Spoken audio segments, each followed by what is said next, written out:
A simple crossing. Oh, Mom, be careful. Don't let it turn fatal. Her mother just passed away, and everyone is watching that I know. I didn't use much force, I just gave her a light toss. Who knew she couldn't handle it? Mom, she's bleeding. She can't possibly die, can she? A sharp pain pierced the back of her head, and Jian abruptly opened her eyes, instinctively attempting to spring up in alarm, only to realize something was amiss. This body did not obey her commands. Who on earth drugged me? The surroundings were eerily silent, and it was then that Jian noticed the peculiarities of her situation. This environment, this table, the decorations, the ornaments, and the attire she wore all exuded an air of poverty, a stark contrast to her opulent home. What was most disconcerting was how certain items bore an uncanny resemblance to those in her grandparents' room back in her hometown. Even more chilling was the delicate, pale hand emerging from her sleeves, most certainly not her own. In a fit of rage, she felt herself faint again. The anger surged within her, yet this body seemed accustomed to such emotional turmoil, and she quickly regained consciousness, though a sense of bewilderment lingered. While she had a penchant for reading novels, it was always as an observer of others' tales. To find herself entangled in such a narrative, who could endure it? Here she was, the daughter of a powerful underworld figure, thrust into this bizarre situation following a violent clash. Who would she turn to for justice? Sigh. With a heavy heart, Jian resigned herself to her fate. Reflecting upon the memories of the original owner, one can find solace in the fact that the family's financial situation is relatively stable, though not overtly displayed. Their circumstances are satisfactory enough to prevent the young lady from experiencing a sudden descent into dire poverty. The original owner, a simple 15-year-old high school student, hails from a lineage of affluent families. The wisdom of the elders led them, a few years prior, to donate their visible assets to the government, securing a semblance of tranquility in the ensuing years. The societal backdrop is set in Beijing, 1959, a period teetering on the brink of chaos. IT remains uncertain whether this alternate reality will follow a similar trajectory, but signs of unrest are already manifesting. The enthusiasm within educational institutions has markedly diminished, and the streets are frequented by ne'er-do-wells, creating an atmosphere of palpable tension. Neighbors now company converse with utmost caution. The simplicity of life prompts a deep sigh from the protagonist. Why must it be at this juncture? After the family's assets were donated, the father enlisted in the military while the mother took up factory work. Subsequently, a series of elder deaths ensued, culminating in the devastating news of the father's sacrifice, which left the frail mother in despair, leading her to follow suit. Thus, the arrival of the young protagonist came to pass. Lost in thought, a hand instinctively reached to the back of the head, where sharp pain was felt. Indeed, it was a dried blood clot that had been discovered. No wonder I feel so weak. Leaning against the wall, she staggered into the kitchen and found a cold steamed bun. Without a second thought, she devoured it voraciously, washing it down with some cool water. Only after consuming 2 buns did she finally feel a semblance of sustenance. Who would have thought I would find myself in such a wretched state? Just as I was about to take a brief respite, the sound of knocking echoed through the air, accompanied by loud shouts. The Jian family currently resides in a communal building allocated by Jian's mother's textile factory, a place devoid of sound insulation. With these few raucous calls, several curious heads from neighboring apartments had already peeked out. What are you doing? Jian, are you home? Aunt Wang has come to see you. Then came a low male voice. Mom, what if she has died? A cold smile flickered across Jian's heart. This grand display was quite the spectacle. Slowly, she approached the door, feigning weakness as she leaned against the frame. Aunt, brother Jian, she greeted, her pale visage marred by remnants of blood on her forehead. Both Lin Jianxi and his mother were momentarily taken aback, intending to enter quietly, but now hesitating, eager to settle matters quickly. Wang Hongmei hastily organized her thoughts. With her head stained in blood, she didn't even bother to feign concern. Her resolve to break off the engagement was strikingly direct, as though she were eager to ascend to loftier heights. Jian felt dizzy and had no intention of entangling herself with them. After all, this dissolution of the engagement aligned with her own desires. However, the memories of the original owner revealed that the Lin family had benefited significantly from this betrothal. The eavesdroppers above and below were all too palpable, and the thought of this stirred a tempest within the young lady. In a casual flick, She tossed the jade pendant, once cherished by the original owner, towards them. Aunt Wang, it stands to reason that this engagement should be a matter of mutual consent.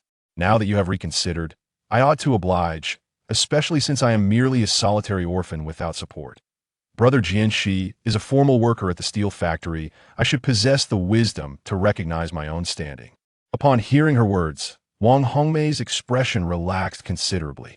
With a fleeting glance, she shifted the topic, saying, I recall that both Brother Jian and Uncle's jobs were arranged with the assistance of my grandfather, correct? Wang Hongmei stiffened. What do you mean? Are you trying to cause trouble? What are you talking about, Andy? Jian leaned against the wall, taking a deep breath, silently lamenting his own frail physique. With someone like me, what chaos could I possibly create? You are overthinking it. However, if my memory serves me right, the condition for my grandfather's assistance was that the benefits should not flow to outsiders. Isn't that so? I understand that Uncle Lin and Aunt Wang are people of dignity. Given the current circumstances between our families, it would certainly be inappropriate to shamelessly occupy Thess. Positions, wouldn't it? Wang Hongmei immediately froze, momentarily disregarding her pride and volume.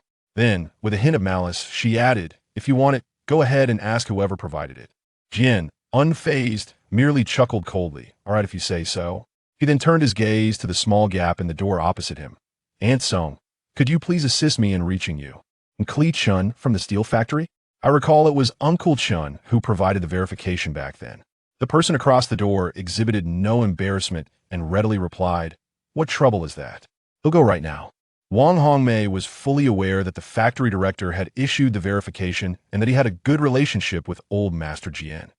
Hence, she had secretly come to call off the engagement, never anticipating that she would suddenly display such shrewdness. For now, it was crucial to keep her steady. If the factory director showed up, it would be a tremendous embarrassment. Upon realizing the situation was dire, Lin Jianxi hurriedly blocked the door. Aunt, there's no need for such trouble. What are you doing? My mother is merely discussing matters with you. Isn't she? Jian felt a wave of dizziness wash over her, leaning against the wall. She struggled to maintain her balance and eventually slid down to sit on the ground at the doorway, her pale face betraying her condition. The aunt across the door, having opened it, showed no intention of closing it, standing there openly as neighbors from above and below quietly gathered around.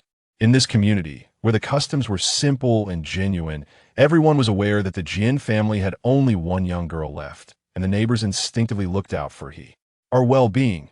Jian girl, what has happened to your head? Jian cast a glance at Wang Hongmei, hesitating to speak. Chapter 2. Bullying at the door. Wang Hongmei's expression stiffened. This little one knew that her injury was related to them. Was this a threat? Aunt, I'm fine. It's just that I was careless. She stammered, casting furtive glances at Wang Hongmei and her son. It was evident to anyone that the matter was indeed tied to them, and Wang Hongmei was no exception. Enraged, her teeth ground together, but she dared not speak out. For whether it concerned the broken engagement, her employment, or the mere injury on her head, she found herself in the wrong.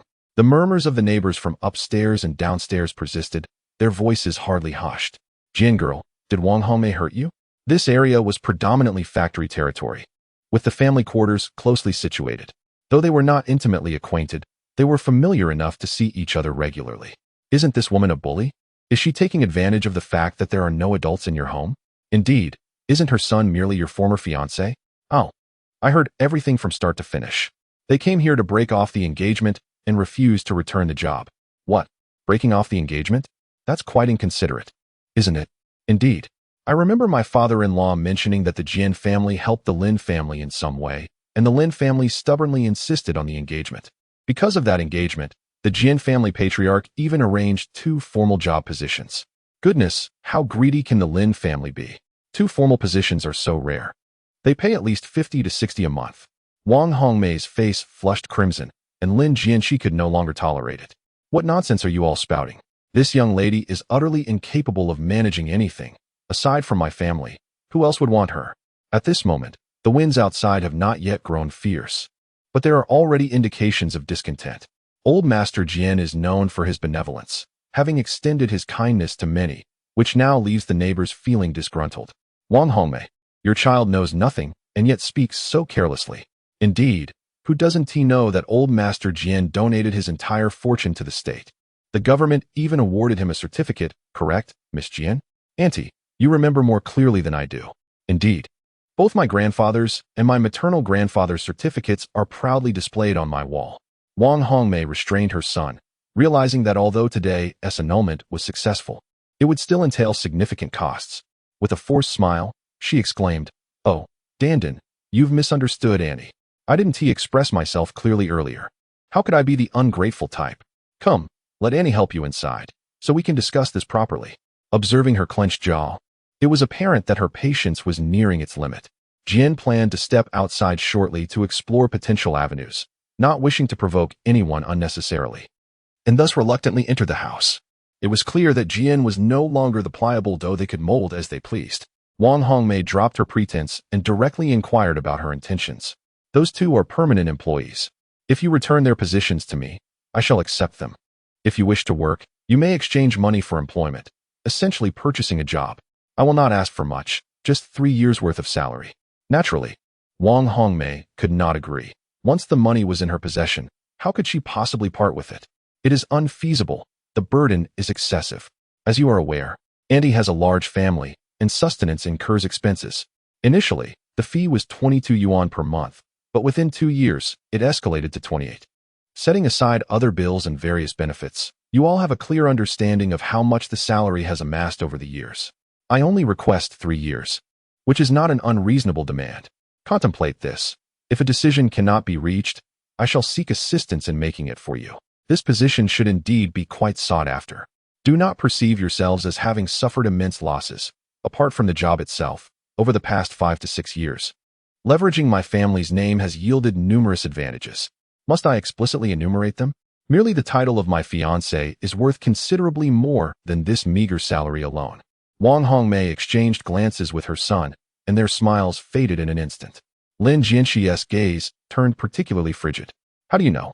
Are you contemplating violence? Just imagine, if something were to happen to me, would the outside world allow you to escape?" "Mother, I need to have a word with Dandan. Please wait a moment." With that, Lin Jiaxia pulled Jiandan into a room. The unfortunate young lady, seemingly delicate, was rendered powerless by a mere steamed bun. Once the door was closed, a strong hand clutched her throat tightly, the malevolence in his eyes resembling that of a sworn enemy. "Tell me, what do you know? I am unaware of what you are referring to. Should I be informed? Of what? That which is necessary. I naturally know." With a firm grip, the air was swiftly constricted from her lungs, a sensation she had not felt in years. Since the harrowing incident of her childhood abduction, she had devoted herself to honing her skills, yet who could have foreseen a day when someone would seize her by the throat? The atmosphere around her grew increasingly thin, and the glint of murderous intent shone in Lin Jianxi's eyes. He was not merely attempting to intimidate her. In that moment, Jian was devoid of any other thoughts, nostalgically longing for her armory and her electric baton. Within mere breaths, the ceiling seemed to blur before her eyes. Despair enveloped her. Was her arrival here merely a prelude to experiencing the suffocating grip of death once more? In her haze, she suddenly felt something unfamiliar in her hand, an echo of a familiar sensation. Without the luxury of contemplation, her reflexes guided her to the switch, instinctively thrusting it forward. In an instant, a rush of invigorating air surged into her throat, causing the man opposite her to convulse and collapse to the ground. To be candid, Jian had not anticipated his audacity. He truly intended to take a life. Yet, gazing at the familiar object in her grasp, she pondered its origin. This item, she recalled, was once displayed on the shelves of her armory. Suddenly, the environment shifted, and she found herself in the overwhelmingly familiar confines of her weaponry room. After more than 20 years of socialist scientific education, it did not hinder the fact that she was also an avid reader of novels. The notion of a spatial anomaly swiftly crossed her mind. With this realization, she surveyed her surroundings. This was indeed the armory, and what lay beyond that door? Gently pushing it open, she fervently clasped her hands in prayer for what felt like an eternity before cautiously opening her eyes. Good heavens! Could this truly be her family's base? On one side lies an expansive warehouse spanning tens of thousands of square meters. On the other, an endless organic farm belonging to her family. Adjacent to this is the undulating back mountain, and beside the farm flows a small stream, her favorite retreat. The ecstatic young lady ran several laps, pinching her thighs until they bore purple marks, before she could finally believe that this overwhelming fortune had indeed descended upon her, albeit all remnants of her previous life. Yet, this is the 1960s, surely a clear case of a cheat code manifesting as her golden finger, a quintessential attribute of a grand heroine. After erupting into several fits of laughter directed at the heavens, she finally managed to compose herself and assess her current surroundings. Whether her path would mirror that of her past life remained uncertain, but she understood the necessity of planning according to that trajectory. Chapter 3, Collecting Interest. Having just entered the 1960s, the world was beset by natural disasters and initial chaos, with a scattering of educated youth sent to the countryside. The prevailing reality was one of poverty, extreme, relentless poverty. Despite her identity as a descendant of capitalists, bolstered by government accolades, she knew it was no guarantee against scrutiny. If things became too conspicuous, perhaps she could emulate the heroines of novels and seek refuge in the countryside? Glancing at the electric baton in her hand reminded her of the would-be murderer lurking outside, and this thought intensified the ache in her throat. When had she ever endured such indignities? Seizing this opportunity, she resolved that if she didn't draw blood, she wouldn't be easily subdued. Ah, yes. And there was the matter of the original owner's life. Fuming, she exited the space, only to find the individuals on the ground remained motionless. After a brief moment of contemplation, she staggered to the door and burst out, discovering Wang Hongmei still rummaging through the kitchen, caught off guard. She had already dashed into the hallway. The recent commotion has left the neighbors lingering in conversation, their curiosity piqued. Not long after, a young girl staggered out, her condition raising immediate concern. What on earth happened? What affliction has befallen her neck? While gossip ensues, genuine concern is palpable. Upon noticing the glaring fingerprints upon her skin, someone dashed out in search of assistance, while the others supported her fragile form. Jian, what is the matter? Was it Lin Jianxi? She stammered, struggling to articulate her distress. Auntie, it's not Lin Jianxi. He threatened to take my job back. He wants to kill me, she sobbed. The evidence was indisputable, leaving no room for doubt. In a frenzy, Wang Hongmei rushed out, exclaiming, Jian, you wretched girl, what have you done to my son? Why is he not waking? Jian, trembling and vulnerable, evaded her gaze, instead turning to reveal the marks upon her neck more clearly. Indeed, the other women were incensed. What are you saying? Just look at the deeds of your son. I had no idea a murderer lurked among us. One exclaimed, It's true, your son nearly choked this girl to death. Is it not the case that he resorted to violence when things did not go his way? Even the local tyrants of years past did not behave so ruthlessly. Indeed, with such a dangerous individual in our midst, how can we feel safe venturing outside? Who knows what mood he might be in? We could unwittingly offend him. How could someone from our working class harbor such malicious intent? As the conversation veered further off course, we, the working class, remained remarkably naive. They declared it unacceptable. And indeed, it was plausible. Each previous visit, under the guise of simplicity, I came empty-handed yet departed laden with packages. Who among us would pillage like this when visiting relatives? I glanced into that room yesterday, only to find that all the treasures had vanished. Do you recall how yesterday, the girl named Jian left in good spirits, yet today emerged with her head bloodied? It seems they had also come looking for her yesterday. Your words resonate with me. I believe I witnessed it too. When the first murderer spoke, Wang Hongmei was left in a state of shock. Once this reputation tarnishes, her son's imprisonment would be the least of their worries. He could very well be sent to a reformatory. What of his wife? The factory and the residential complex are in close proximity, and in no time, Director Chen arrived. Without uttering a word, the concerned aunts and uncles recounted the events with remarkable clarity. Chen Hongjun maintained a stern demeanor, directing his gaze towards Wang Hongmei on the staircase. The injuries on her head and the marks on her neck could not be fabricated. When Chen Hongjun departed, his expression was equally grim. It was truly disgraceful that the workers of the steel mill he led could commit such an atrocity against a young girl who had recently lost her parents. A martyr's orphan. Aside from her identity as a martyr's child, given the contributions of the two elder gentlemen in the past, they ought to have protected her. It is a source of shame. In the hospital room, after everyone had departed, Jian quickly snuck some food to replenish her strength, finally exhaling in relief. This day had felt akin to a battle. No, it was indeed a battle. Weary and unwell, I took some medicine and soon fell into a deep slumber. However, I awoke abruptly in the middle of the night and found myself unable to return to sleep. My mind began to wander, contemplating various thoughts. when suddenly it struck me that Lin Jian's predicament was inescapable. The Lin family would undoubtedly resort to financial means to manipulate the situation and seek assistance. But then, a realization dawned upon me that money belonged to me. My grandfather had provided it for my work, yet they were turning it against me.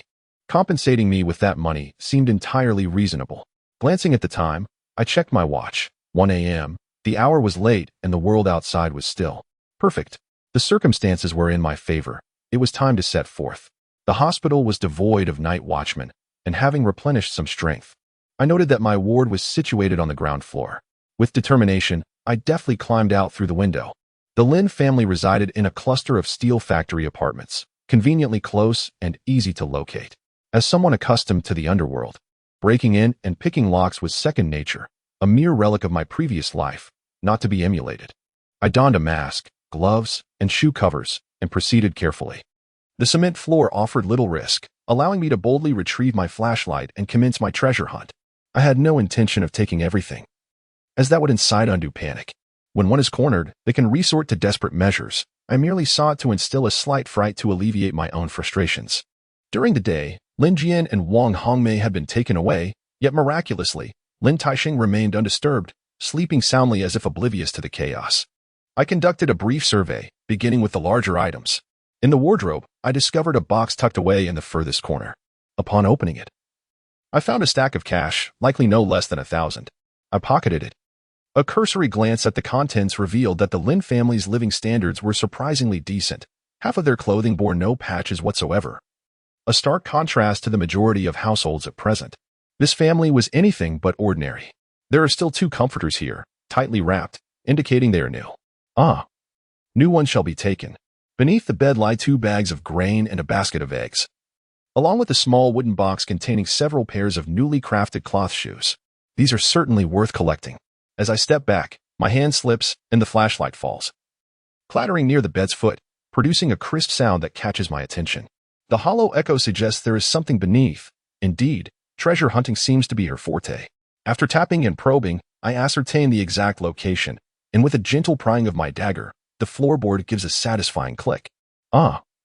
It is not a board but a thin layer of concrete, revealing yet another box.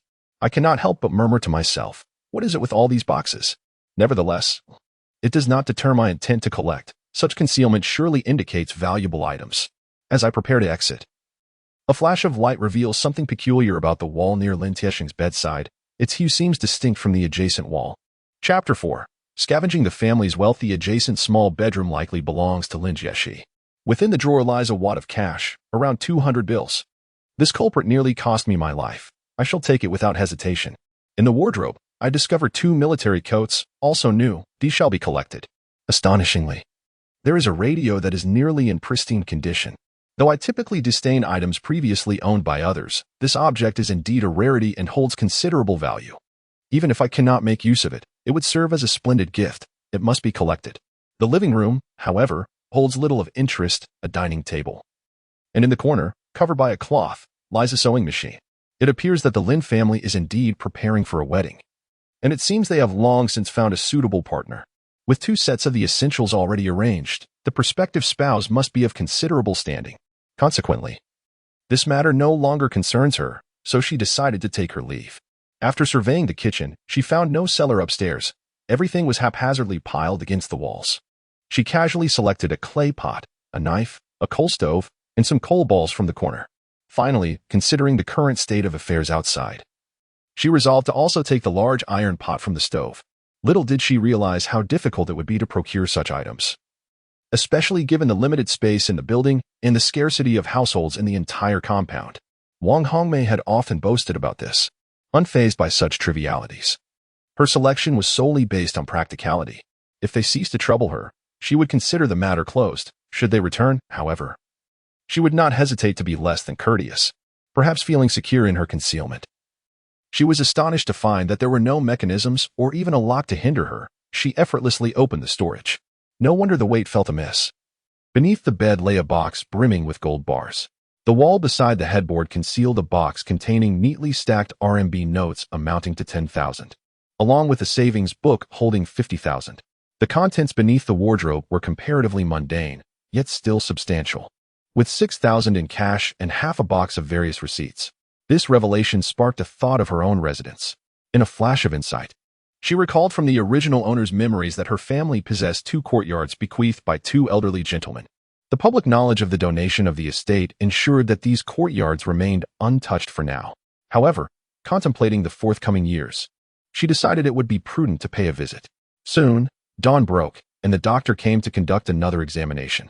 The injury to her throat could only be healed through rest, and her head was redressed with fresh bandages. After advising her to consume only liquid food, he permitted her discharge.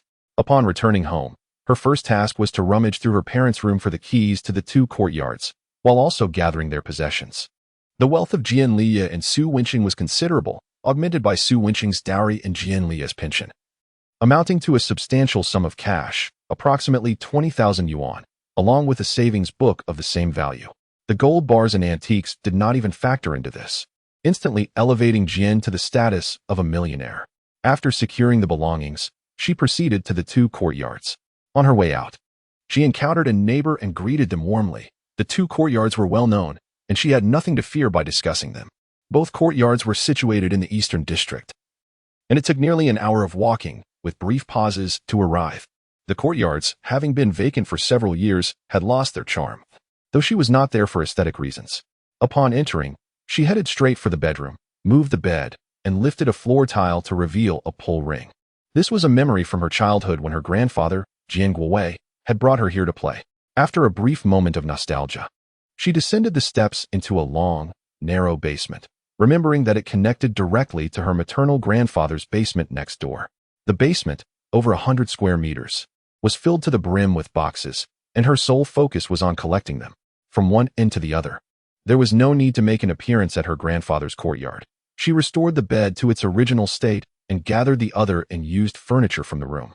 Jian Guowei had high standards for furniture, favoring fine materials, and it would be a shame for them to be neglected. The distance from here to the factory is considerable. She decided to wrap herself up and withdrew all her savings from the post office. Being in the capital city, it is somewhat more convenient, and one can never be sure of future circumstances. Having a secure place to store cash feels more reassuring. The 50,000 from the Lin family, combined with her own 20,000, left nothing behind. The postal worker inquired about the withdrawal, but the savings book was indeed anonymous, especially in the capital. In ancient times, it was said that dropping a stone could yield a 6th-rank official, which was not without merit. This adage remains relevant today. Not to mention the high-ranking officials. There are still plenty of wealthy individuals. She effortlessly emerged with a large bag of cash and, upon reaching a secluded area, promptly stored it away. Perhaps due to the combination of work and school, there were few people on the road. Moreover, the positive public image established by the 2 elder statesmen, Jian Guowei and Su Yuanshan, has so far prevented any suspicion regarding the completeness of their reported assets. For now, all seems well, but in a couple of years, when all manner of unsavory characters emerge, one might find them digging up secrets from the depths of the earth. How will she manage then, regardless of her martial prowess? In this era, force can only address a fraction of the issues at hand. It appears that the only viable option left is to venture into the countryside. For the time being, there are 2 minor advantages to this course of action. Firstly, the rural outreach initiatives are just beginning, and the countryside is not yet averse to the educated youth. Secondly, if she takes the initiative, she might receive some preferential treatment. As she lifted her gaze, the state-run restaurant came into view, enticing her to enter with a buoyant spirit. However, upon reaching the entrance, a grim realization struck her. Her throat was injured, rendering her unable to consume anything but liquid nourishment. Frustrated, she could only turn away, her mouth watering at the tantalizing aroma of braised pork. Across the street stood a supply and marketing cooperative. Chapter 5, Making Connections. Sister, may I assist my classmate in packaging a few portions of braised pork? She inquired, noting that no one in the lobby seemed to be paying attention. Swiftly, she slipped an orange into the sleeve of her work uniform before continuing. All right. Do you have a ticket? This was a straightforward matter. Without hesitation, she presented both money and ticket, then took a seat nearby to wait. As she rummaged through her tickets, she noted that some were nearing expiration. Since she had a plan, it was imperative to utilize the local ones promptly, otherwise, they would be wasted. Interestingly, a significant portion of these tickets were local, with only a small fraction being national. The tickets from her parents were predominantly national, and had longer validity, so she could afford to set those aside for later. To her surprise, she also found a handful of military tickets, presumably issued by the army. While she was not well versed in such matters, her reading of novels had imparted that military tickets were quite sought after. Following the military ones were the national tickets, and lastly, the local ones. "Hey, sister." Startled by the voice, she turned to see the same plump woman from earlier. Quickly, she gathered her belongings and approached. "Sister, is the braised pork ready?" She had yet to glimpse the food container, but the woman's smile suggested she had a favor to ask. The plump lady leaned closer and softly remarked, "Our master chef's dumplings are unparalleled. The steamed buns and large meat buns are simply delightful. Would you care for some?" Simple's eyes sparkled with interest. "Why not? No one is concerned about authenticity. It's merely a contest of who can speak more eloquently." The plump lady's words left her in awe. "Dear sister, considering the immense favor you have done for me, how can I ever repay you?" The plump lady smiled knowingly. "Look at you, so young yet so perceptive. How many dumplings would you like? I will have the master chef set some aside for you." Her smile radiated even more warmth. Realizing that this was a thoughtful young person who was not in want of money, making her sacrifice worthwhile. "Not at all. Just wait a moment, and I shall fetch you some fresh out of the pot." In merely 5 or 6 minutes, the plump lady emerged, carrying a net bag filled with 10 food containers and overflowing with grease-proof paper packages. Even from a distance, Simple could detect the rich aroma wafting through the air. "What's the matter? Are you tempted?" Simple nodded earnestly. "Yes, I have been subsisting on thin porridge these past few days." Her lament was so pitiful that the plump lady instinctively admonished her, "That won't do. It seems your throat is injured. Avoid greasy, spicy, and hard foods. At your young age, you'll recover quickly. Once you are better, you can eat whatever you desire." Simple nodded obediently. "Sister, you are truly wonderful. I have long wished for an elder sister like you, but alas." The plump lady beamed with a wide smile, her eyes sparkling. "What does it matter? You may consider me your sister. We shall treat one another as if we are family." "Sister, let me tell you, relationships are cultivated through interaction. Even the closest of bonds can feel foreign without shared experiences." "Indeed, you are absolutely right. After discussing emotions, let us turn our attention to transactions. My dear sister, I noticed you might be in need of some tickets." With a subtle expression of hesitation, I said, "Sister, these are items that others have entrusted me to bring along. However, you are my sister, and your needs are my own. Whatever tickets you require, I shall prioritize you, and I will find a solution for the others later." The hefty woman's expression softened upon hearing the words, "I shall prioritize you," and a warm sense of comfort enveloped her heart. "Sister, at such a tender age, your words and actions resonate with me profoundly. Is it not a testament to our sisterly bond? My dear sister, it is as follows. My brother from my maternal family and my brother-in-law are both preparing for weddings, and they require the 3 essentials, namely, these tickets. As of now, I have yet to procure them. Do not fret, dear sister, I will search for them. I recall that my cousin is getting married at the end of the year, and I shall assist him as well. Sister, you are truly my savior in this urgent matter. From now on, you shall be considered my own sister. Tell me, would you prefer cash, or how would you like to proceed? My family resides in this city, and some matters can indeed be resolved here. I will ensure you do not suffer any loss. Let us converse as we walk. Sister, I will be candid with you. I am the sole member of my family remaining, and I feel increasingly unsettled in this city. I have reservations about staying here. If something were to happen, as a young woman, I would be at a loss, with no one to turn to. Fat Sister Zhu, you never anticipated the plight of this child. So, what are your plans? Without supplies in the city, moving to the countryside means you must toil for work points. You, with such a frail frame, can you manage that? Jian sighed. What can I do? I am only 15, and I cannot marry. If my father finds out, he will come searching for me in the dead of night. I thought that once in the countryside, I could quietly work. Surely it would be safer than here in the city? Yet, she knew the rural situation was grim this year. The rain had been scarce, leaving the crops parched. Enough of that. What do you intend to do? Must you leave? Do you have a destination in mind? The south or the north? The south is warm, but the north offers more convenient access to grain, and the work lasts only half the year, allowing for a restful winter. Jian shared this sentiment. Perhaps the north. It is closer to the capital. You are quite a child, Zhu Yan remarked. If that is your choice, I shall provide you with the fare.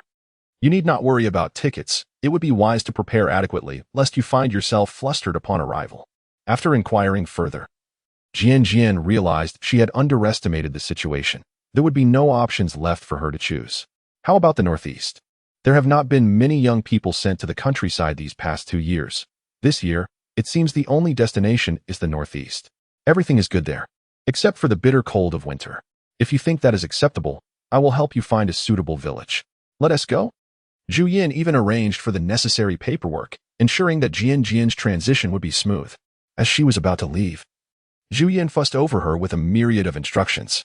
Though somewhat nagging, Jian cherished this feeling of being cared for, especially after experiencing the turmoil within the Lin family. Chapter 6. Departure to the countryside with ample resources at hand. One effortlessly swept through the supply and marketing cooperative, acquiring nearly everything essential for daily living. The cooperative was left with half of its stock depleted, and it even graciously arranged for a small cart to deliver the goods to a nearby alley. Simplicity struck her only moments ago, for she was still merely a second-year high school student. However, the institution had ceased to provide her with meaningful knowledge. After some contemplation, she concluded that since she was departing, it would be prudent to seek out her teacher and collect her graduation certificate. After all, one could never predict when diligence might be called upon. The original owner of this identity was a studious child, albeit with a touch of the temperament characteristic of a young lady. Nevertheless, her academic prowess earned her the affection of her teachers, who expressed regret upon hearing of her withdrawal from school. "Uncle Chen, you've arrived." Chen Hongjun felt an unsettling tightness in his chest, grateful that the child had the audacity to resist. Otherwise, the situation could have escalated drastically. After an overnight interrogation, it was revealed that the Lin family had devised a plan. They maintained frequent interactions with the Jian family and remained convinced that the latter's wealth was far more substantial than it appeared, suspecting that hidden resources remained. Rather than pursuing a conventional marriage that might naturally lead to acquiring the family fortune, they opted for a more insidious approach. They intended to break off the engagement, leaving Jian vulnerable and without support, waiting for the moment she found herself in dire straits. At that juncture, they would present themselves as her saviors, thereby securing the Lin family's wealth without the obligation of marriage. Initially, Chen Hongjun felt a pang of frustration upon learning that Jian intended to venture to the countryside. But he soon realized that the child possessed remarkable insight. The circumstances had begun to overwhelm those around her. Considering the current atmosphere outside, perhaps a departure to the countryside was indeed warranted. It would surely provide a semblance of tranquility. "Jian, you should go to the countryside," he affirmed. "You are right. The city is no longer a safe haven. The Lin family shall receive the punishment they rightly deserve. As for these 2 jobs, I shall take the lead and return them to you. What are your plans?" "Primarily, I have only these 2 courtyards left, which hold sentimental value, do they not? The family quarters here are allocated housing from the factory, and with Su Wenqing no longer present, it is only a matter of time before we vacate and make way for others." Chen Hongjun exchanged glances with the union director. Both resigned to the reality that this was indeed the truth. This courtyard, when mentioned as needing care, is merely a pretext to allow someone to move in.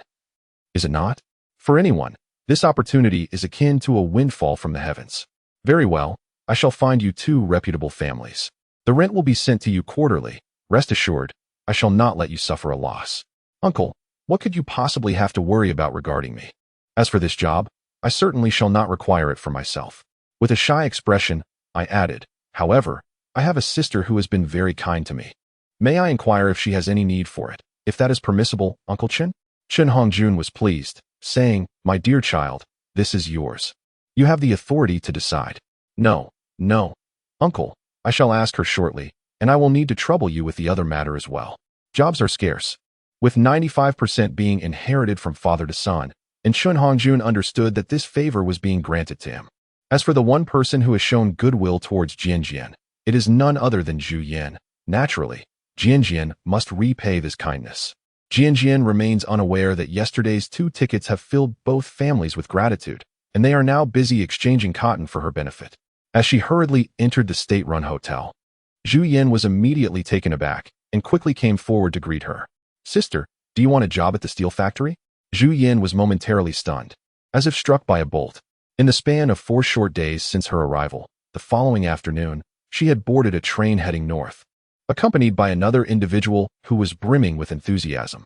That person's parents, despite their attempts to dissuade him, could not prevail. Zhu Yin maintained a respectful distance, Recognizing that such individuals were impervious to reason, she hoped to find solace in the countryside, seeking a reprieve. Carrying several bundles, one of which contained her own modest belongings, she had packed 2 bags. Unexpectedly, Zhu Yan had also sent along 2 quilts and 2 pairs of cotton shoes. While this gesture was a favor, it was also a customary exchange, one that involved monetary compensation. Zhu Yan's family, known for their strong sense of loyalty, collaborated with her in this arrangement, pooling resources to provide a quilt and a pair of shoes, deeming them more practical than other items. Chun Hongjun, too, had adhered to this unspoken agreement, ensuring that the rent for the initial 3 months was delivered to her. Upon her arrival, she was thrust into a tumultuous period. Aware of the precarious nature of her identity, though she felt apprehensive, her singular desire was to survive in this land beneath the emperor's gaze, where sensitivity and uniqueness were paramount. Should she encounter radicals, she risked becoming a scapegoat. Thus, retreating to the vastness of the countryside seemed prudent. In colloquial terms, the mountains are high, and the emperor is far away. While she could no longer indulge in the freedoms of her past as a young lady, at least she would not feel as constrained as she did at present. She had essentially brought her entire household with her, intending to eventually return it to the factory, disregarding the remnants left by the original owner's parents, merely cherishing them as tokens of remembrance. The green train rattled and swayed for 3 days, while she dozed intermittently to rejuvenate herself. On the 4th day at noon, after a delay of 3 hours, she finally arrived safely at her destination, Anji County, Limbei Province. However, this was not her final stop. The endpoint lay in the sunlit village of Lujiaten, part of the Shenyang commune, where one could easily glimpse the border from a raised position. The station appeared impoverished, with fields of crops directly opposite, though these crops seemed to be barely surviving. Occasionally, a few elderly farmers could be seen lamenting their fate, murmuring about how the heavens had forsaken them. Despite their plight, they still clung to hope, fully aware that the next few years would revolve around the capriciousness of nature. This ordeal had begun in 1958 and would meander through to the autumn of 1962, marking merely the inception of their struggles. She refrained from expressing pity. Although she was a wealthy young lady accustomed to a life of luxury, she was not oblivious to the realities of the world. In an era dominated by machinery, farmers were once the envy of many, yet now, they faced profound hardship. Chapter 7. Deceived and distrustful, fearing a missed connection, she remained still, waiting for over an hour until the station was deserted. Suddenly, an elderly man in his 50s appeared, his face weathered by time. He was followed by an ox cart, driven by an even older man who limped alongside it. "Excuse me, is this Comrade Jian?" "Hello. I am Jian." The man exhaled deeply. "Comrade Jian, I am Lu Weiman, the village chief of Lujiaten in the Shenyang commune. I apologize for the delay. The drought compelled me to fetch water for the fields, and I lost track of time." Although there was a hint of an accent, the Mandarin spoken was quite standard. Lu Weiman, with unwavering confidence, presented his introduction letter and confirmed, "Villager uncle, this is Lujiaten, correct?" Lu Weiman firmly shook his head, stating, "No, it is Lujiaten. Today, there is only one educated youth arriving, so there can be no mistake." "But uncle," she replied, "my introduction letter clearly states Lu." Lu Weiman furrowed his brow, seemingly grasping the situation. Without further inquiry, he lifted the 2 large bundles and placed them onto the ox cart. "Let us go. The educated youth office is not far." After a few quick steps, she caught up and initiated conversation. "Uncle, hasn't it been a dry year?" Upon hearing this, Lu Weiman found his voice. Indeed, last year, rainfall was scarce, resulting in a harvest that was roughly 20% less than usual. At least, no one went hungry. However, this year, as we approach August, it feels like one must trek 2 miles daily just to fetch water from the river for irrigation. The corn is not thriving. There are barely a few kernels on each cob. With the autumn harvest just over a month away, the outlook is grim. This year, given the circumstances, it would be a blessing if we do not face a complete crop failure. The cart driver also sighed. The river is nearly dried up. This morning, it took half the morning to fill just half a bucket of water, and it's all muddy. If it continues like this, we may have to venture into the mountains. In dry weather, there is no dew, and during the hottest days, there are no evening rains. Just like a house with a leaky roof facing a torrential downpour, the drought has rendered even dew non-existent. Is it so easy to traverse the mountains? Having searched every corner of the outskirts, the only option left is to venture deep into the mountains. Uncle, our village can hardly endure another incident. The tone of the conversation indicated that something was amiss, yet no one intended to delve deeper into the matter. Should a journey to the mountains truly transpire, the truth would eventually unfold. However, the prospect of entering the mountains excited her. Since she could walk, she had mischievously followed her brothers everywhere, and by the age of 7 or 8, she had become more adept in the mountains than even the seasoned herbalists. It was almost as if the mountains were her own backyard. Her affinity and sense of belonging to them were etched into her very being. "Uncle, are there many mountains in our village?" she inquired. "You do know we are on the border, right? Our village is adjacent to the frontier, with the towering mountains behind us leading directly to the other side. They are vast, but you must not venture into the mountains alone. The deep woods are not to be trifled with. There are wild beasts, and if you inadvertently cross over, you would find yourself in a predicament with no way to explain." "Ah, I understand, uncle. I will be careful," she replied. Lu San, who was driving the cart, cast a glance at her but said nothing further, gently urging the old ox onward. The youth volunteer office was indeed not far, and by the time they finished their conversation, they had arrived. Upon entering, they found only one person on duty. Lu Wayman approached politely to inquire, and the individual glanced through the registration book. "Ah, it's simple. You are from the capital, assigned to the Shenyang commune in Lujiaten," he noted. "Yes, that's correct. Initially, you were scheduled for Lujiaten, but a fellow volunteer who arrived this morning requested to be assigned there instead, and arrangements were made to swap your locations. Since this was a last-minute change, it is not noted in your introduction letter. I will register you now and make a note on your introduction letter as well. At this juncture, there seems to be little necessity for further discourse. Moreover, based on the information recently acquired, Lujiaten is not entirely off the table, if need be. One could simply make a few more trips up the mountain. Just because others may hesitate does not imply that she must follow suit." However, the expression of bitterness and self-mockery on Lu Wayman's face raises questions. Once the paperwork was finalized, Lu Wayman remarked, "Is it not due to the disdain for our impoverished village? Lujiaten is renowned for its prosperity. Its villagers can always fill their stomachs. As for our village," he shook his head, "we are infamously destitute." That individual likely had prior knowledge and, upon arrival, found no alternative but to manipulate the situation. Although she finds herself the victim of a scheme, the village head, as the object of scorn, speaks with righteous indignation about being deceived into relocating to their village. It leaves one at a loss for words. Could it be that he has such an accurate perception of his own village's standing? Her intention in coming to the countryside was merely to seek tranquility. Now it appears that despite the poverty, the village head is a commendable character. Ultimately, one cannot backtrack. The decision has already been made. With this in mind, her apprehension dissipated. "Uncle, your words bring me solace.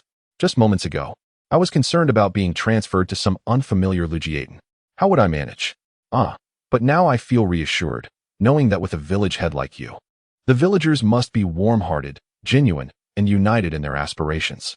She gently patted her chest, exuding a sense of relief, prompting Lu Wayman to smile involuntarily. Praising the villagers of his own village is akin to extolling his own leadership. Master Lucen also stood a bit taller, sharing in the pride.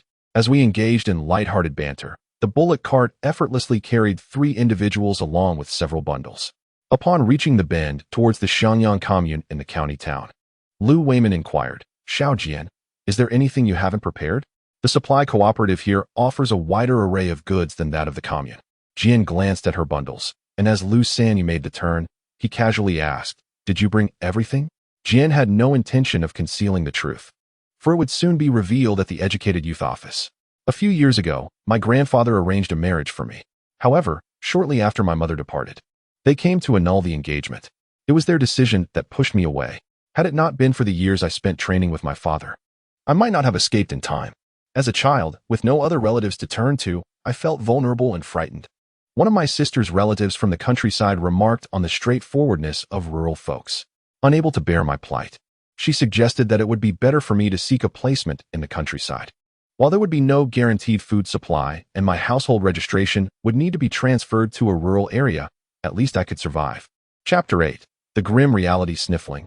I continued, "Truth be told, if it weren't for the protection of my father's comrades and my mother's colleagues these past few days, I might not have made it this far. Their assistance is a kindness, yet I must ultimately rely on myself. I pondered that, whether in the city or the countryside, it mattered little. As long as I could endure alone, that was all that counted. Lu Weimin and his companion discerned several points. First, the child was an orphan, yet a descendant of martyrs. Second, despite arriving here, he was not entirely alone. Third, he had trained for a few years and possessed some skills. Fourth, he likely did not lack financial resources. Lujiaten had been impoverished for years, and the commune had not arranged for any educated youth to come. They did not dwell on this too much, as the child did not seem unreasonable, and in their village, he would likely face no significant issues. Even in dire straits, provisions for one child could be managed. The child, upon arriving at Lujiaten, became one of its own, treated as part of the family. The villagers were known for their integrity. No one resorted to deceit, and they were accustomed to hard work, devoid of malice. However, most had limited education, with few able to read. If the older women uttered anything unkind, he could confide in his uncle, who would address the matter. It would be naive to assume complete trust, as they had only interacted with these two individuals thus far. A narrow perspective could be misleading. Uncle, do you not perceive that your words suggest I am an outsider, whose elder does not speak of their child? I am currently quite ignorant and must learn everything from Aunt and the other women. If you continue to speak this way, how can I muster the courage to face them? With a chuckle, he responded, Ah, you clever child. Lujiaten certainly lived up to its reputation as the poorest village. The journey from Anji County to Xiangyang Commune took over an hour, aided by the relatively smooth roads of the county seat. Upon reaching Xiangyang Commune, he observed that the sun was dipping towards the west. Stealing a glance at his watch, he noted it was 2:50 in the afternoon. The scorching sun of August relentlessly radiated its residual heat, leaving the two occupants of the vehicle devoid of energy for conversation. They slumped in their seats, occasionally sighing at the barren land alongside the road, their lips chapped and fissured, with crimson droplets threatening to surface with each utterance. It was evident they had not brought any water, and the emptiness of the vehicle suggested they had also neglected to pack provisions. Reflecting on the earlier mention of drought, a heaviness settled in her heart. Had it truly escalated to such severity? Uncle, how much farther to the village? Do you see that over there? That's the commune. Just follow this path and navigate around the mountains ahead, and we shall arrive. With her exceptional vision, she scanned the horizon for an extended period. Yet not even the silhouette of the mountains was discernible. It's still quite a distance, Lu San remarked. The ox cart will take over 3 hours. If you're fatigued, you might as well rest for a while. She grimaced. That would make this outing quite a hassle. Ha ha ha. Our village may be remote, but it is not entirely cut off from the world. Typically, I venture out once a month. When the villagers have matters to attend to, they often accompany me. Or sometimes they set off early on foot. With each exchange, her lips bore additional crimson lines, yet her demeanor remained unchanged. A clear indication of her acclimatization to such discomfort. Witnessing this reality tugged at her heartstrings. Indeed, no matter how much literature professes, the authenticity of experience can only be grasped through first-hand observation and involvement. As she twisted off the cap, she poured nearly half a vessel of water into the enamel basin. The gentle sound of flowing water seemed to offer a breath of relief amid the oppressive heat. Drawing the attention of both individuals, their lips instinctively beginning to move. The young girl turned around, one hand grasping a military canteen, the other cradling a large enamel cup, emanating a refreshing chill. Third uncle, I forgot to mention, I brought water, she said. This burden is so heavy here. Lu Weimin swallowed hard, insincerely declining. No, it's unnecessary. We are accustomed to it. Just put it away and drink it yourself. However, his gaze remained uncontrollably fixed on the cup. Without much persuasion, he sighed, Uncle, I can't hold it any longer. Coincidentally, the old ox cooperated, the cart jolting with each movement. With quick reflexes, Lu Weimin deftly caught the cup, holding it steadily with both hands, not allowing a single drop to spill. Jian tilted his head back and finished the remaining water from the canteen, the enamel cup still firmly in his grasp, letting out a sigh. Uncle, trust me, there is always a way out. Resolutely rummaging through his bundle, he produced another flask, giving it a shake. Look, I have more. He exchanged glances with him, while ahead, Lu Sanyi was beginning to sway slightly, gesturing towards the sky. Only then did Lu Weimin relent, moving forward decisively, bringing the water to the old man's lips, not allowing him to refuse. He poured nearly half of it directly into his mouth. The old man, fearing a spill, dared not move, and it went smoothly. However, once finished, he wore a look of deep regret. Lu Weimin gazed at the remaining dregs, contemplated for a moment, and with determination, cleaned it up himself, feeling a pang of sorrow. You see, child, this is quite precious now. It would be a pity to waste it on us. Simply secure the burden, uncle. I must confess that your words do not sit well with me. Whose life is not a life? Even if one falls, they might nurture the crops. How then can we dismiss human life so lightly? On such a sweltering day, the risk of heat stroke is already heightened. Allow me to speak candidly, and I hope you do not take offense. Your reluctance to eat or drink, while perhaps saving a few morsels, neglects your own well-being. What if, hypothetically, you were to collapse? What would become of the aunt at home, or the children? In this severe drought, without the pillar of support in the family, how could your aunt, a mere woman, call for help when the heavens seem unresponsive? Are we to resign ourselves to despair? Do not label this as selfishness. Let us not forget, as the village leader, it is your duty to guide the villagers towards survival, but that requires your own vitality. If you, the cornerstone, were to falter, it would leave the community leaderless, devoid of hope. My words may be harsh, uncle, yet you and third uncle possess wisdom and experience. You understand these truths, though perhaps you cannot bear to see your fellow villagers suffer. Trust me, uncle, there is always a way out of despair. The ox cart swayed gently, mingled with the melodious laughter of young girls. Lujiaten is the most impoverished village in the Shenyang commune, and in recent years, there has been no influx of educated youth to the countryside, with only a few scattered among the wealthier villages. Thus, it can be said that Jianping is the first batch of educated youth in Lujiaten, indeed the very first, and thus far, the only one. Chapter 9. Confronting Reality Previously. When the commune allocated educated youth to other villages, Lu Weimin was well aware that his arrival in Lujiaten was merely a matter of time. Not far from the village entrance, nestled at the foot of the mountain, stood a small house, constructed years ago for the purpose of sentry duty during the war. It was remarkably sturdy, albeit modest in size, sufficient for one person only. Surrounding it was a substantial expanse of open land, which he initially dismissed. However, upon hearing his words, Jianjian's interest in the small dwelling was piqued, and upon inspection, she found herself further enamored. Uncle, is it possible to renovate this small house? Could we build a wall around it? Lu Weimin instantly regretted his suggestion. Why don't you reside in that larger house? It's much more spacious. Look at that one in the middle.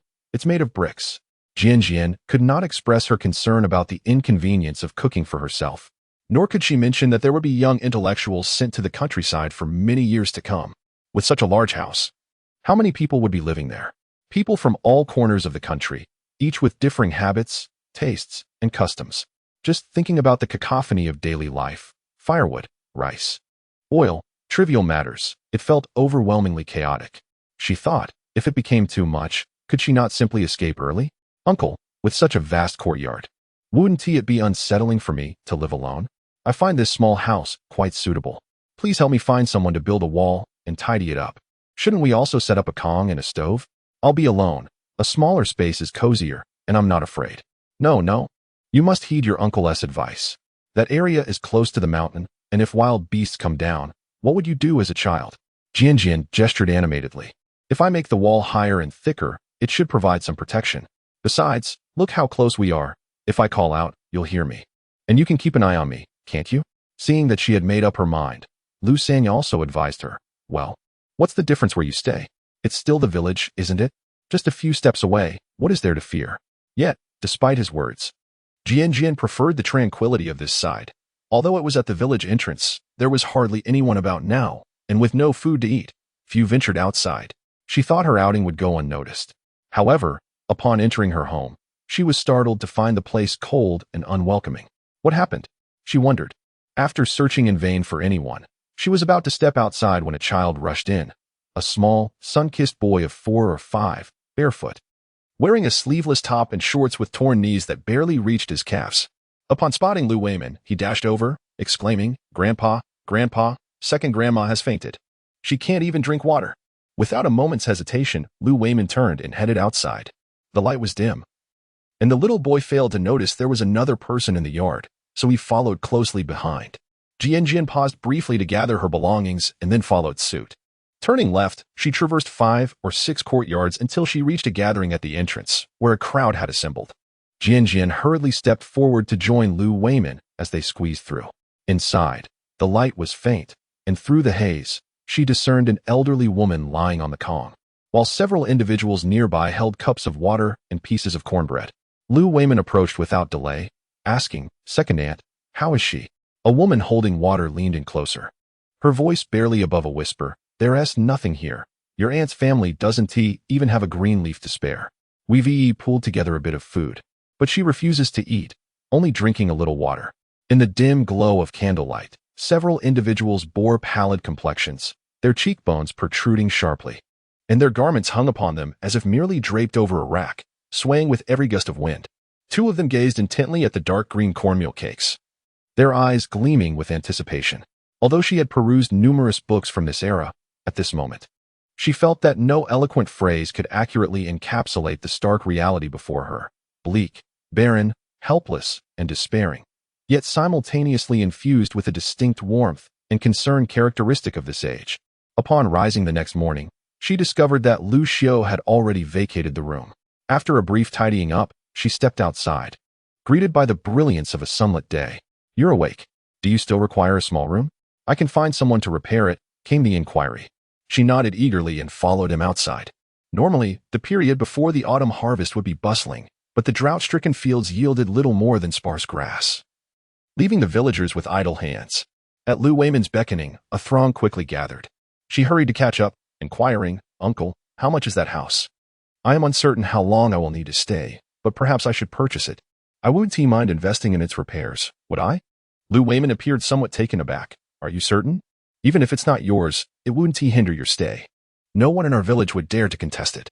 She chose not to pursue that line of conversation, smiling brightly. "Uncle, please tell me the price first. I'll see if I can afford it."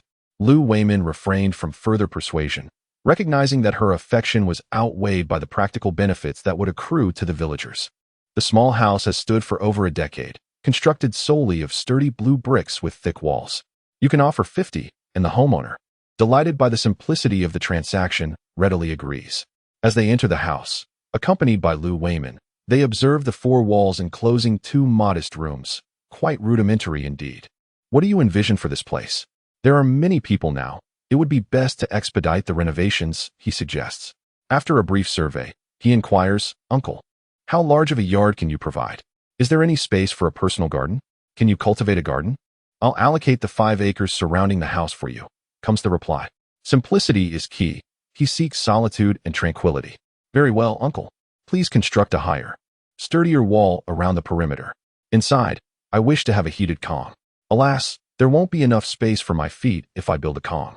So let us extend it around this area, connecting this section as well.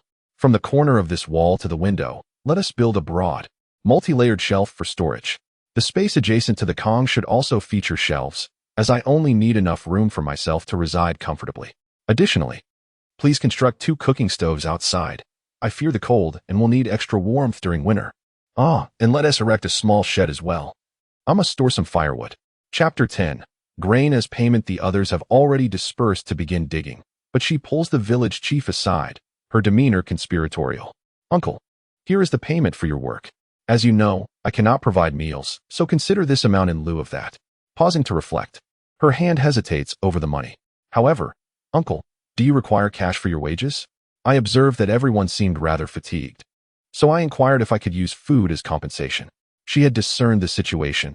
Under such conditions, even if they were given money, they might struggle to procure food. Indeed, Lu Wayman's eyes widened in astonishment. You have food?" Nodding simply and speaking softly, I responded, "Those bundles you mentioned were heavy yesterday, contain roughly over 100 pounds. You can distribute them first. My father's superior will send me another shipment, which I estimate will also weigh around 100 pounds. I will reserve a few dozen pounds for myself, leaving approximately 130 or 40 pounds. Do you think that will suffice? If not, I can provide additional funds." The young girl smiled shyly, while Lu Wayman, amidst his joy, felt a pang of helplessness in taking advantage of a child. Yet, he cast aside his pride. Survival was paramount. As he spoke with the group of men, several became teary-eyed. They had come in hopes of some reward, never expecting to receive food, albeit a modest amount, especially since it was something money could scarcely buy at present. Rest assured, village chief, they were invigorated, transforming from laborers to spirited dancers. "Do not worry, we will ensure everything is secure, warm, and clean. However, I was not merely trying to impress after disembarking. I had indeed packed some coarse grains in my bundles, stating that I had moved, thus it was impossible for them to be entirely light, while I possessed food. Could I utter, "I have food, I shall give it to you"? That would be sheer folly. In such moments of necessity, I could only strive to exchange for what they required. Just like now, they labored diligently, and in return, she offers them the fruits of their toil. She directly handed Lu Wayman a sack filled with grain, and to be candid, as the village chief, his household had long run out of provisions. For the past 3 months, their sustenance comprised wild vegetables mixed with stale chaff, interspersed with crushed corn husks. Even this meager fare was beyond the reach of many families. With over a month remaining until the autumn harvest, Lu Wayman was in despair. His pleas to the commune yielded no results. As there was no surplus grain to be found, and those struggling to secure their own survival could hardly consider anything else. Upon seeing the clean, coarse grain, he felt a profound attachment, as if it were his own flesh and blood. Even the 4- or 5-year-old Zahidin widened his eyes in astonishment. Food. Indeed, it was coarse grain, all harvested from the Lin family, and the mere thought of that family made her stomach churn. They would certainly find it inedible. Another bundle revealed a small sack of cornmeal, weighing an estimated 10 pounds, which she also handed to Lu Wayman's wife. "Uncle, will I be able to move into this house in a day or two? Auntie, please consider this as my sustenance for the next few days." Wang Ho-Hot was momentarily stunned, having her hands filled unexpectedly. "What?" Lu Wayman cast a glance, but remained silent, rising to handle the house's paperwork while arranging for someone to transport the grain. In an instant, the news spread through the village like wildfire. "This is the proof of ownership for the house. It is yours now. As for the grain, I cannot fathom how you managed to procure it. 245 pounds. Currently, grain has a price but lacks a market, and the village has taken advantage of this situation. For the house and renovations, I will collect a total of 200 pounds. With these provisions, the villagers can survive until the autumn harvest. It is indeed difficult to calculate. The village comprises at least 80 households, amounting to a population of over 300, many of whom live in multi-generational families. With only 200 pounds of grain and a month and a half remaining, how can one sustain oneself on less than a pound of grain per person? In her previous life, she faced either vicious enemies or affluent individuals. She had never encountered such a dire situation before. It was simply unbearable. Old Lu glanced at the sky, the sun hanging high. As he passed the village entrance, he observed the villagers diligently working, with half the wall already erected. At this pace, he thought, she might be able to move in by tomorrow. The letter she sent was merely an excuse. Upon reaching the commune's post office, she deposited a letter assuring Zhu Yan and Chun Hongjun of her safety into the mailbox. Then, around a corner, she produced 3 bags of grain. Indeed, 3 bags, totaling approximately 240 pounds. It was not advisable to carry too much. This quantity would suffice. The bullock cart was stationed directly across from the post office. When Lu San saw her emerge with a bag, he was taken aback and quickly directed the old cow to turn the cart around, keeping a vigilant eye on their surroundings. How could there be so much? Jian jumped onto the cart. She had no immediate purchases in mind, but as she was about to move into her new home, she needed to acquire a cooking pot, a significant item that her bundle could not accommodate. The supply and marketing cooperative was not crowded. After surveying the surroundings, she found that a large iron pot, a rare commodity, was unavailable. Even essential items like kitchen knives and hose were in short supply. She purchased some needles and thread and recalled the state-run restaurant a few doors down, deciding to acquire a few lunchboxes as well. A skilled woman finds it challenging to cook without rice. Similarly, the available food here is scarce, and the offerings at the state-run dining establishments are limited. One cannot even dream of indulging in meat buns or braised pork. However, there are still some northeastern delicacies, such as coarse grain dishes. Among these is a type of flatbread filled with vegetable stuffing, made from cornmeal that is not finely ground. It contains oil, vegetables, and a staple food, serving as a convenient option for many housewives during the busy farming season. This is indeed a commendable meal, especially in these years of scarcity, where the filling is a rare source of meat. She is young, with a delicate face and a pleasant demeanor. Ultimately, under the pretext of gifting 2 tomatoes, she discreetly packed all the freshly prepared items into several oil paper bags, placing them into her backpack. Upon reaching a corner, she retrieved her primary objective from the shadows, a large iron pot, which she balanced atop her head. Chapter 11. Forgetting the lid. Though the iron pot was not particularly heavy, Supporting it with her arms was quite uncomfortable. Just as she caught sight of an ox cart ahead, preparing to relax her grip, she noticed a swift movement. Was it turning around? A large iron pot closely followed the cart, with a hand occasionally extending from the ground. The elderly man driving the cart turned pale, tightly guarding the bags on his vehicle. After hastily escaping a street, the old man suddenly recalled a familiar sound. Listening closely, he realized, good heavens, isn't that one of our own? Simple was vexed. After running such a distance with the pot, what had initially seemed effortless now left her arms fatigued. Oh dear, Simple, you are so well concealed that you can only see your feet. I thought you were here to steal food, he chuckled. As I helped to load the items into the vehicle, it suddenly dawned on me, and I murmured, you actually managed to acquire a large iron pot? The gaze was fervent. I believed that, given the current scarcity of supplies, it would be unwise to boast excessively. I was fortunate. The supply cooperative had only this one left. A comrade who entered just 2 minutes later was unable to purchase anything.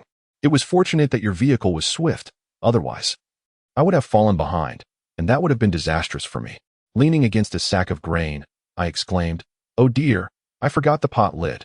Is there anyone in the village who can craft a wooden lid? Of course.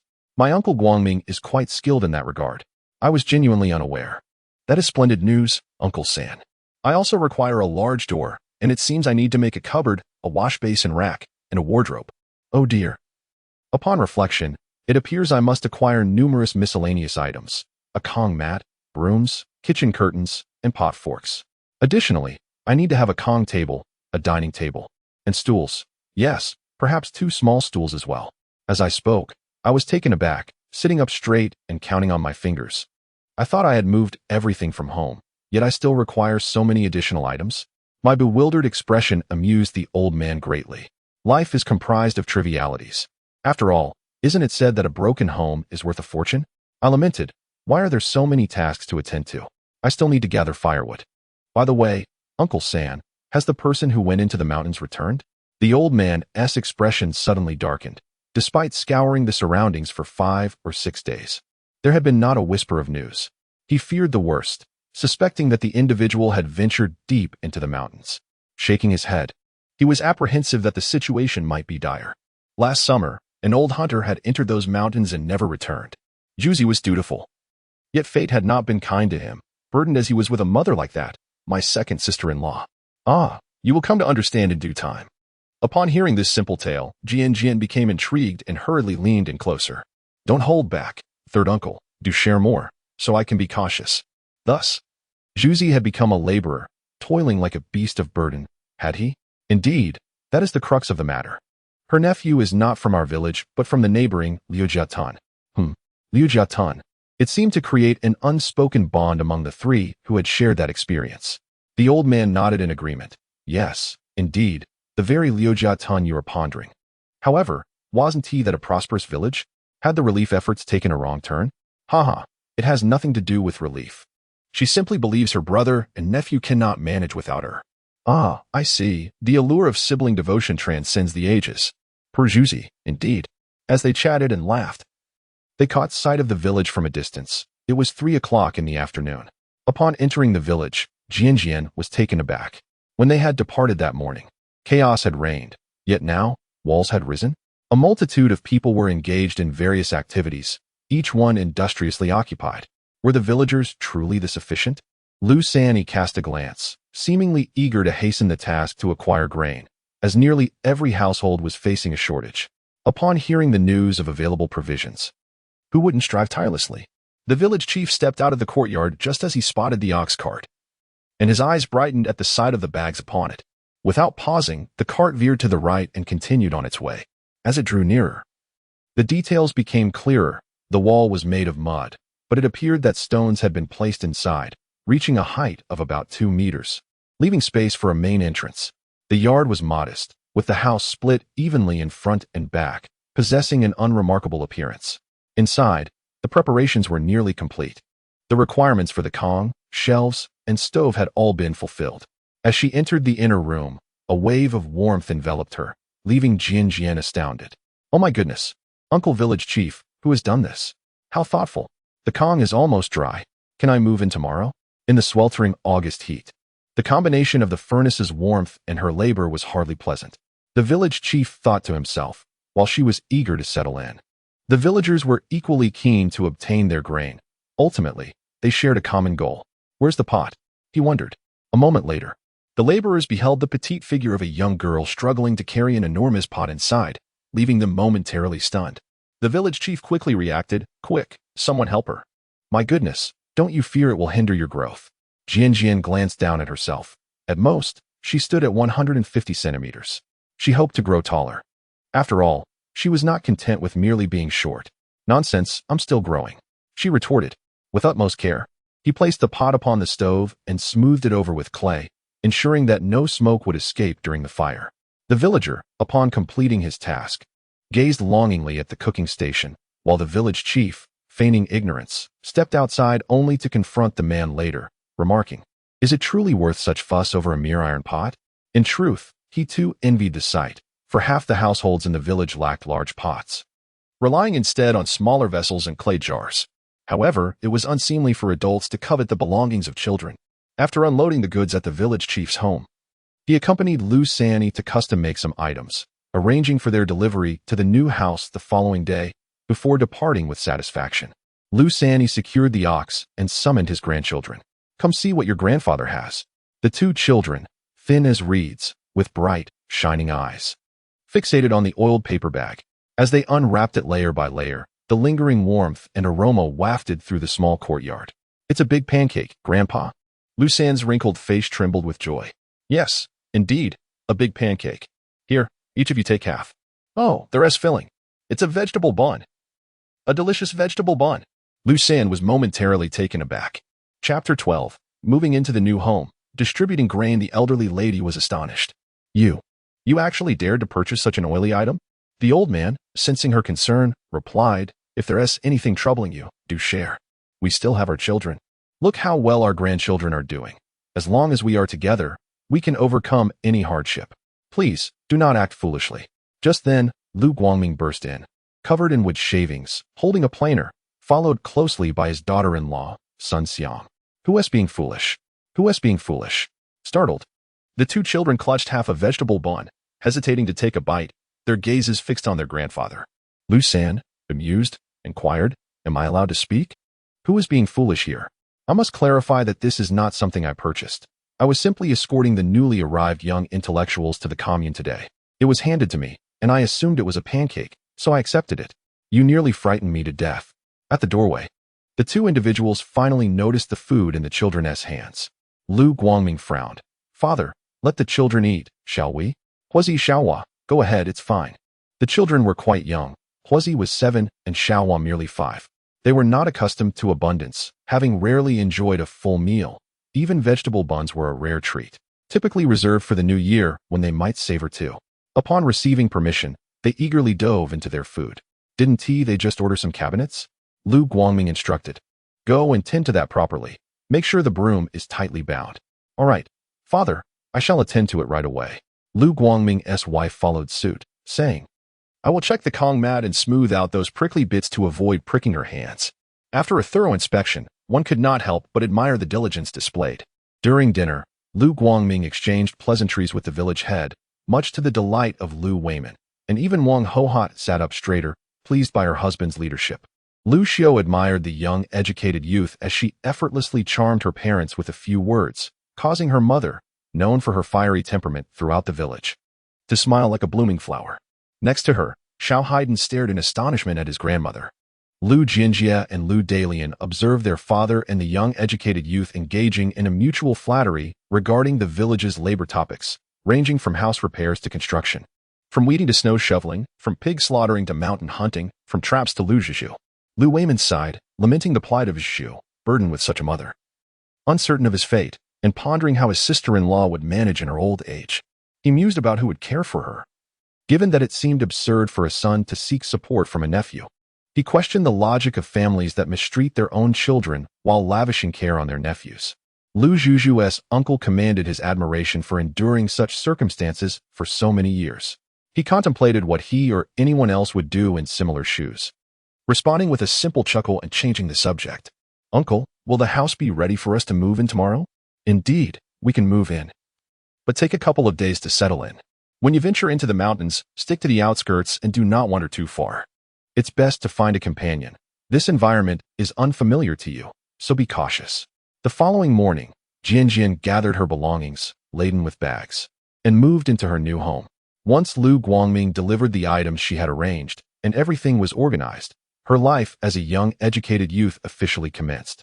At the brigade office, nearly 30 individuals were present to assist Jian, eyeing the sacks of grain by the village chief's feet. As you all are aware, Xiaojian, the educated youth, has purchased the small house at the village entrance. Initially, I had anticipated that selling the house and repairing the others would amount to a total of 50 yuan. However, the seller, noticing our dire need for grain, proactively offered to accept grain as payment.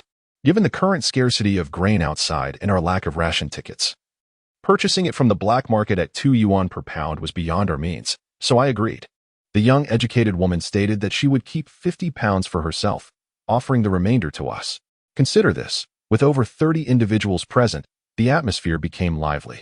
I struggled to calculate the figures. Over 400 pounds for 50 yuan, while black market prices would exceed 80 yuan for the same quantity. This was indeed cheaper than the black market. Many were visibly moved, and in their eagerness, they directly inquired, "Village chief, we pledge to assist Xiaojian in any future endeavors. We cannot stand idly by." "Yes, village chief, please tell us how to distribute it." Lu Weiman pondered the situation. With over 300 villagers, 400 pounds of grain could only provide temporary relief. Since we are all kin, I decided to refrain from discussing unnecessary matters. My intention was to gather you here because you have worked hard these past few days, and this remuneration must be accounted for separately. I will not beat around the bush. Each person shall receive 2 pounds of grain. Is there anyone who disagrees? Every household is out of provisions, and 2 pounds of grain could be a lifeline. In better years, it would only suffice for a single meal, and even that was not guaranteed. There were no objections. Everyone agreed, understanding that when there is work to be done, we must lend a helping hand. Indeed, it is no surprise that they are the robust men of Lujiaten. The young educated youth has even praised you, saying that not only do you excel in your labor, but you are also meticulous and kind-hearted. You have not only tidied everything up for her, but have also gathered a substantial amount of firewood, sparing her considerable effort. She earnestly expressed that you must not toil in vain. Then let us gather some people. 1 from each household will suffice, bringing along bags for grain. Oh, I shall go at once. The tall man dashed outside, calling out, "Grain distribution. 1 person from each family." With the fields parched and devoid of work, many ventured up the mountain daily, hoping to encounter wild vegetables, which would be a great boon. If no wild vegetables were found, it would suffice to collect firewood, as the winter chill demands a considerable supply. As she simply shouldered her basket and ventured out, she noticed that many had already gathered on the mountain. Following yesterday's grain distribution, the villagers greeted the young, educated youth with warmth. She smiled and exchanged a few pleasantries about family matters before seeking a less crowded path and veering onto another small trail. Chapter 13. The Return Journey and the Snake Bite. She had never ventured into this part of the mountain, but from observing the previous area, it was evident that the villagers had been diligent in their foraging. The wild grasses were green only at their roots, gradually fading to yellow, and at the tips, they resembled the withered grasses of autumn. Edible wild vegetables were nowhere to be seen, and the ground beneath her feet was cracked. The villagers scoured the area for firewood while simultaneously searching for anything edible, but they had evidently foraged numerous times already, nearly scraping the earth bare. From their conversations, she gathered that finding food had become increasingly challenging. She had no intention of competing with them for the land. Her goal was the depths of the mountains. The drought is indeed severe, with the branches drooping and the leaves curling weakly, hanging listlessly from the twigs. The wild grass on the ground is sparse. Yet as she ventures deeper, the hues grow more vibrant, affirming her belief that the interior is undoubtedly richer than the exterior. After more than an hour of walking inward, she can distinctly feel the shadows of the trees above becoming denser, and the essence of the flora becoming more pronounced. She has already taken her defensive weapon into her hands.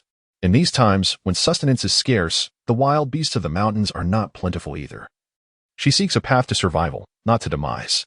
She is not a naive idealist. According to her predetermined trajectory, she intends to reside here for at least a decade. Not just for her own tranquil existence, but also for her future security. She needs to establish a foundation within the community. She does not wish to leave after merely 2 or 3 years, indifferent to her surroundings, believing she could endure it all. However, after more than 10 years, she does not want to live in a constant state of vigilance against thieves. Tumultuous days lie ahead, and it is better to cultivate goodwill than to foster enmity. Moreover, at present, it seems that no one harbors ill intentions towards her, and she is willing to contribute in some way. The air around her grows increasingly fresh as she enters the depths of the mountains. Not only the towering trees above, but even the underbrush beneath her feet stands erect, making her breathing noticeably easier. She wields her stick to forage, and it must be said that the resources in the deep mountains are indeed remarkable. Most plants thrive normally here. Wild fruits, mountain plums, chestnuts, red mushrooms, hazelnuts, pine cones, and mountain grapes abound. Compared to the barren lands below, this place is nothing short of paradise. She gleefully gathers her finds, as there is no one around, and she straightforwardly collects them for her base. There were still some mushrooms and wild vegetables, which Miss Jin could not distinguish, fearing she might unwittingly find herself in dire straits. She did not dare to touch any of them. Even the wild vegetables were left untouched, as they all appeared the same to her. In her previous life, she had tasted wild vegetables a few times, but only those prepared for consumption. She had never encountered them in their raw, untamed state. Thus, she simply chose to bypass them. Regrettably, there was no alternative. This was the deep mountains.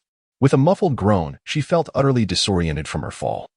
As if her bones had been dislocated, each movement a source of excruciating pain, her vision still clouded with stars. Yet, she understood the gravity of her situation. In the critical moment before the great serpent approached, she exerted every ounce of strength to reach the base. Once her feet firmly touched the ground of the base, she finally breathed a sigh of relief. Leaning against her increasingly heavy head, her vision blurred further, and it dawned on her that something was amiss. Pinching her thigh to remain conscious, she conducted a thorough inspection and discovered 2 dark puncture wounds on her calf. She had completely overlooked the fact that she had been bitten. So, had the serpent attacked her only after she had stepped on its tail? There was no time to ponder this further. She instantly teleported to the infirmary and, with great effort, administered a dose of serum to herself before collapsing onto the ground in relief. When she awoke, her first instinct was to glance at her calf. Fortunately, it had returned to its normal hue. Sighing softly, she reflected on her carelessness. How could someone who ventured into the mountains daily be bitten by a snake? It would be quite embarrassing to share that tale. This serves as a wake-up call for her. Regardless of the era, danger lurks everywhere, making the enhancement of self-preservation skills an urgent necessity. Even she, who fancies herself capable of glimpsing future trajectories, is not exempt and possesses no inherent advantage. The sole benefit she enjoys is the existence of her base, where sustenance and provisions are plentiful, allowing her to thrive without the need to venture beyond the village or engage in labor. She could sustain herself for generations. Time within the base flows more slowly than in the outside world, and when she eventually emerges, the sun still hangs high in the sky. The surrounding trees bear the scars of varying degrees of destruction. Evidently, the giant serpent possesses an irritable temperament and a vengeful spirit. Simple cannot help but feel a surge of gratitude, for had she been but a moment slower, the trunk of a tree could have become her demise. Assessing her own fragile physique, she realizes her weaknesses are glaring. As she sets forth once more, she steels herself, choosing a different path than the one leading up the mountain, observing the distinct flora beneath her feet. As she walks, her eyes scan the surroundings like a radar, ensuring that nothing useful escapes her notice. Though this is confined to what she recognizes, the further she ventures, the more the wild plants appear lackluster compared to those within the confines of her base, with fewer species evident. Inside, she had encountered several varieties of medicinal herbs, all of which she had diligently collected. As she trods along, nearing the edge of the deep mountains, 2 vividly colored wild chickens suddenly flutter past her, startled into flight by her presence. Quick on her feet, she scoops up a few stones and hurls them, resulting in 2 cries of distress followed by the sound of heavy objects crashing to the ground. Elated, she approaches to gather her spoils. Despite having acquired a fair amount within, more is always welcome. After all, who can resist the allure of a fragrant chicken soup? In moments of exuberance, one often neglects the treacherous paths beneath their feet. Entangled in the unruly vines, immobilized, it is only then that one realizes the predicament. As she crouched down to inspect, a spark of joy ignited within the young lady, for she recognized this peculiar plant, a fortuitous find indeed, particularly as she was in search of a solution. Chapter 14. Discovering Wild Yam. Agreement to ascend the mountain. With newfound confidence, she resolved not to hesitate any longer. In the village courtyard, Lu Weimin, alongside several village officials and elders, gathered, their brows etched with deep lines of concern, seemingly untouched by the passage of time. Thankfully, the meager grain supply would sustain them for the next fortnight. Yet, what lay beyond that? The mountain soil had been stripped bare, leaving them in dire straits. The village well water had become murky, uncertain if it would yield any more in the mornings to come. Alas, even the river's water dwindled, its levels receding daily. At that moment, Jian Jian appeared, casually swaying with her basket. Lu Weimin greeted her with a bright smile. "Ah, young Jian, have you been weary? We haven't seen you around these past few days." She hadn't been enlisted for labor. "Uncle, I ventured into the mountains." The expressions of Lu Weimin and the others shifted, apprehension flickering in their eyes, but before they could voice their concerns, Jian Jian tossed down her basket. "Uncle, take a look, is this edible?" In these times, sustenance equates to survival. The mere mention of food captivated their attention, erasing all other thoughts as they swiftly gathered around her. As seasoned farmers, they could ascertain the edibility of the find merely by touch. "Is this wild yam? Let me see." The excitement crescendoed, particularly for the eldest among them, a white-bearded man whose hands trembled with anticipation. "Indeed, it is wild yam. Oh dear. For the sake of the people, how is it that this has not been unearthed for several years?" Lu Weimin was quite agitated, which reminded him of Jian Jian's earlier words. "Did you find it in the mountains?"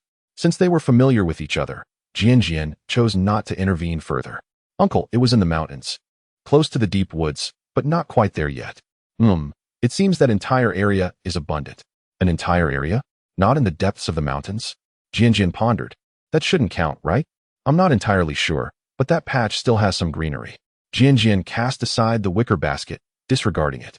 Half a basket of provisions at this point, when hunger gnawed at them, was akin to a lifeline. A few individuals exchanged glances. "Second master, this is indeed wild yam, isn't it?" A slap was delivered. "What a disgrace. You cannot even recognize it? Have you not tasted it in previous years?" Lu Weimin rubbed the spot where he had been struck, feeling somewhat aggrieved. "I simply cannot believe that despite our large group having scoured the periphery, how is it that he managed to find such a treasure upon his arrival?" Second Master Lu lowered his gaze nonchalantly. "This child must have ventured deep into the mountains. The grass on the outskirts has withered, and even the greenery is but half alive. Just look at this yam. It is still fresh." Lu Weimin nodded silently, suddenly exclaiming, "Those with skill have the audacity. Consider Zhuzi, he has been up there for days, yet there is neither sight of him alive nor dead. Humph. It is one thing to be envious, but do you possess the capability? The young intellectual evidently has the means to protect himself. Dare you do the same in the village?" Lu Weimin rose, sighing. "Ah, uncle, you have always been right. The more skilled one is, the bolder one becomes. I shall summon others. If they discover food, they will surely be overjoyed. Come quickly, I have found seeds for you, and I have prepared a portion for you to take. At this moment, only cabbage and radishes can be sown, and they will be ready for harvest just before the frost. The remainder shall be reserved for planting in the spring of the following year." With a simple and generous demeanor, Wang Hohot beamed with an ant-like smile. After several days of toil on the mountain, her harvest was considerable, yet she felt undeniably weary. The original owner of this fragile body was merely 15, still a child, and she hoped to achieve a height of at least 168 centimeters in this lifetime. The village center was bustling with activity, as the men from each household gathered, encircling Lu Weimin, bombarding him with endless inquiries. "Village chief, is it truly so? Is there really food to be had?" Some men wept as they rushed outside. Lu Weimin regarded his fellow villagers. "Have you all considered this? It may not be far from the deep mountains, and no one can guarantee there are no wild beasts lurking about." After a moment of silence, they resolved, "Let us go. There are new arrivals, daring to venture forth. If they find food, they can also reveal to us the locations. Does that not mean sustenance is being delivered to our very hands? What remains? Shall we merely wait for others to feed us? If we do not dare to go, we might as well remain at home and await our demise. Where there is one, there is another. Indeed, village chief, staying at home is merely awaiting death. They have already shown us the way. Should we not hurry? Our lives are at stake. We have but one life to live. What can be done? What of our parents, wives, and children at home? Shall we let them lie and wait for death? Indeed, villager, we shall all go. Let us proceed." Lu Yi observed quietly. The men of Lujiaten were not cowards, and this was commendable. Rising, he cleared his throat. I know that the sons of Lujiaten are all commendable, yet I must express my reservations up front. The young intellectual is brave enough to venture forth, partly out of compassion for our plight, wishing to alleviate our hunger. Moreover, it is evident that the young intellectual possesses considerable strength and the ability to defend oneself. Therefore, do not assume that because one child can undertake this journey, so too can you. Do not feel slighted, thinking I underestimate your capabilities. In terms of farming, you are experts. Descending and ascending the mountains to work is well within your abilities. However, we are merely ordinary farmers, and without the strength to contend with formidable challenges. We ought not to engage in endeavors beyond our means. The mountains are the domain of wild beasts. If we have not encountered them, it is merely by fortune. Should we happen upon one, consider your own physique. Will it suffice to fend off a beast? A ripple of laughter echoed from below. Furthermore, while assistance may be provided in locating sustenance, the decision to embark on this journey rests solely with us. To speak frankly, if Wei Min were to inform you of gold ahead, and you ventured forth only to be bitten by a dog, could you hold Wei Min accountable for that revelation? Certainly not. He has offered you information, which is a kindness that must be remembered. Let it be known that Lujiaten does not harbor ungrateful souls. After surveying the crowd, he sighed. At this juncture, I shall refrain from further words of little value. Reflect upon your families, your parents, wives, and children at home. Chapter 15. Ascending the Mountain. Reaping the rewards. Consider the morsel that your mother has saved. For what purpose? Who does not desire to live? Who remains unaware of the torment of hunger? What can one possibly say? Only those who have endured suffering can truly understand, and those who have felt hunger know its pangs. Lu Weimin is no exception. The entire Lujiaten village has nearly tasted the bitterness of starvation, and now the instinct for survival overpowers all else, compelling them to grasp at any lifeline. The following day dawned bright and clear. As soon as the door opened, Lu Weimin greeted them with a smile as radiant as a blooming chrysanthemum. Uncle, what is this about? Xiao Jian, have you rested well? Although Lu Weimin had always treated her kindly, she found his manner somewhat disconcerting. Uncle, are we heading to the mountain? Lu Weimin nodded vigorously. Yes, indeed. Please wait while I fetch a basket. Looking back, she saw that nearly the entire village had mobilized, each person equipped with baskets, sacks, and hatchets. Though they appeared ragged and haggard, their faces were alight with expressions of hope. Xiao Jian felt at a loss for words, a lump forming in her throat. The villagers were accustomed to foraging for wild vegetables and gathering firewood, yet they were not daunted by the prospect of climbing the mountain. They were familiar with it and did not tire easily. Initially, they chattered excitedly amongst themselves. As they ventured deeper, the lush greenery of the grass brought forth increasing astonishment. Were it not for Lu Weimin's repeated cautions, many of the women would have hastily begun to dig for wild vegetables. The sheer joy of discovery propelled them forward, unaware as they stepped into the depths of the mountains, lost in their yearning for sustenance, leading the people to the location. I offered a brief reminder that beyond this point lies the deep mountains. Upon witnessing the vast expanse, the villagers were overwhelmed with emotion, nearly brought to tears, momentarily forgetting the wild vegetables they had so eagerly anticipated. Upon hearing Lu Weimin's words, they hastily set aside their baskets and immersed themselves in labor, for this was sustenance. I did not venture far, merely lingering nearby, prepared to sound an alarm should a wild beast appear. Fortunately, the villagers' luck was fortuitous this time. The entire process unfolded seamlessly. Ascending the mountain filled with hope, we descended as night fell, yet each person was profoundly content. Today, as harvest overflowed the village office's courtyard, regardless of those who climbed the mountain or those who remained below, the space was filled with people, their eyes riveted on the bounty before them. Some of the elders, as they gazed upon the scene, felt tears welling up. I thought I would simply wait to die. Who would have imagined there could still be a path to life? Isn't that the truth? That day when we received those few pounds of coarse grain, I contemplated not eating it, saving it instead to make porridge for the children, so they could have a few more meals. What can my old bones do? I can't be of any assistance to them. I'm merely a burden. Do not speak like that. The children have said that as long as we are alive, there is hope. Surely, heaven would not forsake us. Indeed, a path to life. Is this not a path to life? Look, ever since that young intellectual arrived, good fortune has befallen us. Wouldn't you agree? Absolutely.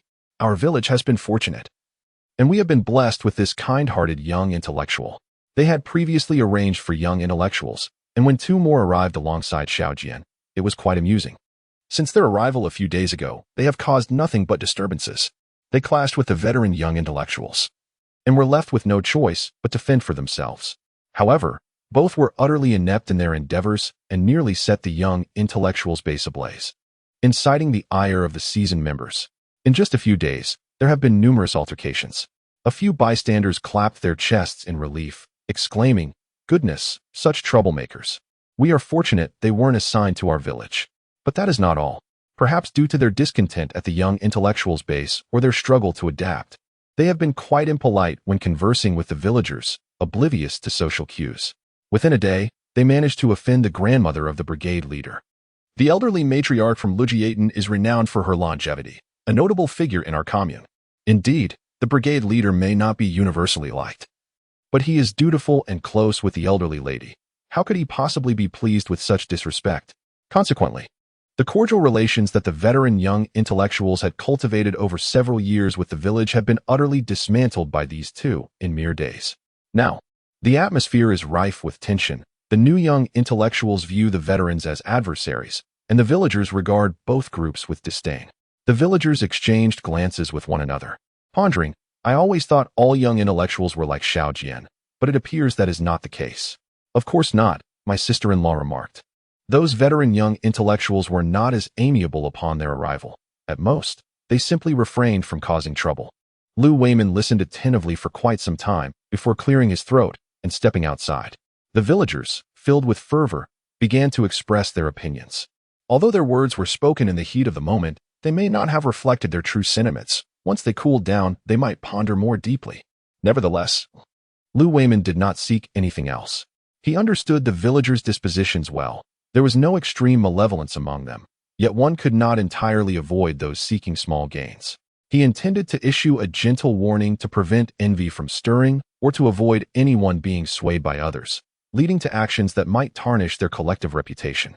Furthermore, he sensed from the leadership of the commune that after the autumn harvest, more educated youth would likely come to their village. It was a situation that could not be avoided. He needed to contemplate and prepare in advance for certain matters. All right, we are all united in this effort. I have no doubts. After all, this young educated youth will become like our own child, and we shall all look after them together, he declared. Chapter 16, Dividing Resources. The desolate autumn harvest, I also recognize that everyone has relatives in other villages, including myself. Life is tough for all of us. You must weigh your own circumstances.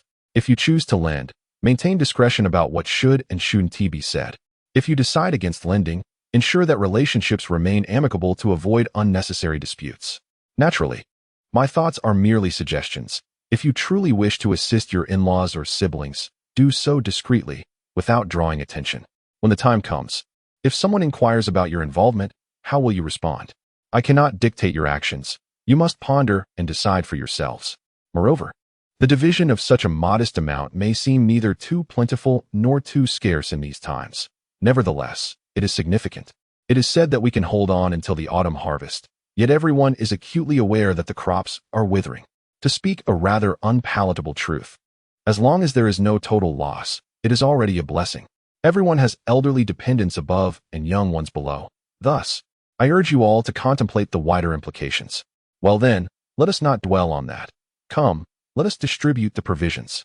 The mood, previously dampened by the autumn harvest, suddenly soared once more. Upon hearing this figure, a number of people were moved to tears. What does this signify? To put it simply, from spring until now, every household has been teetering on the brink of starvation. 70 to 80 pounds is barely enough sustenance for a family for 15 to 20 days, supplemented only by wild vegetables and ground corn husks. The fact that one person can now receive such a share signifies a glimmer of hope for survival until the autumn harvest. Indeed, some children are already salivating, asking, "Mother, is there food? Grandmother, is this for us to eat?"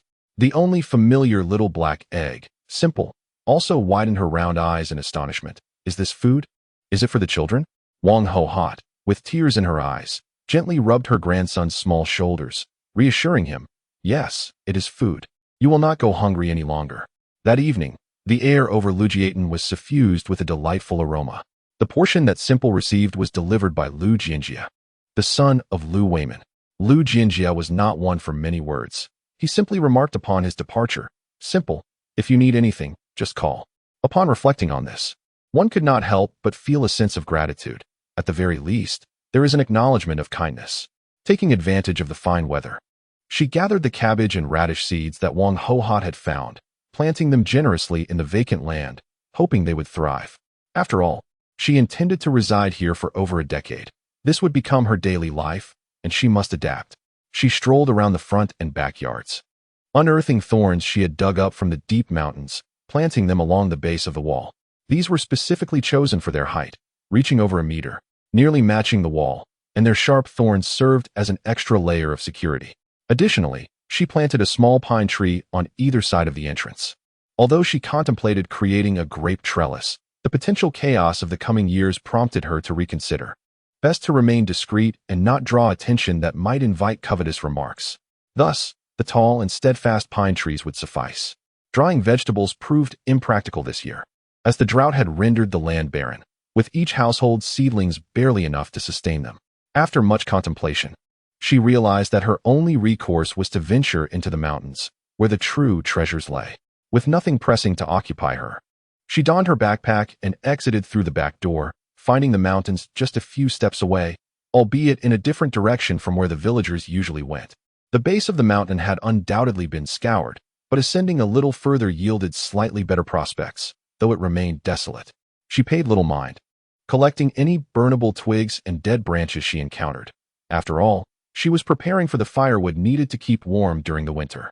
As the days pass, the time for the autumn harvest approaches swiftly, and with each passing moment, Lu Weimin grows increasingly anxious.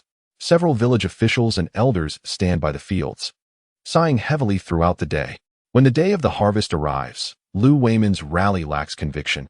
He hurriedly utters a few words before hastening to commence the work. The once bountiful corn cobs, heavy with promise in previous years, feel disappointingly light this season, though they all harbor an understanding of the grim reality. Witnessing it firsthand weighs heavily on their hearts, with many working through teary eyes. The jubilant atmosphere of past harvests has been replaced by an unsettling silence. The most feared scenario for the seasoned farmers is the indifference of the heavens. What should have taken 10 days to harvest corn was completed in just 5, yielding only a meager portion of cobs, most bearing only a few kernels, suitable only for grinding into feed for pigs. Yet, no one can bear to part with even a single grain. Each is treasured and carefully collected. The barn is filled with heaps of corn cobs, but the total yield is less than a tenth of last year's harvest. Throughout this ordeal, silence prevails. The scant food supply barely suffices for the state grain quota, let alone for individual distribution. The oppressive mood weighs heavily on many, their limbs too burdened to lift. The buoyancy of earlier days has vanished, replaced by profound despair, with even the children treading lightly, no longer daring to play. Fortunately, the upcoming sweet potatoes and potatoes fare somewhat better, as they are more drought-resistant. Although their yield has also diminished compared to previous years, it still offers a slight solace to the villagers of Lujiaten amidst their despair. The harvest was poor, significantly less than previous years, presenting a formidable challenge for the young lady, who was inexperienced in agricultural labor. Nevertheless, bolstered by her physical strength and enhanced nutrition, the autumn harvest consumed only half the time compared to previous years. Yet, the primary crop of corn for public grains still yielded nothing. This disheartening situation was not unique to Lujiaten. It mirrored the plight of the entire commune, county, and province, with several severely affected regions even reporting fatalities due to starvation. Lu Weimin, attending a meeting, felt an immense relief that the distribution to Lujiaten was uncomplicated. Had it been the previous educated youth, such a tragic outcome could have ensued. Reflecting on this, he felt a sense of dread. He had hesitated when entering the mountains, what had ultimately fortified his resolve. Each village faced similar predicaments, and the commune found itself powerless. After all, the supply of grain for the city depended on this public grain. Yet it could not push the farmers to the brink of despair. The commune sought to protect the farmers, while the higher authorities prioritized the city. After a week of tugging back and forth, it was finally decided that this year's public grain would be substituted with potatoes and sweet potatoes, with only 1/3 of last year's quota to be submitted. Even under these circumstances, many village leaders wept openly. Lu Weimin felt a deep sorrow. 1/3 was a devastating blow.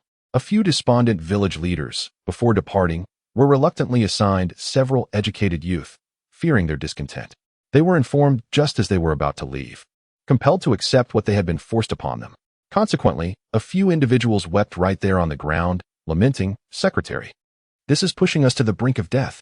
This year, despite toiling endlessly to irrigate the fields, our harvest amounts to scarcely a quarter of what we reaped in previous years. The grain tax remains exorbitant, while we subsidize those who contribute nothing. Secretary, how are we to survive? Others are equally exasperated. We have only been in the countryside for a few years, and while we have not encountered many troubles, our lack of agricultural expertise is evident, and the grain distribution is indeed a pressing issue. Secretary, you are well aware of the circumstances in each village. The crops have suffered from drought since planting, relying solely on our collective efforts to transport water from the river, yet they have withered under the relentless summer heat, yielding nothing. During the autumn harvest, the corn cobs were empty. You might say that 1/3 is not an insignificant amount, but what are we to offer in return? How are the common folk to endure? This summer, with 10 pounds of grain for a household of over 10 people, it lasted barely a month. And the mountains have been stripped bare. Our village has not experienced direct starvation, yet a young man, driven to desperation, ventured into the deep mountains and has not returned. The commune secretary, a man in his 40s, bears a weathered complexion, with prominent cheekbones suggesting hardship. He is a veteran, limping on his left leg, and his brow is perpetually furrowed. I understand, I truly do. I am acutely aware of everyone's struggles, not just within our Shenyang commune, but across the entirety of Anji County and even the broader Linbei province. The situation is much the same. At meetings, the reports echo these sentiments. Comrades, our nation is currently facing formidable challenges. We hold the land and forests, which are invaluable treasures, and we must harbor a glimmer of hope that surpasses that of our laboring brethren. Comrades, I hope that everyone can overcome the hardships and toil with a resilient spirit, making the most of our present circumstances and fostering self-reliance. We are all aware of the efforts you have put forth, and we are currently seeking ways to alleviate your struggles. Hold on. These difficulties are but temporary, and the nation's construction requires each of us to contribute our share. As this sentiment was articulated with such finality, a few individuals discerned the futility of the situation, their departing steps growing heavier. The glances cast towards the youth were not particularly amiable. Several young intellectuals were startled by the earlier scene, still unable to fully comprehend it, and could only follow their respective village leaders in a daze. Lu Weiman had always believed his village to be the most impoverished. However, upon hearing of fatalities from starvation in other villages, he felt his own circumstances elevated by a considerable degree. He was grateful to have trusted in the simplicity of that notion. Otherwise, he could well have been the one to gain notoriety today. Reflecting on this, his spirits lifted somewhat, even alleviating his worries about the public grain tax. Regardless of the challenges, the lives of the villagers were preserved. Thanks to that simplicity, he found the three young intellectuals more agreeable. You three, do you have anything you wish to purchase? The village cart has arrived. We can wait for you, he offered. The young men and women, taken aback by the village leader's earlier assertiveness, now confronted with his amiable demeanor, felt hesitant to voice their thoughts and merely replied that they would retrieve their parcels from the post office. The trio, each with a package in hand, soon boarded the cart. Lu Sanyi fed the oxen, tilting his chin upward, while Lu Weiman glanced over to see Jinjin approaching, cheerfully bounding with a small basket on his back. The 15-year-old girl, still a child, bore traces of her youthful innocence. A fleeting glance at the three strangers in the vehicle and the pile of luggage provided her with a rough understanding of the situation. She smiled brightly, while Lu Sanyi's face was etched with laughter lines, exclaiming, "All right." Their conversation was simple, a means to fill the silence. "Uncle, are we working tomorrow?" Lu Weiman, not pondering too deeply, replied, "After 3 days of rest, we'll let the corn stalks dry out before bundling them up in a few days." "Are you becoming restless again? Yearning to escape to the mountains?" Jian Dan did not deny it. "I'm not thinking about it. But if we're going to stay here, I might as well gather some firewood before the snow falls. Isn't winter supposed to be quite cold?" "Indeed. It will be bitterly cold. Once we finish the tasks in the fields and our own plots, we can essentially hibernate for the winter. We truly need to gather more. Uncle, shouldn't we head to the mountains soon? Isn't that so? Little Jian, don't be in such a hurry. In a few days, the whole village will ascend the mountains together. Are we going deep into the mountains?" Lu Weiman felt a surge of excitement. Of course not. Venturing into the deep mountains is no easy feat. You should avoid it as well. There are all sorts of dangers lurking there. If it snows, even the starving beasts will emerge to hunt for food, so we must remain vigilant. She could discern the good intentions behind his words and readily agreed. Uncle, do you think that with this year's drought, there will still be anything up in the mountains? Why wouldn't there be? The mountains are unlike the plains. They have their own means of retaining water, not to mention the trees, which are quite formidable. In my childhood, I recall a time when, from spring to autumn, not a single drop of rain fell. The crops could only languish, unable to thrive in the arid soil, while the wells were choked with mud. And the river ran dry. There was no recourse. Survival was imperative. Wild vegetables were non-existent, and the land was utterly barren. Eventually, the villagers ventured up the mountains. For remaining behind meant awaiting death. The mountains offered a glimmer of hope. Do you know what the first edible thing we encountered was? It was a rat, along with snakes, spiders, and insects. Anything alive was met with desperate fervor, with some unable to restrain themselves and shoving their finds directly into their mouths. The hunger was unbearable, with our bellies and stomachs in excruciating pain. The depths of the mountains were accessible, and within them lay a wealth of resources, including a bounty of wild fruits and other foraged goods. Yet, few remained among us. Some had perished by the jaws of tigers, others by venomous snakes.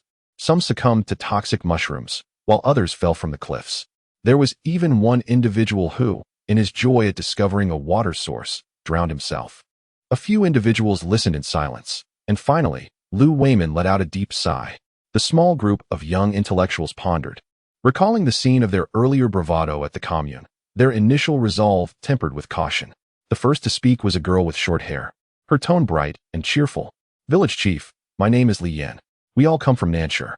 Then, another girl, demure in appearance and clad in the simplest of attire, her sleeves adorned with patches, introduced herself. "Village chief, I am Lin Zhaodi." Chapter 18. The arrival of new educated youth. Finally, the only male among us, the village chief, introduced himself. "I am Chen Jiangwo. We have all come in response to the call to support rural development, and under your leadership, we hope to elevate our village to new heights." Everyone enjoys kind words, and Lou Wayman is no exception. Particularly, Chen Jiangwo spoke with a certain generosity that was not irksome. He nodded affirmatively. Good, good. Let me brief you on the situation in our village. As you saw at the commune, this year has seen a significant lack of rainfall, resulting in a poor harvest for us. If you had arrived in a typical year, I could have assured you that working diligently would yield enough grain by year-end for some hearty meals. However, this year, after paying the grain tax, our village has no surplus grain left. It is uncertain how the villagers will survive the winter and endure until spring arrives. A few of the educated youth listened intently, surprisingly unfazed. Chen Jiangwo responded quickly. "Village chief, to speak frankly, the situation in the city is even worse. My elder brother works in a factory, and while we receive a monthly grain supply, it is exceedingly meager, less than 1/5 of what we had before. Many families rely on assistance from their rural relatives. This is precisely why my parents urged me to come to the countryside. They said that even in the worst of conditions, one could still concoct a nourishing broth from a handful of grass. It is far better than waiting for death in the city. If it truly comes to the worst, then it is simply my fate." With a sidelong glance, his thoughts were surprisingly clear. The optimistic Li Yin chimed in. "Village chief, this is the prevailing situation everywhere. We all understand." The demure Lin Zhaodi acknowledged. "Indeed, there is no grain left at home. My younger brother has already begun to subsist on porridge." Concurrently, several others expressed their surprise. Li Yin directly inquired, "Wasn't your brother accustomed to porridge before?" Lin Zhaodi responded with an air of inevitability. "Yes, he used to eat rice. All three of us in the family had jobs, but due to this year's grain shortage, my mother insisted I give my job to my brother and return to the countryside. She believes that in rural areas, food is abundant. With a little diligence, one won't starve." A profound silence enveloped the vehicle. Jian, taken aback, mused to herself that while it was not uncommon to encounter pampered daughters, it was astonishing that Lin Zhaodi appeared to embrace her situation so cheerfully. In the distance, the silhouette of Lu Jiaten came into view. Lou Wayman cleared his throat, stating, "Well then, I will arrange accommodations for you shortly. First, settle in and, like the villagers, rest for 3 days to acclimate to the local environment before commencing work.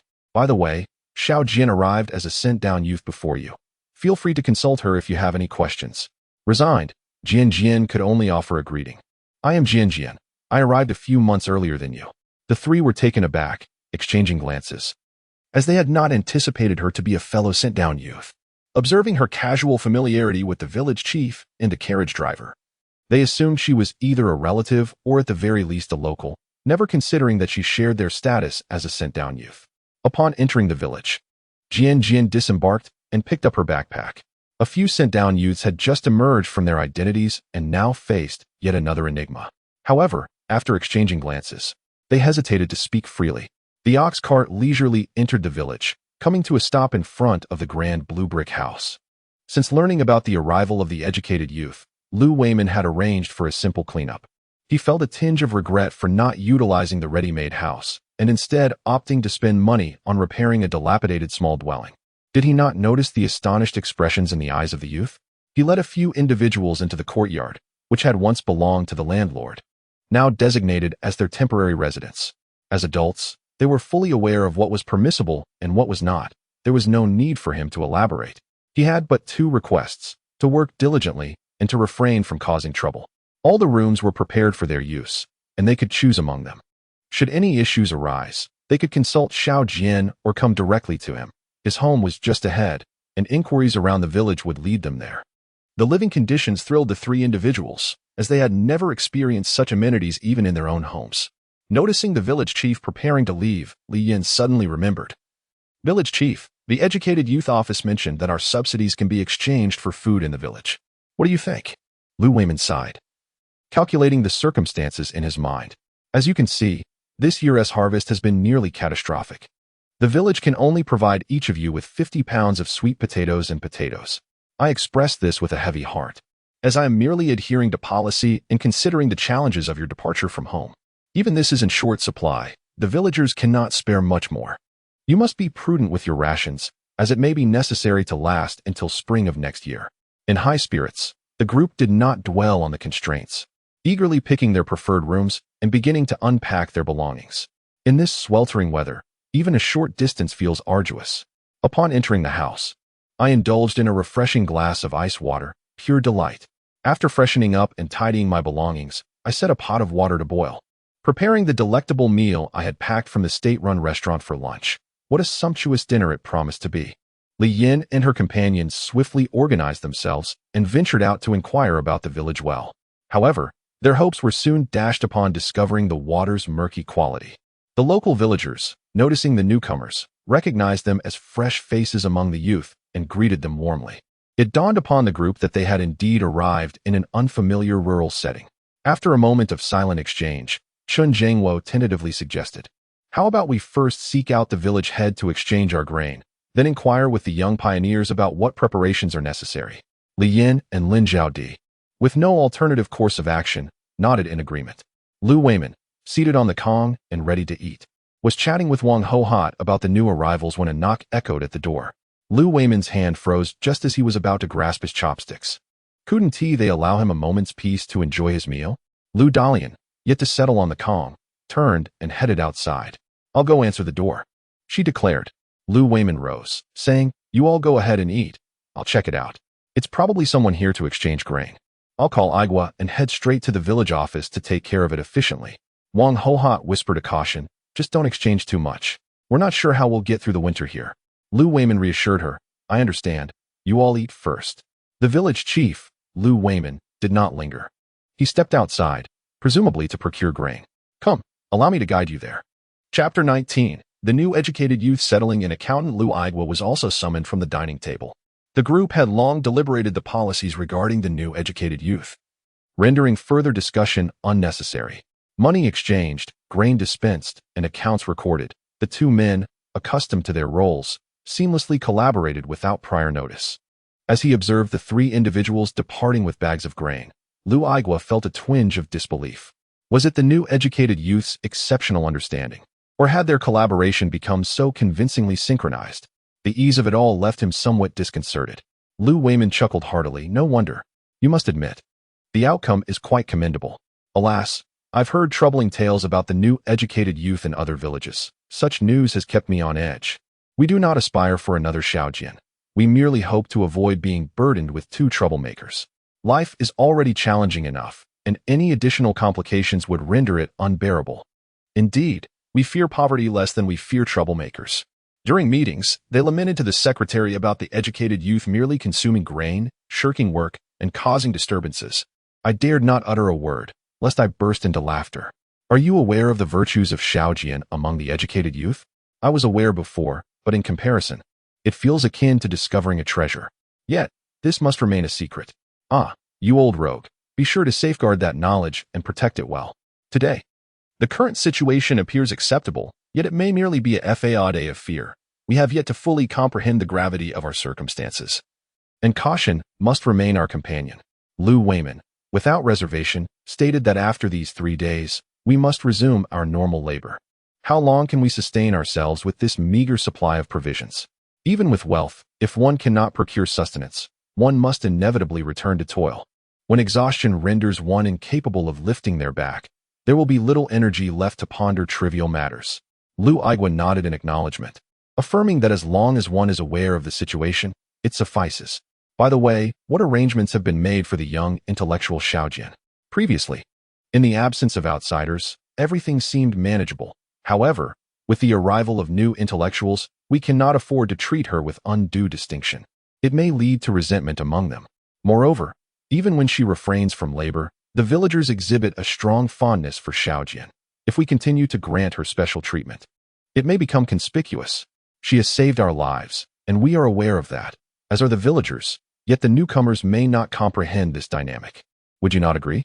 I understand that she does not appear to have any inclination towards idleness. After all, the current tasks are not particularly strenuous, merely bundling corn stalks and the like. Let us proceed with this arrangement for now.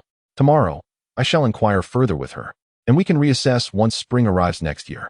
Noticing the absence of onlookers, Lu Weiman lowered his voice, remarking that during the recent meetings, the atmosphere from the commune suggests some disarray at higher levels.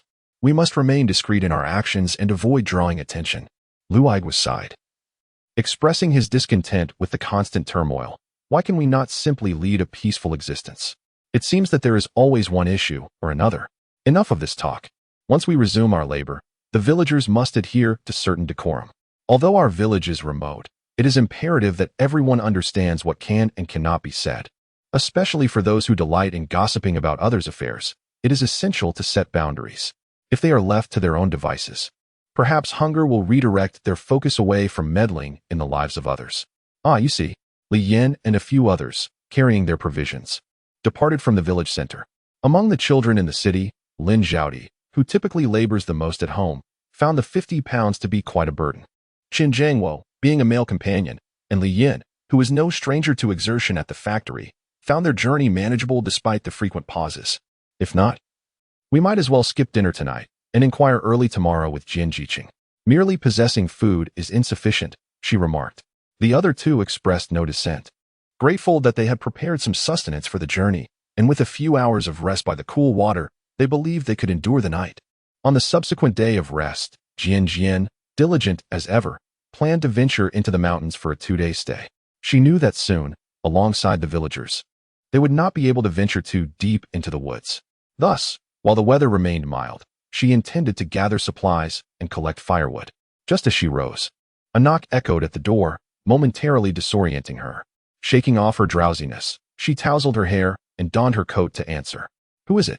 What brings you here?" she inquired, her voice still tinged with sleep. My apologies. Did we arrive too early?" One of them responded. "Forgive us. We changed our sleeping arrangements and were restless, waking up quite early. We honestly did not expect you to be up at this hour." "Not at all.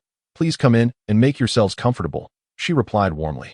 In the yard, several wooden stools were arranged, crafted during the previous construction of the house, now perfectly suited for sitting outside. With a simple motion, she opened the window to allow fresh air to circulate.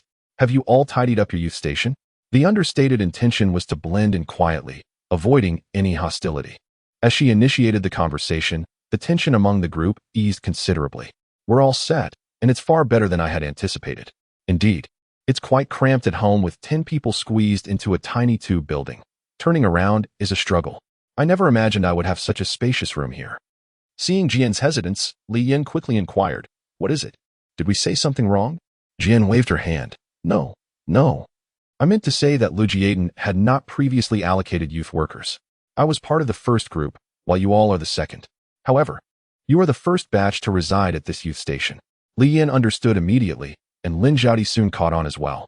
Her expression tinged with a hint of regret, though she quickly dismissed it.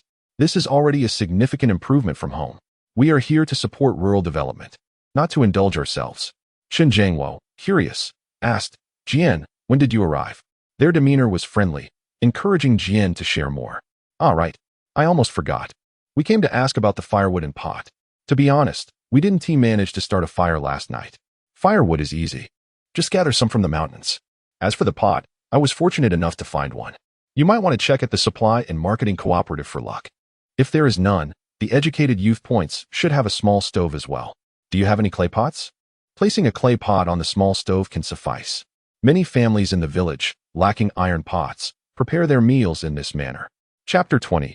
Conversations among educated youths. There are also wooden basins, buckets, and cabinets for use. Lu San, who drives the cart, has a son who is a carpenter, and his creations are quite commendable and functional. I have also exchanged for some wooden items there. Additionally, there are bedding mats, brooms, backpacks, baskets, wooden bowls for eating, chopsticks, and wooden spoons. These assorted items are all available from him. The three individuals were left in a state of astonishment. Li Yin let out a wail. We never considered these.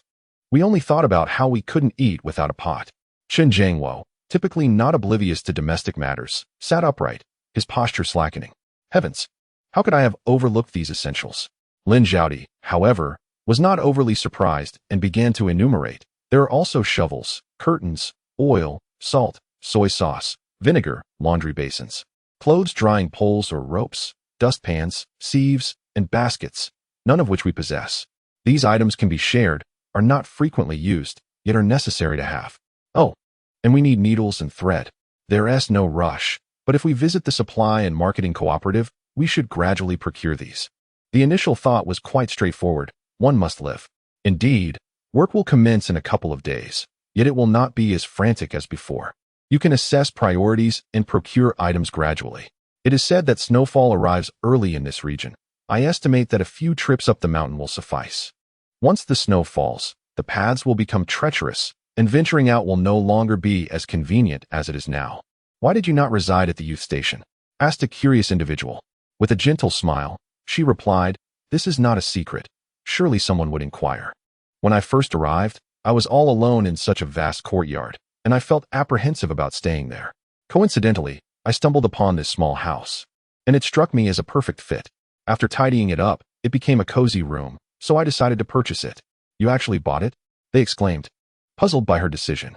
They could not comprehend why she would choose to spend her money on an old, dilapidated house when there was already a decent place to stay without cost.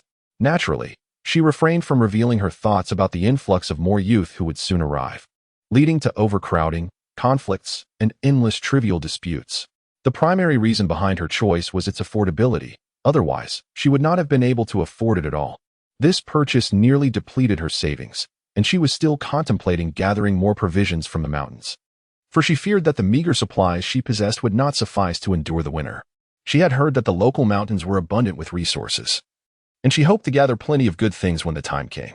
By leveraging their inquiries, she aimed to convey the message that the house was inexpensive, and her funds were limited, ensuring that this information would circulate when more individuals arrived, thereby dissuading any unwanted attention. As the initiative to settle in the countryside began, many were filled with fervent enthusiasm. Yet, when the large influx occurred and circumstances became compulsory, the more people there were, the more complicated their thoughts would become, leading to an increase in cunning schemes. Thus, she resolved to meticulously execute every conceivable plan to lay a solid foundation for a tranquil life in the future. Moreover, upon this reflection, she suddenly recalled Zhu Yan, who had expressed a desire to recognize her as a younger sister. It seemed that ever since her arrival, Zhu had forgotten all about her. Perhaps she should pen a letter to reassure them of her well-being? Oh, and let us not forget the diligent factory director, Chen Hongjun, who had been of great assistance. After a prolonged silence, Chen Jiangwo finally posed the question that had been lingering in his mind. Jian Jiqing, might you still be quite young? Have you reached adulthood? Since yesterday, he had sensed an air of youthful innocence about her. Jian simply smiled. Did I give it away? I am but 15 years old, indeed younger than you all. Li Yin and Lin Zhaodi were instantly overwhelmed with maternal affection. What? You are merely 15? How is it that you have come to the countryside at such a tender age? They speak of rural development, yet which caring family would allow such a thing? My family is no longer with me. I am all alone now. Previously, my grandfather had arranged a marriage for me, but when calamity struck our family, the engagement was swiftly annulled. They live nearby, which makes it rather awkward, as we are bound to encounter each other frequently. When I learned of the policy encouraging migration to the countryside, I thought to myself that since I have no relatives left, perhaps it would be more peaceful to live here. The three of them fell into a contemplative silence for a while until Jian spoke again. I do have an older sister and an uncle who treat me quite well. With the village planning to venture into the mountains, I was considering gathering some mountain goods to send to them. Jian Jiqing, do you have any plans for today? Might you take us for a stroll up the mountain? We wish to familiarize ourselves with the area so we can gather some firewood. The mornings and evenings are still quite chilly, and the Kong is somewhat damp. It is time to light it. Simplicity is not without its merits. The plan is to gather at the youth point shortly and first visit Old Man Lu's home to purchase a backpack. Shin Jiangwo and the others had little to prepare. There was only a small amount of food left, just enough to suffice. By the time they were ready, they were already waiting at the entrance. At Old Man Lu's house, the door was opened by a 7-year-old boy named Huzi, who was delighted to see Jian. Sister Jian, are you here to see Grandpa? Jian smiled and replied, these brothers and sisters wish to exchange some items. Who should I speak with? Grandma, Dad, Mom, Sister Jian is here. Jian was taken aback by the commotion. It seemed a bit overwhelming. Lu Guangming and his wife came out first. Little Jian, I didn't expect to see you. This is the newly arrived youth from yesterday. I brought them along to make some exchanges. The couple led the youth to the storeroom. And soon the old lady appeared with a warm smile, saying, Little Jian, please have a seat. There's no rush. The yard had benches, and Jian politely sat down. Grandma-san, are these shoes you've made for Grandpa-san? Yes, winter is approaching, and he often goes out. In winter, he needs to shovel snow, gather firewood, and feed the cows.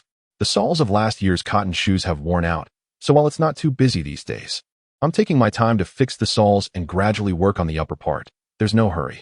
The layered cloth shoes reminded Jian of what she had seen on her father's feet in a past life, though those had been custom-made and were not entirely the same. She examined them closely and asked, Grandma-san, is this truly the layered sole? Indeed, when the time comes, donning a pair of thick-soled straw sandals will certainly prove advantageous. Grandmother, is the snowfall particularly heavy in our region? The elderly lady tugged at the shoelaces with great effort. In previous years, it truly was significant. Snow began to fall in November, and by late November or December, heavy snow would effectively seal off the mountains. Last year, however, was different. 2 light snowfalls occurred at the onset of winter, but thereafter, it remained dry throughout the season. How could this year be so parched? Chapter 21. Collecting firewood on the mountain. Encountering the red mushroom outside. The sky remained clear and cloudless. The elderly lady glanced up before resuming her tasks. This winter, one wonders what circumstances await us. If the drought persists, the coming year will be even more challenging. That cannot be the case. The weather has indeed been more typical of late. Perhaps in a few days, we will witness snowfall. It is wise of you to prepare in advance. We too will be heading out to gather firewood shortly. Should heavy snow block the mountains, it will be prudent to have fuel for warmth. Indeed, as the chill settles in, preparation is essential. She looked at Jian with concern, asking, have you made your preparations? Have you brought your winter clothing? What about your cotton shoes? Is your blanket sufficiently thick? The mattress need not be overly thick. As long as the Kong is warm beneath, it will suffice. But the covering must be ample. Our windows here are not tightly sealed. We must ensure to close the gaps soon as the winter winds from the northwest can be quite fierce, blowing directly inside. When the time comes to rest, the gusts beneath will be stifled only by the warmth of our thick blankets. Simply following along, I brought a quilt, which should suffice. My room is small, and a few uncles helped me secure it quite tightly. When I have the time, I shall also attend to the windows. As for the cotton clothes, my older sister has brought me a complete set. I shall be careful not to wet them. Grandma, what if I don't know how to make them? The whispering tone evidently brought delight to the elderly lady, who responded softly, you must learn. I will assist you. Let me tell you, my skills are renowned in the village. Both your Uncle Guangming and your Grandpa San are fond of wearing the shoes I make. Her tone brightened further. Your aunt has even made shoes for your Grandpa San. See how well they fit him? The sweetness of the moment enveloped Jian, akin to a delightful treat. "Oh, Grandma, does Grandpa Sen really adore the shoes you make?" In a playful manner, the old lady, unable to resist, waved a light shoe sample at her. "You little brat. Teasing me." Just then, the three young intellectuals emerged with their belongings, and Jian took the opportunity to flee, calling out from a distance, "Grandma, I shall return another day." Li Yin observed this affectionate exchange, unable to suppress her envious gaze. "Jian, are you quite familiar with this family?" "Not particularly, just that frequent interactions have bred familiarity," Jian replied, not wishing to dwell on the matter. "Have you all made your selections?" The group revealed the burdens on their backs, affirming, "Yes, we've chosen.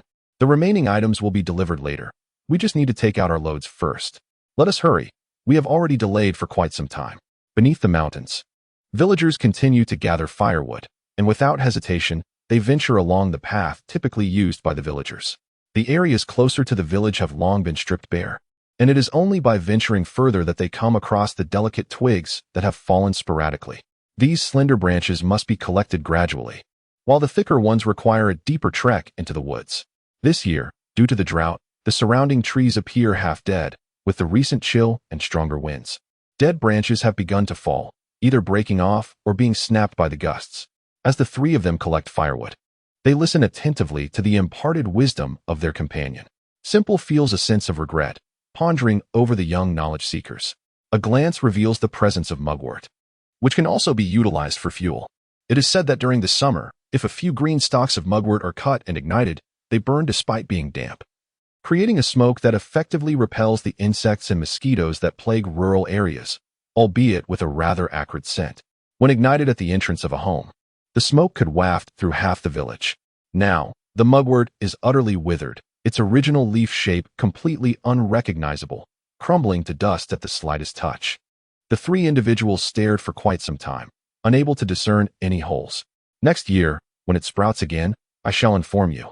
The flavor is quite pleasant and does not irritate." "Ah, the young knowledge seeker, that red fruit. I believe I have seen it before. Over there, over there." The three of them rushed over, much like children encountering something novel. The male companion lagged slightly behind, while the two female knowledge seekers empathized, exclaiming, "Indeed, how festive the color is. Well then, let us pluck one down." Moreover, this particular bark serves as an excellent remedy for inflammation and alleviating sore throats. Simply steep it in water and consume, and it proves remarkably effective. This unexpected discovery has delighted several newcomers, significantly diminishing their grievances about the ascent. It seems that this mountain indeed harbors treasures. Naturally, these are all gifts from nature's bounty, should the denizens below find themselves in dire straits. This mountain remains their ultimate refuge.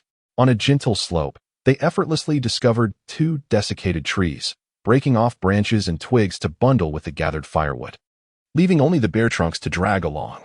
"That is yours. Tidy up and take it away," one of them remarked. The three exchanged glances, and ultimately, it was the sole male among them who rolled up his sleeves and attempted to emulate the simple task of pruning the trees. However, upon lifting the trunk, he nearly stumbled, astonished as he swayed between the two logs. "Jian Jiqing, is it truly effortless for you to carry that?"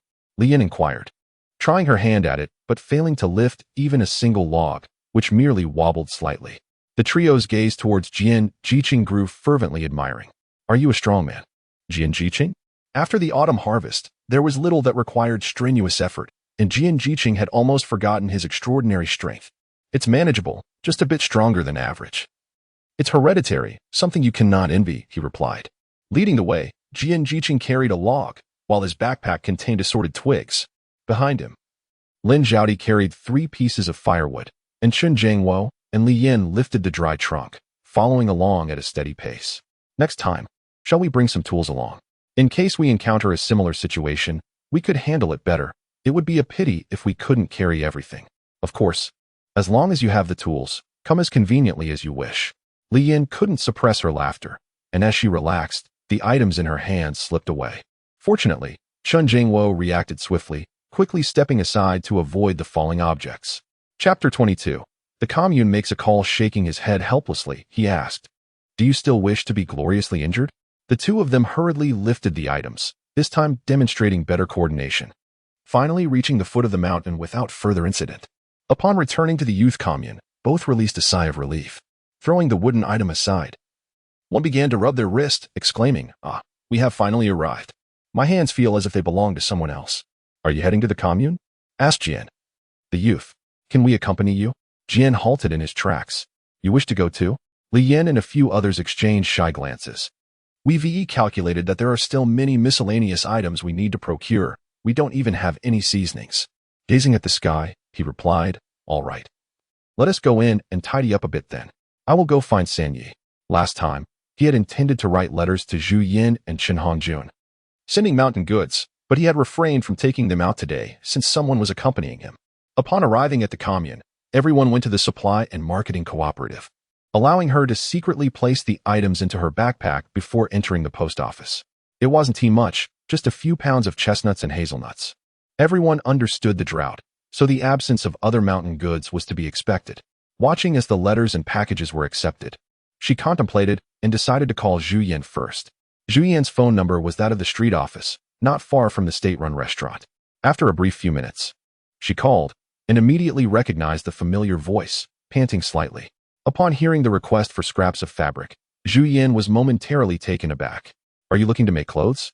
I can find you some flawed pieces," she inquired. The vibrant remnants described by the caller were not intended for garments. Instead, the girl expressed a desire to create something from them, emphasizing that quality was irrelevant. "Please ask around for any scraps. I don't mind the material or color, the more, the better.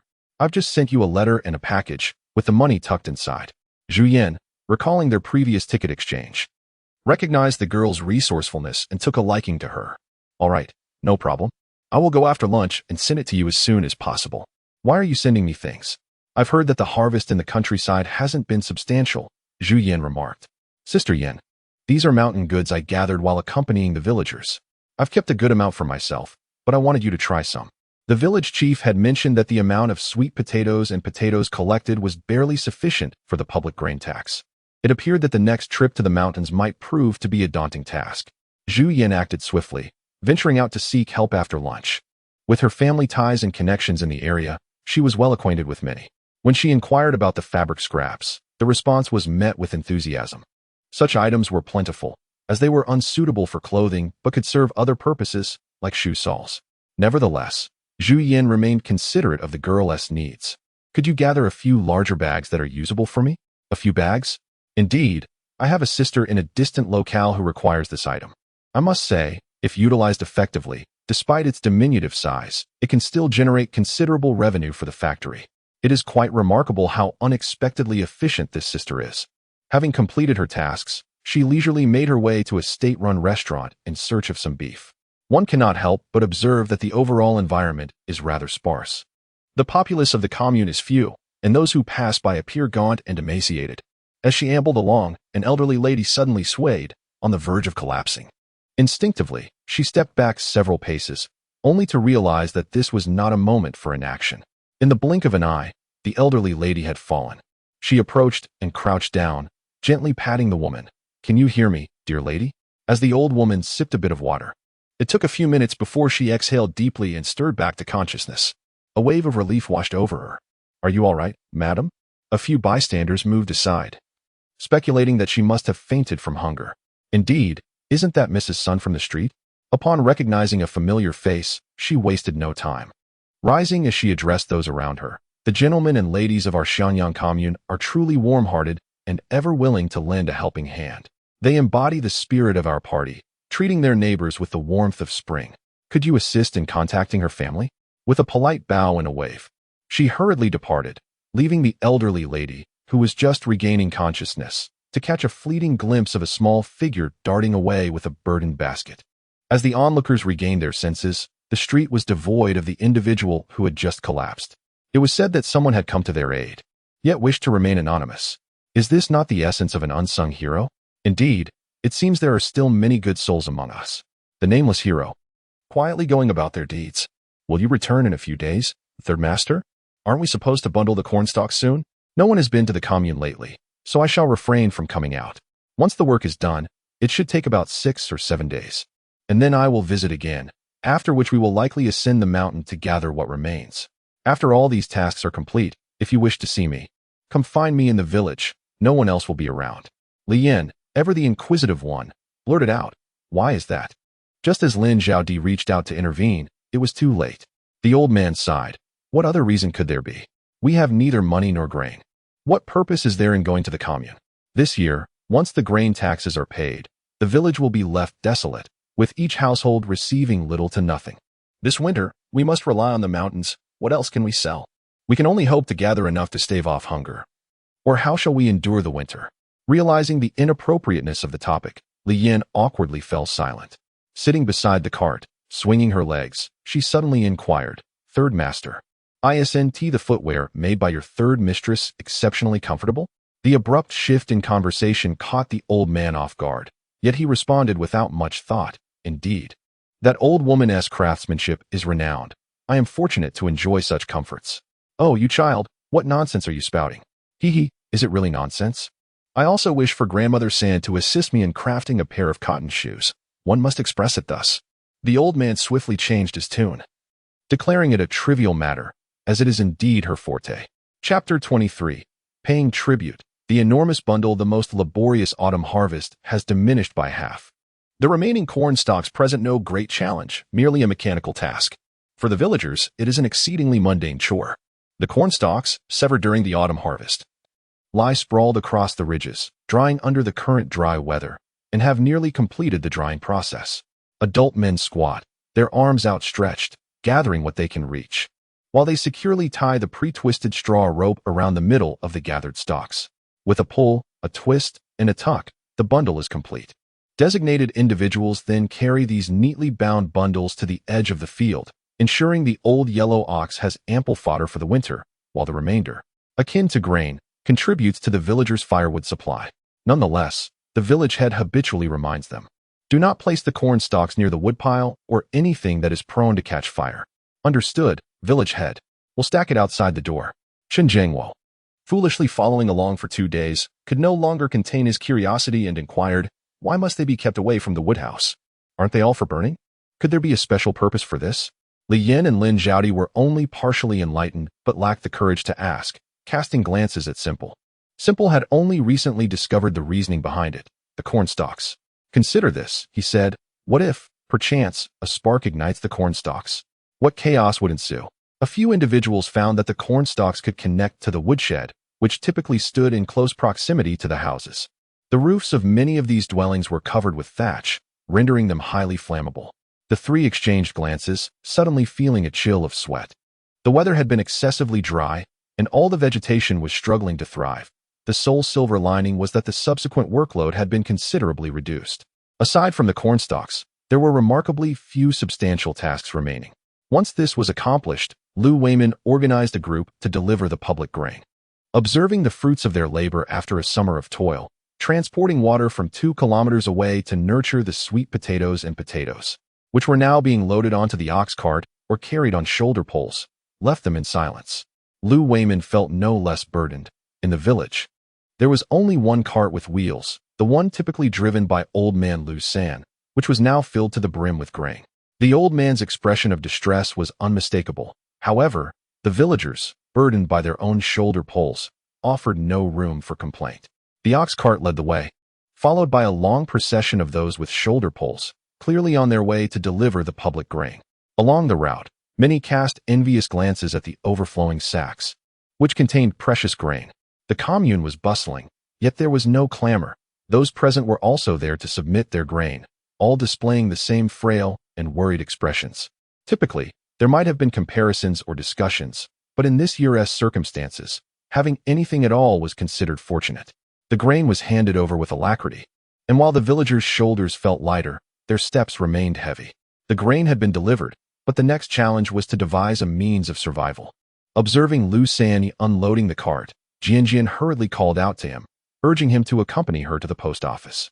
Indeed, upon mentioning her name and presenting her identification, it was confirmed that a parcel had arrived. However, the gaze directed towards her was rather peculiar. In the next moment, upon seeing the several large bags that the other party was pointing at, Jian was momentarily taken aback. "Sister, are all these for me?" Although that was the implication, wasn't Sister Yan's efficiency a tad excessive? She had anticipated that Yin would set aside what she could upon arrival, and had even mentioned the more, the merrier. Yet she had not expected such an overwhelming quantity to be brought over all at once.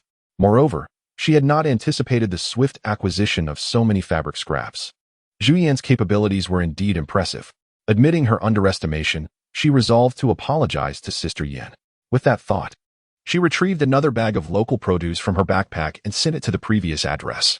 Subsequently, she collected her enormous parcels, maneuvering them into the corner of the entrance hall, promptly stowing away the excess in the base, leaving only one outside. Lu San, who was feeding the cattle, was taken aback, and before he could hobble over, he witnessed Jian effortlessly lift and place the substantial package onto the ox cart. Well, he had forgotten that this child possessed considerable strength. As they headed to the grain station to fetch a few individuals, Lu San finally spoke. Did you acquire another cotton quilt? Otherwise, who could carry such a large package? The shape suggests it is all soft. Jian had not intended to draw such attention with this. Had she known, she would have chosen another day to come. However, it was too late to say anything now. With a sigh, she responded, San, I mentioned wanting to ask your third grandmother for help in making cotton shoes, didn't I? I casually mentioned to my sister to keep an eye out for any scraps of fabric, suggesting that it would be quite useful to have some for patching up clothes, thereby avoiding waste. I never anticipated she would send me such a considerable quantity. I wonder just how many pieces of fabric she included. Could it be that she actually mailed me a quilt? The old man's eyes sparkled with interest. You still have connections to the fabric factory? I quickly opened Zhu Yan's letter and scanned through it. What good does it do to know someone in my situation? It's all thanks to my sister who made the arrangements. She is aware that I am not adept at shoemaking. Hence she took the liberty to exchange extra materials for me, allowing me to hire someone for assistance. However, one cannot expect help without offering something in return. Oh, she really did send me a quilt? I sniffled slightly inside. This Yin Jia is truly something. I may be grown, yet she still treats me like a child. Lu San eyed the bag. Even if we set aside the quilt, there is still a considerable amount contained within. I recalled her mentioning that she intended to ask his wife to assist in shoemaking. Thus, this fabric could have easily been sourced from her own home. Ah, how wonderful. Regardless of the material, it is all good stuff. I thought to myself, feeling quite pleased. It isn't that I covet such items for the children. The reality is, we are simply too impoverished. Are you not a child anymore? At that moment, I ran into someone from earlier. Lu Xingyi, in a good mood, no longer felt remorseful about the old ox, and everyone gathered to take a break. Some were still hesitant. Xingyi, are you truly not concerned about the ox? Rest assured, you few haven't yet sunk that load of grain. Come on up. Ah, certainly. Xiao Jian, your package, is it so substantial?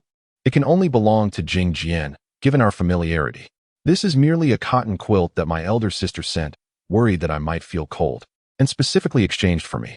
Chapter 24. The astonishing cotton quilt. In truth, cotton quilts are a rarity here. Typically, a household possesses a single quilt that is used for 3 to 5 years. Once it becomes hard and loses its warmth, it is relegated beneath for bedding. Of course, this applies to families fortunate enough to have a second quilt. More families possess only one, and some may have, but that solitary quilt for the entire family. It is not an exaggeration to say that, as reported online, some households only have one winter coat. Whoever ventures out wears it, while those who remain indoors curl up on the calm. When a couple marries, if they can present a new cotton quilt as part of the bride price or dowry, it certainly elevates their status in the eyes of others, evoking envy from many. The men in the cart gaze at those packages with a longing more profound than that with which they would regard a bride. Lu Weiman is no exception, stealing glances now and again. Not to mention others. Even in his household, conditions are considered favorable within the village. The clothes his son Haydn wears are merely alterations of his own worn garments, let alone a cotton quilt. He and his wife share one with Haydn, while their son and his wife have another. The quilt for their daughter was fashioned from a mattress they had previously hesitated to use. As she has grown, they have had no choice but to adapt. The entire card of individuals frequently cast their gazes over, and even a simpleton like Jin could sense the scrutiny, not to mention her keen awareness, prompting her to silently lament. At times, she hesitated to share with others, yet there was an underlying hint of ostentation in her actions. If she lacked the necessary skills, and if the villagers harbored any ill intentions, she could easily find herself in perilous circumstances. Zhu Yan pondered this, resolving to send her more supplies later. Determined to ensure that no one would catch sight of her bounty, she needed to exercise caution, as the scrutiny was rather intimidating. With a multitude of gazes upon her, She managed to carry the bag into the yard and shut the door, exhaling a sigh of relief once the barrier was secured. It was not the fear of theft that troubled her, but rather the discomfort of being observed so intently. Now alone, there was no need for concealment. She retrieved the contents of the bag, methodically opening each parcel. To her delight, she discovered a plethora of vibrant cloths neatly packed within several bags. Lacking the patience to meticulously organize them, she simply pulled out a handful and examined the materials. Some were sturdy canvas, others were twill, and there were also pure cotton fabrics, all of commendable quality. Most notably, the remnants were substantial. They could easily be fashioned into garments or even shoe uppers. Deciding to tidy up, she recognized that such an abundance of fabric could not all be displayed, though it was unlikely anyone would scrutinize precisely how much she used or had left. After some contemplation, she estimated that half a bag's worth would suffice for crafting a significant number of shoes, perhaps 100 pairs. It was indeed ironic. On one hand, the village was impoverished, lacking in essentials, yet here she was, possessing the strength to be generous. Feeling disinclined to cook, she opted instead for a meal at the base. Meanwhile, several families in the village were engaged in discussions about her. Lu Senyi took a slurp of thin porridge and inquired of his spouse. "Did that young girl ask you to make her shoes?" "The other day, she remarked on my craftsmanship, saying she didn't know how to make them herself. She intends to barter some items for my assistance." "What do you think?" "Did you hear?" exclaimed the elderly lady. "A quilt? That is quite a fine item." Indeed, she mentioned that her sister, concerned for her well-being, had gone to great lengths to procure it. The sight of the bag tempted those around them. Their eyes fixated on it, lamenting the plight of poverty that surrounded them. The elderly lady sighed, pondering the circumstances. "What can be done? We must endure this year, regardless." The young woman continued, revealing that her sister had asked her to find someone to assist in making shoes. Implicit in her words was the intention to provide extra fabric, even leaving some for the sake of goodwill. Feeling a sense of embarrassment, her words became increasingly vague, yet the elderly lady grasped the underlying message. "I am not coveting the possessions of others," she reflected, "but I thought, if you receive the scraps, do not cast them aside. Rather, gather them to fashion a garment for the child. As for Huzi," he remarked, "little Danzai, or rather, brother, even if he goes bare, it is acceptable." Little Hua, aged 5, would soon turn 6 during the new year, already growing into a young lady. Consider what she has worn over the years. It has all been patched, layer upon layer of mending. "Indeed," the elderly lady replied, "that clothing was once mine. It has seen many years and is on the verge of falling apart. I dare not wash it too vigorously."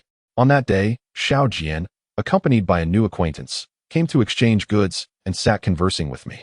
Little Hua, peering through the crack of the door, awaited their departure. Once they left, I inquired, "What did the child say?"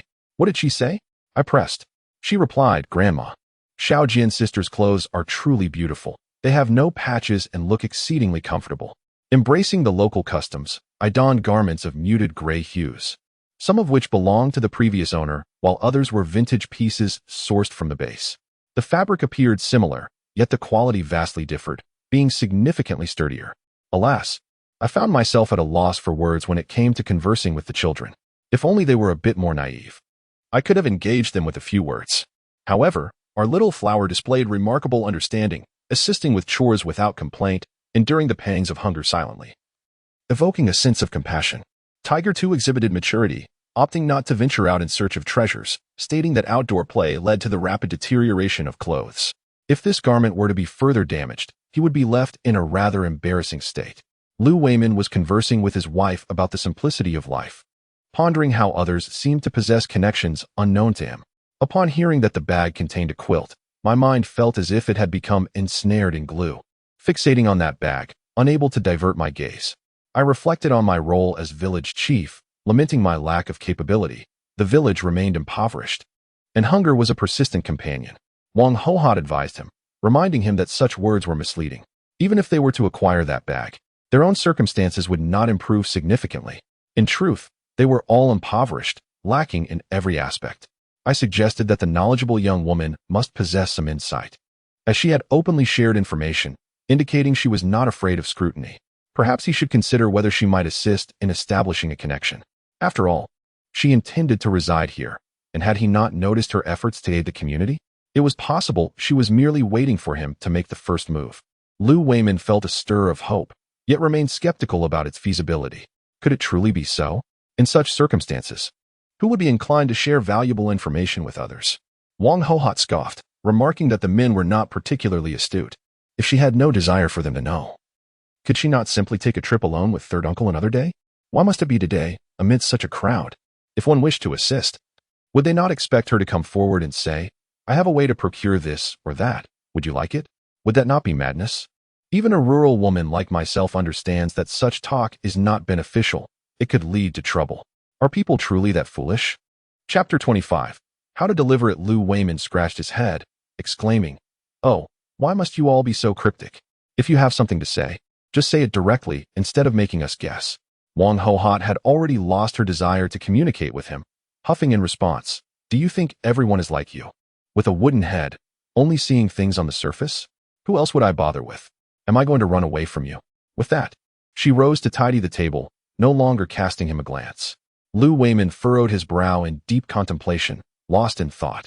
Accountant Lu Igua approached him, inquiring about the plans for the mountain trip the next day.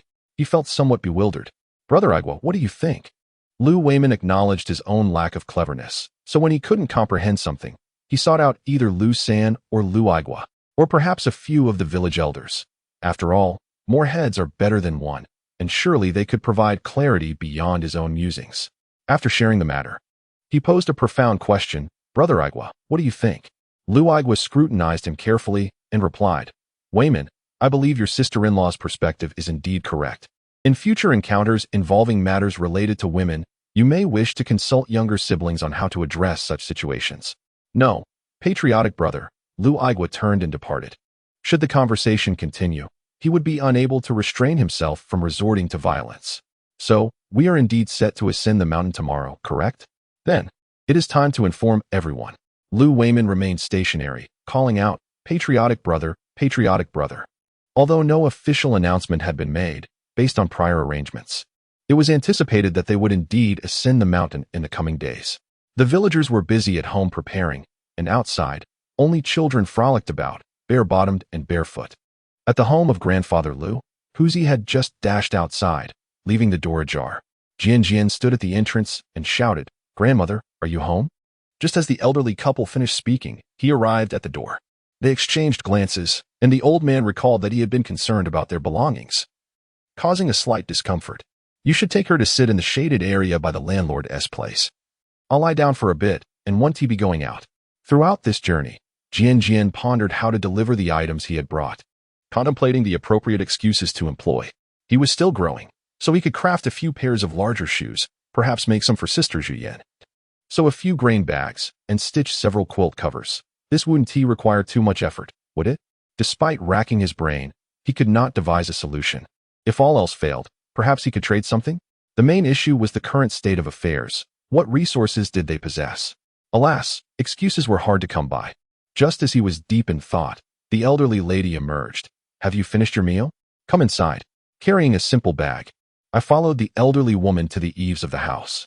We both understood the unspoken acknowledgement between us, yet we feigned ignorance. As she rummaged through a collection of colorful scraps, a hint of surprise flickered across her face. I extended my foot, revealing my well-worn shoes. Indeed, I've worn these since my arrival, and they are nearly worn through. Alas, if I do not procure a new pair soon, I shall find myself, like Tiger, walking barefoot one day. This I can manage. What style do you desire? Allow me to fetch some shoe samples for you to examine. Splendid. The elderly woman was swift, returning shortly with a book in hand. As she flipped through its pages, she began to introduce the various styles available in the village. In truth, there are only a few options. Those with slightly thicker soles are preferable as they provide comfort and durability. I examined them closely, and they bore a striking resemblance to my original pair. All right, third aunt, this will suffice. I prefer the cotton with this type of lace-up. Third aunt. I am rather lazy. I do not wish to juggle work while cleaning shoes, nor do I want to constantly scrub them. They must be robust and in black. The elderly woman pulled out several colorful pieces, and upon opening one, her eyes widened in astonishment. Such a large piece. What a lovely color for young ladies. I shook my head vigorously, akin to a rattle. No. I desire the most ordinary black. This fabric will do. I selected the most conventional black material. notable for its thickness and sturdiness. Young girls often seek the newest and most unique, yet I wonder why you lack such vibrancy? Oh dear, grandmother, I simply cannot resist this simplicity. The old lady sighed in resignation. All right, but do not make too many. They become cumbersome to walk in. Very well. I shall heed your advice. Grandmother, could you craft a few pairs of faux shoes and cotton shoes in various sizes? I will write to inquire about my sister's measurements. Hee, it is impossible for me to make them myself. I can only rely on your craftsmanship. I truly appreciate your assistance. The old lady chuckled in exasperation. You silly child, how can you say you cannot do it at such a young age? Why not learn? It is not difficult. Oh no, no, no. Learning this is far less appealing than chopping wood. I truly cannot manage it. As she casually emptied the bag, the old lady began to sort through it and casually inquired, even if you were to make 30 pairs of shoes, would you truly use up all this fabric? My sister is as clueless about such delicate tasks as I am. She likely accepted whatever was offered to her without question. If there is any surplus, could you assist me in making a couple of duvet covers? I am indifferent to the colors. They are simply to fit over the comforter, without needing to separate the inner and outer layers, resembling a large pocket. The dimensions should match those of the comforter, with one end left open. I will insert the comforter and then seal the opening. This way, if it gets dirty, I can easily unseal it and wash it. I am truly not skilled at sewing comforters. Unpicking one for a wash is quite the chore, and then I have to sew it all over again. Isn't this a bit more convenient? The elderly woman, upon reflection, found herself increasingly in agreement, though she could only ponder for the moment, as her own circumstances did not permit any experimentation. All right, I comprehend your intent, she remarked, glancing over the array of items. But it appears I want to require so many after all. Is there anything else you wish to accomplish? While I am not preoccupied, I can assist you with it. She expressed a flicker of astonishment. Is it truly possible that such a small quantity could yield so many creations? I shall reserve a bit for myself. But can it truly be that this modest amount can produce so much? Then she hesitated. By the way, dear, must we also craft our own grain bags? I seem to lack those. Perhaps I should make a few. Beyond that, I am at a loss for what else might need doing. My sister, it seems, has no urgent needs either. Her household is well provisioned, and she likely has ample fabric. I cannot fathom what I might create for her. In chapter 26, the topic shifted to exchanging goods. Does your sister have a preference for mountain products? The elderly woman paused her sewing, contemplating. Well, dear Xiao Jian, I wish to discuss a matter with you. Would that be agreeable? Go on, replied Jian, feigning ignorance. If you have something to say, please do. There is no need for such formality between us. Otherwise, how could I possibly feel comfortable asking for your assistance in crafting items? Momentarily taken aback, the elderly woman soon broke into laughter. Ah, yes, indeed. No need for pretense. Since you put it that way, I shall be forthright. While these scraps of fabric may seem trivial, they are indeed of excellent quality. You need not feel embarrassed, as such remnants are a luxury that few households in our village can afford. Is it possible for me to exchange something with you? The elderly lady, even as she spoke, felt a twinge of embarrassment. In these times of scarcity, her child had brought back remnants of fabric from the capital, indicating that they too were not in abundance. Yet, she found herself making such a request. Truly, she could not fathom another solution. The supply store of the commune had little fabric available and required tickets for purchases. The entire Liu family village was comprised of farmers, and for many years, not a single ticket had been seen. They said that once one entered the factory, tickets would be distributed, but how could an old farmer have such an opportunity? She wore a perplexed expression, wondering why an exchange was even necessary. Third grandmother, do you wish to make shoes as well? Oh, how could I possibly part with such fine materials for that purpose? I was merely thinking, if you have any scraps left, I would like to trade for a bit to make some clothing for the children. It was a matter of poverty. Tiger was 7 years old, and little Flower was 5. Until now, neither child had ever worn a proper garment, and their current clothes were merely hand-me-downs from adults, soon to be unwearable. Ah, I feel it is a burden to bring this up with you, a young lady. Simple, however, did not perceive it as such. Third grandmother, you speak as if this is an imposition. I possess no skills in sewing. I can manage to move my arms and legs, but the delicate work has eluded my grasp despite my long efforts. I am at a loss as to how to handle this fabric. If it is not too much trouble, might you assist me in exchanging it? The elderly lady was taken aback. Are you truly sincere? A sense of hope stirred within her. She felt that the young intellectual might agree, yet the directness of her response astonished her. Of course it is true. but it will require your effort. What a trivial matter this is. It brings my wife great joy. Shall I exchange it for mountain goods on your behalf?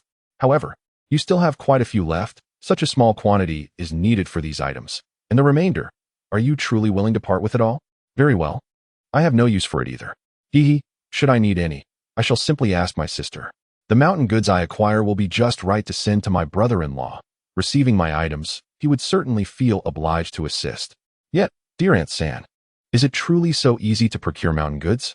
I have heard that after paying the public grain tax, everyone possesses very little. Do not worry. Gathering mountain goods is a craft we have honed over many years here, and it only takes a few days each year. Rest assured. I will certainly select the finest for you, as it would be quite presentable to gift, wouldn't it? The elderly lady, filled with contentment, beamed with joy as she carefully placed the bag on the Kong. Look, these pieces are quite substantial. They claim to be scraps of cloth. But just these few pieces are nearly enough to make a dress for the little flower. Master Lu, reclining on the Kong, could clearly hear the conversation from the courtyard.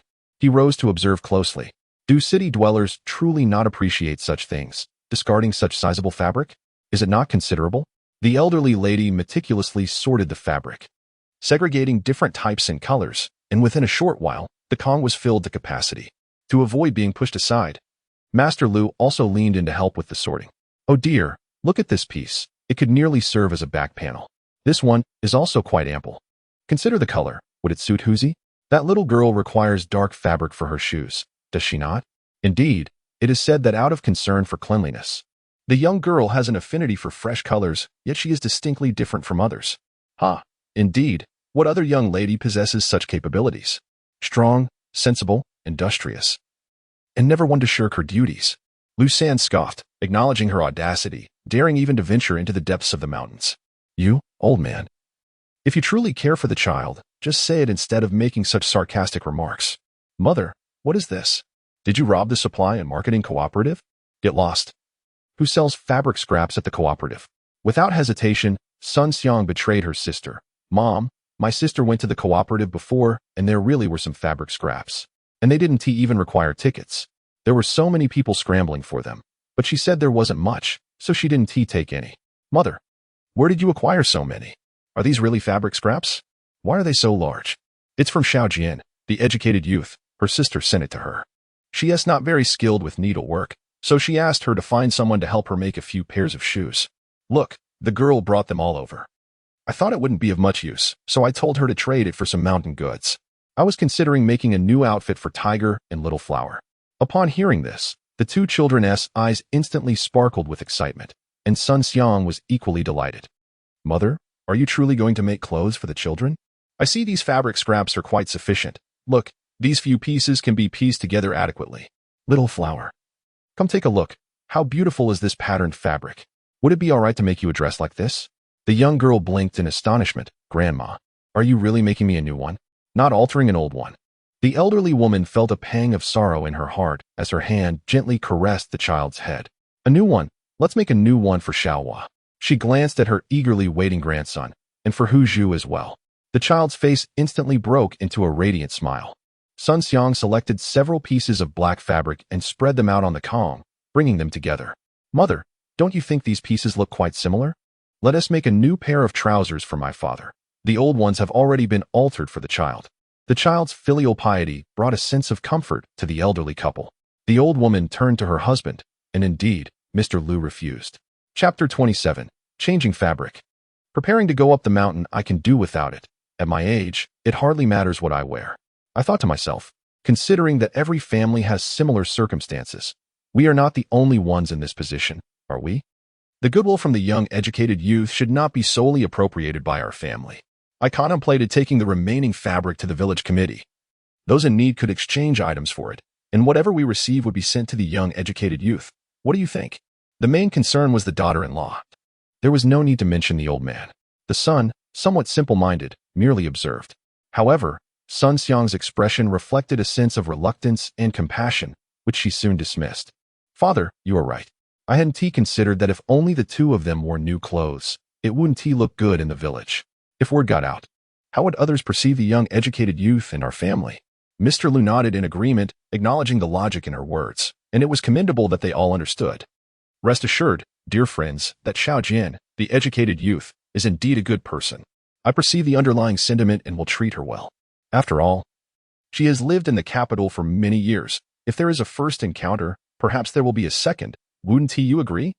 The elderly lady reminisced about the items Jian needed to prepare, calculating the amount of fabric required with her daughter-in-law.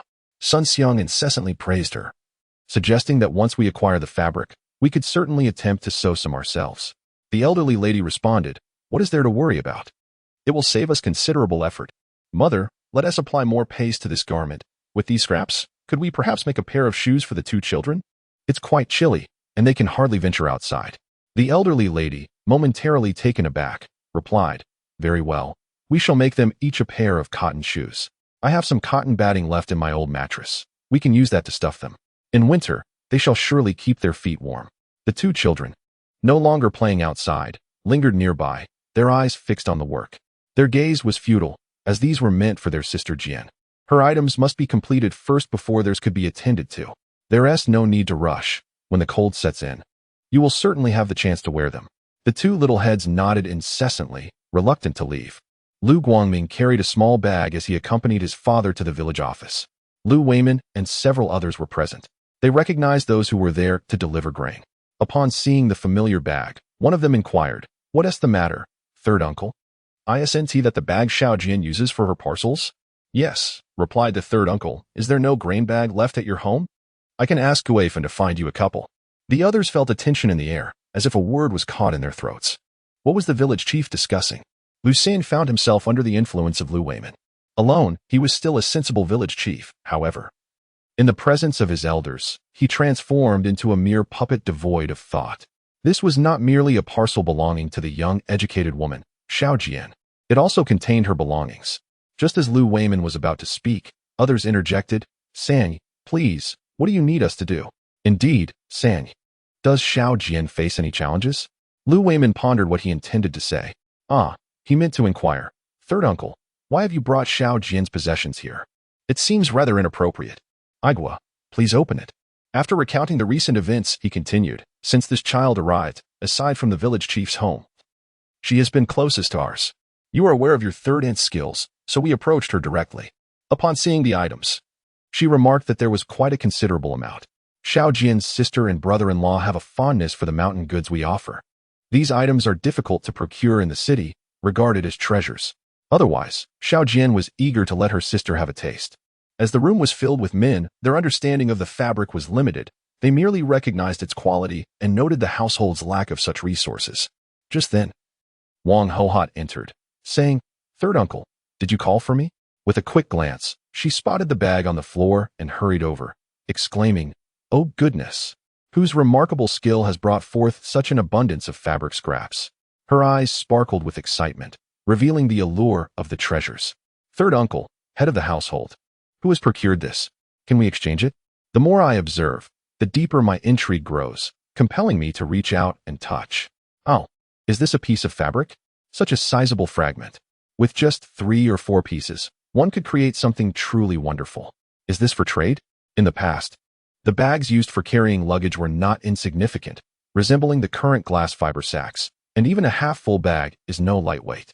Yet, when the prospect of exchange arises, the ladies are invariably excited. If there is no grain, they will seek alternatives. Consequently, many households are eagerly preparing to take action. This bag has been secured by Lu Igua in the village office, and it seems more prudent to proceed with a cash-on-delivery arrangement when descending the mountain. Tomorrow we ascend. And who among us has the luxury to concern themselves with such matters now?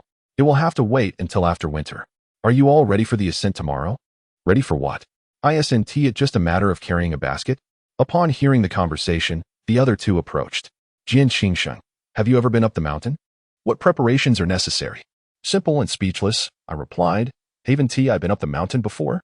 Was it merely for gathering firewood? Is it the same? More or less, I continued. Secure your pant legs and cuffs, bring a basket, some rope, a small shovel or sickle. One never knows when wild vegetables might present themselves. I will prepare a sack, for if we collect an abundance of mountain goods, what shall we do if your baskets overflow? Discard them?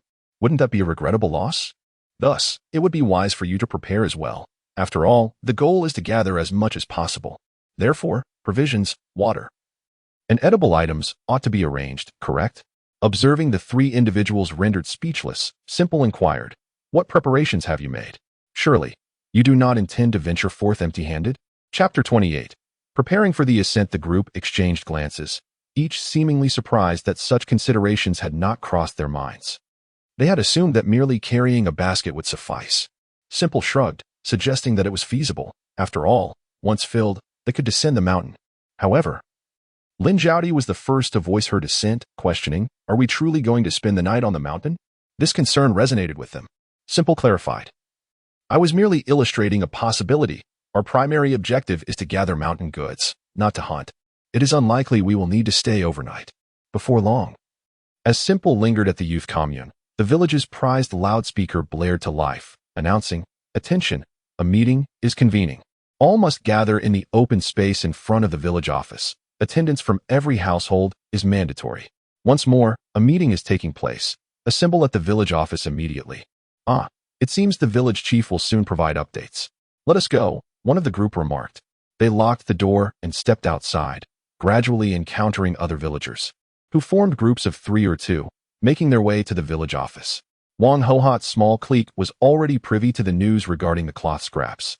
Upon spotting Simple, their gazes intensified with fervor.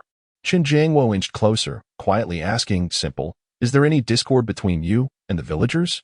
Upon hearing these words, Li Yin was momentarily taken aback, instinctively believing it to be impossible. On their very first day here, they had witnessed the ease and intimacy between her and the villagers. Surely, there could be no discord? Could it be that one perceives conflict simply by looking at someone? Noticing the gazes of the 3 young women beside him, Qin Jiangwo, suddenly aware, turned his attention to the villagers' expressions and realized something was amiss. Regaining his composure, he promptly apologized. "My apologies, I misjudged the situation." Li Yin smiled. "Chun, I am curious. How did you arrive at such a conclusion? Why interpret those eager looks as conflict rather than affection, warmth, or friendliness?" Qin Jiangwo scratched his head. The village chief had already arrived at the village office, and the villagers were gathering in small groups to discuss matters, likely revolving around their ascent into the mountains. Seeing this, the village chief's face beamed with joy, and he extended his amiable demeanor towards the other 3 as well. "Xiao Jian, you all should prepare yourselves. Tomorrow, you will join us in the mountains. Is it not rare for you city dwellers to see such landscapes? Let me tell you, here in our region, the mountains are brimming with treasures, wild fruits, mushrooms, and the like, which fetch a high price in the city. Some of these mountain goods may be unfamiliar to you, but simply accompany the villagers, and when the time comes to gather, you will partake in the bounty. At that moment, whatever you collect is rightfully yours. Do not underestimate this opportunity. Those who are diligent can gather quite a substantial harvest." The villagers understood that the headman had good intentions, and a few nodded in agreement. Simplicity was of no consequence. However, Qin Jiangwo and the others were earnest, their bright eyes brimming with eagerness. It turned out that there were such abundant treasures on the mountain. No wonder people extolled the northeast, claiming that food was plentiful and game was easily hunted. Jian Dan scoffed at this exaggeration, dismissing the inflated claims. Qin Jiangwo, however, retained his composure, recognizing the importance of discretion. Such remarks should not be made lightly, lest they invite unwarranted gossip. Lin Zhaodi immediately regretted her words, her face paling as she nodded like a chick pecking at grain. Li Yin glanced around, relieved that no one had overheard. "All right, today was fortunate. No one was listening. Let us be more cautious in the future. We've only been here for a short while. We are still unfamiliar with everyone, and given our limited numbers, we must exercise greater caution." Lin Zhaodi was quite frightened and remained silent until the meeting concluded. As expected, the headman discussed the plan to ascend the mountain the following day, targeting the same old spot from previous years, deeper than the outskirts yet not quite in the heart of the mountains. While it was not as perilous as venturing into the depths, it still posed significant risks. As the proximity to the mountain increased, encounters with descending or foraging wild beasts could not be ruled out. Such incidents were not uncommon. It was said that in previous years, wild animals descending from the mountains had harmed people and damaged crops, a frequent occurrence that had only improved in recent years. Yet, with this year being a year of disaster, food was scarce below, and there was no guarantee of sustenance above. Famished beasts would inevitably venture down the mountain. However, these tidings were merely gathered from the villagers' gossip by a few individuals, and prior to ascending the mountain, they had been repeatedly cautioned by the village chief. all hoping that these were mere tales and would not manifest into reality. Jinan walked alongside Li Yin and a few others, remaining amidst the villagers, engaging in hushed conversations while attentively listening to the aunts and elder women gossiping about various matters, occasionally smiling or nodding in response, creating a harmonious atmosphere. As they ventured into the mountains, it was an unspoken convention in the village that the elderly and children remained at home, while the men and heads of households accompanied them. Along the path, the men silently walked on the periphery, ensuring that should any danger arise, they could respond swiftly or shield the group, thus providing a sliver of safety for those within their circle. Jinan carried a woven basket on her back, filled with a small shovel, a knife, 2 burlap sacks, and a water bottle brimming with water. Additionally, wrapped in oil paper were several provisions. She did not truly mix in wild vegetables or rice bran, as she possessed none, yet to maintain discretion, she did blend half of her supplies with sorghum flour and black rice flour. The stock from the base was finely milled, yielding provisions that were soft and sweet. Yet their color resembled that of others, dark and unappetizing, lacking any vibrant appeal. Once cooled, they emitted no enticing aroma unless one drew near, serving as a double layer of precaution. Nevertheless, Jinan had no intention of sharing her meal with the others. When the time came, they would only see the color, and who would suspect that it was crafted from refined flour? Chapter 29. Harvest on the mountain. In recent days, Chun Jiangwo and his companions have been cooking together. Although they have yet to acquire a large iron pot, they have managed to trade for a smaller one, albeit with a minor chip on its edge. Nevertheless, this is quite satisfactory for the group. They have already brought their grain to the village office to be ground into cornmeal using a stone mill, making it convenient to prepare porridge. Chun Jiangwo has taken on the responsibility of fetching water, while Li Yin, having cooked at home before, lacks confidence. When she inquires if Lin Zhaodi can cook, she promptly relinquishes her position, opting instead to assist by tending the fire. Before setting off in the morning, they shared a simple meal and felt quite satiated. Now, with their backpacks filled with provisions, the trio's steps have grown noticeably lighter. Most villagers are also carrying their own backpacks. The men's gear consists primarily of burlap sacks, shoulder poles, and ropes, simple yet effective. Once the bag is tied, it can easily be suspended from the shoulder pole. In contrast, the women are equipped with a more diverse array of tools: basic backpacks, small baskets, winnowing trays, and knives. Some even carry bundles and headscarves, showcasing a variety of items capable of holding provisions. The men's primary task is to climb trees and retrieve items, while the women pack them into bags and baskets. Ultimately, the men carry down the larger items, with the women handling the smaller ones. This is the usual procedure. The journey is neither too far nor too near. It takes them deeper into the mountains than their usual haunts, yet it remains a considerable distance from the easily accessible wilderness.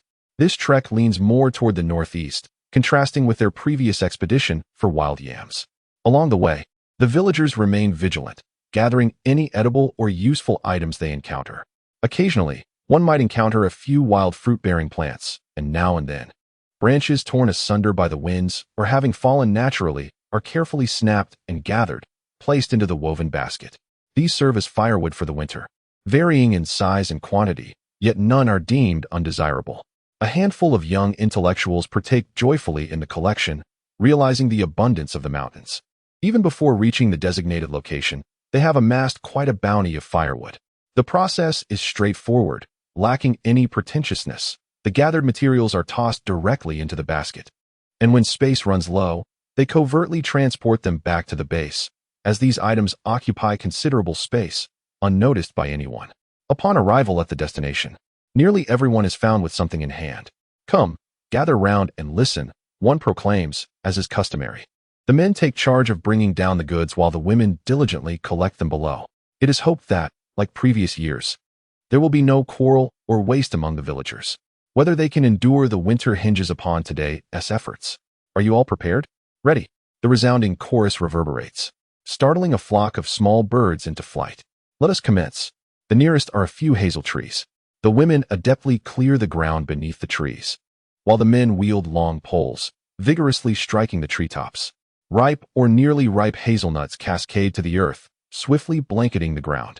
As the fallen nuts diminish, they nimbly ascend the trees, repeating their earlier motions with greater proximity, yielding a doubled effect. Before long, the fruits of this particular tree are nearly all harvested. Then the battlefield shifted, and it was the women's turn to take the stage. They crouched on the ground, spreading the mouths of their bags flat, using their hands or tools to gather the contents. Once the bags were sufficiently filled, they would stand them upright, equipped with specially brought small dustpans and baskets, filling them to the brim before transferring the contents into the bags, repeating this motion hundreds of times. One woman cleverly managed to sneak out a small basket from Lou Sanny's house. It was quite petite and held little, yet her speed was remarkable, managing to covertly fill the bag with even more. Despite this, the bag quickly reached its capacity. Li Yin and her companions were equally determined. With Chun Jiangwo following the men's team, the two of them gathered the portion meant for the three of them. Though their movements were somewhat unrefined, they adapted swiftly. One held the bag while the other collected. As the collection on their side neared completion, the nearby chestnut trees had also yielded their harvest, creating a fluffy carpet of chestnuts on the ground. However, caution was necessary up close, as the outer layer of prickly husks was formidable enough to protect the chestnuts and could easily pierce the skin. Although Jian had seen this before, she had never handled it herself, and her movements with the dustpan were somewhat awkward, as this was indeed a weapon. Li Yin and Lin Zhaodi found themselves in a similar predicament. Upon closer inspection, cooperation proved more efficient.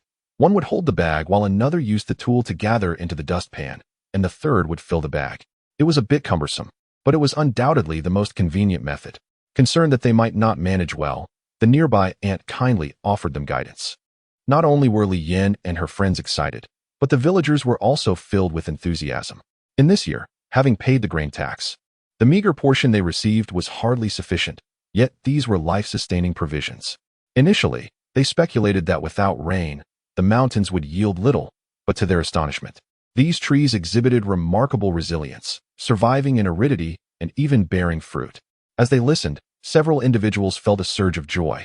Although they hailed from the city, their presence in the countryside rendered such sentiments truly significant. Li Yin even struck up a conversation, inquiring, "Annie, are the chestnuts inside these burrs directly edible?" The ant, amused, replied, "Oh, dear child, there is still a layer of skin. Once you peel that away, you can enjoy them." Curious, Li Yin asked, "Are chestnuts plentiful in the city? How do you prepare them?" After all, who among them did not have a few relatives in the countryside? Indeed, Li Yin had tasted chestnuts before. "We've had them a few times, gathered by my uncle from the mountains, steamed during cooking or boiled in water. When we had sugar at home, we would add a touch for sweetness." As she reminisced, her mouth watered. "Each time, we could never get enough. I've heard that some families even sugarcoat them, but it requires clean coarse sand and can be quite a sugar-intensive endeavor. A classmate's family has made them. They said that once prepared, even the outer skin turns sweet and is easy to peel, crunchy and bursting open with a gentle squeeze. When served hot, they are sweet and glutinous, absolutely delicious.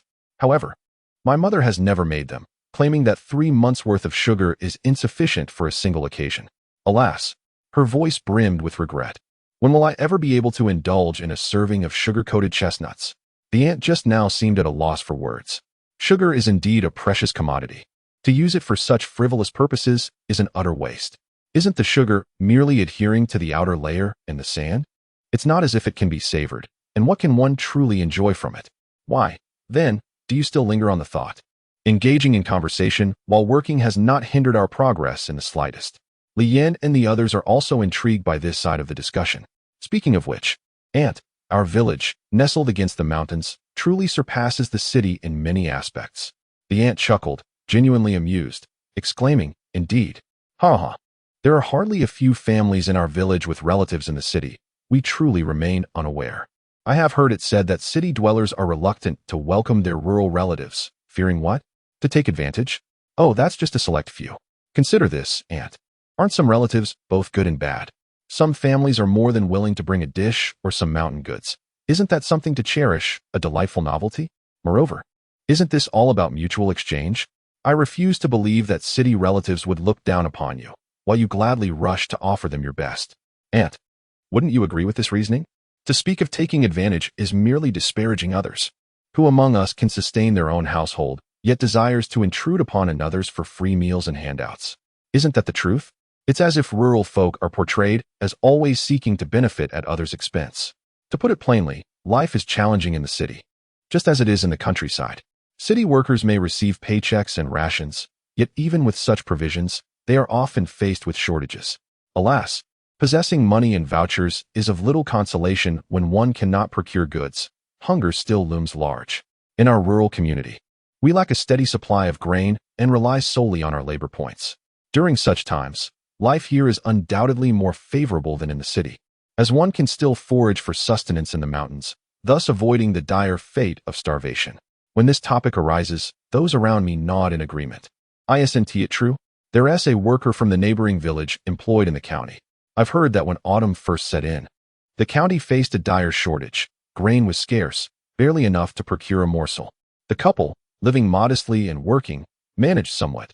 They resorted to porridge, which kept hunger at bay. The man's parents had saved a few pounds of grain, intentionally preserved for times of need, from winter to autumn.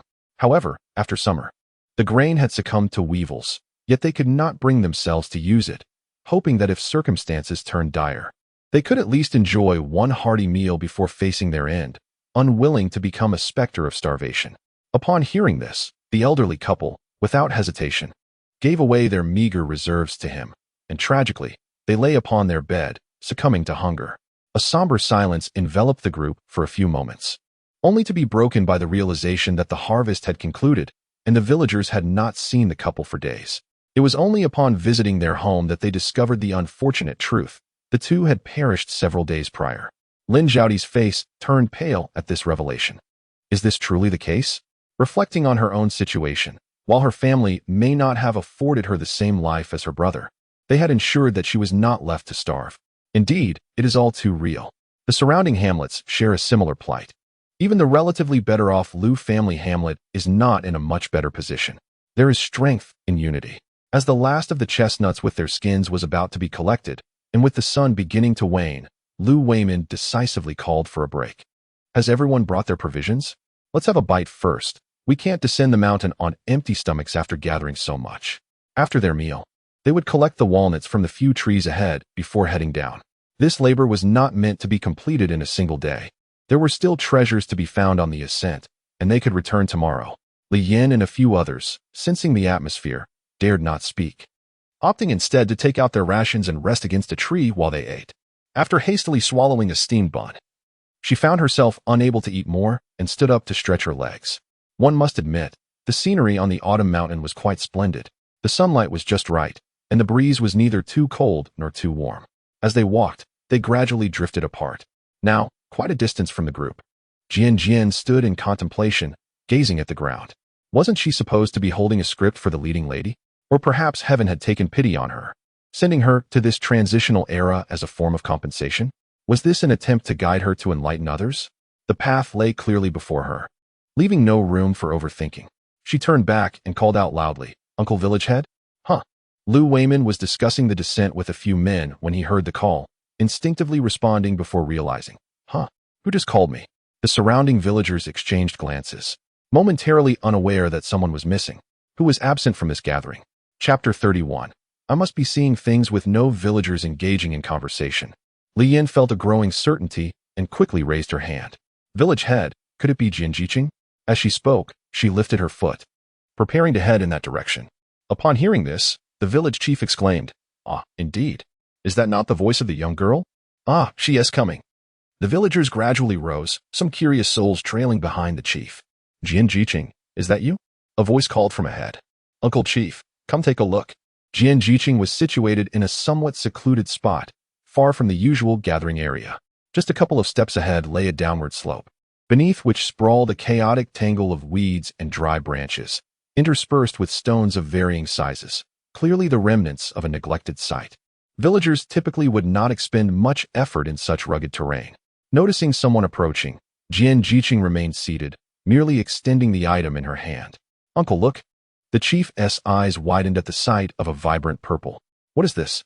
Several onlookers gathered around, bewildered. "Is this sweet potato? Am I seeing things?" Another person stammered, "I might be imagining it as well. Is this not indeed a sweet potato?" The village chief examined it from every angle, finally confirming that, while not much larger than an infant's fist, it was undeniably genuine. A sweet potato. He felt a surge of excitement. "Little Jian, where did you find this?" Jian Jiqing pointed to the dirt pit before her, which she had just excavated. The freshly unearthed, dark, Moist soil still lay exposed, glimmering in the light. And there were also traces of sliding footprints nearby. Uncle, just now a vine tripped me up. When I pulled it out, it turned out to be this. It has only leaves and no flowers, so I hesitated to identify it. I thought I might ask you if those vines over there are similar. Those. As I gestured towards them, I could vaguely see tangled, finger-thick vines beneath the underbrush. Others may not recognize them, but those who deal with these things daily surely can. A few men, undeterred by the uneven ground, descended with their long legs, brushing aside the bothersome weeds to uncover the familiar vines, tugging forcefully. The soil on the mountain was loose, and with too much force, one of them landed directly on the ground. Ignoring the pain, he first lifted the vine, which had several small purple tubers clinging to its base, varying in size, the largest as big as an adult's fist. Most similar in size to the one I had just pulled, and a few smaller ones, about the size of a small plum. This is not what's important. What matters is that it is indeed sweet potato, village chief. It truly is sweet potato. The others made the same discovery, though not very large. This is sustenance. The village chief felt a surge of excitement, thinking that this simple young woman truly is the savior of Lugiaten. Since her arrival, good fortune has never ceased. Village chief, what about the walnuts? Shouldn't we get them first? Nonsense. Can't you discern priorities? Which is more important, walnuts or our bellies? The walnuts won't run away. But if we don't hurry to dig up these sweet potatoes today, what if tomorrow we can't find them, or if wild beasts disturb them? Wouldn't you weep? This reasoning struck a chord, and without needing a second prompting, the villagers sprang into action. With the unexpected discovery of grain, spirits are soaring, and there is a newfound vigor in every step taken. The women, without a moment's hesitation, abandon their tasks, seizing shovels to join the endeavor. Chen Jiangwo, glancing at his own frail physique, contemplates his limited strength, yet dares not boast, opting instead to carry 2 small bags as he descends the mountain alongside them. Li Yin and Lin Zhaodi, observing from behind, finally grasp why the villagers share such a close bond with Jian, the educated youth. In a year fraught with the threat of famine, should someone stumble upon life-saving grain and generously share it, it is only natural that they would be regarded as a benefactor or kin. Conversely, if she were the one to discover the grain, would she, like Jian, openly inform the villagers? To be candid, even Li Yin cannot assure herself that she would be so magnanimous. In unfamiliar surroundings, forging strong relationships is not only advantageous, but essential. This truth is universally understood, and Lin Zhaodi, in a state of contemplation, recognizes that Jian's rapport with the villagers, already commendable, has now solidified her standing within the community. The daughters-in-law from Lu Sanye's family, Sun Xiang, Wang Hohat from Lu Weiman's household, and Lu Dalian have all arrived, while Xiao Haiden has been entrusted to Lu Sanye's care. As they converse nearby, one remarks, "Sister-in-law, this young Jian is truly remarkable. Consider us old farmers. This is our own village's mountain. Although we may not traverse it daily, we certainly know it better than those who came later. Look, this area certainly did not flourish this year. It has remained unnoticed for so many years, lying in desolation. Oh, thinking about it, sister-in-law, it pains my heart, and my head is buzzing with discomfort. Just consider how many precious resources we have squandered." Wang Hohat observed that there was no trace of jealousy in her eyes, so she allowed her to speak freely. Who could argue otherwise? Perhaps the treasures of this mountain are simply not destined for us, as they have been discovered by Xiao Jian. Indeed, this place is quite remote, and the villagers are hesitant to venture so deep. Suddenly, Sun Xiang recalled something. "Yes, sister-in-law, do you think Dezhu is still alive?" Wang Hohat paused in her actions, recalling the unfortunate young man, inevitably reminded of his rather eccentric mother. Alas, who can say?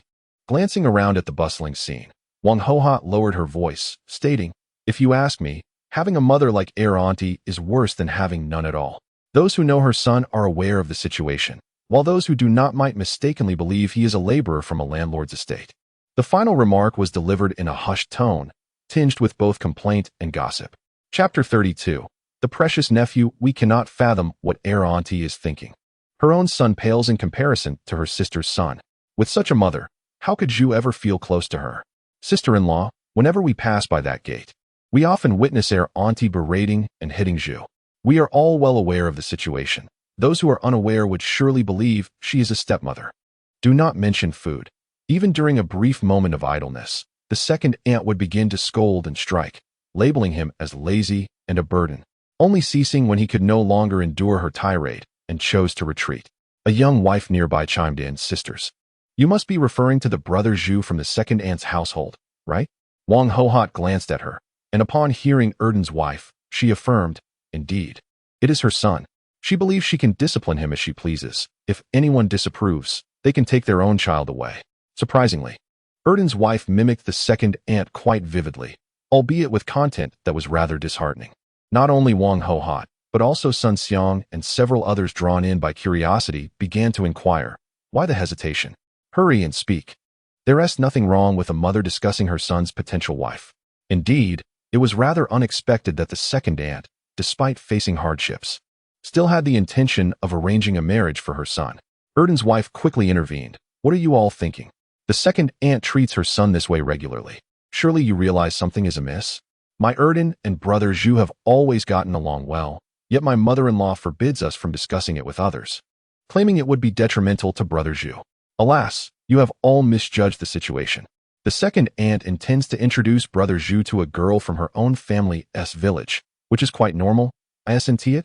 Nowadays, most marriages are arranged between neighboring villages. What is the matter? Is there something wrong with that girl, or perhaps her family?" In the distance, someone was attentively listening, now consumed with worries about their stomach, devoid of any gossip. Finally, there was a morsel of information to grasp, and it had to be savored in its entirety. It wasn't that the content was lacking, but rather, what was it? Erdan's wife found herself surrounded by a throng of people. The more there were, the less courageous she felt to speak, and she harbored a subtle regret for broaching the subject. Erdan's wife, consider this. With Zhuzi's fate currently uncertain, your words might very well aid the village in locating him, don't you think? You've mentioned your close bond with Erdan, so if he is indeed found, it would surely bring him joy, wouldn't it? The logic was sound, yet Erdan's wife pondered further, lowering her voice. "Sister-in-law, I implore you, do not let this slip. Otherwise, I fear Aunt might come to my home and cause a ruckus with my mother-in-law." With the moment of truth at hand, there was no turning back. Not only Wang Guifan and Sun Xiang, but everyone around eagerly encouraged her. Erdan's wife, "Please, do share." Gathering her resolve, she surveyed the crowd and finally approached Wang Hohot with great hesitation. "Sister-in-law, Aunt wishes for Zhuzi to take a wife. Yet that prospective bride hails from a family plagued by hunger, and moreover, she is already with child, courtesy of her own nephew." The gathering fell silent for 3 seconds, then erupted in disbelief. "What? Did I misunderstand? No, is that truly the case? Are we to believe that a mother would allow her son to be led astray in such a manner?" She revealed everything, and so the wife of Erden no longer concealed the truth. Aunt spoke of the Liu family's poor lineage compared to her own, claiming that they graciously allowed Zhu to assume the role of a father. This was a tremendous fortune, and she urged him to express his gratitude to his cousin. In the future, he ought to generously share any good fortune he encounters. Otherwise, when he ages, should his biological father refuse to support him, he would find himself bereft of solace. Zhu then inquired, "Am I truly your son?" And replied, "If you were not my son, how could I bestow such a blessing upon you? To have gained a son without effort is a monumental stroke of luck." However, Zhu insisted that it was unacceptable. Subsequently, when Aunt grew angry and began to strike him, Erden and I hurried away, fearful of being discovered. After what seemed like 3 or 5 days, Erden expressed the desire to search for Zhuzi in the mountains, hoping to find some wild vegetables, but they were unsuccessful. Soon, everyone became aware that Zhuzi had ventured into the mountains and had not returned. The mere thought of it evoked a deep sense of melancholy. The phenomenon of the brother supporting which seems to transcend time. As long as she possesses no moral boundaries, it is others who suffer. What difference does it make if he is her biological son? He must still yield. With a mother like that, Zhuzi is indeed pitiable. One might wonder if he can survive. In those remote mountains, there lurk not only wild beasts, but also venomous snakes and mosquitoes. Furthermore, the basic necessities of life, eating, drinking, and relieving oneself, are no simple matters. In my humble opinion, living as a wild man in those mountains would be preferable to remaining at home. Yet, it is hardly a home in that sense. All his hard work and toil merely benefit others. Who wouldn't he ponder such a predicament? Over the years, Zhuzi has remained silent, complying with every demand of Aunt. An elderly sister-in-law, while tugging at the vines on the ground, sighed and remarked, "Now that you mention it, I wonder if Zhuzi has turned 20 this year." The The others exchanged glances and began to calculate. It seems so, doesn't it? My Erden just turned 20 after the new year, and Zhuzi is a year older than him. Upon hearing this, Wang Hohat suddenly recalled, "Are you referring to?" She paused her tasks and pondered. Indeed, it has been 8 years. 8 years? Upon hearing this phrase, the older folks also began to remember. Are you saying Zhuzi has departed? That can't be, can it? Well, it's not exactly that he has departed. When his father passed away, he specifically requested that heir aunt not separate from Zhuzi, nor should Zhuzi be cast out. At that time, we all believed it was because heir uncle couldn't bear to see his child suffer. But now, can we truly say that wasn't his intent? What could that mean otherwise? A mother and her son, not separating. Doesn't that imply the mother should care for the son, rather than the son caring for his mother? As these words hung in the air, the atmosphere froze momentarily. The speaker quickly waved his hand in denial. No, I was merely speculating. The others resumed their work. Yet one mused, perhaps you inadvertently guessed correctly. Are you suggesting heir uncle had already contemplated the idea of Zhuzi supporting heir aunt back then? Just consider their circumstances. Was heir aunt truly the caretaker of the children? Many years ago, it was indeed Uncle Heir who took Zhuzi up the mountain, while Aunt Heir remained at home, neglecting her duties. However, Uncle Heir has been gone for 8 years now, and at that time, Zhuzi was merely 11 or 12 years old. How could one expect such a young child to care for his fully capable mother? What was Uncle Heir thinking? Have we misjudged the situation? I cannot say for certain, but during their time together, Uncle Heir was particularly indulgent towards Aunt Heir. When Zhuzi was born, merely 3 or 4 years old, he was already seen clumsily feeding the chickens. How did things turn out this way? Alas, it is Zhuzi who suffers. Do you think Uncle Heir understood the temperament of his wife and child, thus leading to such a circumstance? Oh dear, does this imply a choice of the wife over the child? If so, Zhuzi's plight is truly lamentable.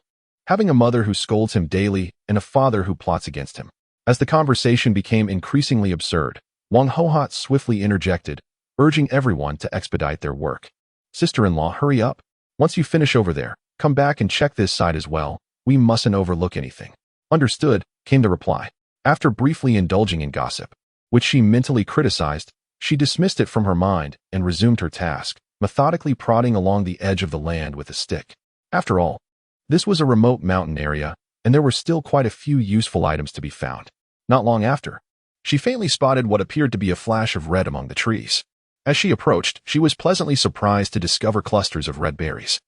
It was unexpected to find hawthorn in these mountains. The tree, though not lofty, boasts a lush canopy of leaves, adorned with clusters of heavy, reddish-brown fruits that dangle gracefully, contrasting beautifully with the verdant foliage. After circling the tree, I realized that I would need a tool to reach the fruits above. Nearby, I found a sturdy forked branch, which I employed to skillfully snag the higher branches.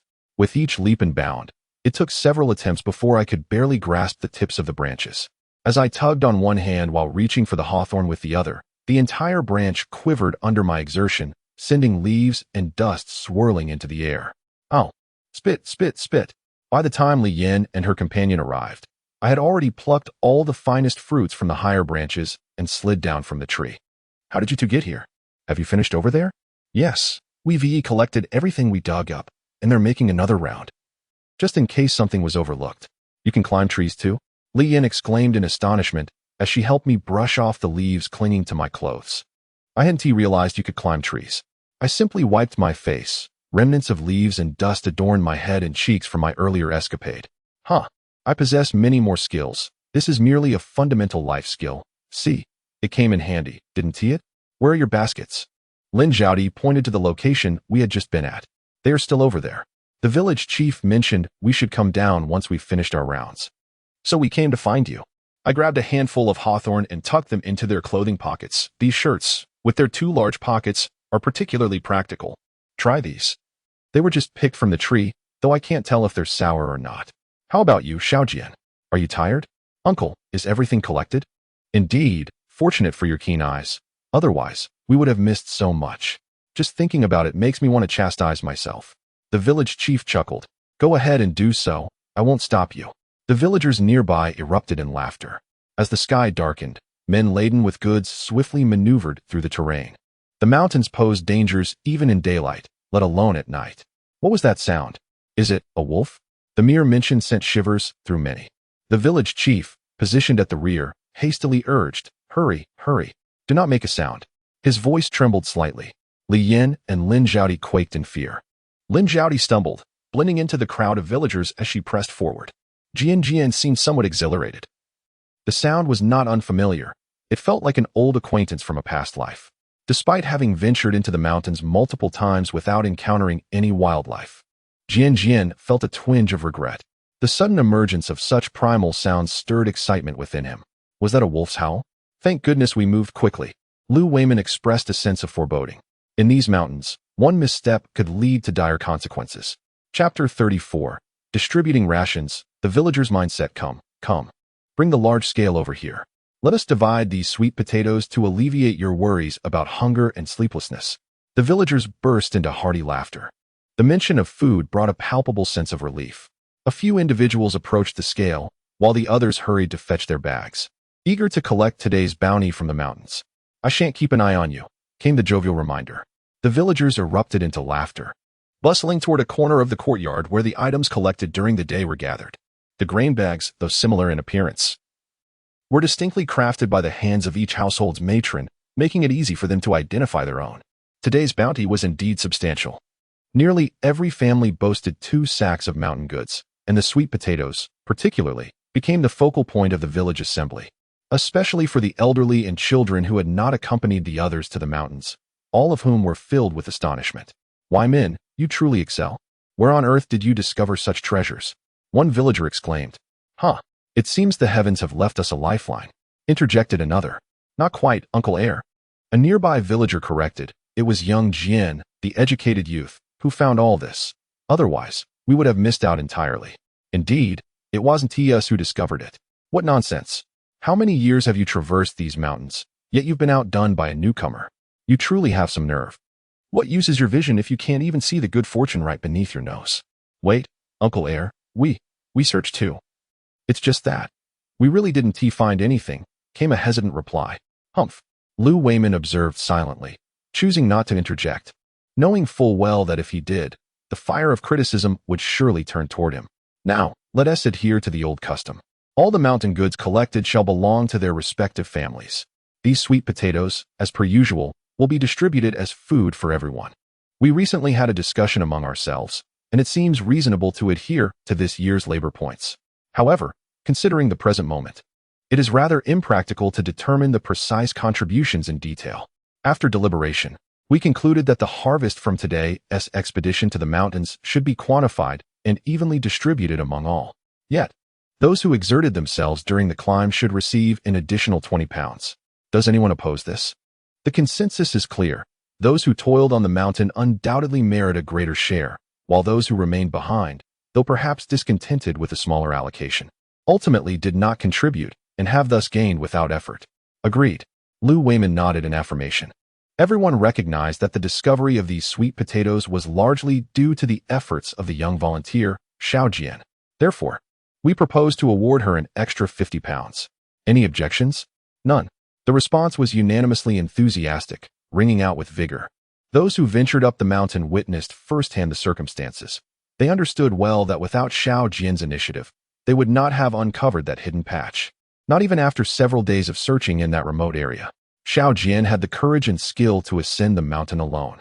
She could have easily taken the bounty for herself and enjoyed a winter filled with ample provisions. Sharing this bounty with them is a tremendous act of kindness, for it essentially means distributing food that could have been solely hers. Such generosity must be acknowledged and appreciated. Even the elders who did not accompany the expedition have heard of this, for in times of famine, food is life itself. This is truly a noble gesture. Agreed. Lu Weimin surveyed his surroundings, nodding in approval, relieved that there were no ungrateful souls in Lujiaten. Shun Jiangwo and his companions understood that they were merely benefiting from a simple act of kindness, and they expressed their gratitude repeatedly, assuring the village chief that they would arrive punctually the following day. They accepted the goodwill without hesitation and refrained from boasting about their own capabilities. After a long day, fatigue had settled in, and with so many people around, it was inconvenient to secretly indulge in extra food. At that moment, hunger gnawed at them. Once they had bid farewell to their guests, the village office buzzed with excitement. Food, after all, was a matter of life and death. After fulfilling their grain quotas, each family received only a meager portion, placing all their hopes on the mountain produce, desperately hoping to gather enough to sustain them. No one dared to dream of such a delightful surprise. Although the mountain goods were indeed valuable, nothing could quite compare to the purity of staple grains. The villagers' eyes sparkled with enthusiasm, imploring, "Village chief, let us divide it." "Village chief, considering today is the first day, can we call this a good omen?" Without uttering a word, Lu Wayman observed the villagers eagerly chiming in. "How could it not be? Tomorrow, I must bring an extra sack. I have a feeling that with the assistance of the young educated youth, we might uncover more treasures. Haha, if that's the case, I shall join you tomorrow to lend a hand." Lu Wayman rapped his knuckles on the table, asserting that today's matters were concluded and instructing them not to chatter foolishly outside. "You must be thinking impractically, given the state of our village this year. How much better could others be? Yet, despite their hunger, the poorest Lugiatan has managed to fill their bellies. Just reflect on how the other villages must be contemplating their own situations. What is the fastest way to respond? How can one think otherwise? The mountain belongs to our village, and Xiao Jian, the educated youth, is also from our village. Can they really come to seize it? How foolish. Let's not mention anything else. The label of disunity will undoubtedly be placed upon you without hesitation. Moreover, in these 10 or 8 villages, who does not have siblings, cousins, or in-laws? Consider this. Will you quietly provide for your parents, spouse, and children, or will you flaunt it, making it widely known? When the time comes for others to borrow food from you, will you lend it? If you do, your parents and children will starve. If you refuse, you shall be deemed an ungrateful wretch, and it won't just be your parents, wife, and children who suffer. Even your ancestors may be brought to light by those who seek to confront you. If you doubt this, try it and see if I am merely trying to frighten you." Lu Wayman understands that the villagers often possess a tendency to show off. Yet there is a time and place for everything, is there not? To speak of such things in this context is indeed courting disaster. Of course, I know that the men of Lugiatan, young and old alike, are not devoid of compassion. They surely have concerns for their relatives. If your sister is starving and her father-in-law is also out of food, can I simply stand by? If I were to act in such a manner, not only would you look down upon me, but even my own mother would lose respect for me, would she not? Fellow villagers, I am merely stating that no one would hold trivial grievances against their own kin. If a family is genuinely in distress, will you not secretly send them a few pounds of sweet potatoes? Would they not be grateful and refrain from questioning the source? Yet, as the saying goes, a grain of rice begets a pound of resentment. What does this imply? When you offer someone a liter of rice, they express profound gratitude, acknowledging your generosity in their time of need. Despite their own struggles, they manage to extend a hand to assist you. Such a person is truly commendable. However, should you present them with a measure of rice, their thoughts might shift. They may ponder, if they can afford to give me this much, they must possess even more, leading them to perceive you as rather stingy for only bestowing this little. Consider this reasoning. The villagers fell silent for a moment before erupting into discussion. Isn't that the case? When I previously delivered goods to my father-in-law, my mother-in-law reacted similarly. When I mentioned the number of eggs the chickens laid, she was delighted. Yet, when I brought only a pound of meat from a 3-pound portion, she was displeased. I found myself questioning why a pound of meat seemed less valuable than those few eggs. Ah, now I comprehend. This aligns with the principle that rarity enhances value. Does it not, Mr. Village Chief? Observing the villagers grasping this concept, Lu Wayman felt reassured. They were not foolish. Moreover, should they believe your words and venture into the mountains, if anything were to go awry, would they not seek you out? Surely, one should possess an understanding of the implications of their words and actions. As the villagers continued their discussions, Lu Jianjie departed, locking the door behind him. He filled a large iron pot with water, added firewood, and proceeded to the base. After a long day, he had no desire to cook. In the crisp autumn air, a warm meal was in order. The small pot simmered, bubbling with various ingredients, and the rising steam carried a tantalizing aroma. Beneath him, the warm Kong provided comfort. And a mouthful of steaming lamb, though predictably spicy, was undeniably exhilarating. The plans to ascend the mountain were meticulously arranged, yet the endeavor faltered on the 5th day. Not only were the villagers disheartened, but Lu Wayman also felt a deep sense of frustration, constrained by an inability to voice his grievances, compelled to comply unconditionally. Early in the morning, the secretary of the commune, accompanied by personnel from the armed department, obstructed the path at the foot of the mountain. Village head Lu, he announced. There are individuals from the border who have fled into the mountains, and it is conceivable they may escape towards the village. For the safety of everyone, we must refrain from ascending the mountain for the time being. The villagers, buoyed by enthusiasm, could not help but feel a sense of loss. Village head, are we simply giving up? Lu Wayman glared at him, exasperated. What, are those things more valuable than our lives? Have we not gathered enough fine goods these past few days? Certainly, there is no such thing as too much. Indeed, although they had only ventured for 4 days, their bounty was considerable. Not to mention the mountain produce from previous years, they had already discovered numerous treasures alongside the young educated youth, Xiaojian.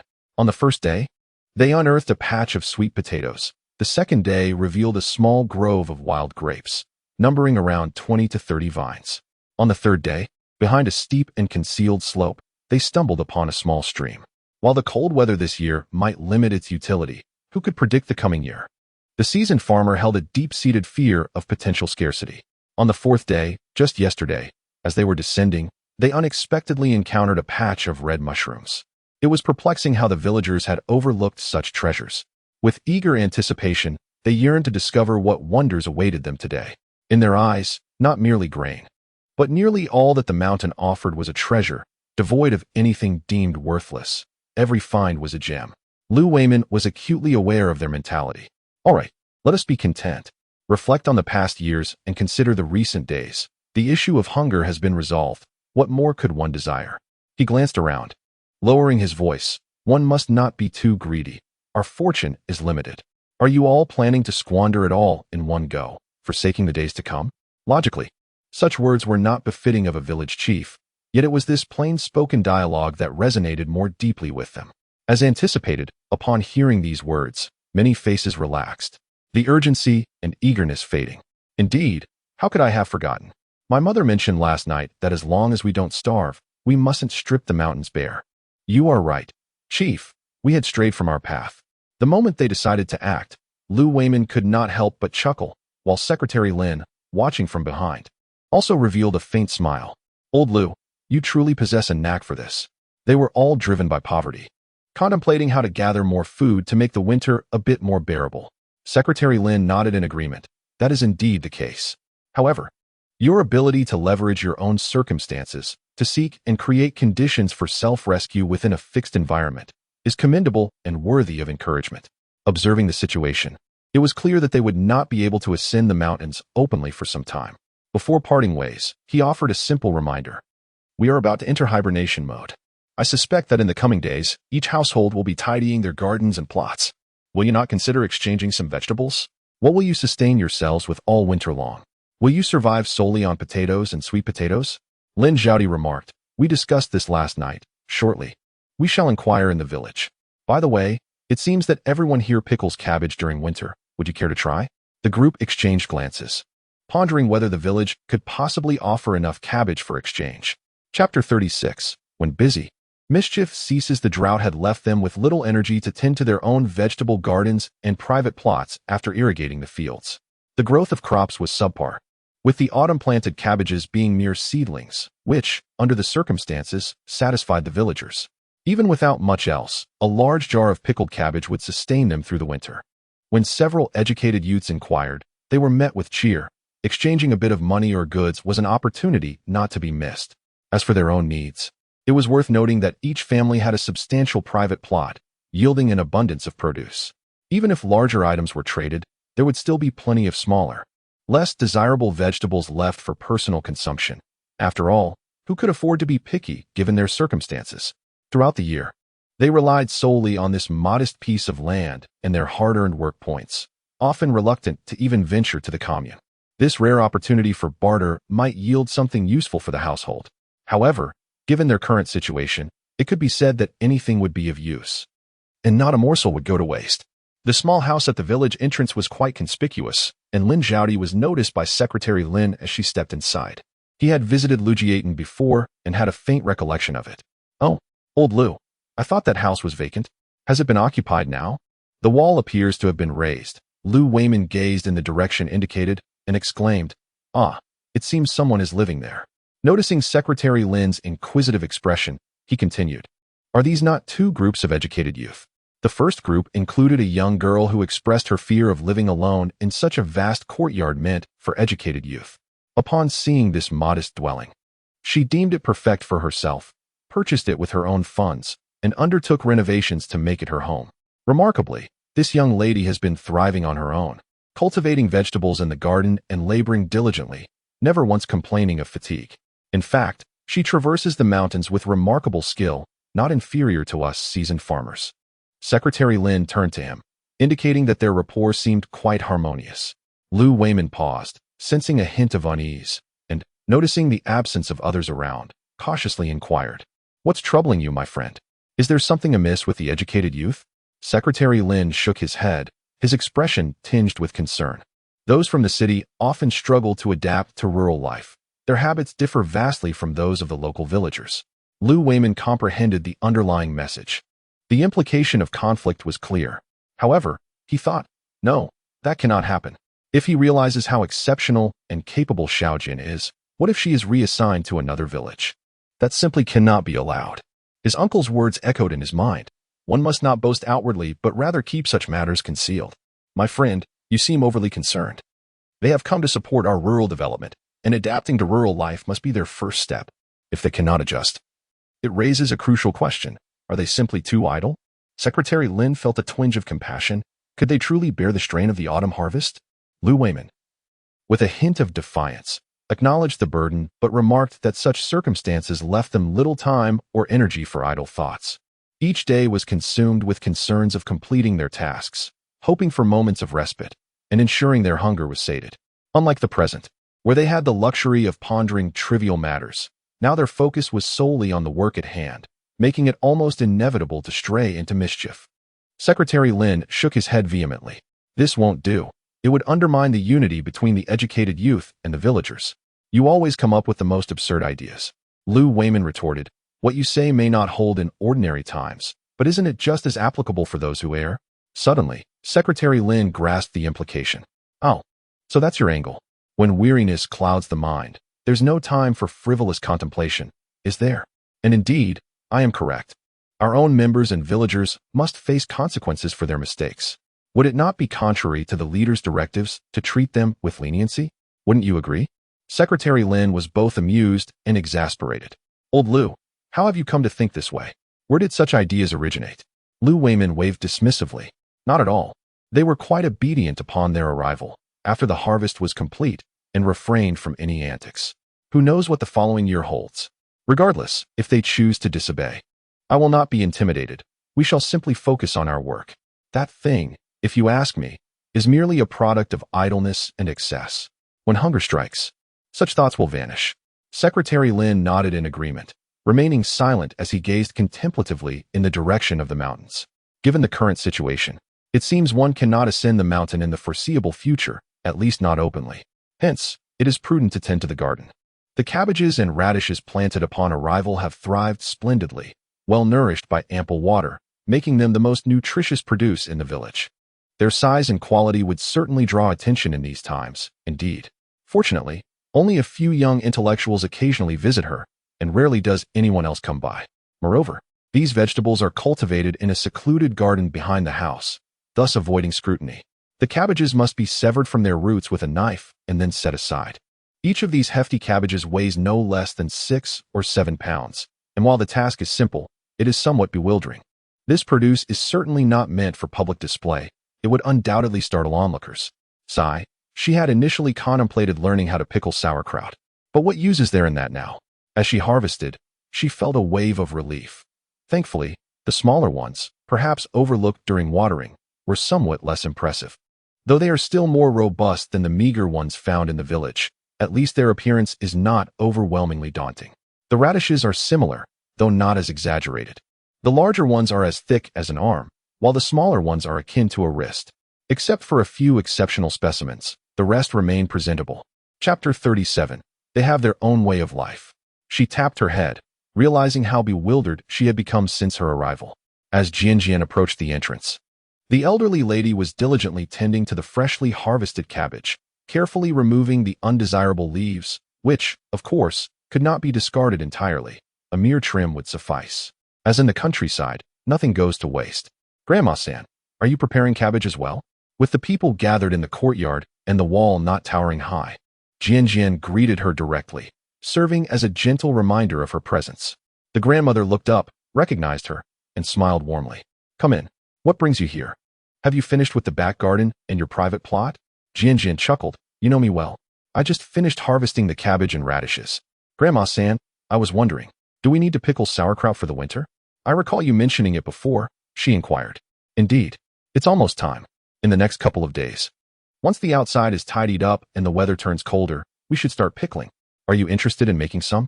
Do you have enough cabbage? The elderly lady was about to rise and head into the garden when Jian quickly intervened. That's quite enough, Grandma-san. I've harvested plenty. Besides, it's just me. How much can I possibly consume? I thought it customary to pickle a jar, but alas, I forgot. I don't have a jar. The elderly lady pondered for a moment.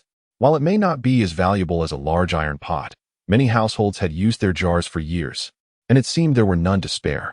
As for a small pickling jar, I could certainly spare one for you. Jian thought to herself. Even if there was one available, she would have to consider the implications of using something that had belonged to someone else. Indeed, in the realm of domestic life, every element holds its significance. One must utilize what is often overlooked. Remarkably, this young girl has truly managed to navigate her daily existence with finesse. Lu San strolled over, gazing up at the sky, pondering a trek up the mountain. Thus, he rose early, affording him a lengthy morning. He merely gathered some cabbages and radishes before making his way here, glancing at the time before departing, noting it was yet before 9. With the sun still suspended in the sky, can you make pickled vegetables? He inquired. With a simple gesture, she replied, I cannot. That is why I seek your guidance. After all, you have resided in the village for many years. It must not be a daunting task for you. That goes without saying, but I must admit, I am not the most skilled at pickling, the old lady responded. Really? Haha. The finest pickled vegetables in Lujiaden come from my aunt. You see, one of the reasons I was drawn to her was precisely this talent. Not only does she work efficiently, but her pickles are crisp and refreshing, enduring throughout the winter without spoiling. Is that so? Simple's eyes lit up with enthusiasm. That's splendid, as it saves me from having to seek elsewhere. My family is also set to pickle tomorrow. Come by and observe how your aunt goes about it. At that moment, Sun Xiang, hearing the conversation from the backyard, approached. Mom, who are you talking to? The old lady, in high spirits, replied, Aren't we set to pickle vegetables? We shall do so tomorrow. Little Jian wishes to learn from you. Sun Xiang paused, astonished. Is there truly someone who specifically comes to learn this? There is not much to tidy up. The vegetables outside are well ventilated, and items that cannot be exposed to light require a meticulous approach.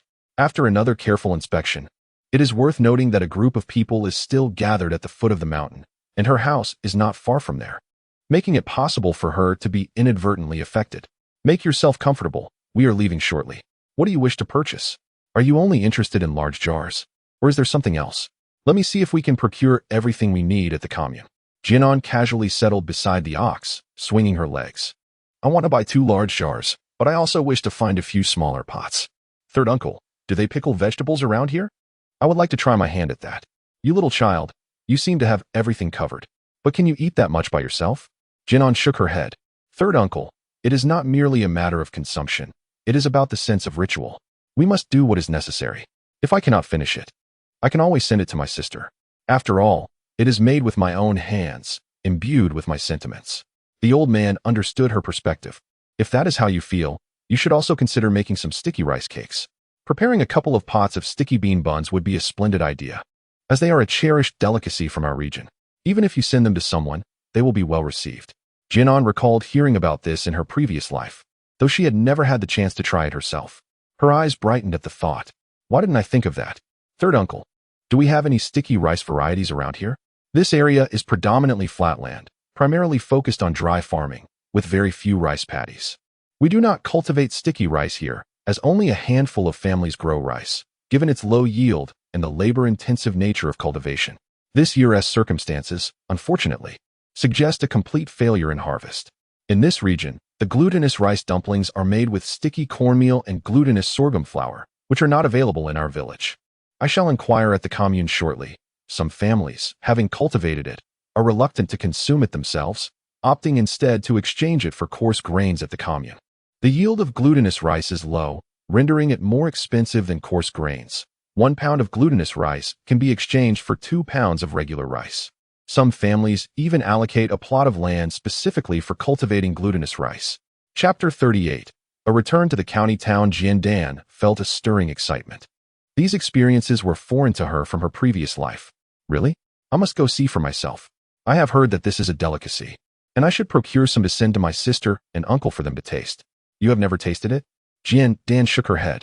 The original family's circumstances had been affluent, and even after relinquishing their inheritance, their standard of living had not diminished significantly. Hence, she had truly never experienced it. Oh dear. I have no relatives in the countryside to send me any. I have heard it is quite delicious. This time, I intend to indulge. Ha, laughed old Lucan, revealing several gaps in his teeth. It is indeed scrumptious. That stuff is sticky and quite filling. For families not in need. They certainly use glutinous rice mixed with regular rice or coarse cornmeal, filling it with red beans that have been cooked and crushed, then sprinkled with sugar or sweetener. The skin of the dumplings carries the sweetness of the rice, delightfully chewy and sticky to the teeth. That is what one would call authentic. In our village, a few years ago, there were families who made glutinous sorghum rice mixed with regular rice, and the dumplings they crafted were also quite tasty. Once prepared, they would be placed outside to freeze, then stored in the granary. When it was time to eat, they would simply steam them, or they could be steamed all at once and then stored for later enjoyment. This contraption is quite convenient, if one were to ration it. It could last until the new year. Is that so? Surely everyone can manage it? Indeed, in the village, who among the elderly women cannot? It is not a task for just one person. Typically, the dough is prepared and the bean filling is made, with 2 or 3 families gathering together. Sitting by the heated bed, wrapping dumplings while engaging in pleasant conversation. With a basin of dough, the task can be completed in a morning. Steaming the bean buns is equally effortless. Simply adding some vegetables at the bottom of the pot yields a delightful soup, cabbage strips, shredded potatoes, warm and satisfying, without the need for elaborate dishes. Glancing over at the old man, I asked, "Third grandpa, by your words, it seems you quite enjoy this fare?" The elder chuckled. "This dish is soft and fills the belly. Who wouldn't he enjoy it?" In her previous life, although the young lady's family was involved in the underworld, their circumstances were quite favorable. She had tasted such dishes before, but only in their most authentic form, as she was accustomed to delicacies from land and sea. Occasionally relishing a meal of coarse grains prepared with great care. After searching around, it became evident that there was indeed no sorghum rice available. However, there was ample glutinous rice, primarily intended as an ingredient for kitchen preparations. Wobbling along to the commune, it was confirmed that large jars were indeed absent, and a cursory glance revealed that many items were out of stock. A trip to the county town was imperative. "Isn't there anything left?" I inquired. "Indeed, there is nothing, and many counters are empty," he replied, unfazed. "This is normal. The supply of goods is prioritized for urban areas. It's not just here. Resources are scarce even in the provincial and county cities." I understood. The place is small, and thus, it receives little attention. A county town is merely a place to disembark from the train, a locale that I had not scrutinized closely before. Today, however, I find myself devoid of the luxury of time for such observations. Upon entering the county town, the 2 individuals made their way directly to the supply and marketing cooperative. Fortunately, a county town is indeed superior to a commune. The pedestrians here possess more vitality than those in the commune, although the difference is not particularly pronounced. Simple was momentarily taken aback, for what exists is present, what does not is absent. What sort of reaction is this? Sister? She is young, with a delicate face, and speaks with considerable politeness. Addressing her this way has rendered several mothers present somewhat embarrassed. "Ah, what do you desire?" "Younger sister, what is it that you seek?" "Oh, I wish to acquire 2 large jars for pickling sauerkraut and several smaller jars for pickled vegetables. By the way, do we have any glutinous rice here?" The clerks exchanged glances, perplexed by her requests for several uncommon items.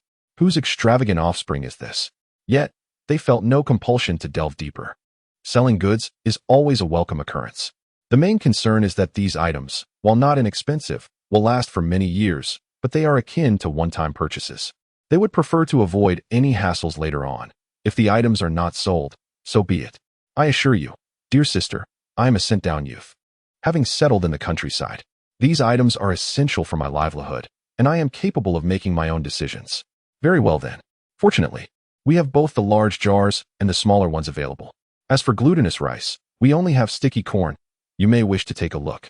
To be candid, among coarse grains, Simple has a relatively favorable impression of corn. Sister, is this year's new harvest? She was unfamiliar with them, yet had learned to employ certain cliches. It is indeed a coincidence that this was brought over by the villagers from the neighboring brigade, who also suffered a disaster today. They had initially intended to plant some sticky corn to indulge the children and elders, but ended up with little to harvest. With their own food supply dwindling, they had no choice but to exchange what little they had for coarse grains. Simplicity dictated that they could not afford to be particular. Upon seeing only a few dozen kilograms, she waved her hand decisively and declared, "Sister, I will take it all." "You will take it all?" The incredulous voices of 3 or 4 people echoed simultaneously. "Are you truly serious? This amounts to nearly 100 kilograms. We cannot afford to waste it." The rationale was readily available. Furthermore, sending local specialties to family back home was commonplace, and receiving such a parcel would allow parents to boast for quite some time. Several sales clerks assisted in packing the bags while sharing light-hearted banter. "Little sister, you have quite a lot on your mind at such a young age." "Indeed, you are quite young. How is it that you are already going to the countryside?" The straightforward truth was not to be divulged, yet she had her rehearsed responses ready. "My family members are diligently contributing to the nation's development in their respective roles. I cannot fall behind. I aspire to contribute to the country's construction with my own hands in the rural areas as well." The glory of being an educated youth was still resonant in those early years. Chapter 39, The Forgotten Lunch, however.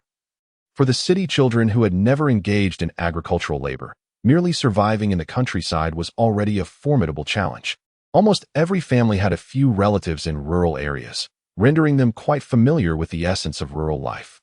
They understood what it entailed and were acutely aware of their children's ability to thrive, or lack thereof, in such an environment. It was a well-known fact that enduring the arduous toil of rural existence was no small feat. Filling one's stomach was a significant struggle, let alone accumulating any surplus. In these early years, some of the youth who had ventured into the countryside retained a flicker of enthusiasm, while others had exhausted their spirit. Nevertheless, they still harbored hope for life and had yet to reach the depths of despair that accompanied being forsaken by society and the state. Thus, when a young girl spoke forth with such grandiloquent words, no one laughed or dismissed her. After all, each person harbored their own aspirations. "You are truly ambitious and courageous, little sister, to venture alone into this unfamiliar land. But rest assured, the elders and fellow villagers of Angie County are commendable. In time, you will come to realize this." "Sister, is this Whittier mushroom?" "Indeed, it is a specialty of the neighboring commune. They cultivate this very type of mushroom on the mountains behind them, and its quality surpasses that of other regions by a considerable margin. Just look, after ample drying, this handful can yield a small basin when soaked. The output is remarkable." "Wonderful. We do not have this in Lugiaton. Sister, I will heed your advice. I am at a loss regarding what to send. Those few youth are also curious. Let me see what good items I can bring them. How much do you have? Could you sell it all to me?" The salesperson was taken aback, not expecting such an audacious request. Observing their hesitation, she simply handed a handful of fruit candies to those nearby, whispering, "Little sister, you were fortunate to arrive late today. The reserved portions for the leaders have already been collected. Had you come yesterday, I wouldn't have dared to give you everything." Upon hearing this, the young woman understood the power of the fruit candies. Several individuals assisted her in loading the various items onto the vehicle, while she followed behind, carrying a bag filled with black fungus. Upon reaching the entrance, she discreetly produced a small net bag from her back basket and slipped it to the older sister, saying, "This is sent from my home. Let the child have a little sweetness." Today's shopping experience was delightful, and she was generous. Come quickly, come quickly." The others were astonished. "Did you count the number of people to distribute this?" Old Master Lou gazed at the large jars and small containers secured on the truck, then looked at the young intellectual swinging his legs in front. "You truly bought this much?" The young woman responded, "Well, if I'm to pickle sauerkraut, I must buy a barrel, right? If I don't purchase it this year, I won't be able to escape next year. So I might as well get it now." "Old Master, wait a moment at the post office ahead. I need to send this." "This is the black fungus you bought?" "Yes, it's a fortunate coincidence. I noticed we don't have any in our village. This must be the black fungus from Chingjiabeo, right?" They grow this on the hillside behind their home. Old master, you know about this too? Huh. In such a small place, what secrets could there possibly be? The wood fungus from Chengjibaozi is renowned throughout the entire county, though encountering it is no easy feat. Sigh. Go on, I shall await you over there. Jian casually brought the wood fungus into the post office, and not all of it was sent off.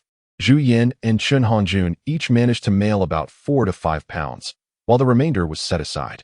She had come to the countryside, and this delicacy was merely for them to savor a novelty. Too much would not be advisable. Upon reaching the commune, the sky had already begun to dim. The post office and the supply and marketing cooperative appeared desolate, likely on the verge of closing for the day. Nevertheless, Jian made a brief detour to the post office, and as anticipated, Zhu Yin's second parcel had indeed arrived.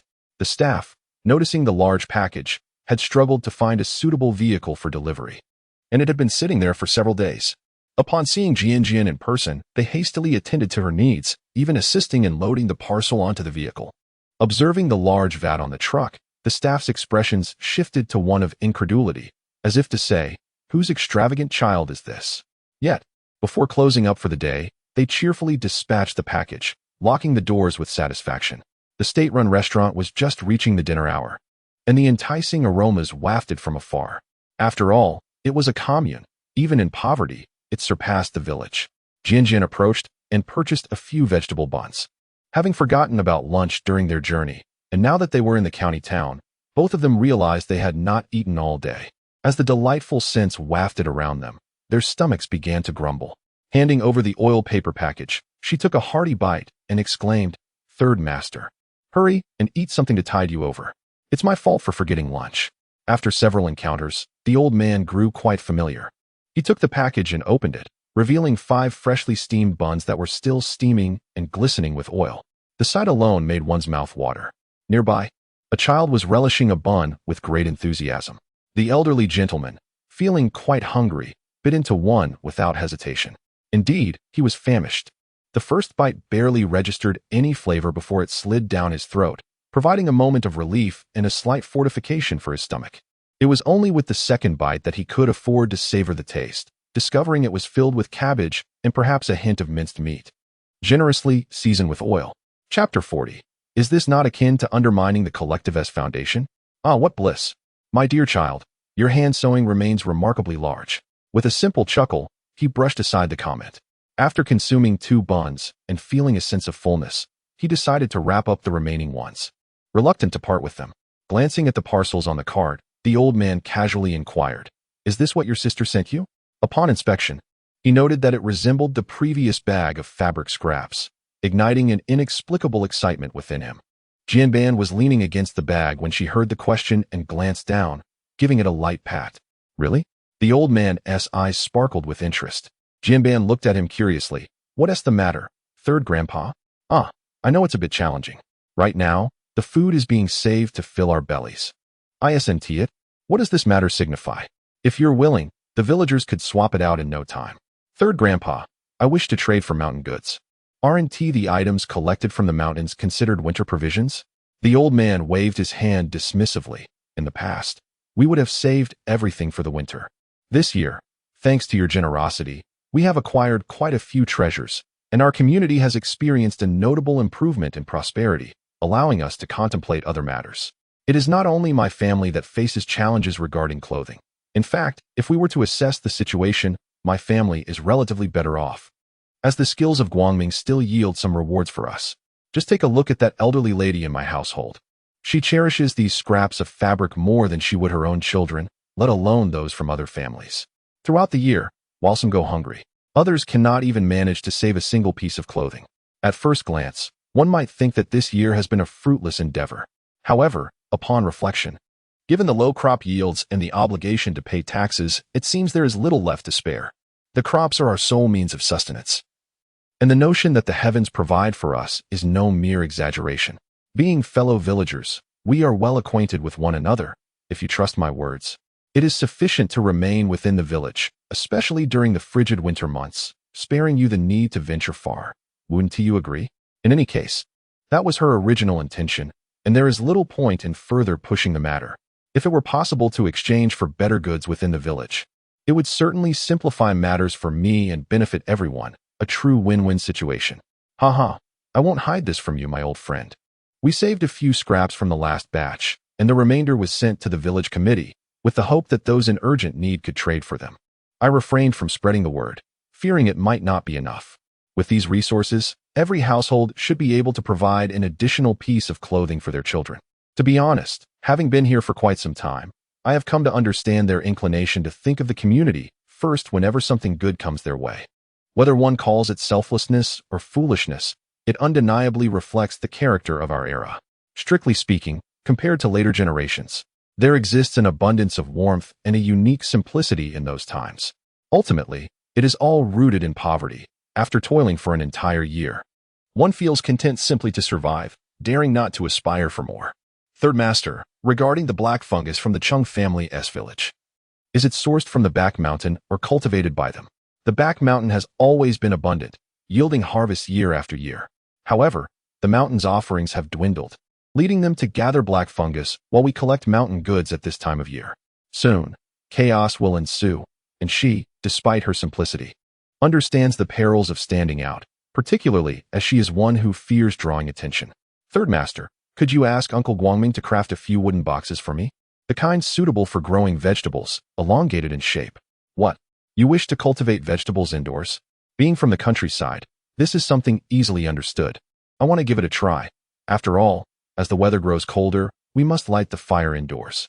My little Kong has a corner that is not being utilized for living space, so it would be perfect to set up a few boxes for planting vegetables. If they do not thrive, it would not be a loss. However, should they flourish, it would provide us with fresh produce during winter. Upon reflection, this reasoning does seem sound. Is it feasible? I believe someone attempted this in the past, yet ultimately, their crops did not grow. Simplicity, being a novice, has gleaned this knowledge from books. Her endeavor is purely experiential, as she wishes to explore various possibilities. I am uncertain, but why not give it a try? If successful, it would yield an additional crop. If not, it would merely result in a small waste of soil and effort. I believe the primary concerns lie in temperature and moisture. If we monitor these two factors diligently, there should be no significant issues. You possess ample experience in this area, whereas I am utterly bewildered. Suddenly, I am reminded of the peculiarities of this era, and I instinctively sit up straighter. Third Master, isn't this akin to undermining the collective effort? The old master shook the whip, asserting that self-reliance does not equate to undermining. We are not engaging in speculation or illicit trade, so there is no cause for concern. That is a relief. Does this imply the commencement of hibernation? Previously, we could still venture into the mountains for a few days, but given the current circumstances, it is as it is. There have been few warm days, and the mornings and evenings have turned chilly, confining us to our homes. Once the mountain closure is lifted in a few days, those diligent individuals will likely return to the mountains to gather firewood. By the way, do you have enough firewood? Third Master, this is a vast mountain range. Is there truly a scarcity of game? During my last excursion to the mountains, I did encounter a few small creatures. Deep within the mountains, I even collected several wild chickens and rabbits, yet none were displayed, as I promptly transported them to the base, still uncertain of the situation here. Just a few days ago, when returning from the mountains, I did not hear of anyone having caught any game. Naturally, whoever did would not boast about it. Yes, how could there be none? However, in this year of hardship, the animals are far more sensitive than humans. They have long retreated to the depths of the mountains to seek refuge. Alas, your location is still too close to the foot of the mountain. Should wild beasts descend, it would pose a significant danger. Perhaps you should consider relocating to the educated youth dormitory, as being situated in the center of the commune would afford you a greater opportunity to prolong your safety. Uncle San, you ask, what difference exists between the village entrance and the village itself? If a wild boar were to invade the village, would it take a mere minute or two? What significance does that hold? Is it not so? It is said like this, yet your proximity to the mountains is quite concerning. A mere descent leads directly to your door, and with no other houses nearby, it seems an inevitable occurrence, does it not? Chapter 41. Your methods are undeniably rudimentary and forceful, are they not? No worries, my wall stands taller than those of my neighbors. When the time comes, I shall remain vigilant. Upon hearing any strange noises, I will swiftly take cover, awaiting your rescue. I understand this child, so stubborn and resolute. Humph. Do you have the audacity to request that my aged limbs come to your aid? Ah, indeed. The wooden trough you desired. I have spoken to Uncle Guangming about it. He is aware of the dimensions needed for that little bed of yours, and I shall have him craft it for you. I will deliver this bag to the village office, and once the exchange is complete in a few days, I shall bring the items to you. Simply opening the grand door. Very well, Uncle San. I shall visit your home tomorrow to learn from Annie how to pickle vegetables. 2 large jars and 5 or 6 smaller pickling pots await. It was quite effortless to fetch water, as I directly transported it to the base and rinsed it with the water pipe. How convenient. Had I needed to draw water bucket by bucket, scrubbing each time and discarding the refuse, it would have proven quite a laborious task, especially considering her petite frame, though she possesses great strength. The large water vat is nearly as tall as she is, a figure so slender, almost matching the height of the vat, struggling with such a hefty container. Indeed presents an odd sight. After a simple dinner, she did not engage in any further activities, merely stoked the fire and settled down to rest. For her petite frame was still growing, and she must not be overexerted. Aware of his departure, the household did not rush to finish their meal. They only began to set the table upon noticing his return to the courtyard. Had he been to the county town? Lu Sanyi washed his hands in the yard, and then brought out the unfinished dishes and provisions he had been reluctant to consume. Oh, there is none of this at the commune. It was purchased from the supply and marketing cooperative in the county. The elderly lady unwrapped the oil paper package. What have they sent you this time? You really have the audacity to accept it, don't you? Lu Sanyi slurped a mouthful of hot porridge with great satisfaction. The old lady was also concerned. She knew well the extent of this old man's appetite, and this was meant for the children. Xiaohua, Huzi. There are delicious dishes. Come over for dinner. The old gentleman was in high spirits.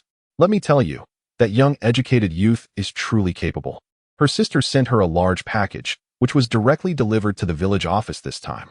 Really? Is that true, Dad? Yes, indeed. It hasn't even been opened yet. I gathered from her tone that mountain goods are quite rare in the city, and her sister wishes to barter for them. Excellent. Now everyone can finally provide the children with some new clothes. I mentioned this to her, and she did not respond much. By the way, Guangming, about that little corner of her Kong that is awkwardly shaped, do you think we could make her 2 wooden troughs for planting vegetables? She wants to grow some in her room. The old lady was momentarily surprised. Vegetables? We tried planting some a few years ago, but none sprouted. She remarked that as long as the temperature and humidity are satisfactory, there is no worry, for during winter one must heat up anyway. It would be delightful to savor fresh vegetables during the cold season. Who could disagree? Sometimes, certain words are best left unspoken. In the stillness of the night, Jian suddenly opened her eyes, sensing a disturbance from the mountain direction. Initially, it was merely the sound of muted footsteps, which gradually became chaotic, followed by the sounds of a scuffle. Jian, suppressing her curiosity, was acutely aware that the area was sealed off, certainly indicating something significant was afoot, something beyond the involvement of a mere young intellectual like herself. After more than half an hour of fighting, a momentary stillness ensued, and just as she was drifting into slumber, a sharp, resonant sound of weaponry jolted her awake. Were they using firearms now? It seemed inevitable that blades would soon follow. Contemplating this, she decided against sleep, feeling an unsettling sense of incompleteness. Indeed, shortly after a few gunshots, chaos erupted once more, and it seemed as though something was descending the mountain. The disordered yet heavy footsteps sent a chill through Jian. This was no ordinary person. Had her utterance about wild beasts descending triggered some sinister omen? Just that afternoon, she had mentioned the beasts, and now they had arrived? There would be no further sleep for her. Springing to her feet, she stealthily approached the wall's edge, feeling the ground tremble beneath her. Jian couldn't help but curse. The speed of this development was astonishing.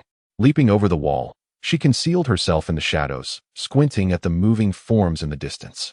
At the forefront appeared what seemed to be wild boars. 1, 2, 3, 4, 5. And behind them, it appeared there were even more. Humans? Compared to wild boars, the target may be somewhat smaller, yet its speed is not to be underestimated. The simple person concealed himself at the base of the wall, for ambush is often the most effective tactic. Coupled with the presence of several others behind, it seems feasible to intercept the wild boar at the village entrance. At this moment, she had no thoughts of renovating the house. With this in mind, she drew a large machete from her space, readying herself for an imminent attack. The leading wild boar likely did not anticipate an obstruction. It charged towards the nearest courtyard, oblivious to the impending strike until it was too late. It could only watch in horror as the blade severed its sturdy cervical vertebra, the tremendous force compelling it to lower its forelegs, raising its head in a sorrowful cry. Of course, the simple person did not escape unscathed, while the wild boar's demise was sudden for it. She had forgotten that this was an external wound. The blade descended with ease, and in the next moment, warm, foul-smelling blood sprayed all over her face and body, prompting an involuntary exclamation of disgust. Oh no, how messy. The others, taken aback, quickly engaged in combat with the prey they had just caught up to.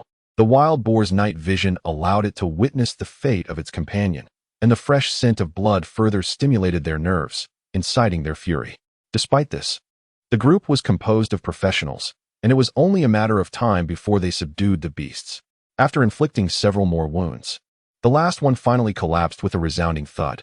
They exhaled in relief, finally having the energy to check on the simple person. Comrade, your technique is indeed quite straightforward and brutal. With a simple swipe, I wiped the blood from my face and looked up at them. It was the group that had sealed off the mountain in the morning. It had come running all the way here. I certainly couldn't let it enter the village. Even though this was the village entrance, the gunfire from the mountain had already stirred commotion within the village. At that moment, shadowy figures began to approach, the first of which was illuminated by the faint beam of a flashlight. Who were they? What were they doing? Chapter 42. Are you attempting to bestow upon me a reputation for unearned gains? I recognized the voice of the village chief, Lu Weiman, and quickly called out, Uncle Chief. It's me, Jian, along with several comrades at the foot of the mountain. Lu Weiman hesitated for a moment before hastening forward, swinging the flashlight in every direction. Behind several individuals was a wild boar, and the dim flashlight beam unexpectedly fell upon a pool of blood on the ground, dark and foreboding. Lu Weiman was taken aback, exclaiming, "Oh no." Following him were his son, Lu Jianxi, and several villagers who lived nearby, drawn in by the commotion. The figures in front stepped aside, clearing the battlefield. Lu Weiman himself was startled into a scream. What is this? The indistinct shadows were difficult to discern, only revealing piles that were not far away, from which one could still sense the warm aura of blood. Those with courage cautiously edged closer, nearly leaning over the carcass before finally daring to confirm, "My goodness, this is a wild boar. Chief, it's a wild boar." After a brief moment of shock, they quickly realized that it was indeed dead meat. Without waiting for anyone's words, I excitedly sprang to my feet and dashed over to examine a few small black bags nearby, nearly leaping with exhilaration. Village Chief. 5 wild boars. Lu Weiman, momentarily forgetting his trepidation, hurried over a few steps. The impact of what he heard and saw was profoundly different. Have the wild boars descended the mountain? Captain Lin, have you encountered them? The lead figure across the way nodded. We were on a routine patrol when they happened to come down. However, we managed to intercept only 4. This one slipped through the net and was swiftly dispatched by this comrade here. He found it hard to articulate his feelings, even with their professional training. It was no small feat to kill with a single strike.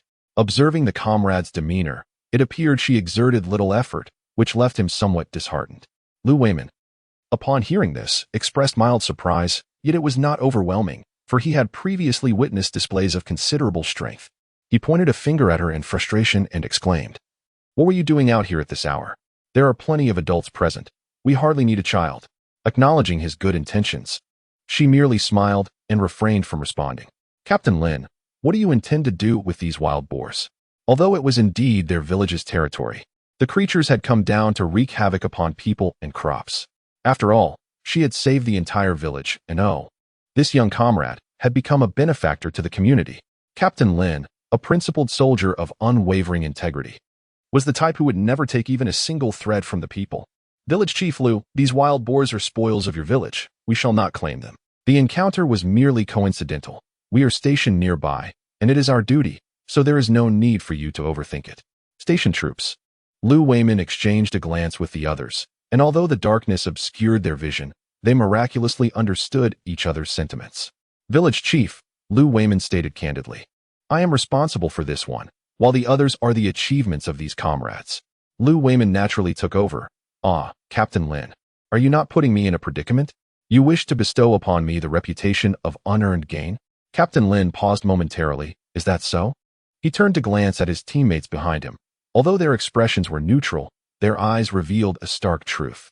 Their position, receiving state provisions, was a source of envy for the common folk.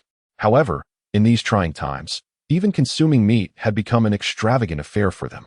The men looked at him eagerly, and Lu Weiman, seizing the opportunity, remarked, "Captain Lin, while it is true that you all participated in the hunt, this particular one is the effort of our village's young intellectual. The others are indeed your contributions, so it is only right that you take them away for processing. Comrades, come here and carry this one to the village committee. Tomorrow we shall distribute the meat." Captain Lin pondered for a while. This did not seem to exploit the public's resources, and ultimately, he consented to a division of the spoils. He arranged for 2 of the larger ones to be taken away, leaving the 3 smaller ones for the villagers. The laborers, upon seeing the meat, were invigorated and no longer felt weary. With such a commotion, nearly half the villagers were stirred from their slumber. Lu Weiman observed the scene and realized that sleep was a distant luxury. Thus, he resolved that none should rest. Let the hunt commence. By dawn, the news had spread throughout the village, creating an atmosphere reminiscent of a festive celebration as villagers rushed to share the exhilarating tidings. Although they were stationed nearby, venturing into the mountains for hunting was not a casual endeavor, and meat was indeed a rare delicacy. The arrival of the 2 pigs at their encampment caused quite a stir, drawing a crowd almost instantaneously. Chef Zhang, upon hearing the news, emerged wielding a ladle, eager to discover the whereabouts of the pigs. "Where are they? Where are they?" he lamented, his worry palpable.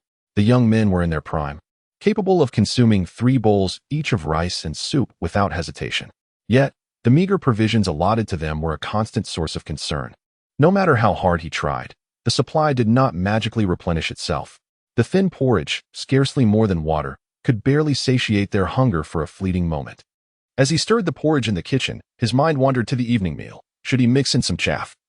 Or perhaps send them back into the woods to catch a few wild chickens or rabbits?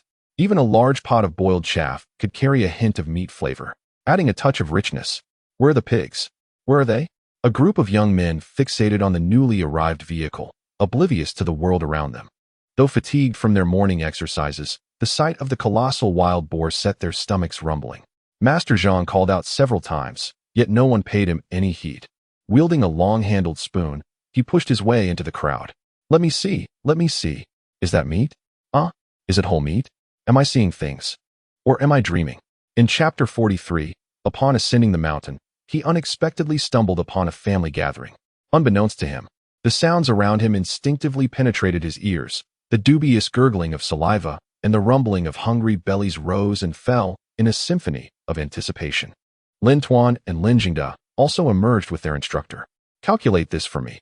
Does this not count as taking advantage of the common people? Do not err again." He was acutely aware that his intellect was best suited for the battlefield or the training ground. In matters of daily life, his mind was far less adept than that of his instructor.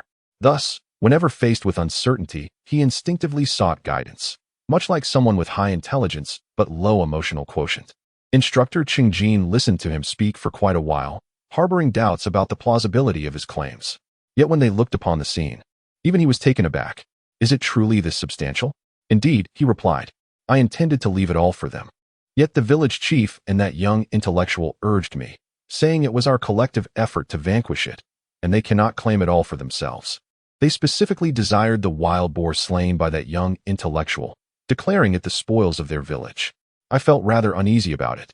Were it not for our failure to intercept it at the foot of the mountain, that wild boar should have been eliminated there, sparing us the necessity of disturbing the villagers in the dead of night, which could potentially incite panic." Cheng Jin regarded the boar, waved his hand, and instructed that it be sent to the kitchen. "Go on, let us treat our brothers to a feast." Master Zhang cheerfully agreed. Sure. Just watch." Turning back to their leader, he thought, "Not bad. The planning has been thorough, and the execution is commendable. However, Commander Lin seems somewhat uncertain. Isn't that right? I can't shake off this feeling that something is amiss." Cheng Jin sighed. Who would have thought the wild boar would descend from the mountains? Aren't they saying, "Thank goodness you are here. Otherwise, the village would have suffered even more"? Indeed, that's what the village had mentioned. Furrowing his brows, he hesitated before continuing. "However, I can't help but feel that young intellectual didn't seem worried at all." "You mean the one who said she could slay the boar with a single strike?" "Yes, that's her." "Well, isn't that peculiar? What would a normal person do upon seeing a wild boar? Wouldn't they flee in panic, shouting for help? To remain calm and composed, capable of delivering a fatal blow, such poise is hardly common. Without some skill, would anyone dare act so boldly? Unbeknownst to them, the wild boar and the young intellectual were once again embroiled in a fierce clash. The events unfolded as follows. The entire Liu family village was abuzz that morning. Liu Weimin wasted no time. He gathered a few village officials to discuss matters and decided to send the smallest boar to the commune's forest secretary. As for the remaining two, they would be divided among the villagers, meat for all. No northern pig slaughtering feast would be complete without the requisite dishes. It was an ingrained ritual. You bring a bunch of scallions, I'll bring a cabbage, she'll carry 2 radishes, and soon enough, they had filled 2 large pots to the brim. As for the obligatory pickled cabbage, unfortunately, the pig had been slaughtered early, and the pickled cabbage had just been placed in the jar, still lacking the necessary sourness. To speak candidly, since the dissolution of the communal dining hall, the opportunities for villagers to share a meal together have become exceedingly scarce. At this moment, the wives of each household are preoccupied with washing and picking vegetables, while the men gather around the butcher. The village chief just announced that the meat will soon be distributed. This is indeed a precious commodity. Liu Weimin also yearns for a taste, yet feels a sense of embarrassment at being surrounded by a group of men. He resolutely sends them away, remarking, "Your wives and mothers are busy. Is it appropriate for you to linger here? If you have nothing to do, why not go gather firewood?" At the foot of the mountain, Lin Jingda's group remains vigilant, but if one truly desires to ascend the mountain, there are numerous paths available. These are individuals who have lived in the area for decades, nearly familiar with every burrow at the mountain's base. Initially, the plan was to have breakfast resolved swiftly. However, just as the meal was set upon the table, a loud knocking echoed at the door, and Jian instantly appeared in the room. "Little Jian, are you there? Quickly come out. The wild boar has descended the mountain. We must take cover." Jian pondered. A wild boar has come down?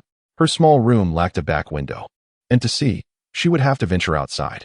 Without much thought, she glanced at her attire, suitable for company, and promptly pushed open the door. "I'm coming," she called out. "Aunt, I was just a bit dazed. What's this about a wild boar?" Standing outside was Sun Xiang, the daughter-in-law of Liu Sanj. Upon seeing her, Sun Xiang quickly urged, "Hurry. Let us head to the village office. The men have already gone ahead to confront the wild boar, and the soldiers are on their way as well. We must find a safe spot and avoid causing any chaos." Sun Xiang's voice trembled slightly as Jian glanced towards the back mountain, wondering if they had gone to find help. "Who approaches?" Uncle Weimin mentioned that Brother Jian should seek out the captain of the station team accompanying those comrades guarding the mountains. Simple understood. It was the one who fought side by side in the morning yet refused to accept the pork. A gust of mountain wind swept through, carrying a faint, pungent odor, causing Simple's gaze to momentarily falter. It seemed they could not wait any longer for that captain. Under Sun Xiang's watchful eyes, a large machete emerged from behind the gate, and with a decisive snap, the door was shut. Realizing something was amiss, Sun Xiang reached out to pull back, but the figure had already darted out a good 10 meters. "Oh dear, this is a disaster. What was just said? Wasn't it mentioned that the wild boars would soon descend? Oh no." Sun Xiang's legs were already in a flurry. "The wild boars are coming down. The wild boars are coming down. This can't be. Was there no way to block them?" Behind the modest dwelling, the mountain directly faced lacked any discernible path, proving significantly steeper than the route near the village entrance, which villagers seldom used to ascend. Who could have anticipated that due to the inaccessibility of that side, they would unwittingly traverse this way and thus encounter such chaos? The few soldiers in front were anxiously watching, with the outermost one periodically glancing towards the village entrance, likely awaiting reinforcements. As they observed the villagers descend, they immediately assumed defensive positions. Several villagers staggered down, and the pursuing figures soon came into view. "Oh my." Simple squinted and counted, unable to suppress a sigh of disbelief. What kind of luck is this? Did they stumble upon a family gathering? A total of 12 wild boars. Chapter 44. What did they see? The 5 or 6 young soldiers ahead were visibly tense, one notably shouting for Lindsay to hurry and greet the captain. The forest clearly hesitated to abandon them, yet it remained preoccupied with the newcomers. In this moment of indecision, a wild boar charged forward, leaving him with no option to retreat. In unison, several individuals targeted a large boar, with the leader engaging first in combat, while a few smaller ones scurried about in the vicinity. Humans are often cautious, wary of colliding with one another, but the wild boar was unrelenting, relying on its massive frame to charge recklessly, capable of delivering significant impacts. A person of slender build could be sent flying several meters with just one blow. The boar's tough hide and muscle posed a challenge. Although the soldiers had arrived armed, it was not a moment for blades, especially in a village where gunfire was not an option. Their only weapons were small daggers, suited for close combat, but at such a distance. Striking the boar would merely result in a superficial scratch, barely drawing blood, rendering them at a disadvantage.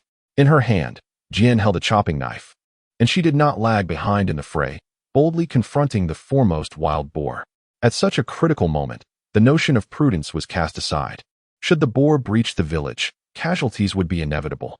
Lu Jiaten was notorious, and she had recently slain one that very morning.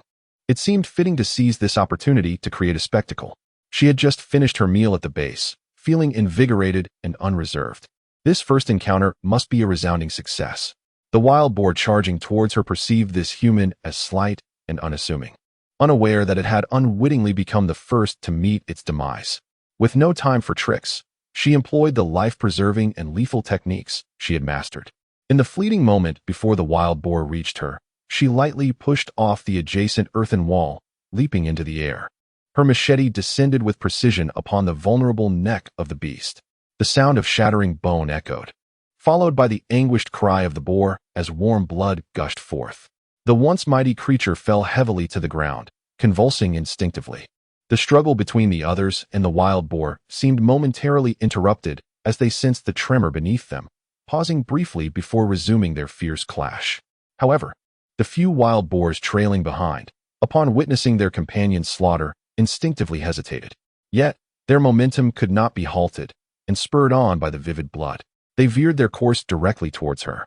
Damn! Just as she paused to catch her breath, she cursed under her breath. The allies were unreliable, and reinforcements had yet to arrive. Thus, she resorted to a trick. Seizing the moment when no one was paying attention, she retrieved a compact stun baton from her pocket, an item she had specially commissioned in her past life for self-defense, significantly more potent than a standard stun baton. She had never anticipated her first use of it would be against a wild boar. What an unexpected honor it was to fall upon them. The wild boar is a creature of formidable size and astonishing strength, its hide as tough as armor. It can be said that its only vulnerabilities lie in its neck and the bridge of its nose, situated between its eyes. The beast is not one to employ finesse. It relies solely on brute force. However, as she gazed upon her freshly donned attire, stained with the blood from earlier, a sense of distaste washed over her. Swiftly, she wrapped the electric baton around the wooden handle of her cleaver, ensuring that the electrifying component was securely connected to the metallic blade. She weighed it in her hands. Indeed, it felt robust. The wild boar approached, and with a mischievous grin, she activated the electric baton. At the very last moment, she sidestepped, delivering a strike that utilized only half her strength. The blow landed upon the boar's body, inflicting a shallow wound, yet it elicited a far more agonizing cry than before. Several young warriors engaged in combat with the boar before them, while the unsettling sounds of its increasingly distressing cries echoed behind them, instilling an ominous premonition. It seemed that the beast had become more ferocious, making it exceedingly difficult for them to manage the confrontation. The thought of being distracted, even for a moment, could prove fatal. "Lindsay, be careful," one called out, noticing Lindsay's exhaustion as she watched the boar's tusks loom larger before her, drawing ever closer. Her arms felt heavy, almost immobile, and a wave of despair washed over her. In that fleeting moment, she pondered whether it was more humiliating to perish in battle or to meet her end at the jaws of a wild boar. In haste, her comrades rushed to her side, expecting a fierce struggle for survival. What, then, did they witness? Scattered across the ground in various postures lie multiple wild boars. A few near the village appear relatively clean, their bodies intact without the chaotic marks or bloodstains that mar the others. The blood on the ground is orderly, indicative of a swift death. On the other side, adjacent to the foot of the mountain, several wild boars are sprawled out, their scene best described as harrowing. Not a single part of their bodies remains unscathed. Some bear clear marks from daggers, while the sheer number is quite remarkable, intertwined in a disarrayed manner. Two of them lack significant external injuries, yet their necks are grotesquely contorted. A few others sport deep gashes down to the bone. As for his men, they lean against the surroundings in disarray, sitting with expressions of survival etched on their faces, their clothing wrinkled and stained with blood, and their exposed hands and faces showing no signs of being unblemished, painting a vivid picture of the recent battle. From the direction of the village, Lu Weiman, accompanied by the local men, hurriedly approaches the scene. The two parties arrive almost simultaneously, and the shock of their meeting is palpable. Lin Jingde inspects his soldiers while Lu Weiman urgently searches for someone. Where is Xiao Jian, the educated youth? Quickly find him. This morning, he witnessed the scene. The swift kill of the wild boar bears his unmistakable technique. The words of a few in the forest further affirm this. Commander, I was so close to meeting my end. Had it not been for that young educated youth arriving in time, I would have surely perished at the jaws of the wild boar. Chapter 45. Is all of this for me? Lin Jingde was also a novice, just a few months into his service, with limited training. During missions, the seasoned soldiers instinctively protected the recruits, which was why others suggested he run errands instead of confronting the wild boar together. Have you truly accomplished something? Is it honorable to perish at the jaws of a wild boar? The young soldier grinned, revealing a set of bright white teeth, his breath still heavy from exertion. Commander, I finally understand why you train us so rigorously. We haven't even encountered the enemy yet, and we can't handle a mere wild boar. If we were to face actual foes, would we not all be corpses by now? Over there, Lu Weiman and a few others were conducting a brief inspection. Xiao Jian, are you injured? Rest assured, Uncle, I'm fine. The one in trouble is the wild boar. Lu Weiman wished to say more but acknowledged that the youth had indeed saved the villagers' lives, so he merely sighed. Trust me, Uncle. I am well aware of my own body. I cannot simply stand by and watch the wild boar invade the village and harm everyone, destroying our home. Can I? Lu Weiman felt a pang of sorrow as he recalled the chaotic scene. The main road into the village directly connected to the village office, and nearly the entire population was gathered there. If the wild boar truly entered the village, not only would our food be ruined, but there would undoubtedly be casualties as well. He gently patted her shoulder and said, All right, I shall refrain from further words. Remember this, you are the savior of Lujiaten. All of you must remember, henceforth, Xiao Jian, the educated youth, is to be regarded as one of our own in Lujiaten. The men behind him also bore red-rimmed eyes, faced with the stark reality before them. Had it not been for the young educated youth Xiao Jian and those brave soldiers, one could only wonder what fate would have befallen their village. After a year of toil, it was all for the sake of their lives. Those were their fathers, mothers, spouses, and children, their kin. The loss of even one would be unbearable. Rest assured, village chief, we will remember, they vowed. Xiao Jian felt somewhat overwhelmed by the attention. Standing under their gazes made her feel uneasy. Village chief, it seems Captain Lin has also arrived, she noted. Indeed, Lin Jingde was astonished. He had initially thought that the young educated youth's display was merely a momentary stroke of luck, unaware that it was her norm. Those of them who had undergone training clearly found themselves outmatched. Village Chief Lu, this young educated youth Xiao Jian is truly remarkable, far surpassing several of my soldiers. We owe her a great deal. Otherwise, injuries would have been unavoidable. Lu Weiman grinned widely, giving a thumbs up. Haha. Indeed, you speak the truth. Xiao Jian is exceptional.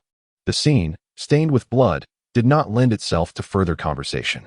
Being so close to the mountains, there was a fear of attracting other wild beasts. Village Chief Lu, let us proceed as follows. He gestured towards the injured figures of the few engaged in combat, saying, Village Chief Lu is no fool. The ones who benefit from this are the villagers of our own community. Captain Lin, let us refrain from discussing that matter further. Xiao Jian, the educated youth, is one of our own. To put it plainly, we acted in self-defense while you provided assistance. Even if this is a collaboration between military and civilians, we have lives at stake here. Moreover, we cannot shamelessly accept the spoils from our comrades, can we? Lin Jingde understood that he could not contend with him, yet he recognized that taking half was inappropriate. After some contemplation, he replied, Very well, let us divide what we have, but you must not interfere with the remainder. Earlier, Xiao Jiqing saved several of my brothers, especially Lin Zi's life. This is no exaggeration. We will take 5, leaving 1 for you to assist in attending to Xiao Jian. The debt of gratitude for saving lives is another matter altogether. We cannot allow her efforts to go unacknowledged. Upon hearing this, the immediate reaction was to refuse. No. The village chief laughed heartily, quickly agreeing. I was thinking along the same lines. I intended to prepare one for her after we finish. This works perfectly. After we finish with the two, we shall deliver them to her. This will suffice for the young lady's winter provisions. Haha. Qingjin was somewhat taken aback. What on earth was happening? Had they disturbed a wild boar's nest? It seemed likely they were seeking revenge for the morning's events, but who could fathom their thoughts? Let us indulge in a delightful feast. However, it is imperative to patrol the mountains, for the day has not yet reached its conclusion, and we have already encountered 2 groups of wild boars. To say that the village is in a state of alarm would be an understatement. Even we have been quite startled. Qingjin readily concurs, emphasizing the necessity of this undertaking, yet he cautions that we must remain vigilant at the borders, for we must not forget that there may still be individuals concealed within the mountains. We must avoid cornering them, provoking desperate actions that could lead to unspeakable consequences. The village erupts in joyous celebration, and at this moment, they have completely surrendered to the prowess of Jian. Even if there are hidden agendas lurking beneath the surface, they have now been silenced. After all, one does not jest with something that can be fatal with a mere strike. It is far more prudent to treat such matters with reverence, as the potential for fear is indeed overwhelming. The tranquility of silence has its own charm. Chun Jiangwo and several other educated youths are equally astounded, aware of Jian's formidable capabilities. This audacity is quite extraordinary, especially when one considers the nature of the wild boar. Lu Weimin need not exert further pressure, for the impact of this act of hunting wild boars is immediately evident. There is no need for me to elaborate. Those who ought to be informed are already aware. It was indeed the young Jian who dispatched these wild boars, as evidenced by the fatal wounds inflicted with a single stroke. In gratitude, the military has generously allocated one of the boars to us. My sentiment aligns with theirs. Having slain 6 boars and thereby saving your lives, is it unreasonable to offer them one in return? Or do you contend that your lives are worth less than a single boar? Agreement resonates among the villagers. Yes, Chief, we hold no objections. Were it not for the young Jian, we might not even be standing here today. Lu Weimin nods discreetly, recognizing that while he could directly relay this information, he prefers to maintain a harmonious mindset among the villagers. Fortunately, it appears that in Lujiaten, there are no individuals lacking in understanding. Having feasted on the pig-killing dish, everyone felt invigorated. Some were boiling water, while others sharpened their knives, and the village courtyard buzzed with fervor. When Lu Weimin arrived, guiding 2 meticulously prepared pigs, Jianban was momentarily taken aback. Are these truly for me? He wondered. This is the promised 2 pigs, you mustn't refuse. With so many lives at stake, how can we accept this without expressing our gratitude? Isn't that right? Chapter 46. Reciprocity for longevity. The atmosphere was filled with joy and bright smiles.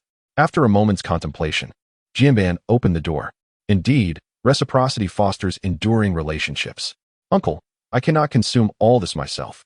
Tomorrow, I shall inquire with San Yi about sending some to the commune. Just in time to mail some to my sister and uncle. Lu Weimin nodded inwardly, appreciating the sentimentality of the young man. Very well, go ahead. In a few days, when the heavy snow falls, it will be even more inconvenient to venture out. Consequently, the villagers of Lujiaten were once again abuzz with excitement. Who could comprehend the whirlwind of events? The day was far from over, with its ebbs and flows. In the morning, they received delightful news about meat distribution. Yet before they could savor it, wild boars appeared. They were terrified, only to discover that the young Jian had vanquished the wild boars. And now there would be more meat to share. Before they could even divide the meat, news spread that Jian had provided them with cloth scraps at no cost, exchanging them for mountain goods instead. Each piece of news struck them profoundly, leaving the wives and mothers of Lujiaten in disbelief. As they made their way to the village center with their mountain goods, they exchanged glances, seeking confirmation of the unfolding reality, questioning whether they were caught in a dream. Although scraps of cloth hold little value, the hardships of rural life are deeply felt by those who experience them, even if others remain oblivious.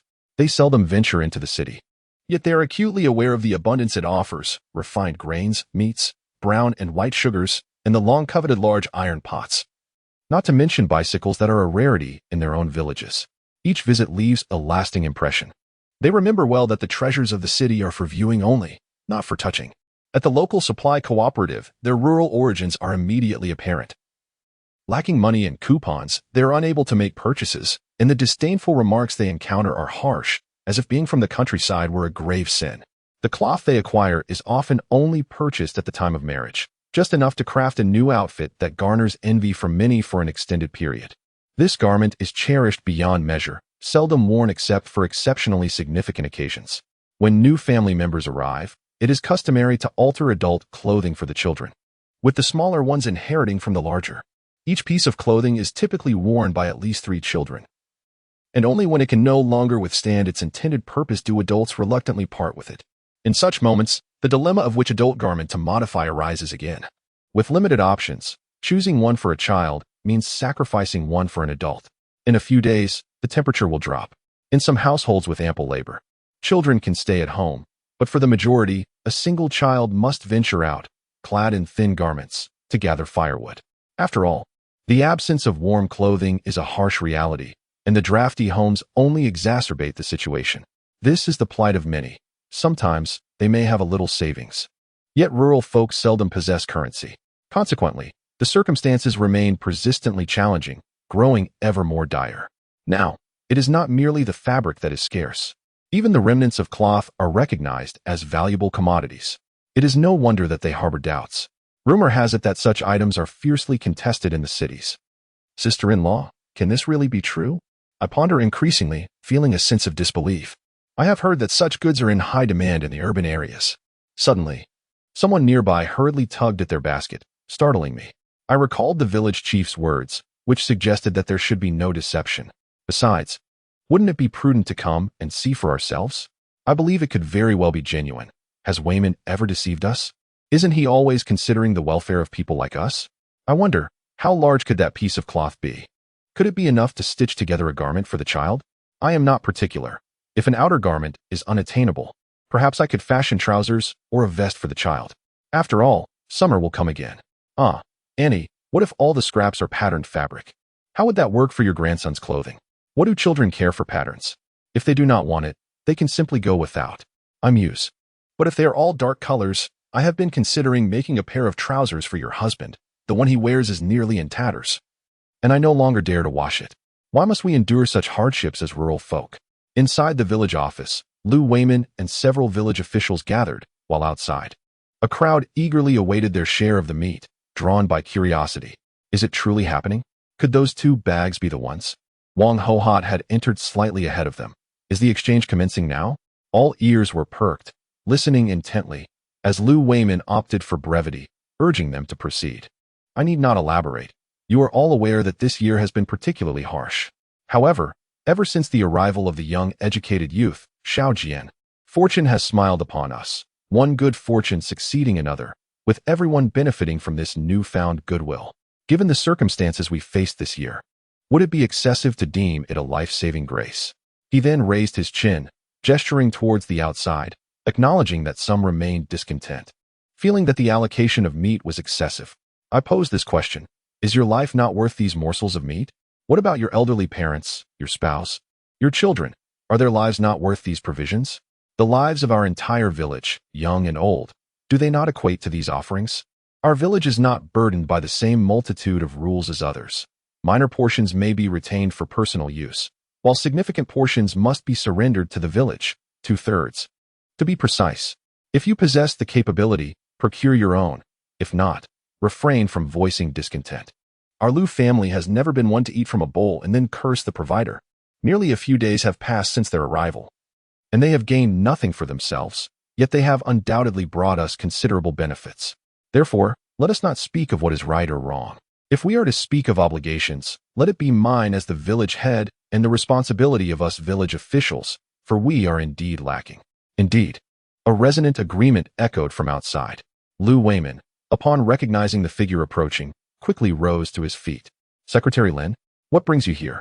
Outside the crowd stood Secretary Lin of the commune, limping his way through the throng and into the room. Old Lou, your awareness is commendable. Fellow villagers, this indeed falls within our leadership's responsibilities.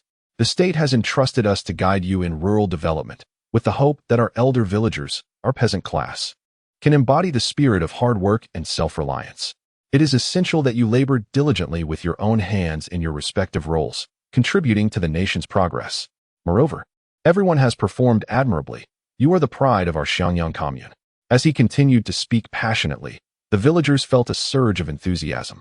In the end, Secretary Lin, unable to refuse their warm invitation, partook in a less-than-authentic meal of pork dishes. Chapter 47. This young, educated youth exhibits such high awareness now. The exchanges of fabric were considerably more harmonious, with negotiation taking place. Hey, do you happen to have any with yellow flowers? If so, could you spare a couple of pieces? I have several, and I was thinking of sewing a little outfit for my child. Sure, take them. My family consists entirely of boys. Such delicate colors are of no use to us. And look at these 2 pieces. They're quite substantial. Indeed, they are. If we acquire 3 more just like this, it would suffice to make a pair of trousers for your father. Isn't that so, Heiress? That's precisely what I was thinking. Lu Igua, nearby, was busy calculating work points to fairly distribute the meat, and upon overhearing the conversation, was quite taken aback. What is going on here? Isn't this all a good thing? Lu Wayman, in his rare moments of profundity, expressed, patriotic brother, you see, in our village.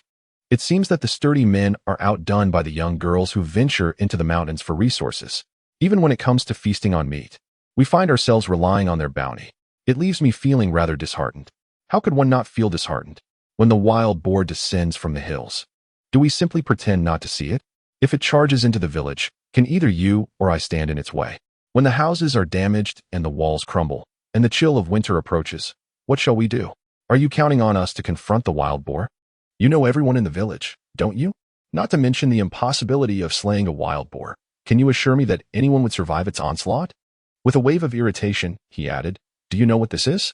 This is taking advantage and then playing the victim, humph. Lu Wayman thought it over and found himself amused. Indeed, why dwell on such matters? Regardless, this good fortune belongs to our village. And the remarkable young intellectuals are also from our community. The yard was bustling with villagers, their faces radiant with smiles, embodying hope for a better life. Ah, how wonderful! The lively atmosphere of Lujiaten, along with the faint glow of candlelight from each household, persisted until midnight before gradually quieting down. Knowing she intended to send off parcels, Lu Wayman sought help early the next morning to deliver the mountain goods he had exchanged for cloth scraps the day before. The elderly man, having spent the night awake, remained remarkably energetic. Ah, young intellectual, we owe this to you. Every family can now add a couple of garments for their children. Knowing your desire for mountain goods, I ensured that they all brought in the finest. Rest assured, I personally oversaw the selection. All is well and thoroughly prepared. Ah, this bag contains hazelnuts. This one holds walnuts, that bag is filled with chestnuts, and that small pouch contains pine nuts. This year, the harvest of pine nuts is rather scarce. So I thought to offer you a taste of our region's most renowned mountain delicacies. As for these sunflower seeds, they were cultivated right beside their home garden, and they turned out quite well, with few shriveled ones. You might roast them and keep them as a snack. Very well, uncle. I was hoping to procure some more natural snacks, and here they are. Lu Wayman now finds everything in simple surroundings pleasing and agreeable. Aren't you supposed to head to the commune to send something? You should hurry and prepare. When I came over, I noticed that third uncle had already gone to tend to the cattle. So early? I glanced at the sky. In winter, the dawn arrives late, and it must be around 6 o'clock by now. Oh dear, I must hasten. I cannot keep third uncle waiting. No need to worry. Lu Wayman thought to himself that if that old man says he is waiting for you, he is undoubtedly pleased, so there is no need to rush. Today, it is not only you. Many villagers are also heading to the commune. Look, we have meat now. Many people are thinking of their parents, siblings, and even their mothers-in-law. This year's harvest has not been good across various places, but our village has benefited from your fortune. We have gathered plenty of food, and meat has been distributed generously. Now that we can afford to eat well, everyone is eager to visit their families before the new year. With the festival approaching, there are only a few days left. Simple nodded, then spoke about their provisions. Uncle, I came here as a member of Lujiaten. If you discover something edible, how could I stand by idly while my fellow villagers suffer from hunger? Would I hide away and indulge in secret? If that were the case, would I not be akin to that heartless and selfish individual? Furthermore, this mountain forest does not belong to anyone in particular. It is the property of the nation, the commune, and belongs to us all. I have come to the countryside in response to national policies, to support rural development, and I consider this place my home. Naturally, I wish for the village to prosper, and I am eager to contribute to the well-being of my fellow villagers. It brings me great joy to assist them. Lu Wayman nodded in agreement, realizing that he had previously overlooked the remarkable idealism of this young intellectual. Indeed, your sentiments are commendable. Lugiaton is your home, and we are all family here. Should any matters arise, do not hesitate to confide in your uncle. If anyone speaks ill of you or bullies you, you must inform me, and I shall deal with them. Do you understand? You mustn't be polite. Understood, uncle. Soon, Lu San arrived with the ox cart, knowing she had items to collect, and made a point to bring the cart to her doorstep. Little Jian, are you ready? We are about to set off. Upon hearing this, Lu Weiman rose and exclaimed, Listen, here he comes. Which items are to be sent? I shall help you load them onto the cart. Jian simply gestured outside. I have placed the meat in the basket, and I will take this bag of hazelnuts and walnuts. Previously, I sent a large quantity of chestnuts, but these 2 items were scarce. This time, let us send more. If they arrive before the new year, it would be perfect to have extra snacks for the festivities. At this time, the transportation was far from smooth. Even the trains frequently experienced delays, whether for half an hour, or even half a day, with no discernible pattern. In fact, it was often deemed unusual for a train to arrive on time, which was particularly true for letters and parcels. Lu Weiman was somewhat aware of this, as he was a regular attendee of meetings at the commune. If the snow doesn't fall, it cannot be delayed. With the new year approaching, if it were to snow, it would still be manageable. The ox cart trembled slightly, and the old man chuckled early in the morning. Are you planning to send off a substantial amount?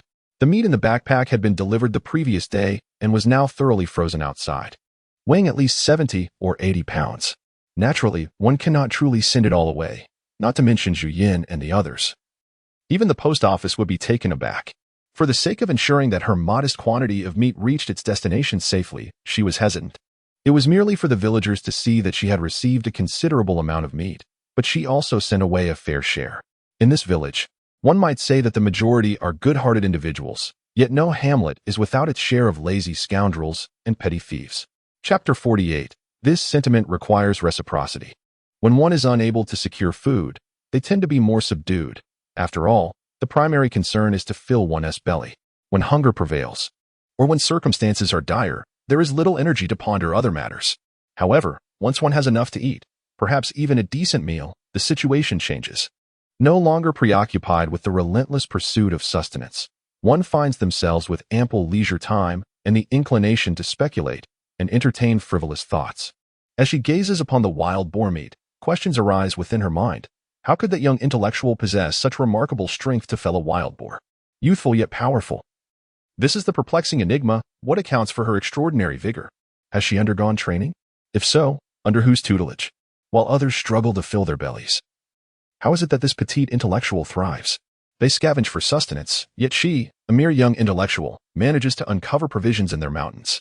Accompanying these thoughts may be a tinge of malice. With such prowess, one might ponder the advantages that could accrue to her own family. A mere adolescent. Would she not be at the mercy of their whims and caprices? Especially in this remote mountain village, far from home, where the echoes of the land yield no answers. And connections, even if established, may come too late. Having grown up amidst suspicion and intrigue, coupled with the pervasive influence of various films and novels, she remains acutely aware of the treachery that surrounds her. She is not so arrogant as to believe that mere physical strength renders her invincible. While her utility in the village is acknowledged, she understands the nuances of kinship. The villagers are long-established acquaintances, whereas she is but a newcomer. What weight could she possibly carry? Ultimately, matters will reveal themselves in due course, and by then, it may be too late for words. She has no desire to test the depths of human nature with such trials. They have sent her ample supplies, and though she may not be of much assistance otherwise, serendipity has favored her with this abundance. I am aware that in matters of human relationships, reciprocity is essential. Otherwise, it will inevitably fade over time. The old man nodded incessantly, affirming, "You are absolutely right. It is indeed the essence of the matter." While one or two instances may be inconsequential, over time, everyone becomes attuned to the ebb and flow of warmth and coldness. Although the value of such gestures is not determined by quantity, the sentiment behind them is paramount. Nonetheless, a greater abundance signifies deeper regard, which in turn fosters comfort in others. Indeed, my sister is married now, and it is not just about the two of them. I must also consider the perspectives of her in-laws and relatives. I cannot allow them to perceive her as solely focused on subsidizing me, as that would diminish my own standing. Your thoughts are well-founded.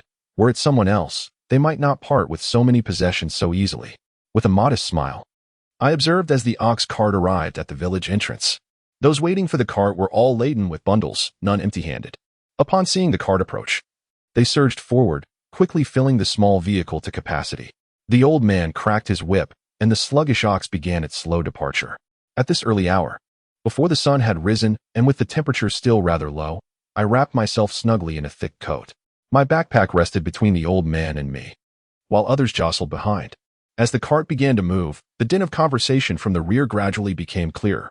Indeed, when I step out, I find myself torn between wanting to encounter neighbors from my maternal family, while simultaneously fearing their judgment of this or that.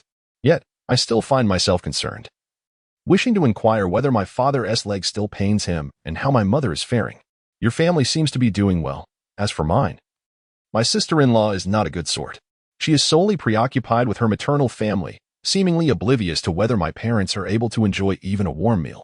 It is better left unspoken, yet once the topic arises, my heart becomes unbearably heavy. If only we were closer in proximity, I could offer some assistance. Even helping with the laundry would lighten the burden for my parents, wouldn't it? As it stands, even a glance is a challenge. The ox cart is too cramped, and the other men accompanying it must walk alongside, engaging in conversation. Are you also heading to your father-in-law's home? Yes, I am going to pay a visit. During the summer, my family faced a dire shortage of food, and my mother's condition was deteriorating. My mother-in-law kindly arranged for 2 bags of cornmeal to be sent over, which enabled my mother to endure until the young intellectuals arrived, allowing her to survive. It is truly remarkable that my sister-in-law has managed to cope until now. Indeed, my wife is a remarkable woman. Otherwise, I would not feel compelled to deliver supplies personally. Of course, there are those who voice discontent, questioning why, after distributing so much meat, over 10 pounds, they would only provide such a meager portion to my maternal family. How can so many people possibly share such a small amount? The old woman is still wary of me. Onlookers cast her strange glances before quickly averting their eyes. The young wife remains oblivious, incessantly chattering. You know, that young intellectual received 2 pigs. How can she possibly consume all that? Isn't she afraid of an upset stomach? Unable to tolerate her remarks any longer, I interjected, why are you so preoccupied with others' affairs? If it weren't for them, would you even have meat to eat? Speaking ill of others while enjoying their generosity only serves to silence your own appetite. The young wife flinched slightly but stubbornly retorted, I am not wrong. It is indeed the case. In our large family, how can it be that she takes more than her fair share, claiming 2 whole pigs for herself? How can she possibly justify such greed? If she cannot consume it all, it would be far better to distribute the excess. Why does she not share what is rightfully hers? Without the assistance of others, her survival would remain uncertain. Is this how one repays a debt of gratitude? What gratitude can there be when it is merely her own boast? I find it hard to believe that such a young girl could have possibly slain a wild boar. You all take her word at face value, as if her claim of having hunted it were gospel. It seems she is merely deceiving those of you who are so easily misled, for I certainly do not believe it. Chapter 49, confirmed. She is no good in an instant. The voices in the carriage erupted. Would you kindly silence yourself? You criticize while simultaneously indulging in your meal. Are you not the very embodiment of hypocrisy? Indeed, how quickly you forgot your eagerness when food was discovered at your home. Given your current demeanor, it is clear that you will never be able to rely on her again. We ought to maintain our distance from her family. If a mere young intellectual feels slighted by such kindness, what chance do we of being so stingy? The young wife, sensing that she had stirred the ire of the others, reluctantly fell silent. Yet, her resentment was redirected toward Giant Pain. Were it not for him, they would not have spoken of her in such a manner. Giant Pain chuckled softly while the young wife felt the cold sweat evaporate, her heart swelling with satisfaction. Is she not formidable? Has she not softened? Unconsciously, a smirk crept onto her face. The others looked on, utterly speechless. Does she truly lack the ability to discern right from wrong? Your dissatisfaction with this allocation prompts the thought, what if you were excluded next time? Where is this person's mind wandering? Furthermore, this distribution was originally decided by the village, so what relevance does it hold for the young intellectuals? Your fixation on them seems to stem from a belief that they are easy targets. It appears you prefer to pick the soft persimmons. The occupants of the vehicle exchanged glances, shaking their heads, barely suppressing their laughter. Oh my, this individual truly is something, whether cunning or foolish. They mistakenly believe this situation is advantageous, convinced they have triumphed. Just wait, the others are right behind. Upon arriving at the commune, the elderly gentleman parked the vehicle. The others quickly grabbed their belongings and scattered toward their respective destinations. With a simple adjustment of their shoulder baskets and bags, they headed straight for the post office. Meat, after all, cannot be carried out so casually. Zhu Yin and Qin Hongjun each had to send 5 pounds of meat. A bit more mountain produce was acceptable. For no matter how precious, it could never rival meat. Aside from mailing items and sending letters, she truly had no other purpose this time. After a moment's contemplation, she followed the crowd toward the supply and marketing cooperative to see if anything useful might be found, perhaps due to the impending new year. And with other villages fearing heavy snowfall, the cooperative was surprisingly bustling with people. However, as they had arrived early, they had not yet hit the peak of the crowd. As she entered with the throng, she noticed 3 young intellectuals at the counter, embroiled in a heated argument. As she approached, she overheard Li Yin shouting, "You are disrespecting the working class and undermining the unity between young intellectuals and the masses." Across from them stood several youths, their age comparable to that of Li Yin and her companions. However, their attire and demeanor clearly indicated a far superior state of well-being. Upon hearing their words, they exhibited no trace of fear, instead standing tall and resolute.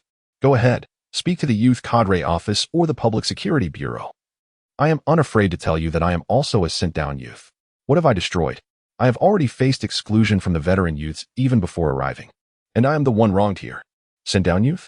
A brief pause ensued as she reflected on the stark divergence from the actual historical trajectory. It had only been half a year, and they were already in the 3rd batch. It appeared that she must exercise even greater caution in the future, as her foresight seemed of little value. With this thought, she felt increasingly disinclined to become involved.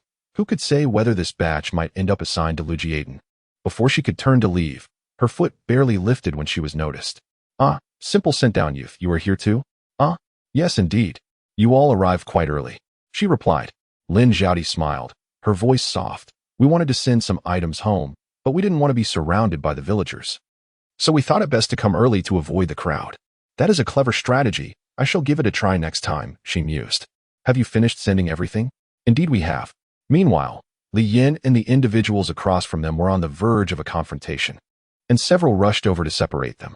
Simple and Lin Zhaodi tugged at Li Yin, pulling her aside, pondering the enormity of the conflict. Was it truly necessary? The young female educated youth over there continues to chatter. "Wait, let me know which brigade you belong to," she remarks, but is abruptly silenced by a fellow companion who covers her mouth, awkwardly nodding in our direction before being pulled away. Only then do they release Li Yin, who appears contemplative. They seem to be newly arrived educated youth, uncertain of their allocations, and wonder if anyone else will come to our village. This morning, the ox cart did not bring the village head along, which likely indicates their absence from the distribution. After a moment's reflection, she dismisses the thought. "Have you finished your purchases? Is there anything else you need?" Suddenly, Li Yin exclaims, "Oh no, I haven't bought salt," and swiftly turns back to the counter. Lin Zhaodi follows discreetly to inquire about the large iron pot. Given the scarcity of supplies here, such rare items are seldom in stock. They inquire each time they visit. Yet they are still using the same clay pot from before. Jian contemplates for a moment. Her intentions are not purely altruistic. The current group is rather agreeable, and even if there are no new educated youth this time, surely there will be next year. She leans closer to Chen Jiangwo and whispers, "Have you not yet acquired the large pot?" Chen Jiangwo's expression immediately turns somber. "Indeed, I've heard there has been none since summer." Just then, a crowd surges into the small supply and marketing cooperative, causing it to become quite congested. Jian and her companion are compelled to navigate through the throng, following the flow of people exiting. "Miss, step aside. That person has a knife, quickly." Jian lifts her gaze and realizes the truth of the warning. "Hey, you troublesome girl. Move aside and don't ruin my plans." This classic quotation confirms it. This is not a good person. With both hands, he helped the elderly lady up, and in a swift motion, he pulled her behind him, pushing her towards Chen Jiangwo. "Chen Jiangwo, take care of her." In a swift turn, he found himself face to face with the sharp tip of the assailant's knife. Bystanders could not contain their screams, and with a deft flick of his toes, he exerted pressure on the assailant's wrist, causing a tingling sensation. The knife had flown away. Then, a powerful force struck him in the chest. He watched in disbelief as his body was propelled several meters backward, landing heavily on the ground with a thud. Chapter 50. The reporting person describes a dangerous situation surrounding individuals instinctively retreated, fearing for their own safety. Yet, moments later, a wave of cheers erupted. Bravo! The young comrade possesses remarkable skill. Incredible! Who would dare brandish a knife in public? This is an outright act of violence. If it weren't for this young lady, the elderly gentleman would surely have been harmed. Indeed, indeed. Oh, that knife looked so sharp. The gloomy young man who had been thrown several meters away was bewildered. What had just occurred? Why had he been sent flying? The elderly lady, still in shock, could hardly believe that the young comrade not only did not retreat, but had instead confronted the danger head-on, and most astonishingly, emerged victorious. She began to help Chen Jiangwo rise, and Li Yin and Lin Zhaodi, who had just come out, hurried over to assist. As it was indeed more convenient for the ladies. This individual had committed an act of violence in broad daylight. We cannot allow him to escape. With such a person nearby, our safety is not guaranteed. Indeed, indeed, let us hasten, gather a few young men. You all hold him down for a moment. I shall make a trip to the police station. No need, no need. Little Lee just went there and should be back shortly. Ah, here they come. It seems as though in the blink of an eye, the enthusiastic elderly have arranged everything with remarkable clarity. She couldn't help but marvel at the genuine and simple-hearted nature of people today, truly a heart filled with fervor and goodwill. This thought inevitably led her to reminisce about a past life, where technology flourished, transportation was convenient, life was intelligent, and resources abundant. Yet the human heart had grown increasingly cold. Even the act of helping someone required courage. And incidents of being taken advantage of by those one sought to assist seemed to occur all too frequently. The integrity of honest testimony had been tainted. Such unguarded and heartfelt enthusiasm for helping others was, in her experience, rarely seen beyond the confines of the base. The crowd parted instinctively to make way. As 3 officers followed the reporting individual inside, the account given was grave, and they dared not delay, having rushed over. To their surprise, was it already over? The sullen youth, upon realizing that the police had indeed been summoned, became visibly anxious, shrinking back in an attempt to conceal himself among the onlookers. Unfortunately for him, Simple's kick was not gentle. He found himself unable to rise, his posture unmistakably marking him as the focal point of attention. The eager citizens of Chaoyang did not disappoint Simple, as they animatedly recounted the events, leaving no detail unclear. The events that transpired earlier unfolded with remarkable swiftness. From their inception to a dramatic climax, all occurring beneath the watchful eyes of the onlookers. A concerned individual even retrieved the very knife that had been hurled moments ago, presenting it to the police officers, exclaiming, "Look, this is the weapon that man intended to use against the elderly lady." Fortunately, it was kicked away by this brave young individual. Otherwise, the consequences would have been dire. The sullen youth struggled, his gaze now tinged with malice and resentment. Grinding his teeth as he muttered, "Damn you. Mind your own business." The 2 officers frowned, roughly pulling him to his feet and fastening handcuffs around his wrists. "Behave yourself. You wretched old woman. Consider yourself fortunate. Both you and your son are no good. Just wait, retribution is coming." It was only then that the officers took a closer look and were taken aback. "Aunt Cheng, is that you? Are you all right?" The elderly lady waved her hand, her complexion pale. "I am fine, thanks to this young man. Otherwise, I would likely be in the hospital by now.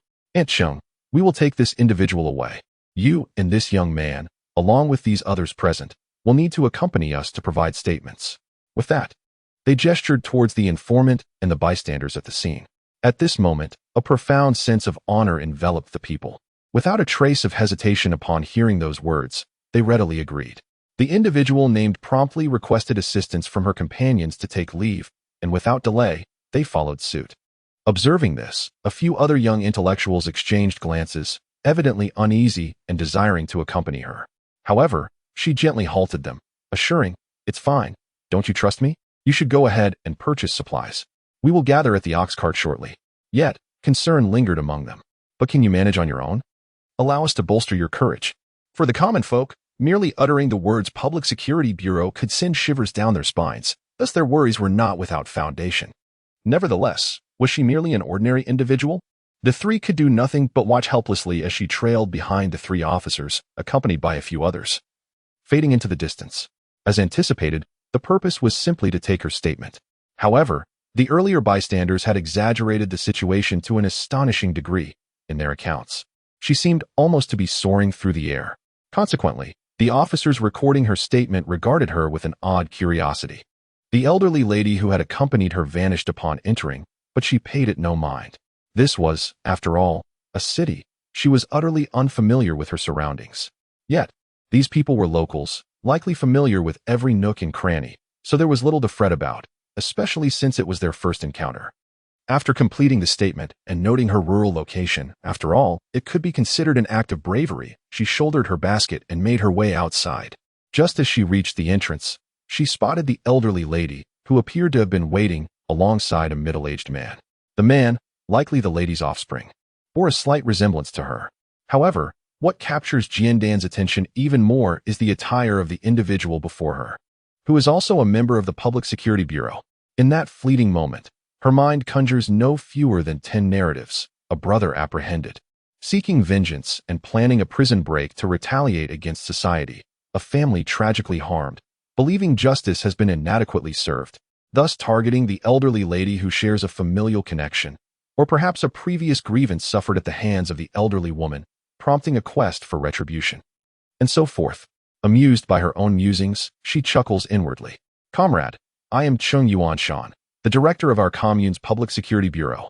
Today, I must express my profound gratitude for your courageous intervention.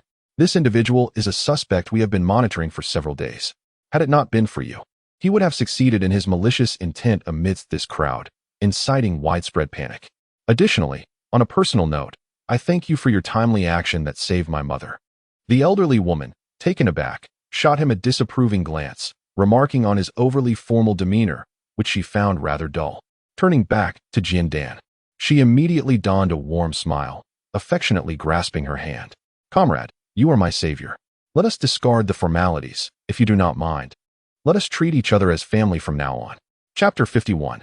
I have purchased all of this. Is that acceptable? Caught off guard by such straightforwardness, Jiandan found herself at a loss for words. Is he revealing his innermost thoughts?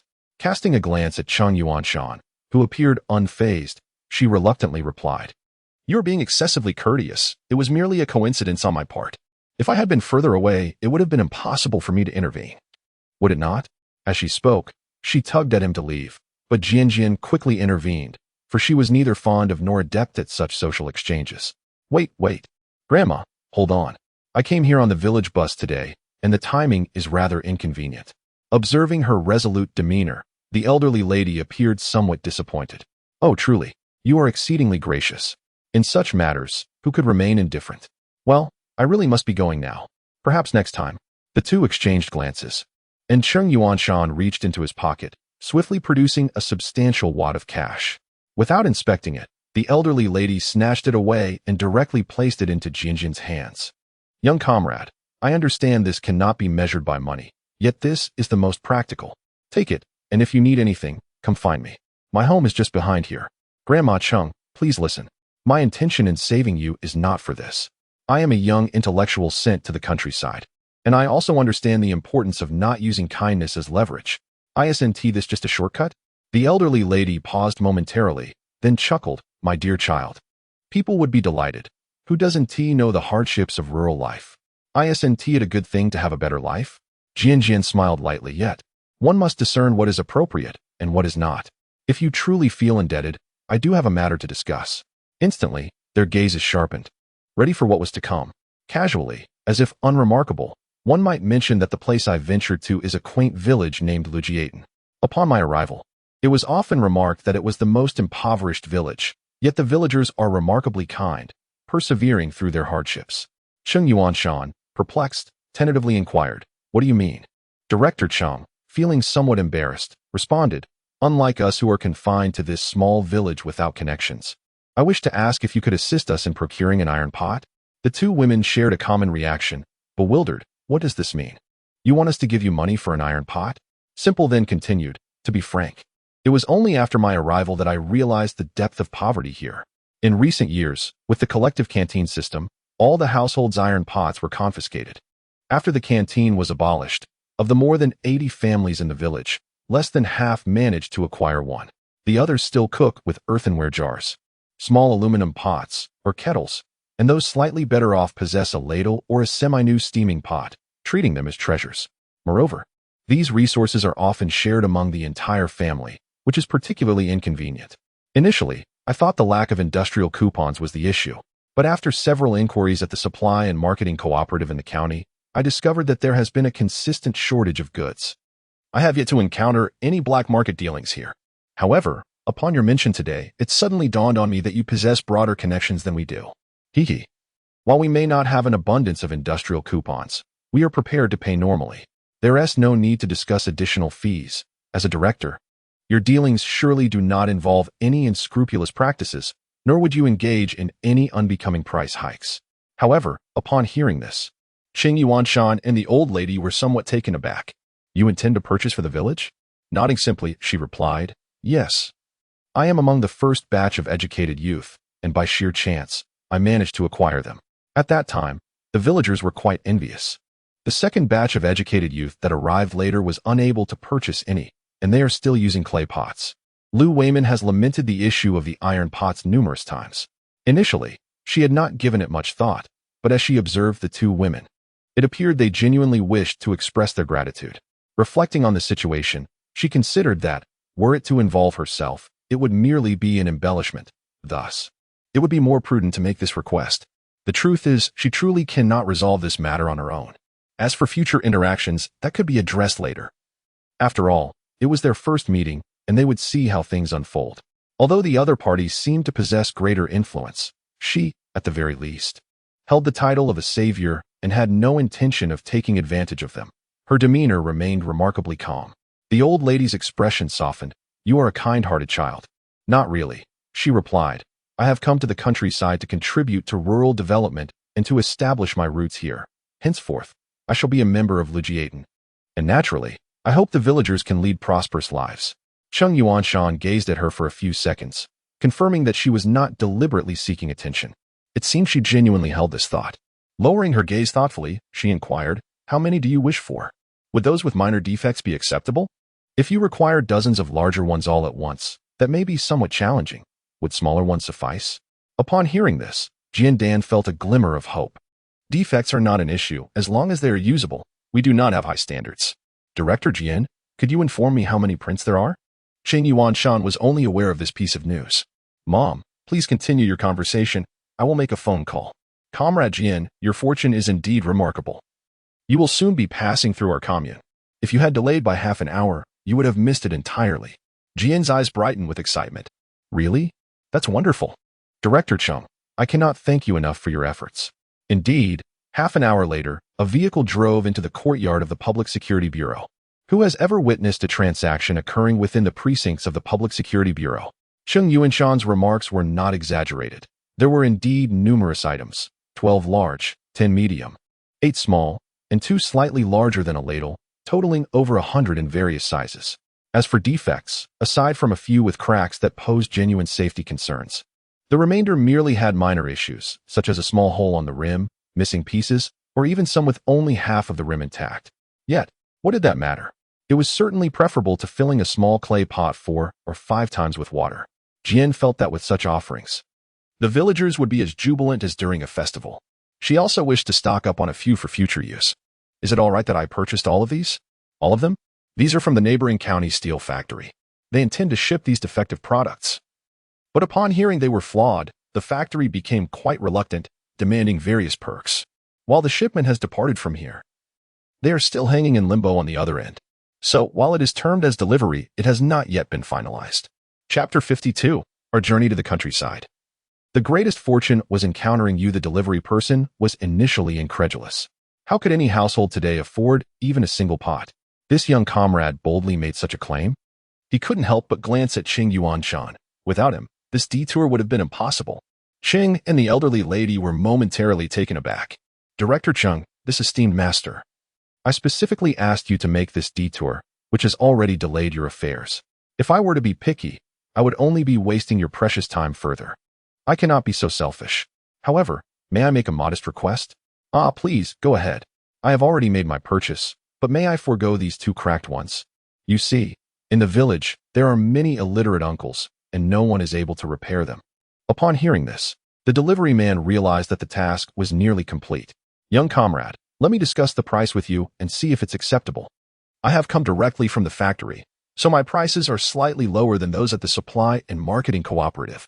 Additionally, since this batch consists of defective items, I want to hide it from you. The agreed price with the factory for this outing is 5 yuan each. Jian was left astonished. 5 yuan for a large pot? Are you certain of this price? It seemed far too low to her, but what the delivery man interpreted was that she found the price too high. Yes, this is the factory's bottom line. Oh, what a fortunate opportunity. Very well, I shall take them all. However, this ticket. The thought flitted through his mind and then faded away. It was none of his concern. The handling of defective goods was not conducted through conventional channels. So was it not quite natural for them? No, defective goods do not warrant tickets. Under the astonished gazes of Cheng Yuanshan and the elderly lady, the transaction was swiftly concluded. The major purchases had been made, and those with severe damage were accepted, primarily due to the incredibly low price. It seemed inappropriate to leave any lingering issues. As a result, when they noticed her silence, they felt somewhat embarrassed and took the initiative to offer her advice. The crack is minor. It does not hinder use at present. Once it begins to leak, simply take some raw pig fat, mix it with clay to form a paste, and apply it to the leak. Do not fear the flames. The more it burns, the sturdier it becomes. This is a lesson learned from years of experience. It was practical wisdom, readily accepted. However, what the craftsman did not mention was that few would be willing to use pig fat for such repairs. Yet given her straightforward demeanor, one could not be certain. The deal was struck, and it was simply regarded as a matter concluded with the elderly lady from the Cheng family. Director Cheng, Grandma Cheng, I must express my gratitude to you. This has greatly aided the village. You cannot imagine how many families have been unable to separate and have been cramped together due to the lack of pots. This year, the villagers can finally enjoy a good new year. Master, this is indeed an unexpected event. I did not even bring an introduction letter. Let us refrain from conducting transactions here at the Public Security Bureau. If others were to see us, it would not reflect well on Director Cheng or on you. Could you assist me in reaching the alley up ahead? It was the one next to the supply and marketing cooperative. I went to call the others to fetch the vehicle. The task was completed with remarkable ease. The driver was in high spirits, and the introduction letter posed no issue. Could Yuanshan assist in drafting one? Having achieved merit while rescuing his mother, this minor task required no contemplation from Cheng Yuanshan. Comrade, how about I help you deliver it to the village?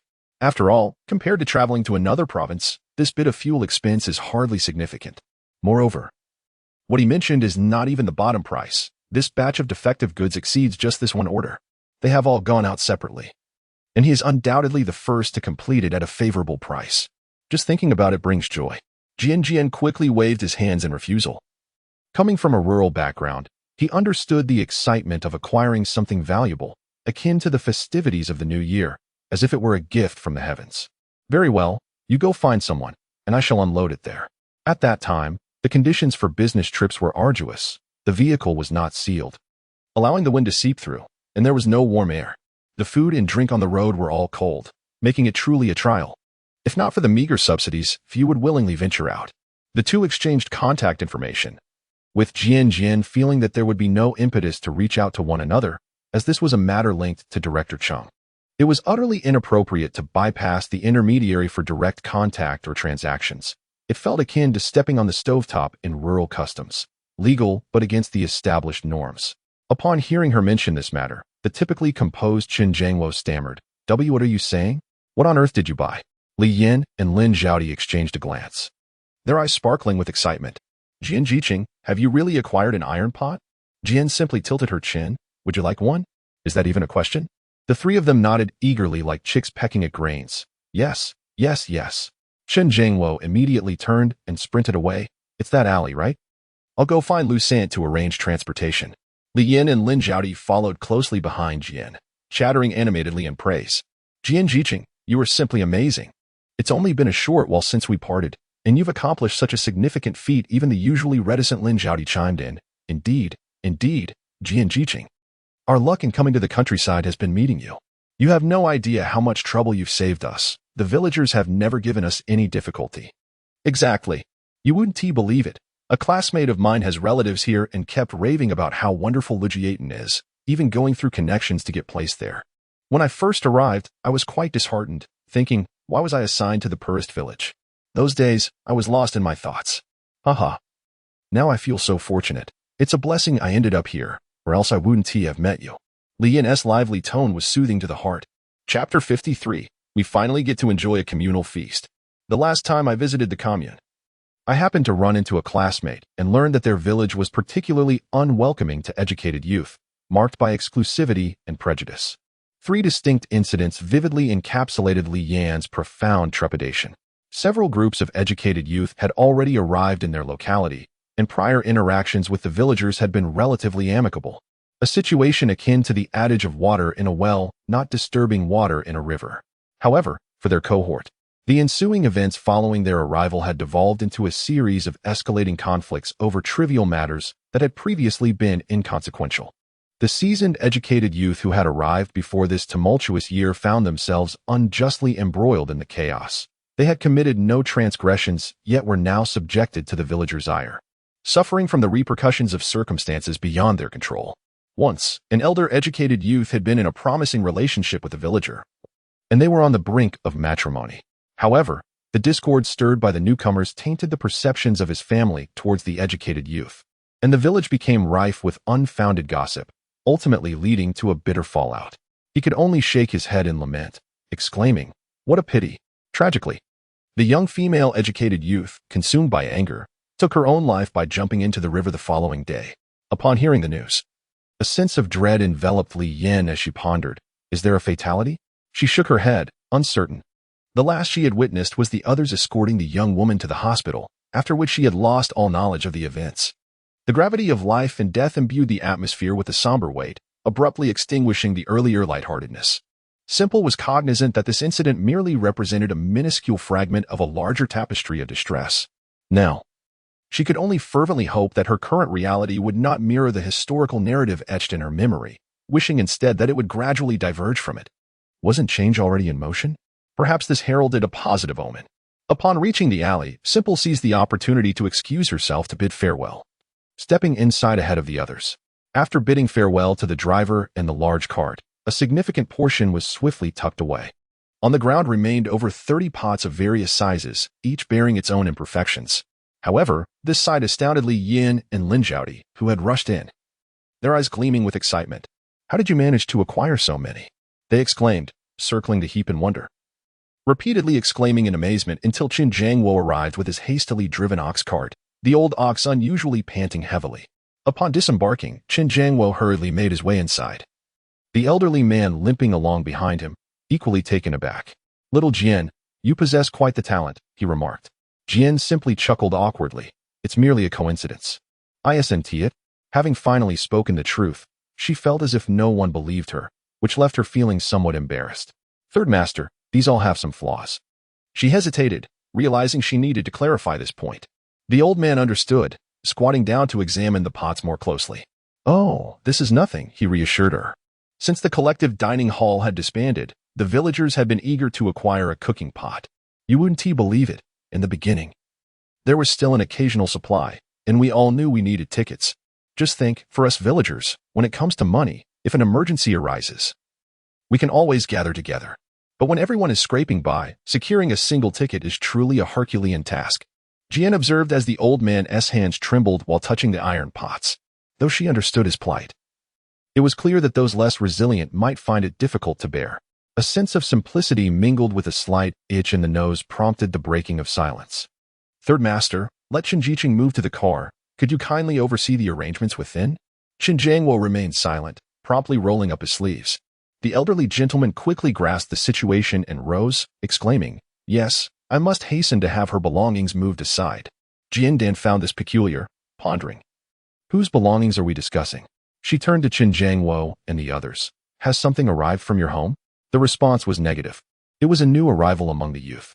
Jian Dan paused, recalling that she had not seen the village head at the commune that morning.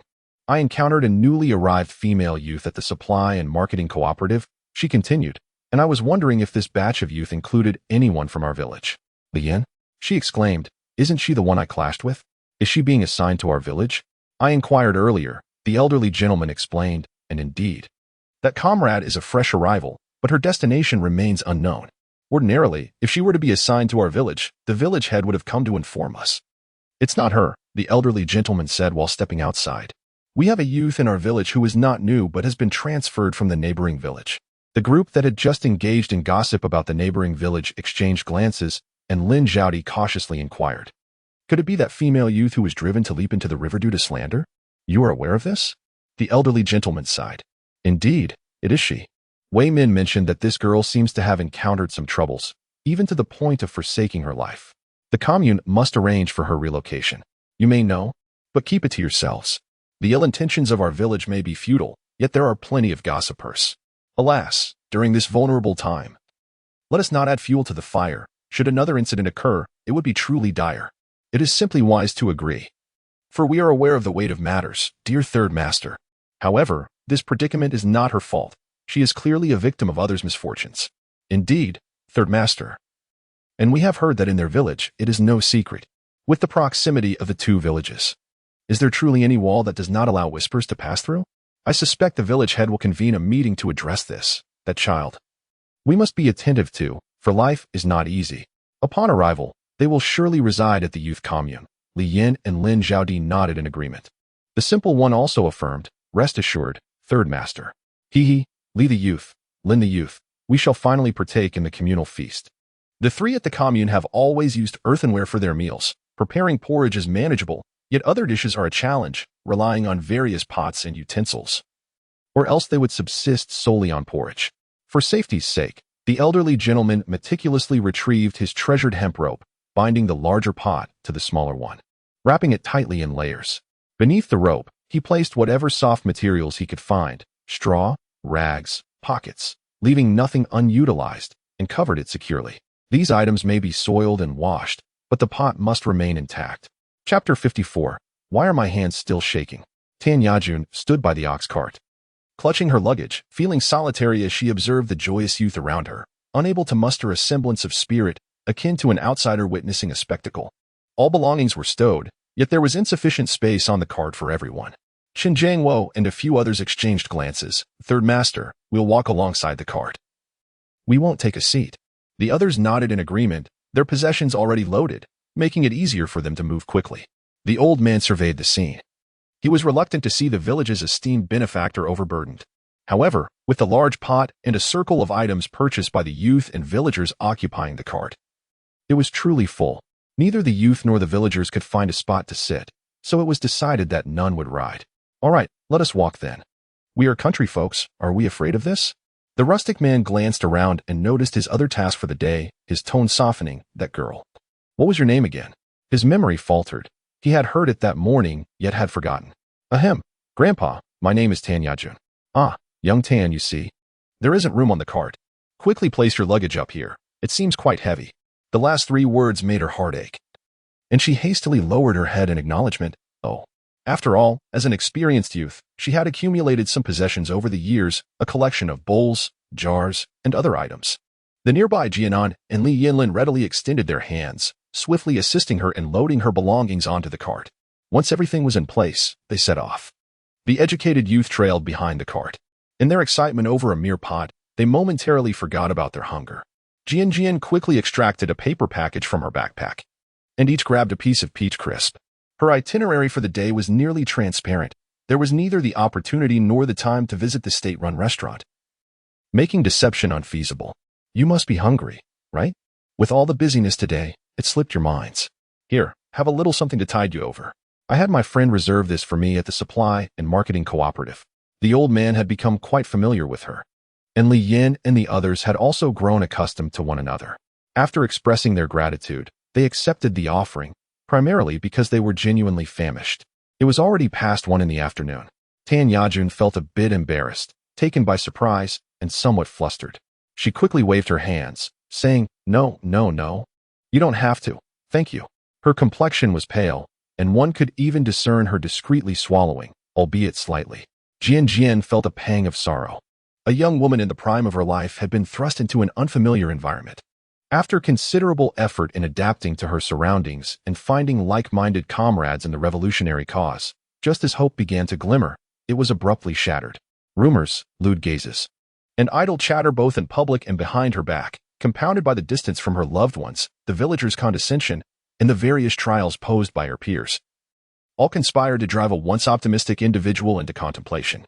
Even if she were to be revived, she would remain sensitive and anxious, handing the snack directly to her. Jian beamed a broad smile. Oh, please, let us not stand on ceremony. We, the educated youth, are one collective. Li Yin readily agreed, saying, Indeed, Tan Jiqing. Do not feel shy. Tomorrow, if you are free, we could invite Jian Jiqing to dine together. It would be a wonderful opportunity for us to gather. Observing Tan Yajin's discomfort, Li Yin and the others lightened the mood with playful banter, which indeed helped Tan Yajin to relax considerably. As they exchanged a few words, the atmosphere became more familiar, and with the Yan's cheerful disposition, along with occasional interjections from Qin Jiangwo and Lin Zhaodi, the conversation flowed seamlessly without any awkward pauses. After the large pot of food was prepared, a cart delivered Jian and Qin Jiangwo's belongings, along with Tan Yajin's, to the entrance of the youth commune before heading straight to the village office. Third uncle, did you deliver the supplies to the youth point? Have you informed them? An elderly man, visibly impatient, replied, Yes, I delivered them. Why do you bother me with your tasks? Just unload this. A few people approached to help with the unloading. Be gentle with that. If you break it, you'll regret it. Lu Weimin overheard some gossip among the villagers about Jian Jiqing purchasing more items. Isn't this from Jian Jiqing? The old man glared, realizing his nephew's foolishness. Lu Aigua, unable to watch the display of ignorance any longer, remarked, I asked you to unload the cart, which was planned for delivery here. What are you pondering? They are speculating on what good things Jian Jiqing might have brought. With that thought, he gathered people to help. The layers of packaging were numerous, and they carefully spent half the day just unwrapping. As they peeled away the layers, the circular shape of the pot's bottom gradually became discernible. Hesitating, they were reluctant to unveil the final layer of straw. What are you waiting for? Open it up. Curiosity piqued, he urged. Open it up quickly. My old comrade is quite famished. At that moment, the old cow emitted a resonant moo. Lu Aigua, caught between laughter and tears, remarked, Third uncle, are you still teasing them? A smile graced his face as he added, Ah, what a crisp sound. Truly a fine specimen. Is it yours or Xiao Jian's? The old man huffed lightly. We'll know once we bring it down. Lu Weimin, not pondering deeply, was suddenly struck by a revelation. Third uncle had insisted multiple times that they unload and bring it down. A thought flickered in his mind. Perhaps it was as he suspected. Instantly, his gaze ignited with fervor. Disregarding the others, he resolved to uncover it himself. Strangely, he felt a surge of excitement, his hands trembling slightly. Chapter 55. Did you rob the steel factory? Oh dear, you are truly dilly-dallying. If you take any longer, it will be dark, Lu Weimin exclaimed, clearly not comprehending the situation. With a determined heart, Lu Aigua closed his eyes and decisively pulled away the final layer of straw. Third uncle, is this real? Upon hearing something amiss, he turned to see and was astonished. Third uncle, did you rob the steel factory? The old man, ready to express his thoughts, was momentarily halted by this inquiry, raising his whip and retorting, I robbed a bank. Do you believe it? Lu Aigua recoiled slightly. This privilege had always belonged to Weimin. Why was it his turn today? Lu Weimin, though occasionally lacking in sharpness, has held the position of village chief for many years and has thus developed a sense of awareness. He found it hard to believe that his third uncle, Yu, did not realize that this was also purchased by the little girl, Jian. The old man finally seized the opportunity to boast. Well then, what do you think? Is there even a need to articulate it? Lu Aigua, standing nearby, was nearly drooling at the sight of the pot, lacking even a single cooking vessel at home. The others present were no better off, staring vacantly. Their reaction was so subdued that it left the old man frustrated, unable to continue his boasting. In a swift response, 7 or 8 men quickly surrounded the ox cart. Lu Weimin, speaking hastily, ordered, Unload it now. Quickly, everyone, be careful. Whether we can enjoy a warm stew during the new year depends on you all. He leaned closer to the old man and inquired, Third uncle, did the little girl mention whether this was a direct cash exchange or just some mountain goods? He realized that the girl seemed to be closer to his third uncle's family, perhaps due to his position as village chief, not wanting to provoke gossip. Do you remember how much you paid for that pot a few years ago? It was right when the canteen had just been disbanded, and iron pots were in high demand. Ah, it was indeed a stroke of luck. They were in a hurry and accepted 15 yuan without a receipt. This one has a few imperfections, no need to ask her. I've already settled it. Regardless of size, I will only charge 10 yuan, whether in cash or mountain goods. Lu Weimin was taken aback. 10 yuan? That little girl must be at a loss. In recent years, the atmosphere has grown increasingly tense. and he is well aware of it. The imperfections are evident, and their village has hardly secured any, yet there are still those who wish to be selective. Upon his return, he inquired briefly, refraining from discussing prices, merely stating that it was not expensive. In conversation with several educated youths, he overheard that 8 yuan would suffice. This gave him a clearer understanding. He has discerned that this young lady, while appearing indifferent to the affairs of others, is, in truth, quietly devoted to the collective well-being. She continuously thinks of everyone when good fortune arises. However, is she not present among us? Life continues, and there is ample time to repay her kindness. Let us not dwell on it. Simply inform her it will be 10 yuan. As for the sizes, please investigate how they might be divided. Wayman, my concern lies not in the contributions but in the intentions of certain individuals who may overextend themselves. Have you not noticed? They are aiding us in overcoming our hardships. And I sincerely hope no ungrateful wretches emerge from our community. This young girl, merely 15, has traveled a great distance. And it is no small feat for her to think of us.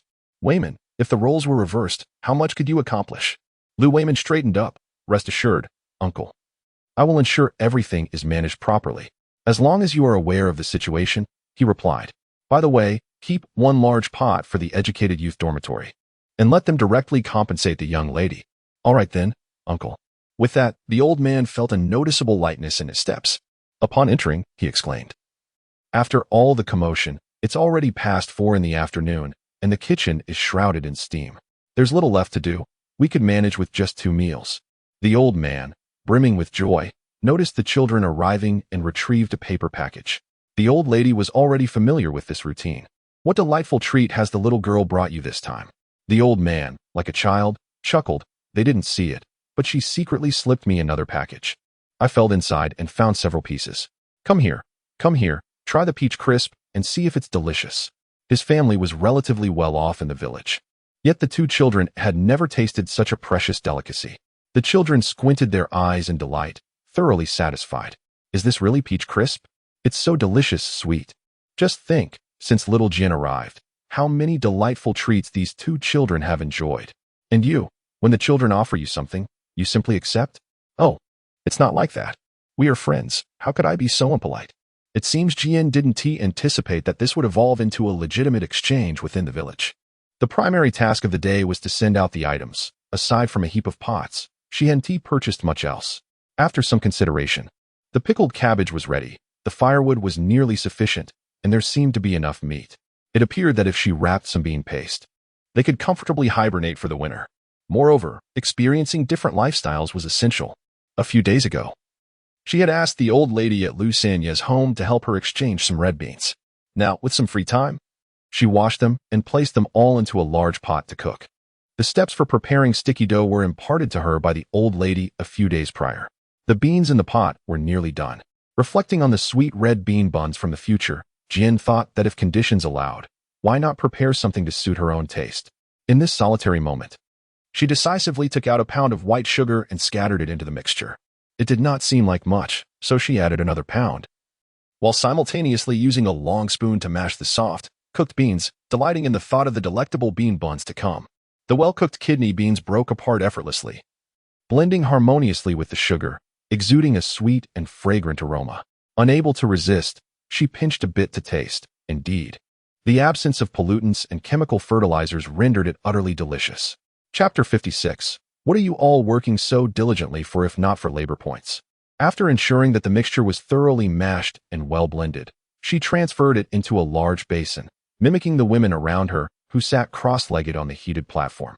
She took a handful of the bean filling, shaped it into a ball slightly smaller than a ping-pong ball, making sure to tighten and compress it during the process before placing it into an empty basin nearby. This was also to prevent the filling from falling apart before she began wrapping it or being crushed by the weight above, which would certainly be amusing. Miss Jian had never engaged in such activities before. She was merely following the instructions she had learned from visiting her third and a few days prior. To her satisfaction, it was her first attempt, and she had not wasted anything, which was quite commendable. As a novice, her speed was slow, and by the time evening arrived, she had only managed to form half of the filling, leaving a substantial portion still scattered in the basin. Feeling too lazy to cook again, she decided against steaming the bean filling, which required more firewood. The heated platform was already warm against her back. So she simply retrieved a pack of traditional sour and spicy noodles from her storage and surprisingly found herself quite full when paired with the sweet bean filling. Glancing at the basin, she noted the dough had risen quickly in the warmth. In just a short afternoon, it had started to ferment. Today's endeavors had been exhausting. The warmth enveloped her body from the heated platform, and as she consumed the bowl of sour and spicy noodles, even her stomach felt warm, further diminishing her motivation to move. With a decisive gesture, I gathered everything into the base and retired for the night, early to bed, early to rise. The following morning, I awoke shortly after 7, refreshed and ready to resume my tasks. Perhaps there is truth in the notion that morning hours are the most productive. By 9 o'clock, when the sun graced the sky, I had completed the final batch of bean filling. Just as I brought over the risen dough, before I could even reach for it, a knock echoed at the door, accompanied by voices calling, "Jian Jiqing, Jian Jiqing." With a sigh of resignation, I rose to open the door, revealing Li Yanlin and Zhao Di. As they entered, they inquired, "Why are you so well-behaved at home today?" I rolled my eyes, retorting, "As if I am never at home. What brings you here? Isn't it obvious?" "We were thinking about that pot early this morning," Li Yanlin explained. "We wanted to let you know that we're gathering tonight." "What's this? Do you have nothing to do during the day?" I asked. Li Yin waved her hand dismissively. "We three have moved into one room now, so firewood for winter is less of a concern. Tan Jiqing is busy packing, and we thought it best to leave him to it." Perfect timing. I welcomed them into the room, come to lend a hand. "All right, no problem. But what have you been up to?" Upon entering, they were taken aback. Lin Zhaodi, usually reserved, practically dashed to the edge of the Kong, exclaiming, "You've made dumplings?" On the small Kong, a large bowl of finely prepared bean filling awaited, alongside another bowl filled with golden risen dough. A curtain made of sorghum stalks hung at the edge, and a few more were propped against the wall. It was evident that I had prepared abundantly. Upon observing Lin Zhaodi, it was evident that she was a child adept at domestic work. Her proficiency was remarkable as she skillfully removed her outer garments, arranged her hair, washed her hands, ascended the Kong, and sat cross-legged. This seamless efficiency left both Jian and Li Yin momentarily speechless. "Aren't you coming over? Hurry up, the more hands, the quicker the task will be accomplished." However, Jian, the young intellectual, inquired, "Why haven't you called us over to assist with your tasks? How long will it take you to wrap this entire basin of dumplings?" The small Kong was not particularly spacious, yet there was ample room for them to maneuver and fit together. As Lin Zhaodi encountered familiar faces, her conversation flourished. "How do you prefer your dumplings to be frozen? Should they be frozen raw or steamed before freezing?" This question piqued Jian's curiosity, as she was unfamiliar with the process and humbly sought clarification. "What is the distinction?" "Raw dumplings," Lin Zhaodi explained, "are simply taken out once the steamer is filled and left to freeze for 2 to 3 hours. Once frozen, they can be removed and either placed in bags or stored in a large vat, whether outdoors or in the woodshed. When you wish to consume them, just take a few, steam them on the steamer, and they are ready to eat." Steamed dumplings are equally convenient. Once wrapped, you can directly steam them in a large steamer, and after freezing, they solidify nicely. When you drop them, they break into manageable pieces, making storage easy. However, raw dumplings must not be subjected to heavy pressure or kept in warm places, as they are prone to cracking under weight or from excessive exposure to the wind. If you wish to steam a larger batch, that is feasible as well. You can use clean, large corn husks to wrap the dumplings 2 by 2, arranging them neatly in the steamer. This method allows for the preparation of 2 batches simultaneously, and once frozen, they are easy to handle. The dumplings stick together automatically within the husks, making them convenient for storage. Both Jian and Li Yin were rendered speechless. Jian had never encountered this before. She always felt a sense of experiencing life. "I had no idea you were capable of this. I initially planned to try it myself, and if that failed, I would seek out San Nai for guidance." However, Li Yin was utterly amazed, asking, "How do you know so much? Do you also make dumplings at home?" Lin Zhaodi was remarkably swift, producing perfectly round dumplings that looked quite appealing. "It's not difficult. You grasp it after one attempt. There's no specialized skill required. And it's not tiring, purely experience." A couple of years ago during the new year, my family would also buy some glutinous rice flour because my father enjoys it. The mung beans are easy to handle, but the glutinous rice flour is expensive and limited in supply. We only make a few dumplings during the new year to satisfy my father's cravings. In rural areas, making dumplings is a sign that the new year is approaching. The two friends sincerely complimented her. "You are truly impressive." Lin Zhaodi smiled shyly and asked Jian, Are you planning to store them in a grain bag or a large jar? Jian thought to herself, I'll just put them in the space. I'll use the jar, but I also need to send some to my sister and uncle, so I probably won't have much left. If I'm mailing them, I think the cooked ones would be more convenient, right? After all, they might get squished along the way. Raw ones just aren't as resilient as cooked ones. Jian was uncertain, but happily accepted the suggestion, saying, all right, I'll follow your advice. With an experienced hand guiding Li Yin, who was somewhat skilled in Jian. A complete novice, the conversation flowed swiftly and merrily. This delicacy is remarkably filling. A single meal in the morning can sustain one until the afternoon. To put it simply, it is not merely satisfying hunger. Rather, it is a glutinous food that is difficult to digest. Two laborers naturally require sustenance. And this readily available dish alleviates the need for further effort. Freshly steamed sticky bean buns, sweet and tender, with a deliciously sweet bean filling. Paired with a pot of egg soup, left Li Yin and Lin Zhaodi utterly content. You too should take it easy. This isn't about earning work points. Why exert yourself so? Chapter 57. A heavy snow promises a prosperous year ahead. Li Yan's hands were relentless. No, we cannot waste these eggs. Jian, how will you sleep tonight? With a mere sweep of the Kong, she exclaimed, why? One could boil an egg on it. She couldn't disclose that she wouldn't be sleeping on the Kong, pointing instead to the small, curved end. That spot can't be too hot. I'll manage there for the night, and it will be fine by midnight. Lin Zhaodi's gaze settled on the long wooden troughs and the sparse greenery. Beneath the troughs, several bricks were placed along the edge of the Kong and against the wall, with wooden planks laid atop, ensuring that the heat below would not affect the upper layer. What are you growing in these troughs? Chives? Jian was impressed. This was the mark of someone with life experience. Chives, celery, cucumbers, scallions, and persimmons. And garlic shoots. I had intended to place them in water, but finding nothing suitable, I planted them in the soil instead. The two of them had already dashed to the end of the Kong. The small plants, having been recently sown, had scarcely grown, yet amidst the desolate yellow of winter, the sight of a single thread of verdant green was enough to elevate one's spirits immeasurably. Lin Zhaodi was already brimming with enthusiasm. She hastily stacked the pots atop the Kong and swept the surface, exclaiming, I still have some left. I will share it with you in a moment. Li Yin pondered.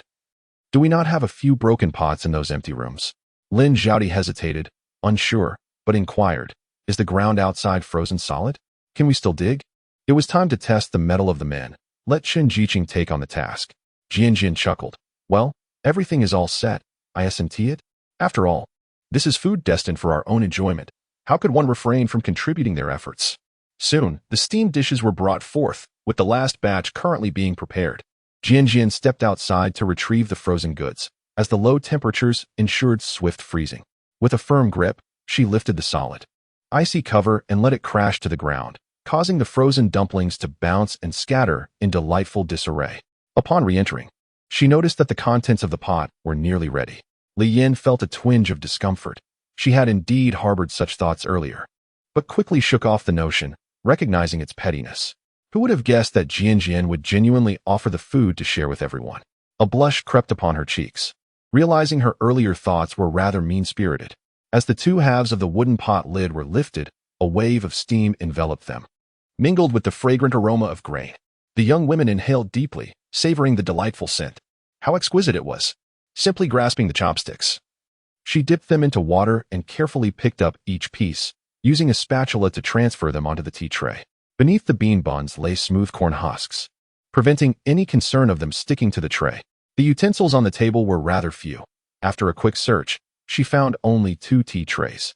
She reserved a dozen for her own breakfast the following morning, while the remaining ones were conveniently placed in a large cover to transport. Hurry, we mustn't let them cool, she urged. It's all right, cold bean buns are still delicious, came the response. Besides, it isn't far, they won't get cold completely. Then I shall extinguish the fire, and we shall depart, arriving early to avoid the others starting their fire. Lin Zhaodi peered at the sky, noting it was indeed getting late. They want to eat without us. Qin Jiqing would rather forego a meal than be alone with Qin Jiqing. Qin Jiqing, too, was avoiding suspicion, having gone out to gather firewood after breakfast. Li Yin remained silent. Indeed, she had been quite shaken by recent events. Her nature was gentle, not the sort to instigate trouble or speak carelessly. Some individuals truly cause great harm. Indeed, slander can ruin lives. Observing the two in low spirits, Jinan quickly found several large baskets to separate the items. All right, you go ahead. I will close the door. As the sun dipped below the horizon, the sky darkened ominously, hinting at impending snowfall. Let it snow. A heavy snowfall heralds a prosperous year, ensuring we won't face drought. Li Yin and Lin Zhaodi turned into the youth commune, while Jianan continued forward, first making her way to Lu San's home. At this hour, most families have already finished their 2 meals, and his household is no exception. The children are playing in the yard when they spot Jian entering, and they cheerfully greet her. Sister Jian, you've come. Jian smiles warmly and asks Tiger, Little Flower, have you eaten? Upon hearing the commotion, the elderly lady emerges, exclaiming, Ah, the young educated youth has arrived. Come in and warm yourself. Jian hands over a basket, saying, 3 grandmother, I want tea, come inside. I've made this myself to share with you. She then lifts another basket she holds, adding, I must also deliver this to the village chief, so I shall take my leave. I'll visit again when I have more time. With that, she briskly exits. The basket is covered, concealing its contents, but the 2 children, with their keen noses, lean closer and inhale deeply. Grandma, it's sweet and smells so good. The courtyard wall is low, and Jian had deliberately kept her voice down while speaking. The elderly lady glanced at the children, picked up the basket, and led them into the house. As she lifted the lid, the aroma of coarse grains wafted out, accompanied by warmth. Inside, golden, ping-pong ball-sized bean buns were nestled closely together, glistening as if ready to burst with a gentle poke, tightly packed on a tea tray. Instantly, the sound of several people swallowing echoed in the room. Tiger, being older and having seen such treats before, recognized them, while Little Flower, who had only vague memories of her family's modest means, was unfamiliar with these delights and inquired, Grandma, what are these? Are they tasty? Just then, Lu Sanyu entered from the backyard, sniffing the air and exclaiming, Oh, what has happened? Why do I smell the delightful aroma of bean buns? My dear, it appears that snow is imminent, which bodes well for next year's harvest. We should consider planting some glutinous corn and sweet sorghum, and when the new year arrives, we can prepare some rice and perhaps a few bean buns. Ah, it has been ages since we've savored such delights. The elderly lady, holding a basket, cast him an irritated glance. You old fool, you have the nose of a dog. The old man chuckled. Not only do I possess a keen sense of smell, but I also have quite the sweet tooth. He paused, inhaling deeply. Is that the aroma of bean buns? The elderly lady nudged the basket closer to his nose. Well, isn't this it? Wait, how did you? No, this must be from little Jian. Indeed, she mentioned bringing us some and a portion for Wei Min. But she left before even stepping inside. The old man had grown accustomed to her generosity, although this tea tray would hardly satisfy the whole family. Jian was aware of that. However, it would allow everyone a taste, and the 2 children were gazing eagerly, having just finished their meal. The elderly lady felt a pang of concern, knowing that it could sustain them for another day. Yet, upon reflection, her heart ached more for the children. Come, each of you may have 2. We'll save the rest for tomorrow. The adults were reluctant to indulge, while the children nibbled eagerly, their eyes sparkling with the thrill of enjoying something special, rich, sweet, and utterly delightful. The elderly lady pinched a bit of the bean filling and tasted it. Oh my! This child has added quite a bit of sugar. Upon hearing the mention of sweets, the 2 children approached their treats with utmost caution, savoring each small bite, chewing the bean paste for an eternity, reluctant to swallow until they had held it in their mouths for quite some time. The 2 lukewarm bean buns took over half an hour to consume. Lu Guangming occasionally cast a glance their way, the desire to partake evident upon his face. Yet as a father, he maintained a semblance of restraint. A small pot of bean buns accompanied by a simple potato noodle soup, which Tan Yajin prepared with just a hint of oil and a sprinkle of salt, proved to be quite delectable. Initially, Tan Yajin appeared somewhat reserved, but as the others showed no hesitation in their enjoyment, she soon relaxed, indulging in the meal until they were all comfortably satiated. Chen Jingwo sighed, pondering when they might be able to feast so heartily every day. Indeed, their rural experience was centered around the hope of satisfying their hunger. With the new year approaching, they would soon be returning to work, unaware of the fatigue that awaited them. Reflecting on the 2 batches of educated youth, neither had managed to engage in genuine labor. I was not privy to the details, as I arrived just before the autumn harvest. The crops were not thriving, certainly differing from previous years. Only Tan Yajun could speak on this matter. The midday sun was particularly intense, necessitating a longer rest during lunch, with work resuming in the afternoon until dusk. Do you rise at dawn to work? Yes, but this only occurs during the spring planting season. At other times, we adhere to a regular schedule. The subsequent tasks involve watering, monitoring the seedlings for any that may not have sprouted properly, and replanting if seeds remain. Once the seedlings emerge, daily duties revolve around weeding, as the grass grows in relentless cycles.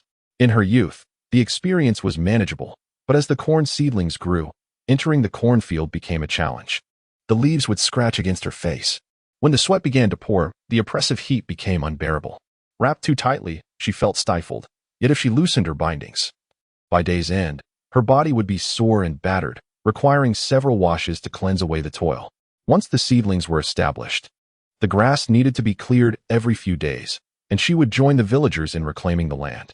The terrain was fraught with stones and sand, making each shovelful a daunting task. In her first year, she gritted her teeth to endure the labor, but the exertion of clearing the land brought her to tears. Summer was bearable, but autumn proved to be the most grueling season. After a night's rest, rising in the morning felt impossible. Her legs were leaden, her arms equally heavy, her hands ached, and even the slightest movement of her fingers brought sharp pain, compelling her to soak them in a basin of water for half the day until they softened enough to bear movement. Otherwise, any sudden motion risked splitting her skin, and the blisters had to be drained early. Should she inadvertently damage them while working, the tender flesh within would be exposed, and contact with the corn and its leaves would unleash excruciating pain, drawing tears to her eyes.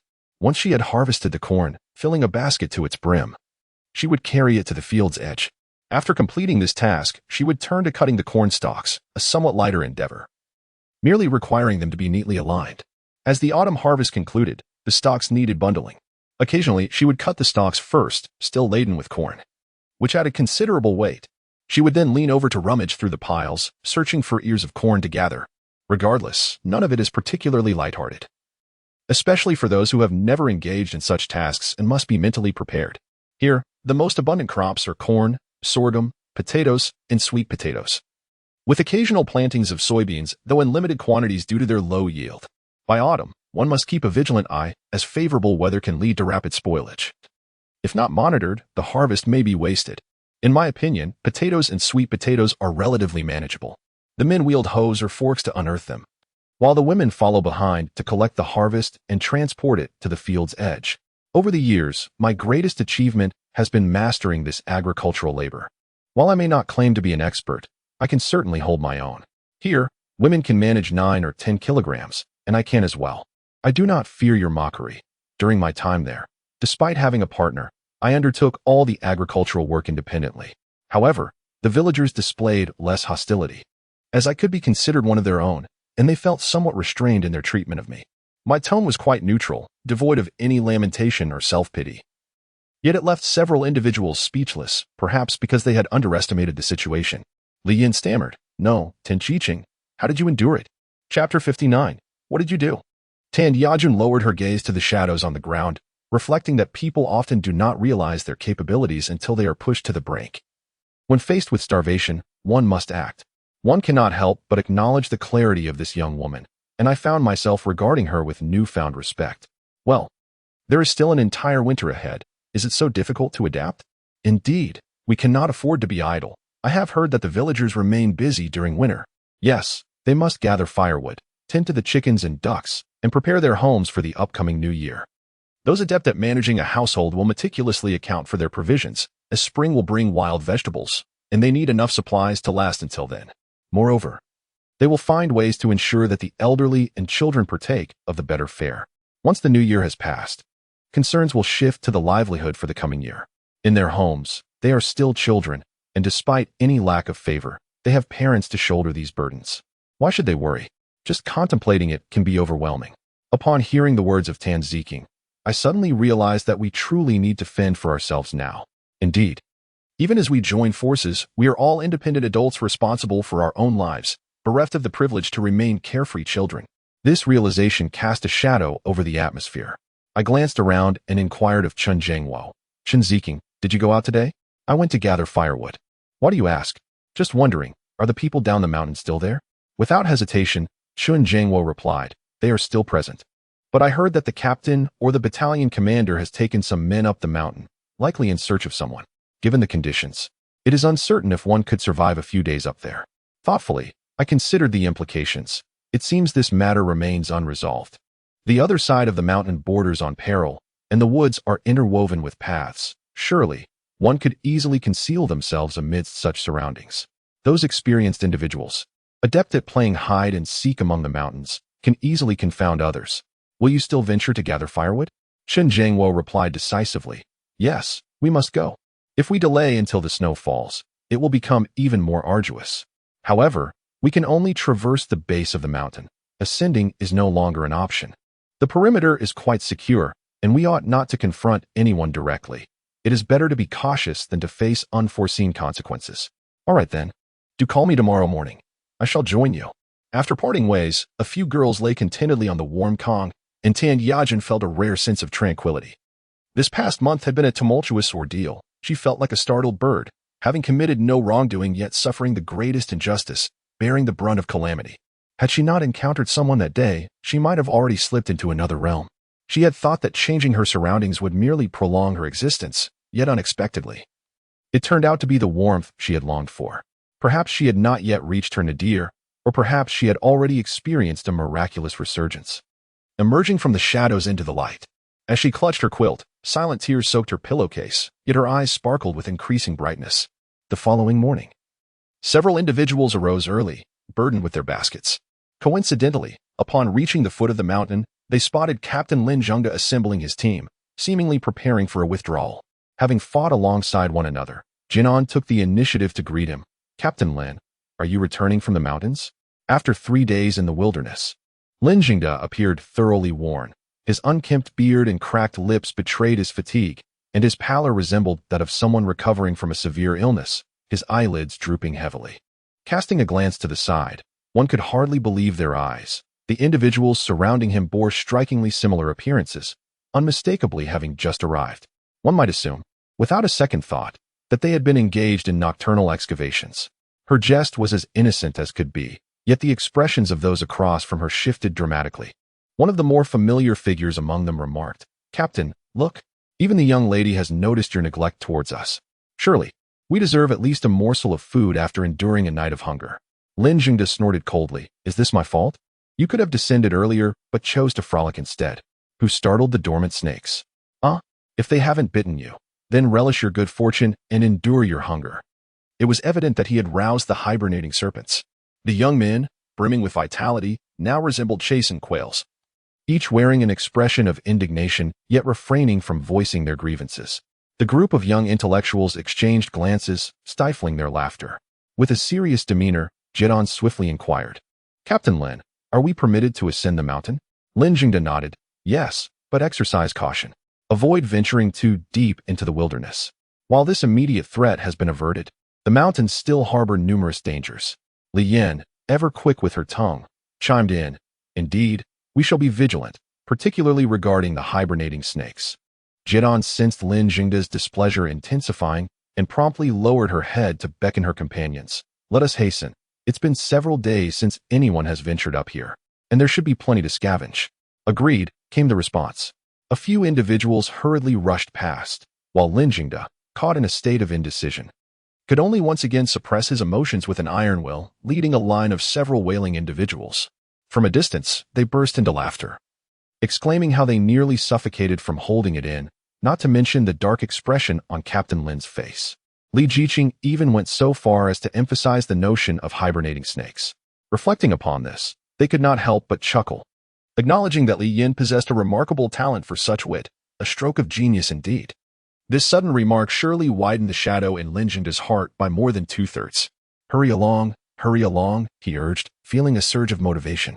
Tan Yajun, newly arrived and unaware of their previous exchanges, observed quietly, once again realizing the audacity of these young intellectuals, all wearing somber expressions yet daring to jest with them. It would be an exaggeration to claim that the mountains were entirely tranquil during the recent days of closure. The villagers, having lived here for generations, could almost unearth even the tiniest mouse holes. As for the narrow paths, every household surely held its own secrets. However, few dared to sneak up, and with the autumn wind blowing, many withered branches fell, much to the delight of the group as they collected them with glee. I told you. Today, I feel an abundance of energy. They laughed. What have you done? One inquired. What do you think? Came the retort. It was indeed an injustice to accuse her. She had merely executed a small trick. Chapter 60. Who among us can boast of such a bounty of grain? Sensing a heavy presence behind him, it was evident that the individual was a seasoned practitioner. Though she has managed to acquire her skills, the individuals on the mountain are not to be underestimated, especially after the recent search in the area, where one could easily encounter a desperate outlaw. She, however, has no desire to engage in combat with her slender frame. At the precise moment she delivers a kick, a potent tranquilizer from the base swiftly reaches her adversary. Soon, he is rendered powerless, his mouth moving soundlessly like a mosquito. With a simple clap of her hands, she reassures herself that the equipment from the base remains as effective as ever. A swift strike leaves him unconscious. And within the blink of an eye, he is taken to the base's interrogation room. It is then that she begins to survey her surroundings. Having previously approached this individual, it stands to reason that if he were merely lying in wait, he would not have revealed himself unless he feared discovery and sought to eliminate a witness. Given his earlier urgency, it is likely he is nearby. However, this is neither a deep mountain nor a suitable hiding place, suggesting that whatever he possesses is not inherently his. Rather, he may have stumbled upon it by chance or seized an opportunity he wishes to claim as his own. It is also plausible that he is merely aware of the location yet has not uncovered anything substantial, merely scouting the area, for otherwise he would not have ventured up alone. Regardless of his intentions, his attempt to inflict harm is undeniable, and she engages in retaliation without a hint of remorse. Among the few who ventured up the mountain today, any one of them would surely have met their demise at her hands. After circling the area several times without discovering anything amiss, she resolutely turns her focus to gathering firewood. Once again, I approached the concealed spot where that individual was hiding. Pausing momentarily to squint at the large boulder about 10 paces away, which was rather conspicuous. The earthy yellow ground contrasted sharply with the pale stone. One would assume that the rocks on this mountainside, having been here for countless years, would be intimately encrusted with soil. Typically, the bases of such stones would be enshrouded in a thick layer of dirt, blending seamlessly with the ground over time. However, this particular stone stood out in its uniqueness, maintaining a certain degree of cleanliness. The edge that met the earth was distinctly delineated, creating a clear boundary. Of course, this is a simplistic observation. Ordinary villagers might not possess such keen attention to detail, making it difficult for them to notice.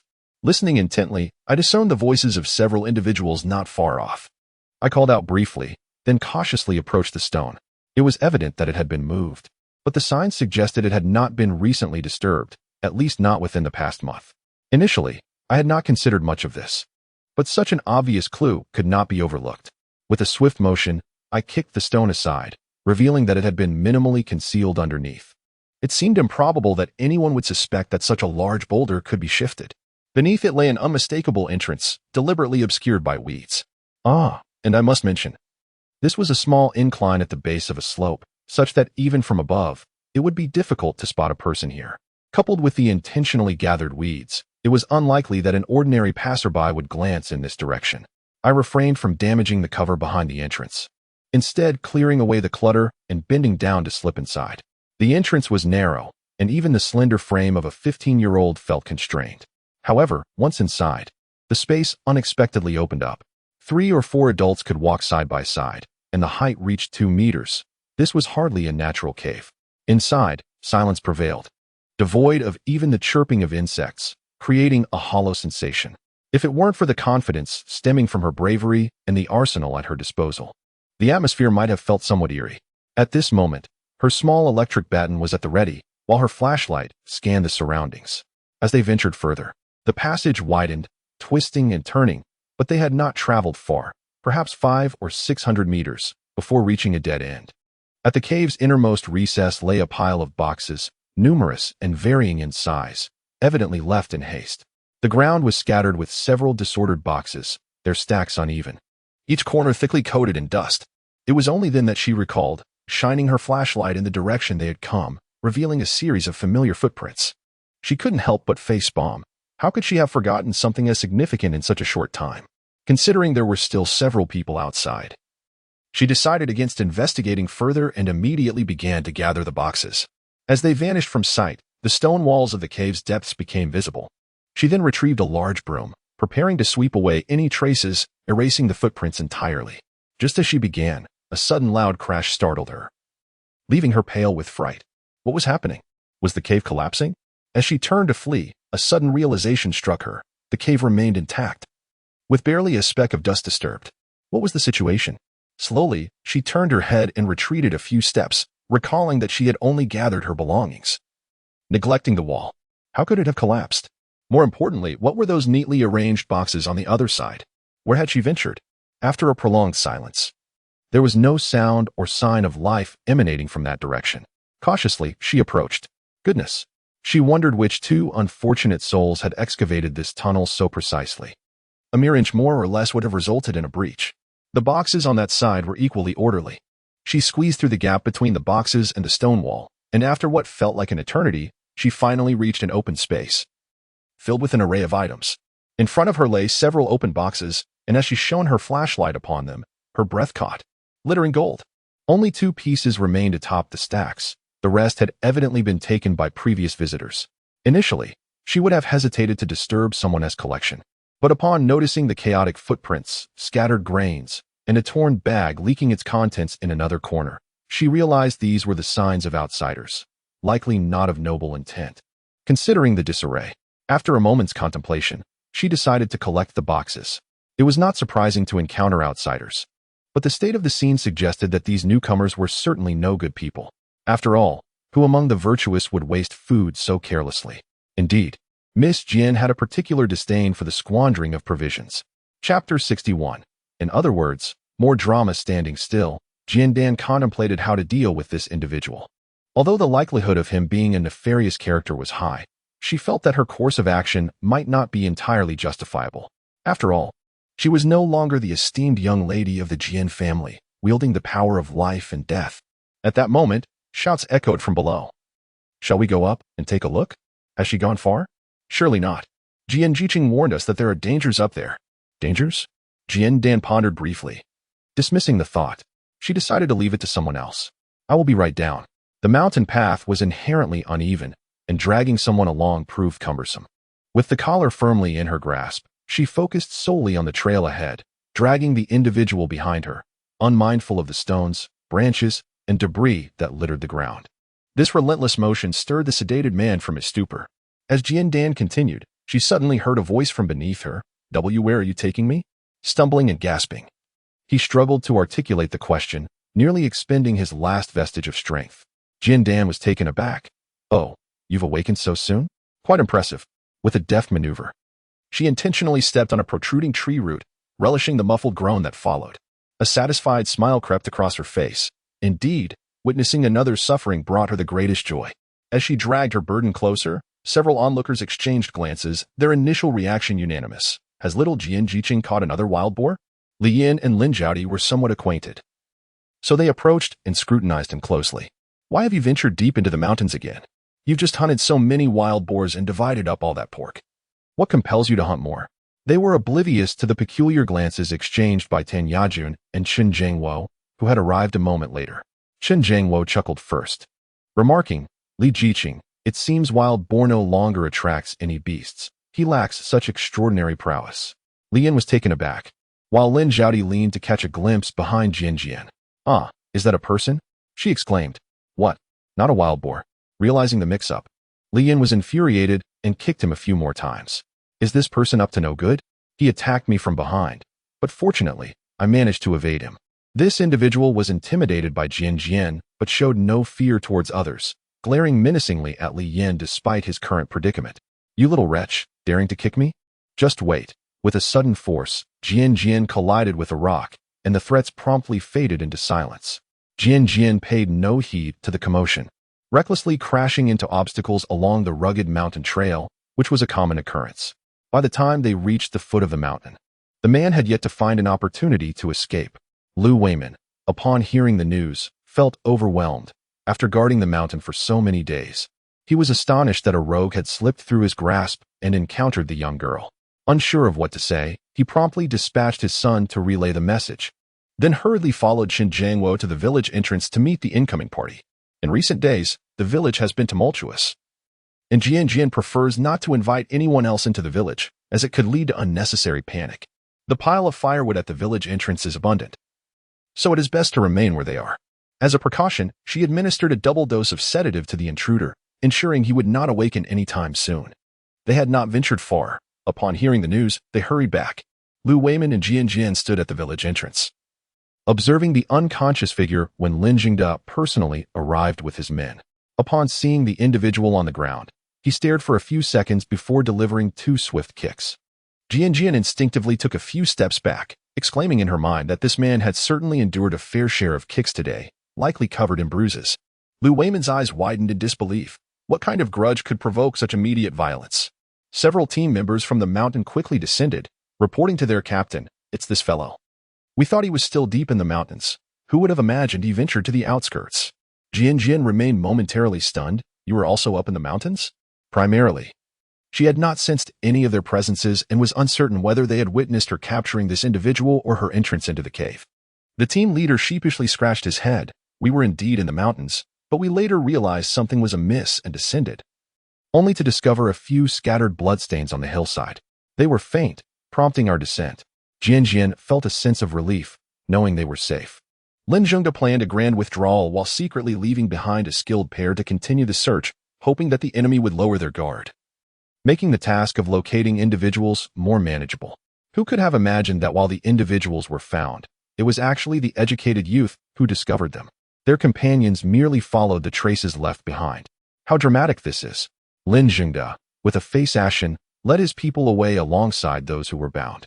A few educated youths, in a lighter mood, remarked, "Simple, you are quite audacious. Those must be desperate individuals, right?" Indeed, while it is acknowledged that one possesses great capabilities, caution is still imperative. After all, who knows what weapons these people might carry? Just contemplating this sends a chill down my spine, understanding that everyone is concerned. Simple did not refuse their inquiries and responded to each query. However, the course of action remained uncertain. The primary objective for today was to gather firewood. Chun Jiangwo and others each managed to collect at least 2 large bundles, and everyone was quite pleased. After all, more firewood meant less suffering from the cold. They eagerly chattered about returning the next day. As for Simple, she gathered a loosely filled basket of firewood, along with an indeterminate number of various items in several boxes, and one individual suspected of wrongdoing. Overall, it was a satisfactory outcome. Thus, for dinner, she decided to treat herself by preparing a pot of braised ribs, utilizing the secret sauce passed down by the master chef of the base. She lined the pot with a ring of flatbreads, a method supposedly favored by the locals, and decided to give it a try. However, in other households, a pot of cabbage soup or pickled vegetable soup simmered beneath would be considered a delicacy. After all, their primary concern was that the flatbreads served as sustenance.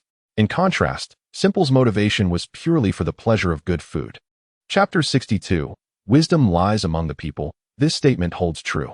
Simple, simply wishing to indulge in a good meal, thought, having endured so much hardship, could she not satisfy this modest desire? It must be said that wisdom truly resides among the common folk, a statement that holds no semblance of falsehood. Even in an era devoid of the term iron pot stew, the practice of simmering vegetables in a large pot, with dough pressed atop, has existed for ages, perfected by the industrious hands of the laboring populace, leaving no room for waste. Imagine a pot brimming with cabbage, potatoes, and strips of radish, or perhaps pickled vegetables. While a circle of flatbread rests above, with minimal oil and seasoning, it can satiate an entire family. Of course, this requires a somewhat prosperous year, for the flatbreads serve as sustenance, regardless of their ingredients, representing true nourishment in these times when anything that fills the belly is deemed a treasure. In her previous life, the protagonist's family emerged from a background steeped in the underworld. The concept of charity and goodwill felt as distant to her as the impoverished farmers of today. Such glory is commendable, yet it does little to assuage hunger. The absence of such virtues does not impede her, but rather serves as a stumbling block on her path to a better life. However, the future remains uncertain. In a few years, circumstances may shift dramatically. Alas, signs of disorder loom outside, and the thought of an unrestrained future, devoid of morals and rampant with recklessness, especially among those of her own generation, causes her considerable distress. How can one navigate through such turmoil with stability? The original family's heritage is not one to be trifled with. Fortunately, this area is somewhat remote. The The chaos may not be as severe here. Nonetheless, vigilance is essential, for envy can arise anywhere, and she must tread carefully to avoid attracting malevolent individuals. Sigh. After savoring a delectable meal of ribs, she found herself momentarily liberated from her worries. The inevitable would come in due time, and it served no purpose to dwell on it. Rather, it was better to embrace the present. Little did she anticipate that the concerns that plagued her would soon be illuminated by new possibilities, enhancing her standing in the world. She reclined comfortably on the warm con, drifting into a peaceful slumber, while a few others in the youth commune enjoyed their steaming bowls of thin porridge, content in their simplicity. Li Yin sighed with satisfaction, realizing that such days were indeed pleasant. Lin Zhaodi wholeheartedly agreed. Here, she had control over her own sustenance, no longer subjected to the indignity of providing for others while receiving only the barest of necessities. It was in this place that her perception sharpened, allowing her to reflect on her mother's words about favoritism among her children. In her naivety, she had once believed wholeheartedly in her mother's assurances. She had never contemplated the contradiction of being favored, yet denied adequate provisions or money.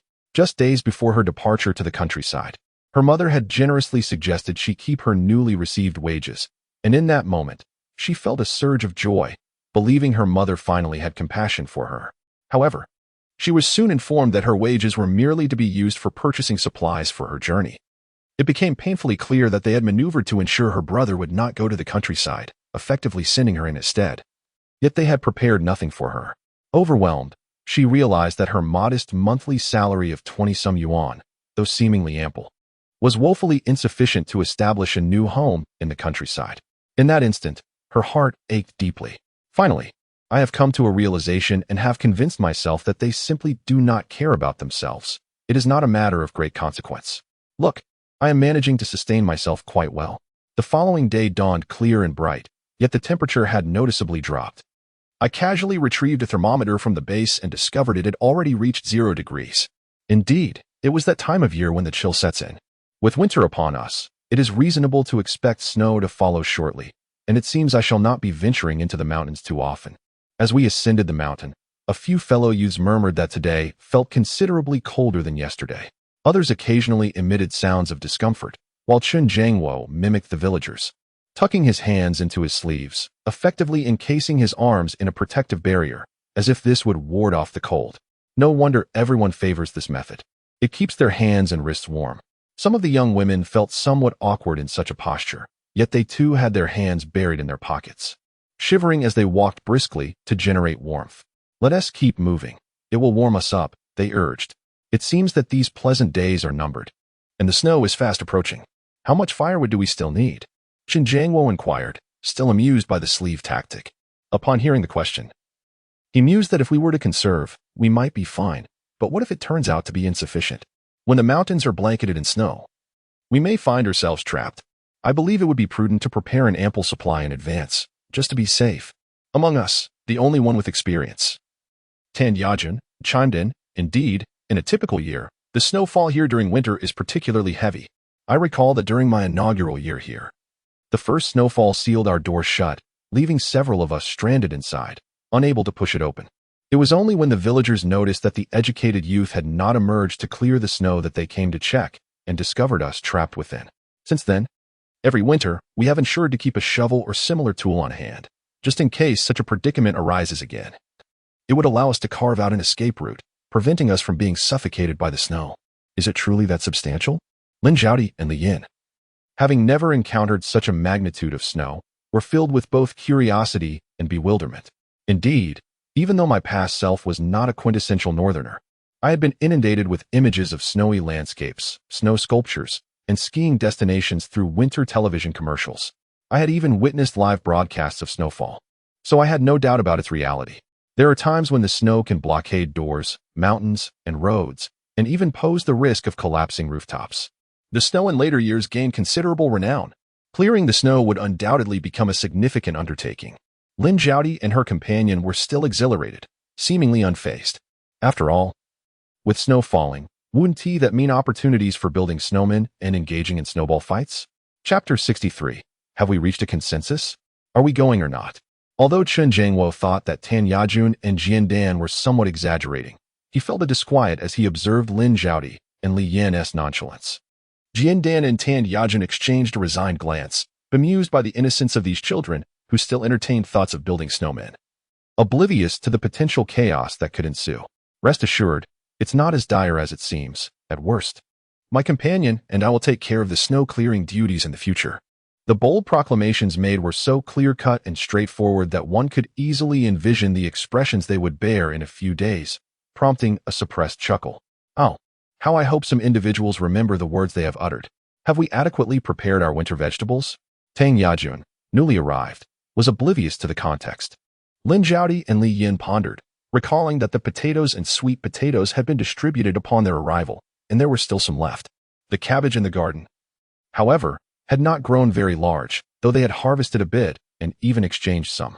Just a few days ago, they had received a substantial amount of pork, which they were rationing, and it seemed they were nearly set.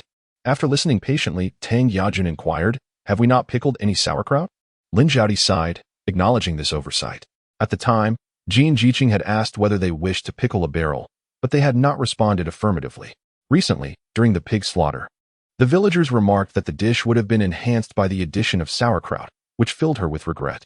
Tang Yajun nodded in agreement, noting that sauerkraut is a winter delicacy in this region. Whether stewing meat, bones, or potatoes, or simply preparing sauerkraut soup, it is particularly appetizing and refreshing. Oh dear. What shall we do?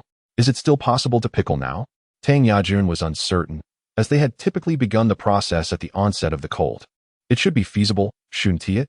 Otherwise, shall we inquire among the villagers? Do you know anyone familiar with this? The older youths exchanged glances, acknowledging that such matters might require consulting an elder.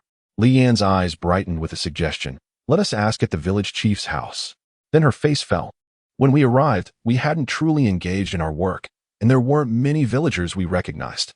Now, when we meet, we merely exchange awkward smiles as a form of greeting. The only families we had interacted with were that of the village chief, and, also the family of Lu San, who drove the cart. It was the educated youth Jian who had taken us there. Shen Jiangwo interjected, mentioning that he had just inquired with Lu San's son, who said that Jian's wife had previously helped with pickling vegetables. How foolish. Li Yin lamented in frustration. Why didn't you just ask him directly? With such trivial inquiries, why would we need to seek them out again? Wouldn't they wonder if something were amiss with us? Jian was at home tidying the firewood shed when Li Yin and a few others arrived.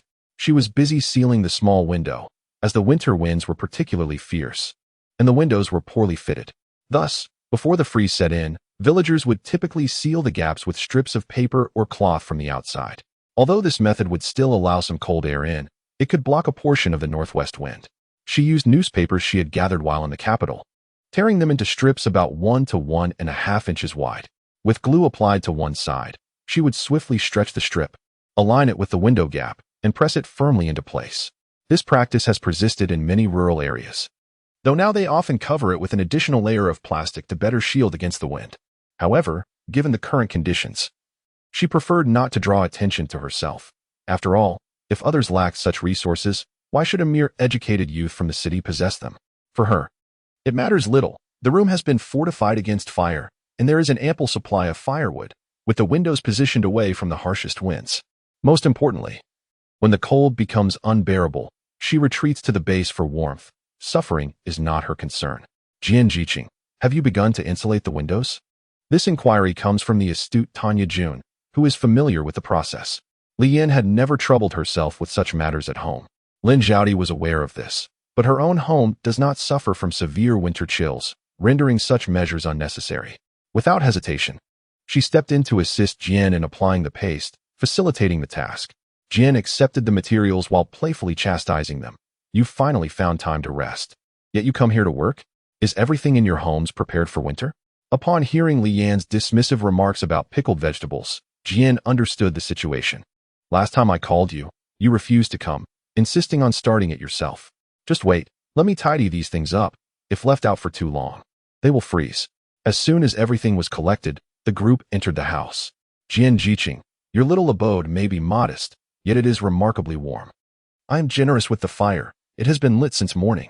This endeavor, when one tries to conserve, often yields no savings, and instead leads to suffering from the cold, leaving one to ponder whether it is worth it.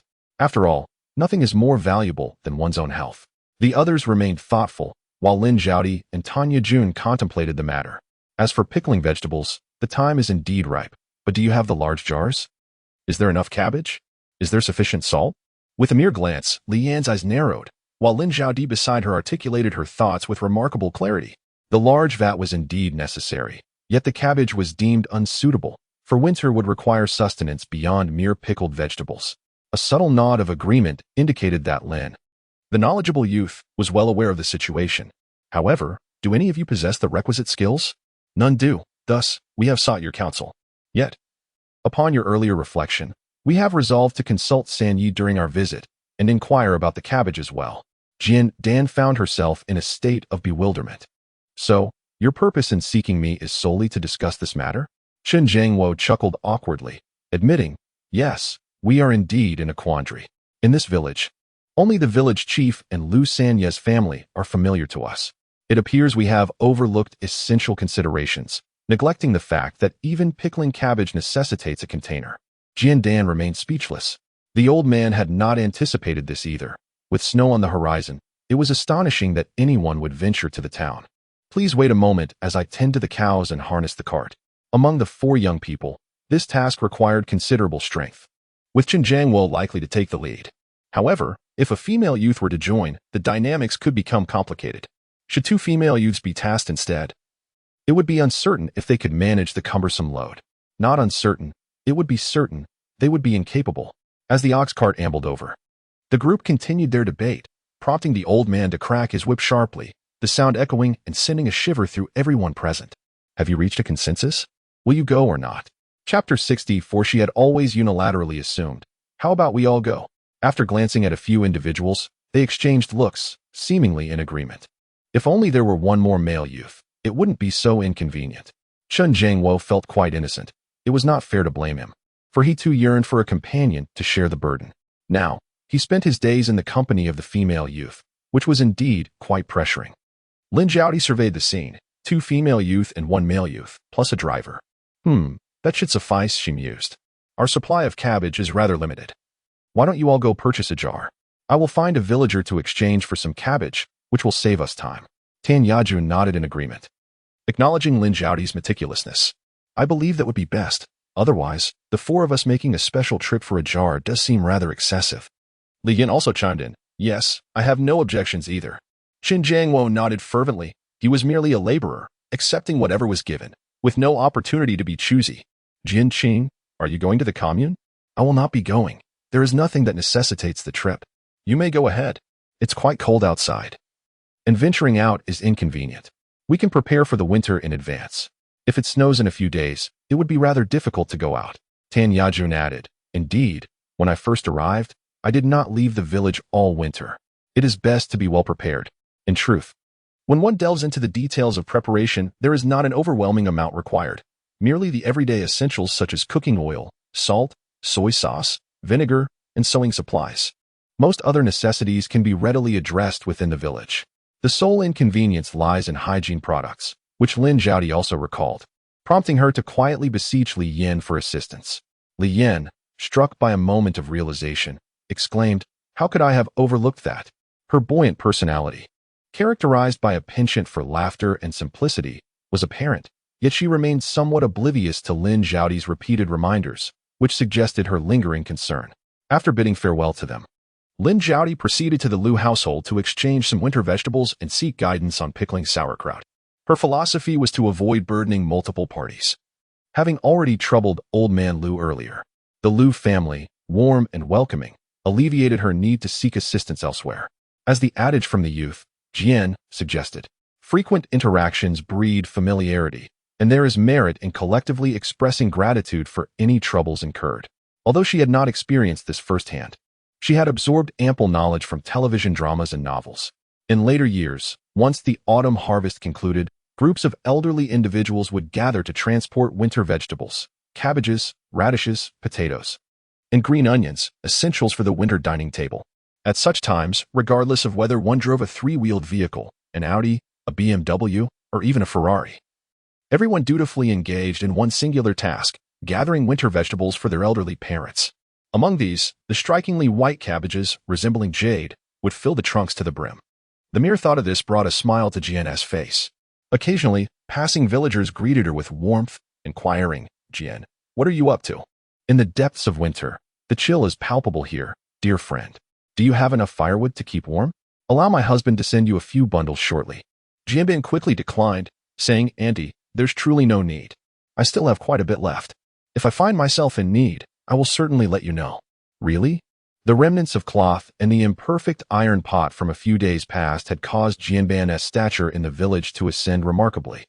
Securing her position at the pinnacle of Lujiaten, coupled with her previously acquired grains and wild boar, the villagers practically wished to revere her. Since Jianban's arrival in Lujiaten, fortune seemed to bless every corner. Bellies were filled, meat was savored, and now even precious items like iron pots were within reach. Not to mention the plentiful scraps of fabric, which allowed her to craft several charming garments for the children, bringing them immense joy. Truly, truly, it is more genuine than gold or sunlight. Rest assured, Auntie, Lujiaten is my home, and I shall not be polite. This last statement, imbued with warmth and trust, brought comfort to the aunt, who, before departing, did not forget to remind her, overwhelmed by the generosity. However, the temperature was indeed quite low. Jianban tucked her hands into her pockets, tightened her cotton coat, and hastened her steps homeward. It is no wonder that people say the cold can be deadly. Although we have yet to reach the depths of winter, merely spending just over half an hour outdoors had rendered her hands somewhat numb. She often took them out to breathe warmth upon them, seeking to alleviate the chill. She began to understand why the villagers preferred to roll up their sleeves. With hands so cold, it was best to tuck them securely within the sleeves, preventing the chill from seeping in. Unconsciously, she glanced around, intending to slip her left hand into the right sleeve of her cotton-padded coat when no one was watching. Xiao Jian, the educated youth, felt a pang of guilt. The sudden sound startled her, causing her to jump. As the figure approached, he halted before her, resting his hands on his knees, breathing heavily. Quickly, Xiao Jian. The village office, it's him." Though Simple could neither express her anger nor articulate her thoughts, she replied, "Uncle, please catch your breath before speaking. There's no rush, he won't escape. Someone from the village office is looking for you, dressed in police uniform." "Oh dear, my legs are trembling, almost cramping up. My heart hasn't settled yet." The police? Could it be Director Chang? Simple felt uncertain. She had long believed that after he had helped her with the connections and secured so many iron pots, they were even. Why would he come now? While her mind wandered, her body obediently turned to follow him, and she naturally inquired, "Uncle, did you see how many there were? Were they in a car?"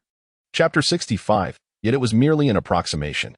Lu Weiman was the village head of a small, perpetually impoverished village, which instilled in him a profound humility. Consequently, he often lacked confidence in external interactions, habitually adopting a submissive demeanor. When encountering the highest authority, Secretary Lin of the commune, his meetings were characterized not only by formal discussions, but also by frequent lamentations of poverty. Moreover, in this era, the image of the public security officers looms tenfold, even 100-fold more imposing than in later times. Whenever the mention of the public security arose, no matter how obstreperous the individuals might be, they would scatter in fear. Particularly the ordinary folk, for whom the effect was most pronounced. Deep down, they stubbornly believed that the arrival of the public security signified their own wrongdoing.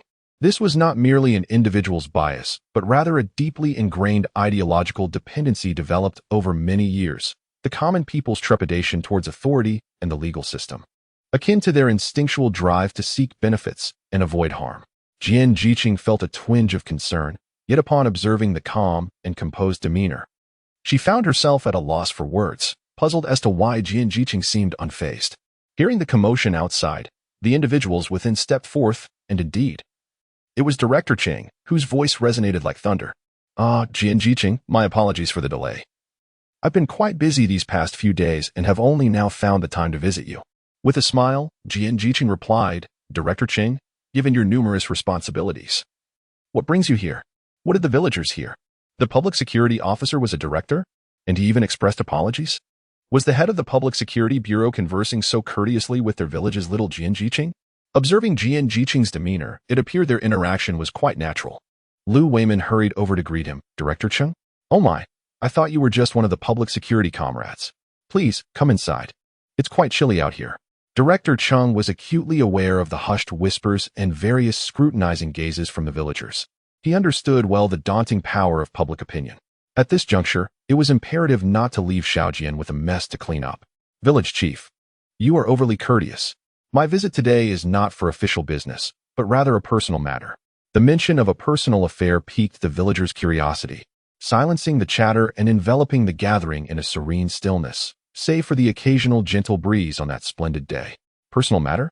The village chief pondered, intrigued. As he was oblivious to anyone in the village possessing the capability to connect with the director of public security. Director Cheng burst into hearty laughter, recalling an incident from a few days prior when a criminal attacked near the entrance of the commune's supply and marketing cooperative. Remarkably, the individual nearly injured in the attack was none other than my mother. Thanks to Comrade Xiaojian's courageous intervention, we were able to thwart the assailant and save her life. In an official capacity, Comrade Xiaojian, your actions were indeed instrumental in assisting the public security authorities in apprehending dangerous elements and safeguarding the lives of the populace. This certificate of commendation, along with a reward, has been specially issued by the provincial department. Here, Comrade Xiaojian, please accept it with gratitude. Xiaojian's eyes sparkled with delight. While the reward itself held little significance, the certificate for bravery was a remarkable accolade. Just days ago, she had been mulling over how to find tranquility amidst chaos. And now this token of recognition had arrived as a protective talisman. Though not infallible, it would undoubtedly afford her some measure of security. Seeing the smile at the corner of her eyes, Director Cheng knew he had made the right move. On a personal note, Comrade Xiaojian is indeed a benefactor to the Cheng family for saving my mother's life. Comrade Xiaojian, I have brought some items that, while they cannot compare to the life-saving grace you have bestowed upon us, represent a token of gratitude from my family. Jian took a long look at Director Cheng, but found no ulterior motives in his gaze. She instinctively sought to decline. However, Director Cheng seemed to anticipate her response, and spoke first. Comrade Xiaojian, if I were to offer no expression of gratitude for your life-saving kindness, that would truly be my discourtesy. Jian felt a lump in her throat, struggling to articulate her thoughts. Since he had offered, how could she refuse? Thank you, Director Cheng, and my gratitude to the elderly lady as well. However, I must insist that such gestures be avoided in the future. It was merely a small act of kindness, not deserving of such a grave acknowledgement. Director Cheng remained non-committal, having conveyed what needed to be said, and then led the way into the village office. Lu Aigua and several elders had been summoned by Lu Weiman to entertain the guests, but midway through, the guests had excused themselves, and it would have been impolite to interrupt the conversation outside. Thus, they had no choice but to wait inside. As Director Cheng entered, a wave of warmth enveloped the room, a stark contrast to the freezing cold that had seeped into their bones outside, causing a shiver to run through them as their skin began to relax. Lu Weiman stamped his feet and pulled over 2 chairs to place near the stove. Come, Director Cheng, sit here. It's warmer. It certainly has turned cold early this year. It's barely the beginning of the season, and already we can hardly extend our hands. Jian did not take a seat. Instead, she examined her rewards, which included a large enamel mug featuring the leader's portrait and a thermos encased in bamboo. To be fair, the enamel mug was rather attractive, pristine white, and prominently displaying the leader's image in a clean and dignified manner. She truly does not possess this. Extending her hand for measurement, it is indeed larger than the food containers used for school lunches in later generations. It is estimated that she could consume from this basin of water for an entire day. As for the thermos, when she first arrived, she did purchase one from the supply store, yet its usage has been rather minimal. She primarily drinks water at the base, rendering the thermos little more than a decorative item, occasionally employed for washing her hands or for the reception of guests, such as when Li Yin and others visit. Regarding gifts of gratitude, she is not particularly anxious. After all, the other party is still present, and it would be somewhat impolite, wouldn't it? If one were to speak of curiosity, she harbors a modicum of it. At this juncture, she is yet to partake in the formal exchange of gifts, and she is eager to discern the standards and the types of offerings, so that she may have a reference for future occasions. Director Cheng is primarily concerned with these 2 matters, acting decisively and preparing to depart. Comrade Xiaojian, your desire to contribute to national construction is commendable. Yet it is vital to act within your means, he remarks, appraising her petite stature. Next time you visit, I shall bring you a few bottles of malt extract. You must replenish your nutrition. Otherwise, he shakes his head, if your nutrition fails to keep pace, not only will you not gain weight, but your height will also stagnate. Speaking of regrets since arriving here, this issue of height undoubtedly ranks at the forefront. In comparison to her peers at this age, she is relatively tall. Yet it is merely adequate and certainly not satisfactory. She cannot accept mediocrity. Chapter 66, Not Daring to Dream Even in Her Sleep. In her previous life, as the daughter of a powerful figure, it is unnecessary to elaborate further. Her long legs alone possess the ability to outshine a multitude of beautiful girls in mere moments. Gazing at her petite frame and short legs, Jian let out a simple sigh. Ever since her arrival in this realm, she has relentlessly replenished herself with all manner of splendid delights, and yet, she has only grown a tad. Alas, although the reality is as such, she still struggled momentarily, reminding herself, I am still young, I can grow. Director Chung was evidently taken aback by her audacity, bursting into a hearty laugh. Indeed, you are still young. Haha. When you executed that sweeping kick, one could hardly discern your modest stature. It was so spirited that some might even believe you are a professional. However, such remarks need not be uttered in public. Having declined the village chief's warm invitation for a meal, Director Chang waved goodbye as he departed, his expression still radiating delight. Lu Weiman, having observed the vehicle exit the village, finally felt a weight lift from his heart. The tension in his body dissipating as he lifted his leg to enter the house, collapsing into a chair without even bothering to stoke the stove. Oh my goodness. That nearly frightened me to death. Jian immediately burst into laughter. Uncle, we all have the same nose and two eyes. What is there to fear? The villagers who had gathered outside followed her into the house, each chiming in with curiosity about whether Jian had truly saved someone. Questions flew about, with many eyes fixed on the array of items Director Chung had brought. Jian, did you really rescue his mother? One inquired. That must be true. Didn't they come specifically to express their gratitude to Jian? Another chimed in. So, I am curious, Jian. Is he the kind of person who wields a large knife and bears scars on his face? How simplistic. Do you truly believe the eyes of the people are mere decorations, wielding a large blade in the streets? Your words resemble those of a bandit who robs passers-by, striking a fierce pose while deepening your voice to declare, this road is mine, this tree is my planting. If you wish to pass, you must pay the toll. With a deliberately gruff tone and a fierce expression, you momentarily stunned those within the room, provoking a roar of laughter. If it were truly the case, one would likely be subdued by well-meaning citizens the moment they stepped outside. Indeed, it bears a striking resemblance. What treasures have you procured for our dear Jiacheng? Surely, there must be something of value. After all, has it not been said that it is a matter of life and death? The individual in question is a director, and one must not be stingy in such circumstances. Despite the chatter, one's gaze involuntarily drifts toward that direction.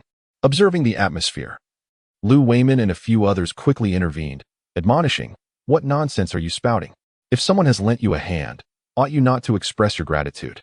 Particularly regarding matters of such gravity? Jianqing possesses the capability to assist. How could one stand idly by? It is not merely for these trinkets. Furthermore, it has been made clear that it is simply a token of appreciation. Why the envy? If you have the ability, why not venture out and do a good deed yourselves? For this reason, I have welcomed law enforcement officers numerous times, and it brings me joy. The individuals who had just spoken appeared somewhat abashed, slapping their own mouths, possibly devoid of malice, yet their words lacked discretion. The simplicity of the scene revealed a curious glimmer in the eyes of a few individuals, their intrigue palpable, though greed remained unobserved.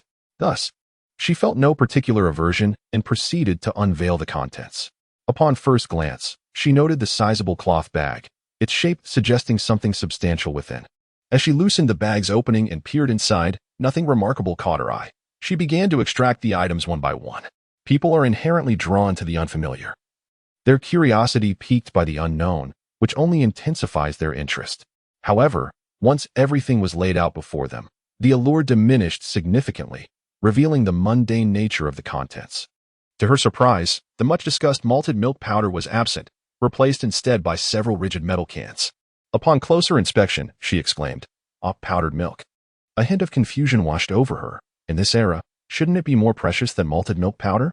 Why, then, did it appear less esteemed in Director Cheng's words? With a decisive thud, she placed the can on the table, eliciting a collective gasp. Good heavens, what is this? Why does this can look so exquisite?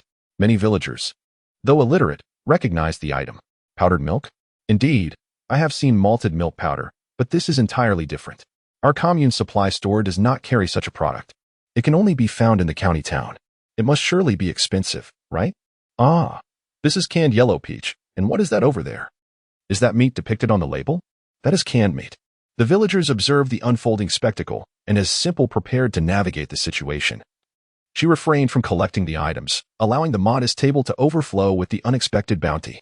2 cans of milk powder, 2 cans of yellow peaches, 2 cans of meat, 2 boxes of biscuits, 2 types of pastries, 2 bags of sugar, and beneath them, a bag of glutinous rice sticks weighing approximately 4 to 5 pounds.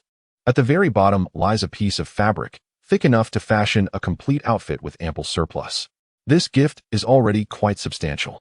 Although it consists entirely of edibles, it is clearly intended to indulge a child, yet every item is undeniably practical, devoid of any extravagance. Given the presence of pastures along the border, the provincial capital boasts a milk powder factory. Although its scale is modest, this product is not a necessity. It is currently a special supply, designated for leaders of various organizations and patients in urgent need of nutrition. The tickets for such goods are exceedingly rare.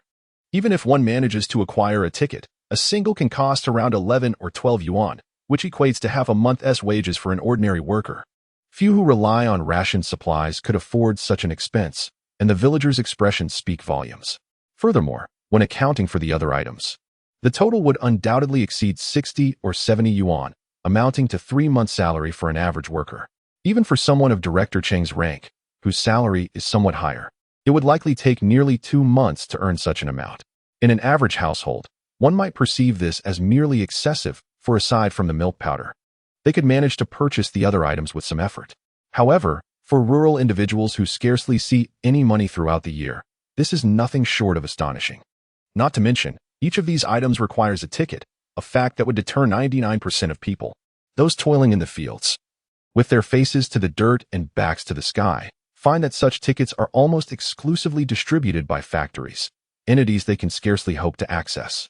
In their entire village, it was unlikely that they would manage to obtain a single ticket throughout the year, thus they dared not even dream of it. Merely left to gaze longingly. Chapter 67. Is it truly impossible to rely solely on boys? The quiet room soon resonated with the discreet sounds of swallowing.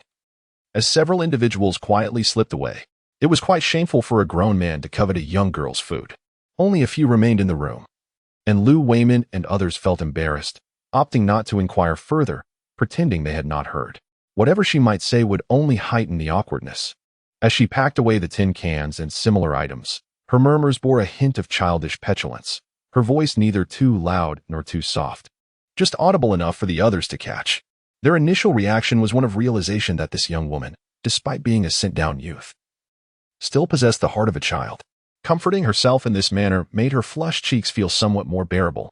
It was unclear how she managed to pack everything, but the bag was nearly full, with 2 packages still remaining on the table. She added the enamel mug awarded to her, and the bag was completely stuffed. After weighing it in her hands, she decisively gathered it up and tied the opening, slinging it over her shoulder. She grasped it with her left hand while bending down to retrieve the water jug. "Uncle, please share these 2 packages with the children. It's not much. Just a little treat for them." On the table lay a bag of 4 to 5 pounds of rice noodles and a large bag of fruit candies, clearly an amount not intended for just one child. Yet, Lu Weiman felt compelled to decline. It hardly seemed appropriate for a group of adults to take things meant for children, right? "Uncle, how could that possibly be seen as wasteful? Regardless of who consumes it, what matters is that it fills the stomach. The children in our village all affectionately call me sister. Am I not allowed to provide them with something to eat? Moreover, as you can see, I have quite a bit left in the bag on my shoulder, and I am a bit helpless regarding this matter. This should suffice for several days of sustenance, especially since I am still growing. Surely, I cannot rely solely on these items for nourishment, can I?" To be frank, the few individuals present in the room felt a twinge of embarrassment. Lu Weiman seemed poised to speak, but was silenced by Lu Aigua. "Little Jian, I extend my gratitude on behalf of the children." With someone acknowledging her, she simply slung the bag over her shoulder and stepped outside. After all, she is merely a child herself, and she was curious to see if there truly exist individuals so brazen as to attempt to exploit something belonging to a child. Furthermore, it is widely known in the village that she harbors no fear even of those who wield weapons. Indeed, such a reputation likely deters a good number of people. The commotion earlier in the village had attracted many onlookers. A small contingent had followed to the village office, while others gathered at their doorsteps to witness the spectacle. After adding fuel to the stove and the fire pit, she returned inside to unpack her belongings. The enamel mug delighted her for quite some time, as she regarded it as a prominent symbol of this era, a representative artifact. After washing it thoroughly, she filled it with water, feeling as if she had stumbled upon a great bargain. As for the certificate, it was destined for the most visible spot, for this was her first recognition in this age, a validation of her efforts that she intended to preserve carefully, as it might prove valuable in the future. Milk. The public security has arrived in our village, seeking little Jian. What? The three busy women straightened their backs, and the elderly lady hastily inquired, what now? Has he left? What about Xiao Jian? Huzi, having filled his belly with water, continued, you see, this is for me and my sister. The elderly lady sighed in relief, pointing at her grandson, you little rascal, why can't you finish a sentence in one breath? Who gave this to you? Did you go looking for Xiao Jian? Huzi chuckled, showing her the 2 paper packages in his hand. There are plenty of children in the village, and dividing it among them means each child gets very little. Yet these children have lived in the village since birth, rarely venturing outside. Such treats are a rarity for them, most of which they have never encountered before. Even little Hu, after spending more time around here, has only recently tasted some of these delicacies. No, it was placed over at Uncle Wayman's. Said it was for our children. This is Jiangmi Tiao. I took a small bite, and it's so sweet. There's sugar too. What about Nai and Xiaohua? I couldn't bear to eat it all. I saved it for her. The elderly lady raised her chin. She's over there helping us work, unlike you, who just knows how to run around. Hee, Nai, I'm going to deliver it to her. The 7-year-old boy joyfully dashed off. Sister, come and eat the delicious food. Brother saved some for you. Lin Zhaodi listened, feeling a twinge of envy. It reminded her of her own family, where a boy and a girl received entirely different treatment. Grandma-san, Huzi is truly kind to his sister. The elderly lady felt a sense of comfort in this matter. They were brothers, and he had but one sister. In the future, they would rely on each other. Was this not the way it should be? Was it truly necessary to depend solely on boys? Observing the siblings sitting closely together, the little flower delightfully indulging in the snacks her brother had saved for her, while the little tiger gazed at her with a beaming smile, occasionally reaching out to wipe the corners of her mouth. The little flower, in turn, would often offer morsels to her brother, who, understanding the unspoken bond, would merely nibble or take symbolic bites, clearly reserving the majority for his sister, wishing for her to enjoy more. This was the first letter from home since their departure to the countryside, and she opened it with eager anticipation. But the first sentence left her bewildered.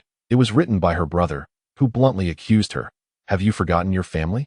Enjoying your freedom in the countryside, well fed, while neglecting those at home who still go hungry. How could you be so heartless? Lin Zhaodi found herself questioning the values instilled in her throughout her upbringing. Chapter 68. Indeed, there was no place left to stand. With matters weighing on her mind, Lin Zhaodi frequently found herself lost in thought, a fact not unnoticed by Sun Xiang, who wondered how a youth from the city could be distracted while tending to cabbage. Lin, what troubles you? Is there a worm in the cabbage? You'll have stripped the leaves bare in no time. Sun Xiang was aware that some urban youths were rather delicate, shrieking at the sight of insects. She pondered whether Lin Zhaodi, upon seeing a worm, was too embarrassed to voice her concern and chose instead to pluck the leaves herself. Lin Zhaodi followed her gaze and caught sight of the torn leaves in her hand, her face instantly flushing crimson. Flustered, she hurriedly tidied up, apologizing repeatedly. I'm so sorry. I was lost in thought. Spotting a small basket nearby, she gathered the remnants into it, noticing her lightheartedness. The elderly woman beside her chuckled softly before returning to her task of arranging the cabbages. After Huzi had spoken, the child had seemed somewhat off. In this patriarchal household, such behavior was all too common, and it was hardly surprising. As long as one comes to terms with it, that is sufficient. It's not that such children are inherently flawed. Rather, having grown up in such an environment, they inevitably absorb some of the family's customs. If one cannot maintain their own stance and perspective, it is best to limit interactions to avoid exposing one's own child to inappropriate influences, lest they adopt undesirable behaviors. With a simple sense of satisfaction, she arranged the items, particularly the enamel mug, which she placed squarely on the small Kong table, envisioning its future use for water and milk powder. The other items were neatly positioned on the wall shelf at the corner of the Kong. After all, these were all familiar possessions, and there was no fear of scrutiny. She had just tasted a piece of the tin box cookies, and how can one describe it? The rich aroma of milk and sweetness, even the essence of the grains, was remarkably pure, heightening her anticipation for the other food items, contemplating when she could indulge in them all. Adults might fare well, but children could only gaze longingly. If the treats were more varied, like peach crisps, it might have been a bit better. In households where children are cherished, once guests depart, a small morsel may be offered to the little ones, only to be stowed away again, as such indulgence is carefully rationed, a mere taste to satisfy their cravings. In stark contrast, families that harbor a preference for sons exhibit an extreme dichotomy. The favored child is showered with the finest treats, receiving heartfelt affection and the very essence of parental devotion. Conversely, the less favored sibling is met with disdain, and the prospect of nourishment is a distant dream. Some may hoard provisions for the eldest son or grandson, fearful of depriving them even a single bite. As for the unappreciated child, they are relegated to the sidelines, deemed unworthy of even the slightest consideration. However, in a modest household with a single unruly child, devoid of elders or young ones, and limited to interactions with a few intellectual youths and villagers, such concerns are non-existent. Here, one can indulge freely, eating and sleeping at will. The jars and containers are meticulously arranged, and a spritz of water is applied to the troughs at the feet, where the little green vegetables stand proudly, already 3 inches tall, swaying vibrantly in the breeze. Outside, the biting cold wind howls, yet within, the verdant greens thrive, bringing immense joy to the heart. Though inexperienced in agricultural matters, she does not possess an overwhelming fondness for them. Her sole sentiment is that these plants are the legitimate source of her winter greens. Thus, to ensure her peace of mind while dining, it is imperative not only to cultivate, but to cultivate with care. After tidying up the kong, she ventures below to inspect beneath it. The sauerkraut has been properly fermented in recent days, utilizing 2 large jars, one for the sauerkraut and the other filled with water. After the last batch of frozen bean buns, Li Yin had stored away most of them after her companions departed, leaving only a few that tumbled into a small jar. She had purchased several jars, and a few remained empty. Glancing around the garden, she noticed an abundance of cucumbers. What could be done with them? The garden housed quite a number of cookbooks, and she leafed through one, her eyes suddenly alight with inspiration: pickled vegetables. While she could not guarantee her prowess with more intricate dishes, pickling cucumbers seemed straightforward. After reviewing the recipe several times, she noted the required ingredients: soy sauce, vinegar, salt, and sugar. Aside from slicing the cucumbers, these few seasonings sufficed, instantly alleviating her concerns. She washed the cucumbers, cut them into long strips, and allowed them to dry. The kitchen stove continued to radiate heat, evaporating the moisture from the cucumbers swiftly. When preparing pickled cucumbers, there was no need to slice them too finely. Strips as wide as a thumb would suffice. Alternatively, one could cut a cucumber in half and then divide it into quarters or eighths. First, she sprinkled salt to draw out the water, ensuring that the cucumbers retain their crispness while acquiring a delightful firmness, each bite delivering a satisfying crunch. Next, she poured in the prepared seasoning mixture, sealed the jar tightly, and tucked it away in a cool corner. Cucumbers are remarkably versatile, not particularly finicky. The freshly pickled cucumbers could be enjoyed as they were, or she might slice them further for a simple side dish. In her elevated spirits, she decided to have the cucumber strips for lunch, accompanied by a bowl of rice porridge simmered over the fire. Contentment washed over her as she closed her eyes in satisfaction. Indeed, one must always pair porridge with pickled vegetables. Regrettably, she lacks the skill. However, the elderly woman mentioned that cutting the radishes into strips, drying them partially, and then pickling them yields a delightful dish. Why not give it a try? Inspired by the thought, she promptly took action. The large radishes harvested in the autumn lay untouched, and she truly had no idea how to prepare them. Seizing the moment, she unceremoniously retrieved a dozen or so, washed them, and cut them into strips. Yet, leaving them outside to dry was hardly advisable. The frigid temperatures would freeze them in no time. Looking around her modest dwelling and compact kitchen, it appeared that there was no suitable place to dry them. The kitchen, aside from 2 stoves, had barely enough space to turn around, housing a small cupboard and a corner occupied by a bit of firewood for cooking, leaving it quite cramped. As for the room, upon entering, one would immediately encounter the kong. The only clear space was the small area by the door. The kong was not large, sufficient for 1 person, but cramped for 2. The awkward positioning next to several wooden troughs left little room to maneuver. Chapter 69. On either side of the narrow path stood a series of gently rising mounds. She was quite aware of the constraints of her home. There was no room to expand indoors. Stepping outside, her eyes were drawn to the 2 strings of red peppers hanging in the window. Observing the vibrant red chili peppers, she found them quite appealing. They were a staple in rural television of yesteryear. Though she had not planted any peppers herself, she had encountered plenty of red berries while hiking up the mountains. Embracing the festive spirit, she decided to hang 2 strings of them. Upon reflection, she mused, why not? If berries can be strung, what is stopping radishes? The carrot strips are indeed far more substantial than the stems of the red mushrooms. Easy to handle and delightful to play with. At present, these carrots are exceptionally fresh and juicy, thanks to the thickened twine. Otherwise, such lengthy strings would surely falter. The simplicity of their appearance is overlooked, as their practicality is paramount. Long strings dangle from the nails by the kitchen door, hooks on the wall shelves, and nails above the window frame, with even one string hanging beside the red mushrooms, creating a charming contrast of red and white. However, there lingers a concern about whether freezing will affect their flavor. As for other simple dishes, she has yet to explore them. Yet, when wild vegetables come to mind, she recalls having tasted them once: beef, potatoes, dandelion greens, perilla leaves, and sweet potato stems, each flavor perfectly balanced, representing a distinctive Korean cuisine. The thought evokes a sense of nostalgia.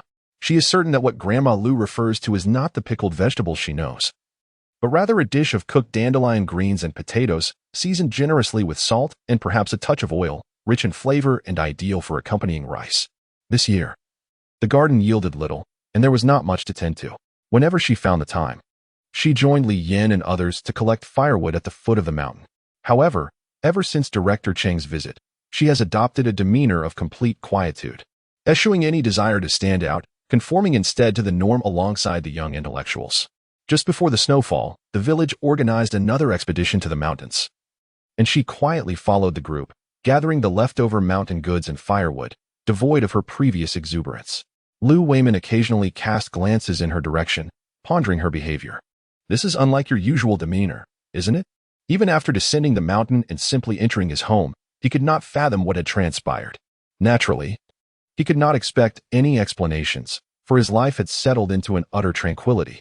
Occasionally, he would gather with a few fellow youths, and for matters that arose, he would typically visit the elderly lady at Lu San's house. After all, it was the season to remain indoors. No one else would come by. Unbeknownst to him, the first substantial snowfall since last autumn had finally blanketed Lujiaden. At this moment, Lu Weiman, the village official, the elder, and the villagers felt an overwhelming sense of relief. Indeed, a timely snowfall heralds a bountiful year ahead. With ample snow in winter, the crops would thrive with sufficient water in the coming season.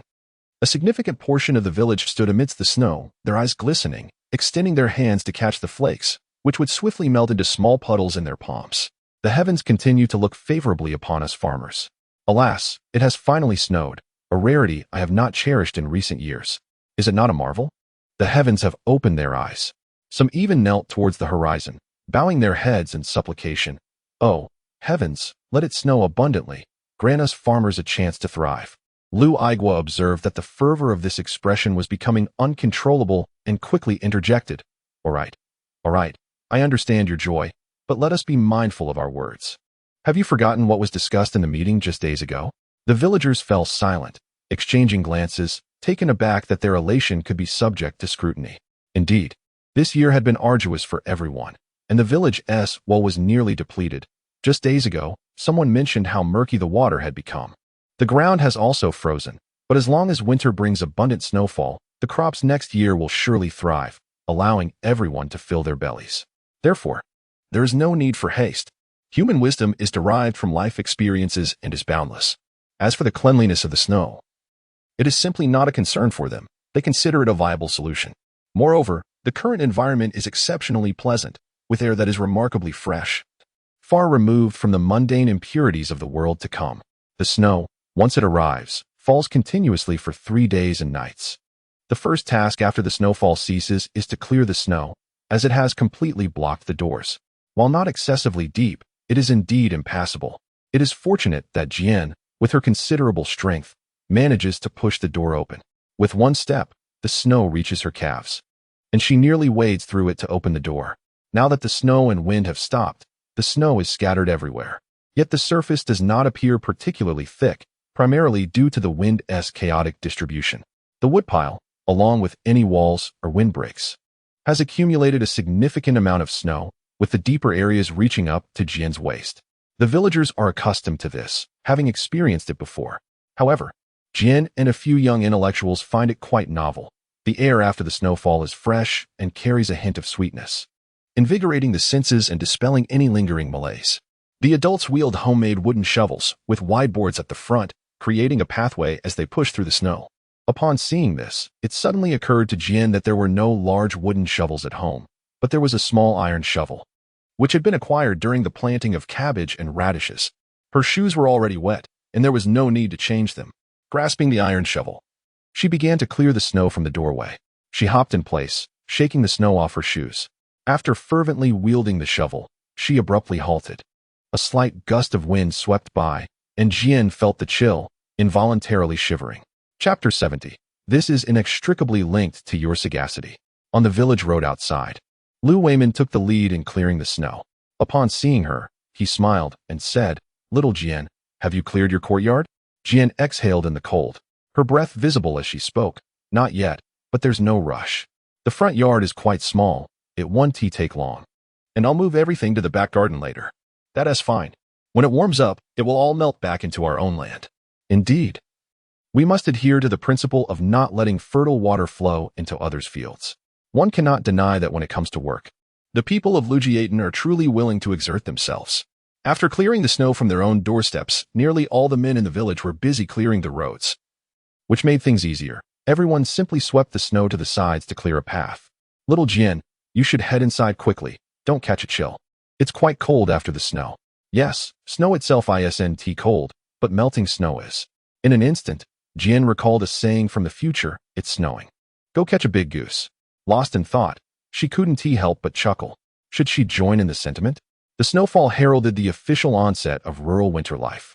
Indeed, winter brings a scarcity of tasks. However, the rural folk find it difficult to remain idle. The matrons of each household meticulously manage their family's sustenance and daily needs. During this time, there are not many labor-intensive activities to be undertaken. Moreover, with the days growing shorter, meal times have been reduced to 2 per day. And even the porridge has become considerably thinner. As for the men, their endeavors are limited to clearing snow and gathering firewood, as the landscape lies blanketed in deep snow, leaving little else to be done. But there is indeed a yearly project to reinforce the dam, organized as a collective effort by the commune. 2 miles from the village flows a small river, yet between the village and the river, a substantial dam stands 200 to 300 meters from the riverbank. This river almost encircles the nearby villages, while the dam serves to connect them in a continuous loop. This year, due to a notable lack of rainfall, the dam has become rather redundant, prompting an early inspection and repair. They had just completed their work when the heavy snowfall commenced, which has certainly benefited their cause. However, judging by the intensity of the current snowfall, it seems inevitable that they shall have to address it again next year. On this day, as Simple's thoughts wandered, the villagers engaged in snow removal began to discuss the very topic at hand. "Isn't it rather early for such cold weather this year? I recall that in previous years, it took nearly half a month before we saw snow." "Not too early," another replied. "Consider this. What were we doing at this time in past years?" "Exactly. This year the mountain closing came swiftly. We were only up there for a few days before it was sealed off. Afterward, they withdrew, and the chill set in, compounded by the fact that there was a crackdown happening then. We simply did not return, thus saving ourselves all that time. Also, wasn't it about half a month after the dam was repaired 2 years ago? I never realized you were such a dutiful child. Previously, I had heard them mention how sore their arms were, and I found myself puzzled, wondering how it could be so severe, perhaps just a bit of soreness. Nothing compared to the exhaustion during the autumn harvest. Oh, you mentioned that my father passed away early, leaving just my mother and me. After all these years, if I were still so reckless, my mother would have to worry endlessly, and she is already over 50. Nearby, Qingshue's movements had slowed, and she appeared momentarily distracted. Standing by the door, engrossed in the spectacle, she was suddenly jolted by a voice beside her. "Little Jian, which one have you set your sights on? Let your uncle decide for you." Jian, lost in thought, was nearly startled away by this unexpected voice, clutching her chest in astonishment, unable to comprehend what had been said. She protested, "Uncle, scaring someone can indeed lead to dire consequences. Are you hoping to frighten me to death so you can inherit my house?" Lu Weimin was at a loss for words. What nonsense was this child spouting? Was he not merely trying to spare her any embarrassment? Jian was left with a multitude of questions. What on earth was happening? Why would she feel embarrassed?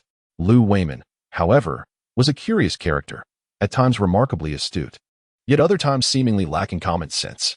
For instance, at this moment, he was making exaggerated gestures, conveying a sense of, "What are you hiding from me? I know everything. I am on your side. Rest assured, I won't tell anyone else. Just confide in me, and I will take care of it for you." Jian was utterly bewildered. Take care of what? What is happening? Looking back with a sense of regret, one shakes his head. I have already told you. Once you arrive in our Lujiaten, you are one of us. If there is anything, do not hesitate to inform me. Why do you still consider yourself an outsider? Jianban, perplexed, gazes at Lu Weimin with a more peculiar expression, wondering if the elder has some issues, or if he is merely overthinking. Uncle, I understand. Upon my arrival, I became a member of Lujiaten. Under your leadership, we have united in our efforts to cultivate and survive. In this year of harsh natural conditions, you have guided us to support one another and weather this storm together, allowing Lujiaten to greet the dawn of hope unscathed. This is inextricably linked to your wisdom, Uncle. Lu Weimin, taken aback by the praise, finds himself somewhat bewildered, his lips stretching into a smile that reaches his ears, his face flushed with modesty. With his hands behind his back, he unconsciously straightens his posture. Ahem, well, it is not as exaggerated as you say. This is merely the result of our collective efforts, and it is quite insignificant. Chapter 71. The slumber of spring, the fatigue of autumn, the drowsiness of summer, and the unending lethargy of winter's march. Jianban seamlessly continues. You are absolutely correct. The villagers of Lujiaten embody this spirit. When faced with adversity, they do not retreat or lose heart.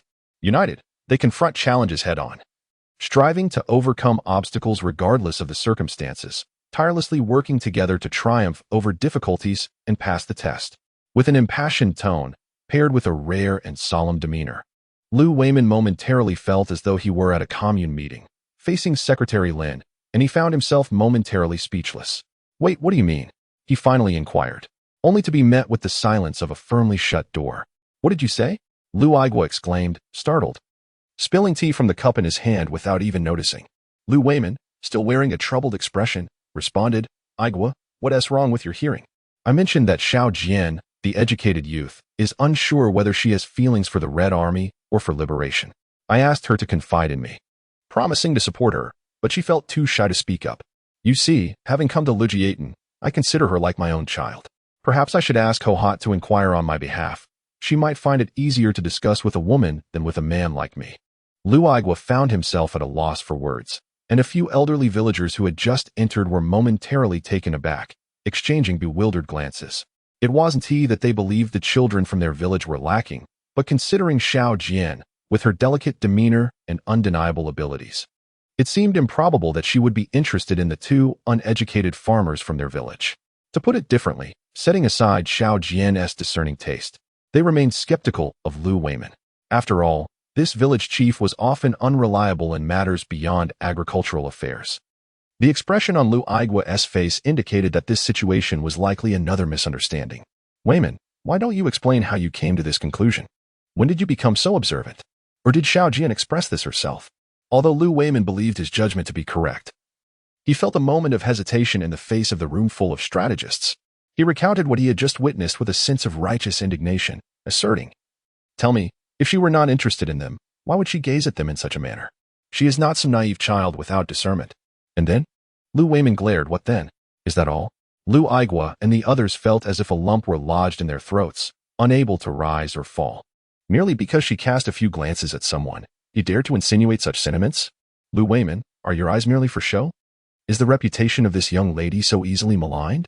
Why do you sound like those gossipy old women? Dodging a shoe hurled in his direction, Lu Weimin felt wronged. Third uncle, I haven't spoken to anyone else. Lu San was so enraged that he seemed as though his beard might lift from his face. Lu Aigua, too, was at a loss for words, pondering how such thoughts could arise in one's mind, fluctuating between clarity and confusion. Weimin, is this truly your only perspective? Lu Weimin widened his eyes, surveying each of them. Indeed, they all glared back at him, as if he had incited their collective wrath. However, the misunderstanding persisted, leaving him without further thoughts. Tell me, have they had any previous interactions? Lu Aigua, feeling the strain, mused that he had never felt such fatigue even while watching his grandchildren. I didn't pay attention either. What remarkable traits did the Red Army and Liberation possess? This question left Lu Weimin momentarily speechless. It must be said, the capabilities of Xiao Jian, the educated youth, are remarkable. She can forage for food in the mountains, fears not the wild boars, and works with great vigor. Indeed, she surpasses the majority of the men from most families. She is perfectly capable of thriving independently. Seeking a partner in the village would be quite an ill-conceived notion.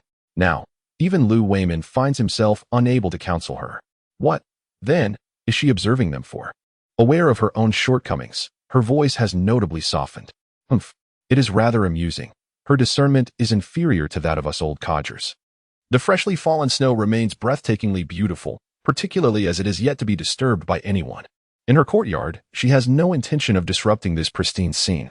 It uplifts her spirits to behold such beauty. Upon entering the house, she rubs her hands together, her stomach appropriately grumbling in response. A glance at the clock reveals that, according to the natural rhythms of life, breakfast has long concluded. She has no desire to prepare a meal in this frigid weather. All she craves is something warm to eat. After rummaging around the base, she emerges with a serving of authentic hot and sour noodles. A beloved snack of hers, one she could indulge in endlessly. Accompanied by 2 marinated eggs and a few bean buns, she settles on the warm conch. Savoring a bite of dish alongside the noodles, then a mouthful of egg, followed by a bite of the bean bun soaked in broth, and finally sipping the tangy, refreshing soup. Despite the chaotic pairing of her meal, its deliciousness is undeniable.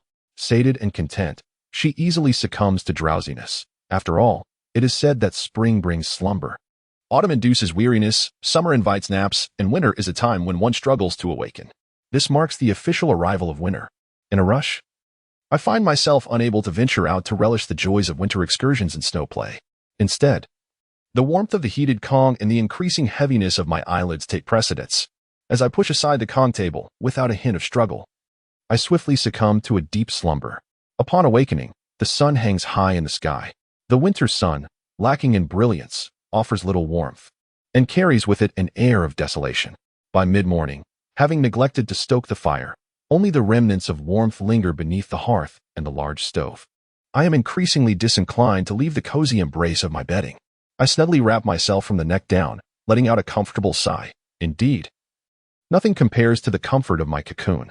They say that comfort is best enjoyed in reverse. It appears that if I continue this indulgence, I may very well grow as lazy as a pig. Just as I contemplate a surge of motivation, the warmth from the bedding envelopes me, instantly dissolving any thoughts of productivity. Oh dear, the allure of my warm cocoon is undeniable. No more deliberation, I shall remain nestled here for as long as I desire. If laziness must prevail, so be it. I shall embrace my inner swine. The warmth of the hearth soon rises, and the heat from the Kong begins to radiate. The blanket fails to contain it, and I roll around on the small Kong, exuding a sense of languor. Chapter 72. Indeed, one cannot afford to be indolent. Indulging in laziness during the hours when others are diligently engaged in their duties evokes a distinctly different sentiment. It is akin to childhood school days, during holidays. One feels no disparity. Yet, on any day when classmates are in class while you stand outside the school, that sensation of ease is unparalleled. Unable to sleep, she rose to don her clothing. The room was suffused with warmth as she stretched lazily before slipping into her cotton trousers. Descending from her bed, she secured her cozy cotton coat tightly around her. Upon opening the door, a rush of cool air enveloped her, refreshing yet startling, causing the recently donned attire to feel instantly chilled. The sudden influx of coldness sent a shiver through her chest, and before her mind could register the sensation, her hand instinctively closed the door with haste.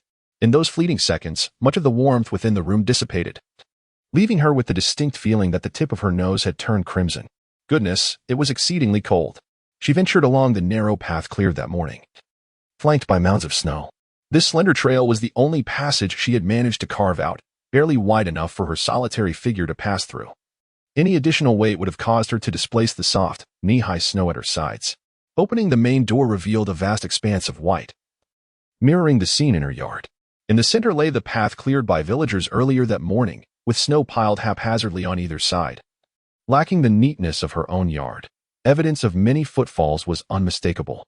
In the distance, she could see a few children frolicking, likely engaged in a snowball fight. their motions rhythmic as they bent to gather snow, laughter echoing around them, provoking a twinge of envy within her. Her keen eyesight soon discerned that the ringleader of this snowy escapade was none other than Huzi from the Liu family.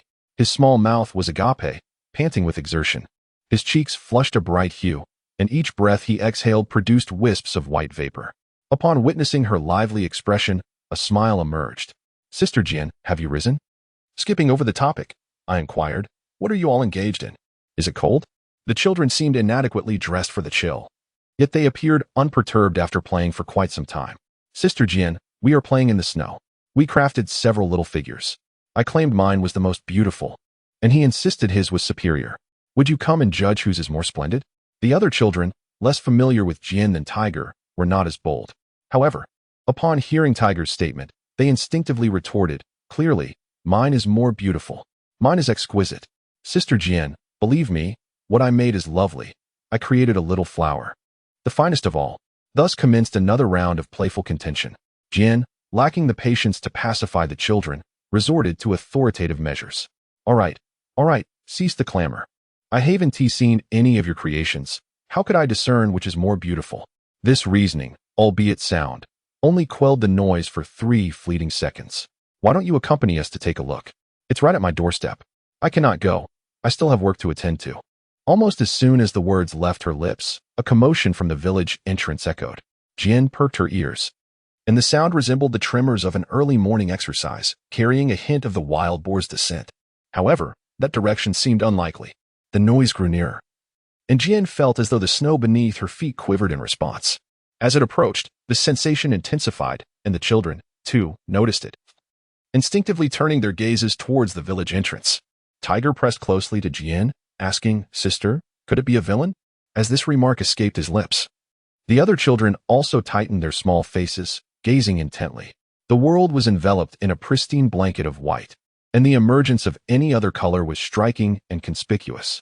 Could it be the uncle who had come to seal the mountain last time? Oh. Jian also recognized him. Although she could not discern his facial expressions clearly, his attire was undeniably distinctive.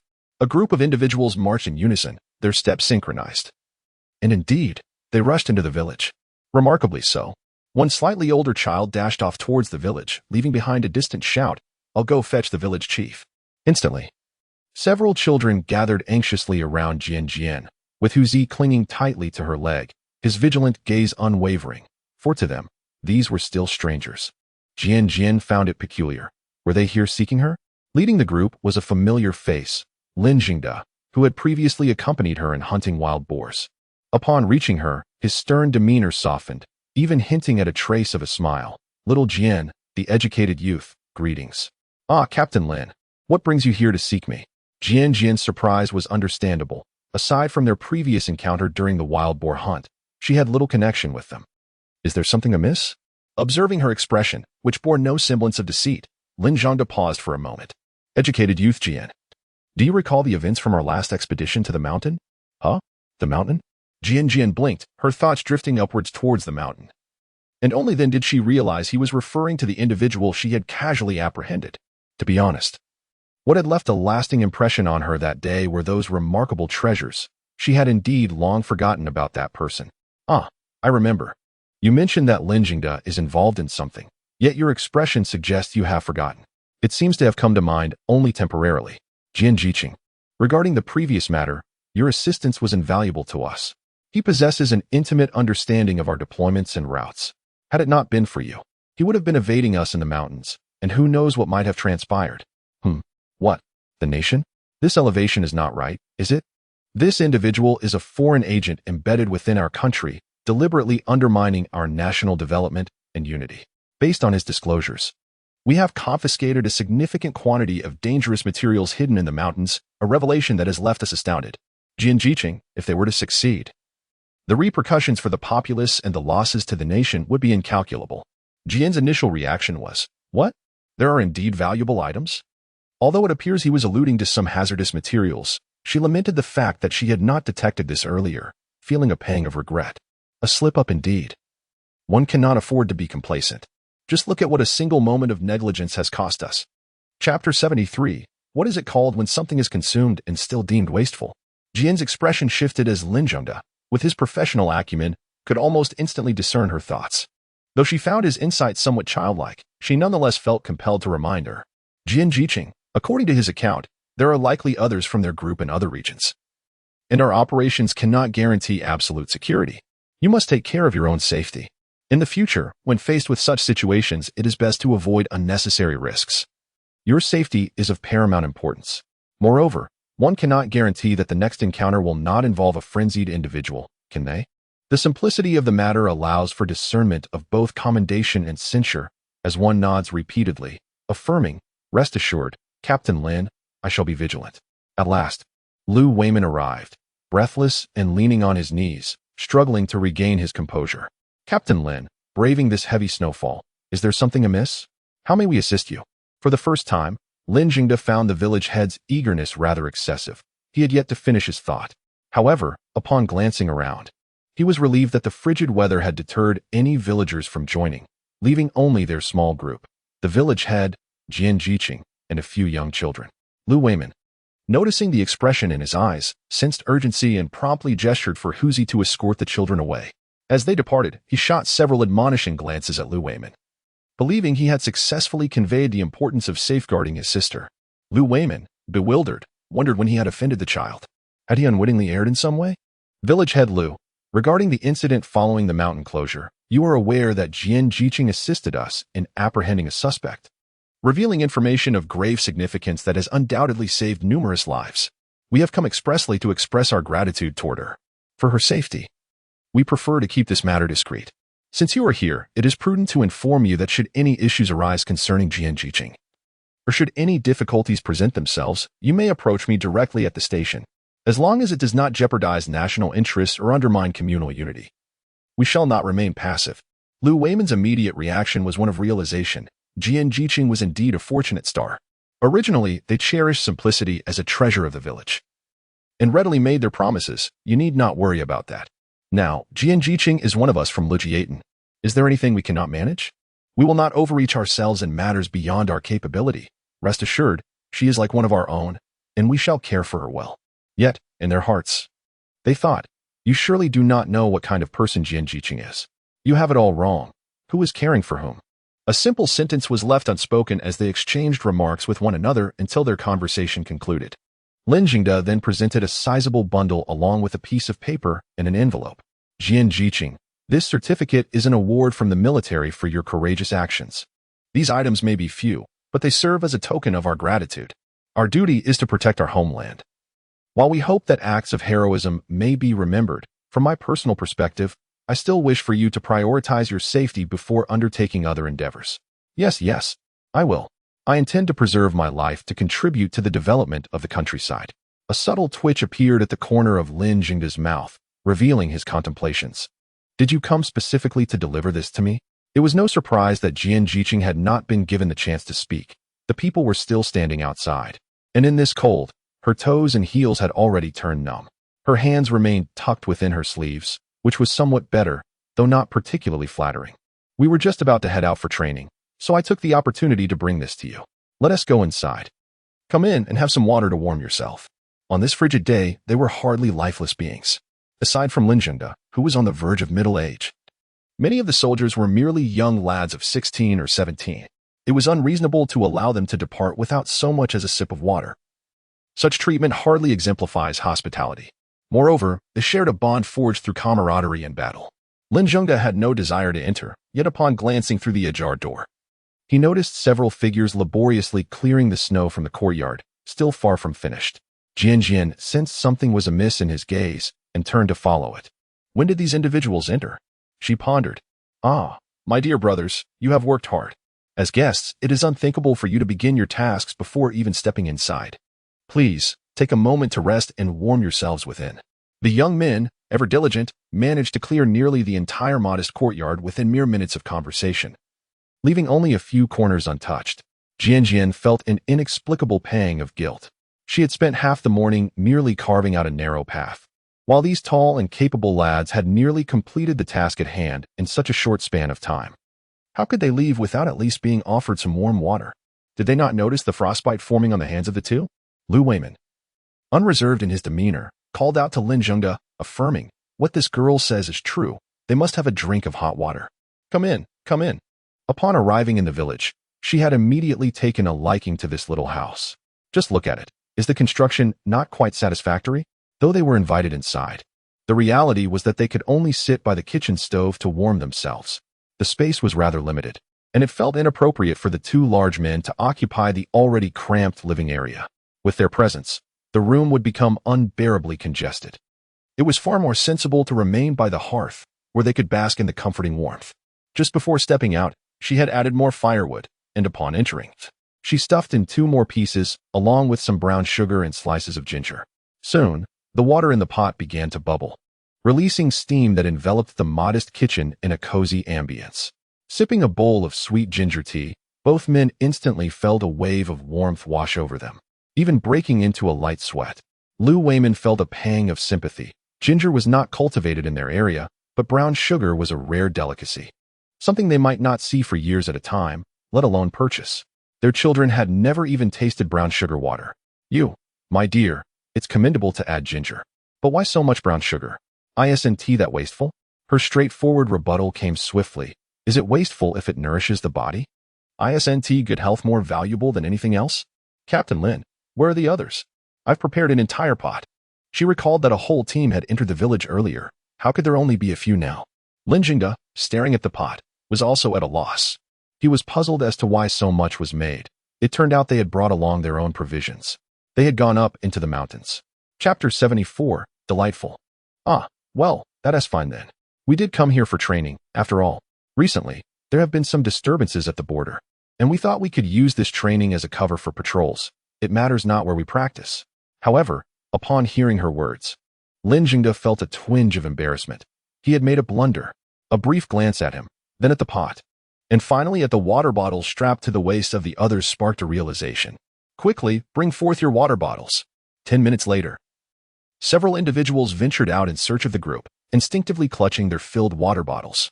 In their hearts, they murmured with delight, "Ah, that young scholar Jian is truly a kind soul, bestowing upon us such a bounty of sugar. Alas, I could scarcely bear to consume so much sweetness. It's utterly delectable." The team leader remarked, "This water is exquisite. If only it were complemented with some meat, it would be akin to celebrating the new year." Lin Zhengde mused, "What a lovely thought. Hurry up. If something were to occur, I could ensure your New Year celebrations commence immediately. Huzi, Haydn, come in and enjoy the sweet soup." At the mention of the sweet soup, the children instinctively began to lick their lips. Previously, the sugar cubes distributed by Jian had been carefully hidden away by their parents, meted out sparingly to satisfy their cravings, and indeed, each morsel only intensified their desire. The memory of that sugary delight made them feel as though not only their tongues, but their entire bodies were salivating, swallowing incessantly. However, in comparison, none of them were particularly close to Jian, so upon hearing the invitation, they instinctively turned their gazes toward Huzi, for he was the one among the village children most familiar with Jian. Since the arrival of Jian, the children have experienced an invisible bounty, occasionally receiving delectable treats. However, for the little ones, the most immediate delights are sweets and meat, both of which Jian has managed to procure. Observing this, the companions turned their gazes towards him, and Huzi stood a tad taller, puffing out his small chest. Their grandmother had reminded them not to constantly seek Jian's delicious offerings. And Huzi disdainfully glanced at his friends, pondering how much candy Jian would have to provide for so many of them. Unbeknownst to Jian, she was oblivious to the children's subtle expressions. Calling out, she opened the door and turned to enter the house. After placing a row of small bowls on the counter for quite some time, she noticed the absence of any commotion outside and found it peculiar. Had the sweet syrup lost its allure? Curiosity piqued, she pushed the door open again and called out, "Huzi, come and drink the water before you go play." Children, by nature, are easily startled by problems, and in an instant, they cast all worries aside, scampering eagerly into the house. "Ah, we're coming," with a merry shuffle. The throng of little ones followed closely behind, filling the small space to the brim. They entered with eager anticipation, and upon leaving, their small bellies were noticeably round. Huzi, resembling a miniature adult, led his younger companions out, and before departing, he made a solemn promise to Jian. "Sister Jian, you are like our own sister. If anyone in this village dares to bully you, they will have to contend with us. At the tender age of 7, soon to be 8, he exuded an air of authority, and remarkably, the other children nodded in solemn agreement, each one nearly thumping their chests in assurance. Jian found herself both amused and bewildered by their earnestness. All right, I understand. However, with so many of you supporting me, who would dare to bully me, right? A group of children laughed and ran off, and as soon as the door was closed, the courtyard was tidied up in the time it took to brew some ginger tea. Even the snow on the roof had been cleared away, leaving no trace that this was a solitary girl's abode. With the work completed by others, she could comfortably recline without a care. She returned to the wood shed, gathered her bundle, and brought it into the kitchen, ensuring the door was securely closed before settling on the heated bed to admire her spoils. The certificate was not the first, yet she cherished it immensely, wishing to embrace it affectionately, as it represented her means of livelihood. Undoubtedly, just like the last time, it had to be displayed in the most conspicuous spot in the room, aiming to astonish anyone who entered. Pure bliss enveloped her, an ineffable joy. She opened the envelope to find 100 yuan alongside a myriad of receipts, counting them cheerfully, resembling a mouse that had fallen into a grain bin. While musing that military receipts were reputed to be more sought after than ordinary ones, she pondered whether this was true and resolved to explore the matter further if the opportunity arose. Lastly, there was a rather substantial bundle, aptly named a burden, which was actually a large military green canvas bag.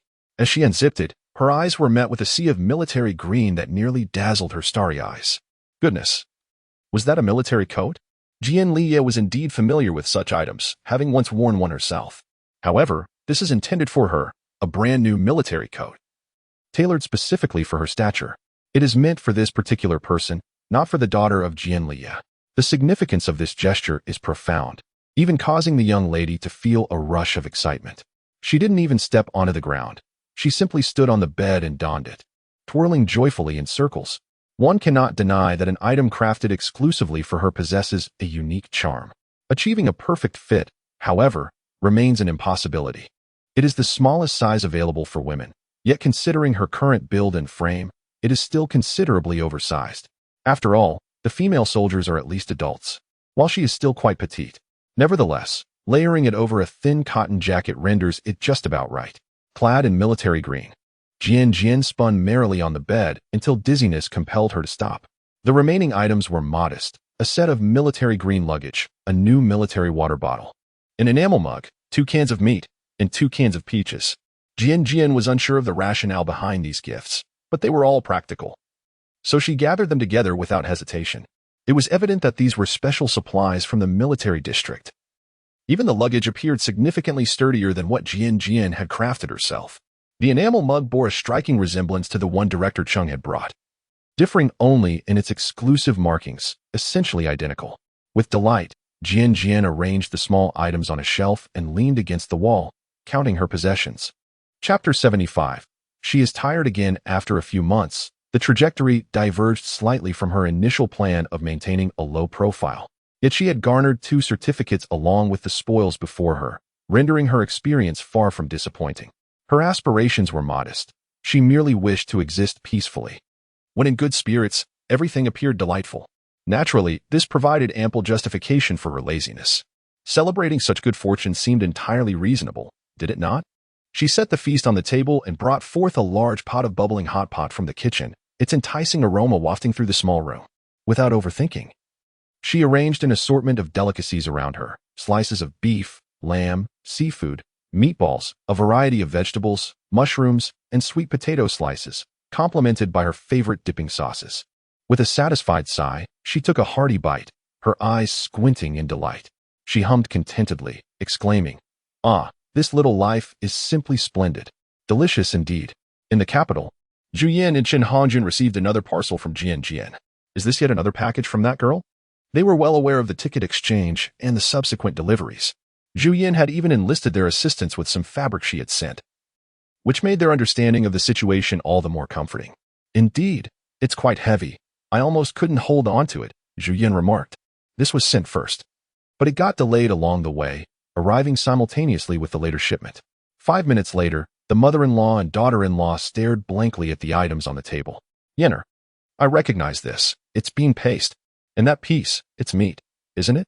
It must be said, although the new year approaches, the supply in the city has not improved significantly. After all, the farmers have endured a year of hardship, and they have not harvested much of value. Even feeding themselves has become a challenge.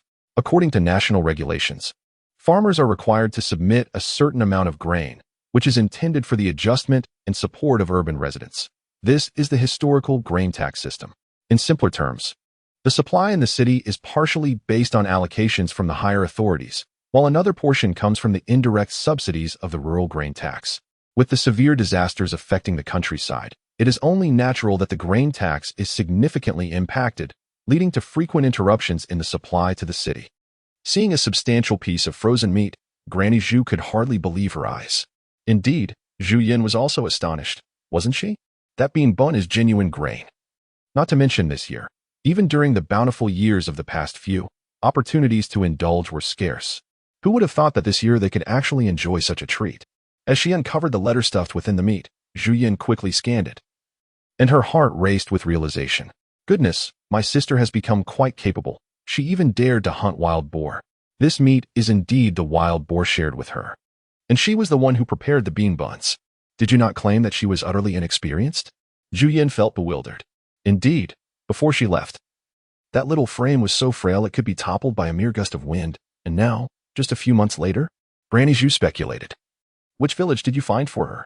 Upon hearing this, Zhu Yin frowned. I arranged for her to go to Liujia village. It's considered a good place. With ample land and good harvests, at least she can manage to put food on the table. Who knows, upon arrival, she was promptly exchanged and sent to the impoverished Lijiaten.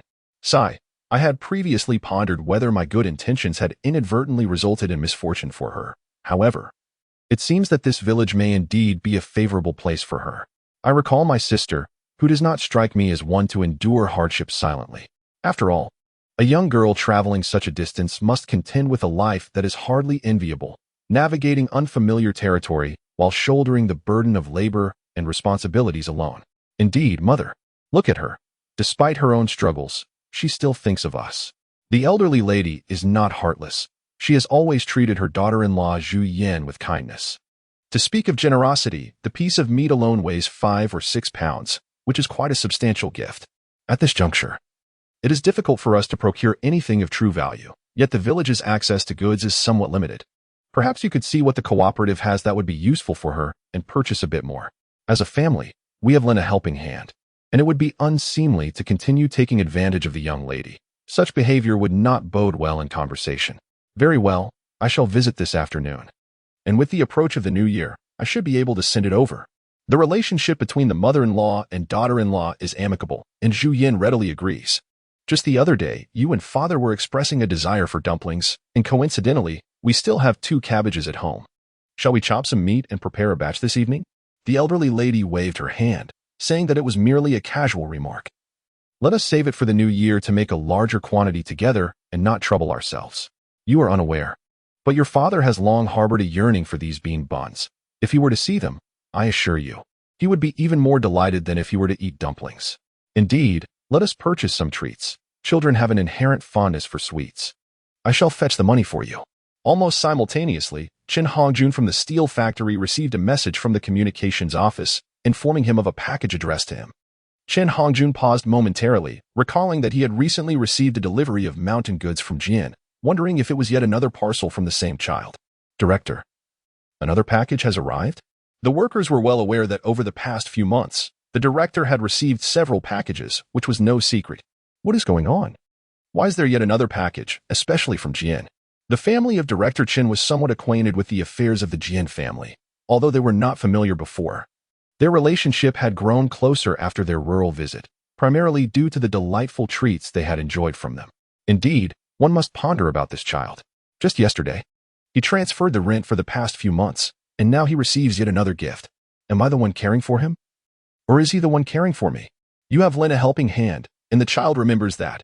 His gestures of gratitude are truly commendable. Oh, Chen, this is rather excessive, don't you think? While everyone shared in the astonishment, Chen Hongjun felt more irritated than anything else. After a sumptuous hot pot meal, he felt an overwhelming sense of comfort enveloping him. The small room was still infused with the rich aroma of food. Jian, rubbing her belly like a languid kitten, leaned against the wall, utterly disinclined to move. Then she realized she was once again feeling drowsy. Glancing at the clock, she noted it was afternoon. The quintessential time for a midday nap. No wonder the Sandman had come to visit her again. Chapter 76. One can arrange things as one wishes. However, it was clear that this afternoon slumber would not come to fruition, and it was rather imminent. It seemed to be right around the house. As soon as this thought crossed her mind, she opened her eyes abruptly, sitting upright in an instant. Shaking her head lightly, she attempted to rouse her drowsy brain. In the brief moments that followed her sudden movement, a heavy thud resonated once more, causing the small dwelling to tremble slightly.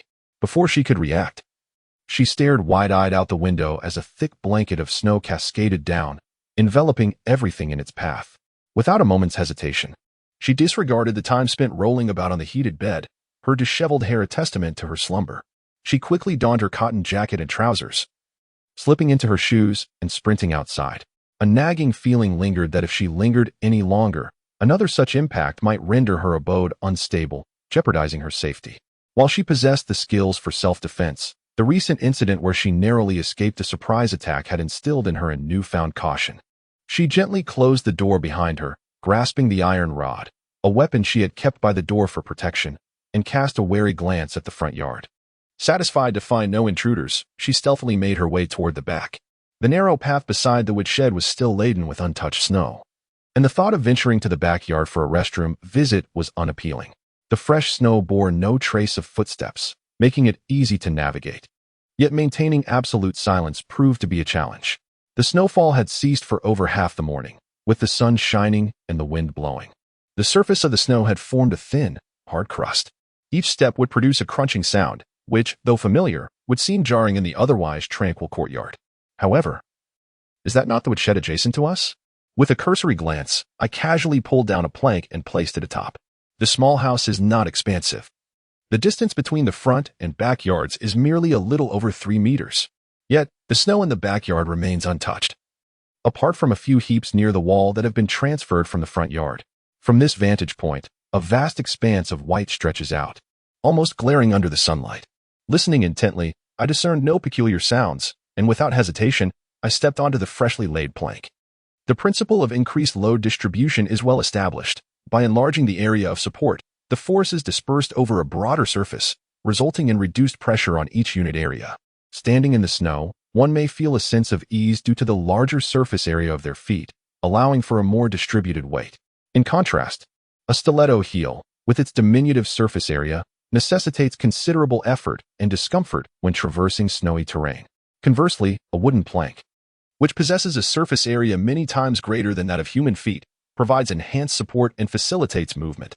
The thin layer of hard crust atop the snow remains unperturbed by sharp external forces, offering steady support, even accommodating the temporary extension of a line without disturbance. With 3 sections of plank successfully maneuvered, I found myself in the backyard. There was no need to search diligently, not far from the perimeter wall. A conspicuous depression marked a significant pit, standing out starkly as a dark void amidst the vast white landscape. On the side adjacent to the house, beneath the foundation, there lies a pit. From this vantage point, it appears somewhat smaller, yet the interior remains entirely obscured. Having arrived at this juncture without even a moment's pause, one hand grips a metal rod while the other alternates in holding a board, advancing steadily forward. Approaching the larger pit, I lean in for a closer look and exclaim, just days ago, I captured a person on the mountain, and now here is another one delivered right to my doorstep. Before me stands a scruffy individual, his visage and hands smeared with darkness, the color of his attire indistinguishable, though the deep stains upon it, if I am not mistaken, are likely remnants of dried blood. And the passage of time cannot be short. Despite the grime covering his face, his robust features suggest a hardened persona. After a moment's contemplation, I extend my hand to my nose for a brief check. Yes, there is still a breath, albeit a faint one. I casually sift through his garments, noting the fabric, the pocket on his chest, and the creases revealing a faint glimpse of a deep green hue. A simple exhalation escapes me. This man is salvageable. With a sigh, I rise and move toward the distant pit, only to discover, it is indeed a fair sight. One is a person, and the other an object. Surrounded by desolation, I decisively retrieve the box, yet the pit becomes increasingly conspicuous. It is evident that both the box and the man were unceremoniously discarded from beyond the backyard wall. The sliding traces still linger. The box's impact was substantial, exposing the earth at the pit's base. Any discerning observer would recognize this as a predicament. Reaching this point, I have no desire to descend further and muddle my shoes in the snow. Thus, I retrieve an oversized snow shovel from the base. With fervor, she scraped the snow from the edge of the pit, then wielded the shovel chaotically in the backyard, creating a myriad of indistinct traces. Dutifully embracing the instinct of a mischievous child, leaving the scene utterly devoid of any discernible clues. If one were to deliberately wreak such havoc in their own home, she would undoubtedly be the first. Upon returning indoors, a sense of despondency enveloped her. This was her solitary space, comprising merely 2 cramped rooms. The bedroom was out of the question. Such a diminutive bed could never accommodate another. The kitchen was equally confined, offering little more than the stove and the floor beneath. Moreover, the identity of this person remained uncertain, a 50-50 chance. She could not risk placing herself in peril. In the corner lay wood prepared for burning. Brought in just the day before, now dry and neatly arranged on the ground, facilitating the removal of this individual from the base. For now, she would let him rest. Her quest to find help was akin to a ticking time bomb that must be defused. Before being cast into this predicament, he had likely been on the brink of freezing. Had she delayed even half an hour longer, he might have drawn his last breath. To be candid, while she held a certain admiration, the thought of touching his forehead filled her with hesitation, for there was truly no suitable place to do so. The only advantage was his current immobility, allowing her to position him as she wished. Ultimately, whether to let compassion guide her actions or to force a few sips of water down his throat lingered in her mind. Just as she grappled with how to summon assistance, salvation unexpectedly arrived from outside. Chapter 77. The two with divergent voices. Sister Jian. Jian Dan had never been so fond of Huzi as she was now. This child was indeed remarkable, rescuing her from peril. She contemplated that she could neither abandon him at home nor bring him back to the base. What if he woke up? Huzi, what brings you here? Huzi arrived with several companions, wielding small whips and accompanied by a little ice monkey, his face alight with excitement as he urged her, Sister Jian, come play with the ice monkey. This was their favorite toy, ideally suited for play on ice, but in the absence of ice, snow would suffice. Such toys were scarce in the village. Huzi was fortunate, thanks to his father Lu Guangming's exceptional craftsmanship. Few children enjoyed such convenient conditions, and not every family could afford to indulge their children, especially when securing meals was a challenge. The young companions looked at her with eager anticipation, leaving Jian Dan momentarily astounded by their warmth. However, shaking her head, she decided to prioritize the matter at hand. Huzi, could you assist your sister with a task? The young lad, brimming with enthusiasm, replied, Sister, just tell me what you need. I'm ready to give my all. Please summon the village chief for me. Inform him that I have something of great importance to discuss. With a sense of duty, Huzi straightened his little chest and exclaimed, Understood, sister. I promise to accomplish this task. He turned and waved his arms, rallying his companions. Let us go. Instantly, they dashed off into the village, akin to wild creatures released from their confines. Truth be told, had it not been for this final turn of events, Jian Dan would have regarded him as a rather dependable child. Gazing at her humble abode, Jian Dan felt a sense of bewilderment. She had intended to live alone. Yet it seemed that guests appeared unexpectedly. Before the village chief arrived, the person on the ground stirred. Upon opening his eyes, he surveyed his surroundings and, with great effort, attempted to rise. Jian Dan, perched on the Kong, heard the commotion but did not intervene. Instead, she spoke softly, You still possess the breath of life. You may choose to relinquish it now or retain it for a while longer. Qing Zhao was taken aback. Was that a girl's voice? Had she been the one to save him? Did you rescue me? He inquired. I merely moved you from the snow to prevent you from perishing in my backyard. She replied with a hint of amusement. The warmth of the room enveloped him, lulling him into drowsiness, especially as he had just awakened with a fever. After exchanging a few words, his eyelids began to feel heavy. Yet her smile invigorated him slightly. Comrade, might I inquire if you have seen my belongings? Jian Dan rose from her seat and gestured with her chin. There, beside you. While she was somewhat avaricious, she adhered to her principles regarding the possessions of others. Though curious, she chose to leave it untouched. Upon seeing his belongings, Chang Zhao let out a deep sigh of relief. If they were lost, all their efforts would have been in vain. Comrade, could I trouble you to deliver a message? He perceived her reluctance to be burdened with the task. Rest assured, I am not a nefarious individual, but I cannot reveal myself just yet. Could you assist me in locating Commander Lin of the station troops? It is a simple thought, for no villain would ever wear their malevolence upon their forehead. Upon hearing a familiar place, I could not help but inquire, Lin, the leader? Wait a moment, I added. Surely you cannot expect me, a mere girl, to go alone? I shall find someone to assist you in delivering the message. I quickly assured, do not worry.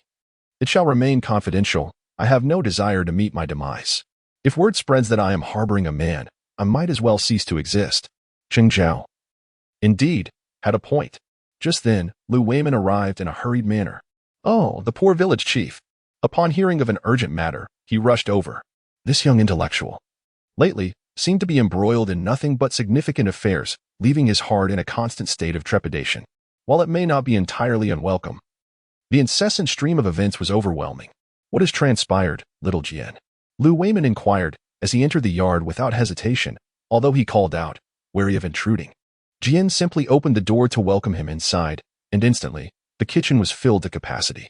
Outside, the snow fell thickly, and as he stepped in, his vision was obscured. Lu Weimin only managed to ask, what has happened? He heard Jian seemingly conversing with another. This is the village chief. Speak with him, and let him make the arrangements. Who shall I arrange for? What is to be arranged? The kitchen felt cramped, and Jian offered Lu Weimin a stool while she stepped into the bedroom, merely a couple of paces away, ensuring the conversation continued unhindered.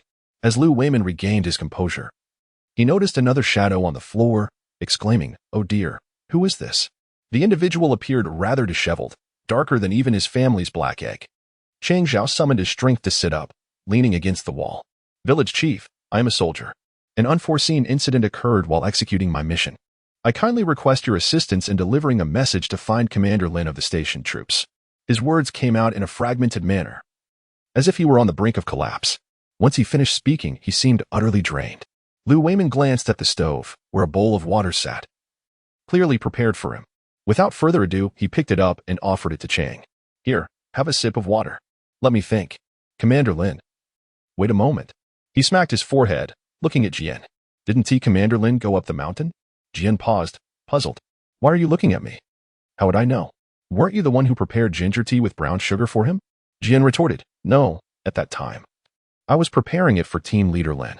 Are you saying that the Team Leader Lin is the same as the Commander Lin he is searching for? Jian had seen Lin Jingda several times, always hearing others refer to him as Team Leader, which Lu Weimin also did, and she had not paid attention. Lu Weimin was taken aback. You didn't know? Should I have known? I am not well acquainted with him, counting all interactions.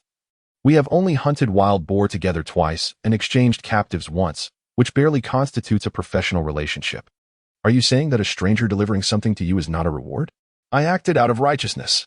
While Cheng was sipping water, he listened to the two of them bickering back and forth, straying far from the topic at hand, and a slight smile began to form at the corners of his mouth. He cleared his throat lightly. May I interrupt? Could we prioritize saving a life? Ah, indeed. Uncle, you should find someone to deliver a message for him, and also secure a suitable place. He cannot possibly remain here with me, can he? Just look at my room. Moreover, the presence of a solitary man and a woman is rather inconvenient. His gaze was earnest, yet Lu Weimin failed to grasp the implication. But isn't it that he cannot make an appearance? Yet he cannot stay here indefinitely, can he? That is a valid point. How about sending him to my house? Fine. No, that won't do. The two spoke in unison. Why not? Is he to linger here, then? We are complete strangers. It is rather impolite. And having an additional person here does pose a challenge, especially since he is a grown man. Cheng Zhao once again adopted a feeble demeanor. Comrade, in my current state, I might very well perish before even leaving the courtyard. Would you truly have the heart for that? Chapter 78. Let us not really burn him dumb again. The obvious theatricality of the situation was not lost on Lu Weimin, whose lips twitched in amusement. He found merit in the young intellectual's words. Suddenly, Simple realized that Lu Weimin possessed a touch of humor. This just would still resonate in the future. Uncle, your insight truly is commendable. However, Cheng Zhao did not dwell on it. Having just warmed up, his mind remained clouded. After uttering that line, the meager strength he had mustered began to wane. I say, if we are to save someone, we might as well provide them with sustenance. I have not succumbed to the cold, but I am on the brink of starvation. Simple paused for a moment. Oh dear, I completely overlooked that. I was solely focused on ensuring you had water. Since this individual has revealed their identity, irrespective of its authenticity, it is evident that they are quite resolute in seeking out Lin Jingda. Such individuals often command a certain respect, and their requests must be duly honored. The last meal she consumed was hot pot, and regardless of its suitability, This patient is certainly unable to partake in such fare. What would be most appropriate for them at this moment is congee, although preparing it requires some time. After a brief contemplation, she scooped a bowl of millet, washed it, and placed it into a pot, adding water. After a moment's thought, she tossed in a few eggs, placed a cover atop, and prepared another bowl of eggs to set on top. From the cupboard, she retrieved a small basin of steamed buns, arranging them neatly before covering the pot. The fire beneath had remained unwavering, needing only an addition of a couple of logs. As the pot simmered, the aroma of the cooking millet began to waft through the air, enticing not only the patient but also Lu Weiman, who struggled to avert his gaze from the delightful scene. Given that one patient could not rise, Lu Weiman kept company, and she arranged their table directly at the stove. The golden-hued, mushy millet congee, glistening with a layer of rice oil, was a sight that would whet anyone's appetite, especially for someone who hadn't eaten for several days. Accompanying the congee were fluffy white buns, a basin of egg pudding, and a small bowl of pickled cucumbers, prepared for the autumn. "Uncle, please share a meal with him. I had a late breakfast and am not yet hungry." Qing Zhao found himself at a loss for the first time, feeling rather embarrassed. The simplicity of the meal made his mouth water incessantly. Upon observing the situation, Lu Weiman realized that he was indeed involved. Though he contemplated declining, he noticed a man and a woman present, and since he had to wait for Lin Jingde anyway, he decided against being impolite. He assisted the patient in washing his hands and face, helping him to sit up and positioned a support behind him. He moved closer to the stove, urging, "Go ahead and eat. Xiao Jian's culinary skills are quite commendable." The porridge, a rich golden hue, and the egg cake glistened with a layer of oil, releasing an enticing aroma that wafted into the air. It was noteworthy that most households would typically refrain from indulging in such fine grains, let alone such thick porridge accompanied by a large basin of egg cake. To alleviate any potential awkwardness, he arranged the food and promptly retreated inside, saying to his uncle, "I leave this guest in your capable hands. I shall attend to my vegetables now." Though the distance was minimal, the barrier of the door created a palpable separation. Once the door closed, the warmth on Qing Zhao's face diminished significantly. It was quite remarkable, indeed, to voluntarily request a life-saving benefactor to prepare a meal for him. Yet, having cast aside any semblance of modesty, he lifted the bowl and took a mouthful of porridge. The slightly warm temperature slid down his throat, enveloping his stomach in a comforting warmth. With each spoonful, he felt rejuvenated, as if he had been revived from the brink of despair. It was somewhat disheartening to acknowledge that he bore no mortal wounds. He had long been on the verge of collapse. It was only upon glimpsing the surrounding wall that he felt a flicker of hope ignite within him. Ignoring the blurring shadows that danced before his eyes, he moved in a staggered, erratic manner, crawling and rolling towards the wall's base. He tossed the items he held into the space and, summoning his final ounce of strength, propelled himself inside, landing heavily upon the thick layer of snow beneath, finally allowing himself to succumb to unconsciousness. The weather here is frigid, with low temperatures, and many people lack the means to keep warm, resulting in a significant number suffering from frostbite, particularly given our proximity to the border, even in times of peace. The outdoor patrol duties of station troops have increased considerably, a burden that almost everyone must endure. Lu Weiman silently observed, feeling a pang of sympathy. If this were his own child, his heart would undoubtedly ache. The ground was covered with corn stalks and positioned near the stove, providing some warmth. Almost as soon as the bowl was set down, Qing Zhao found himself unable to keep his eyes open, succumbing to sleep in an instant. Upon hearing some commotion, he emerged to take a look. After a hearty meal, his complexion had improved slightly. However, despite having washed his face, the harsh cold had taken its toll. And if he continued to linger in this state, a fever was inevitable. Jian Dan was not particularly knowledgeable in this area, although she recognized herbal remedies. She was not adept at treating illnesses. Nevertheless, she did possess fever-reducing medication, aside from the supplies at the base. She had retained a few tablets prescribed by the doctors during her hospital stay in the capital. Additionally, she had a well-stocked supply of common medicines, including the ever-reliable Anisin, of which she had over 20 tablets. "Uncle, is he running a fever?" Lu Weiman sighed. "Indeed, he is suffering from the cold. I'll go take a look." "How is it that no one has been found yet?" "Lu Weiman, is that truly polite of you?" Nonetheless, he cautiously administered the medicine. Fortunately, despite Qing Zhao's feverish state and confusion, he did not resist much, swallowing 2 tablets with 2 bowls of water, and subsequently fell into a deeper slumber. Nonetheless, his hands remained tightly clutching what he deemed precious. Lu Weimin wished to leave, yet he could not feel at ease with this invisible time bomb left in his care. Chapter 79. Do you truly have the heart to torment me now? In a moment of distress, my emotions were evident upon my face. I glanced briefly at the unconscious figure on the ground. Uncle, if you have matters to attend to, please go ahead. After all, he is incapacitated and cannot be moved for the time being. Once he awakens, I shall seek you out. A delicate young girl stood beside a robust man. The disparity between them quite apparent. Although I was aware of Jian's prowess in hunting wild boars, which should pose no danger, Lu Weimin was still quite troubled. He contemplated urging Jian to fetch his wife to keep him company. As dusk descended, the dimness enveloped the space. With no lights except for the flickering embers in the stove, casting shadows on the faces of the three individuals. Suddenly, a knock resounded at the door, followed by Lu Jian's voice. Lu Weimin visibly exhaled in relief, rising with excitement, for it seemed Jian had found someone. Jian, however, remained silent. Noting that the footsteps did not bear the brash style of Lin Zhengde, but rather inclined towards a more gentle and steady demeanor. Before they could reach the door, Lu Weimin opened it, turning to aim his firearm at his unreliable son. Lu Jianxi, feeling unjustly accused, hastily spoke up before his father could unleash his ire. Father, I did not locate Commander Lin, but Lu Weimin, now agitated, had two individuals step forward. Village Chief Lu, please remain calm. The Commander's training mission has an uncertain return date. I came ahead to check on matters. I am Qing Jin, the Political Commissar of Commander Lin. You may convey any concerns to me just the same. Upon hearing the title of Political Commissar, Lu Weimin's demeanor softened as he recalled Chang Zhao's previous words, hesitating on whether to confide in him. As the door swung open and a few words were exchanged, before anyone even stepped inside, the cold air rushed in.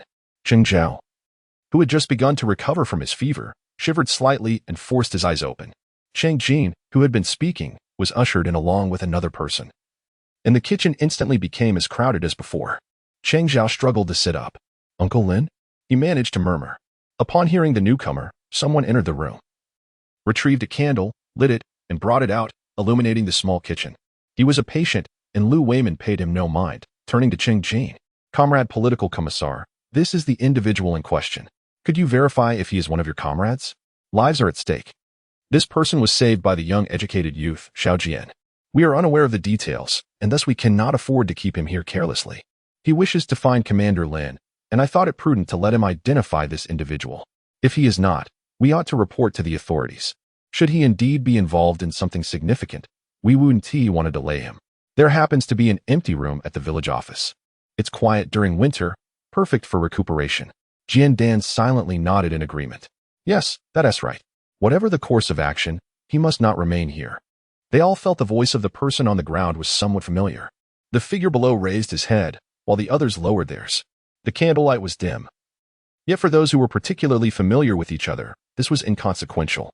In an instant, with just a glance at the contours, one could discern whether or not they had found the person they sought. Qing Zhao felt that after this brief slumber, his mind was considerably clearer, and his body felt much more at ease. At least he could tilt his head back without any noticeable discomfort. However, this person appeared strikingly familiar. Chang Jin, the political commissar, seemed more reliable, yet he was also quite astonished. Xiao Zhao.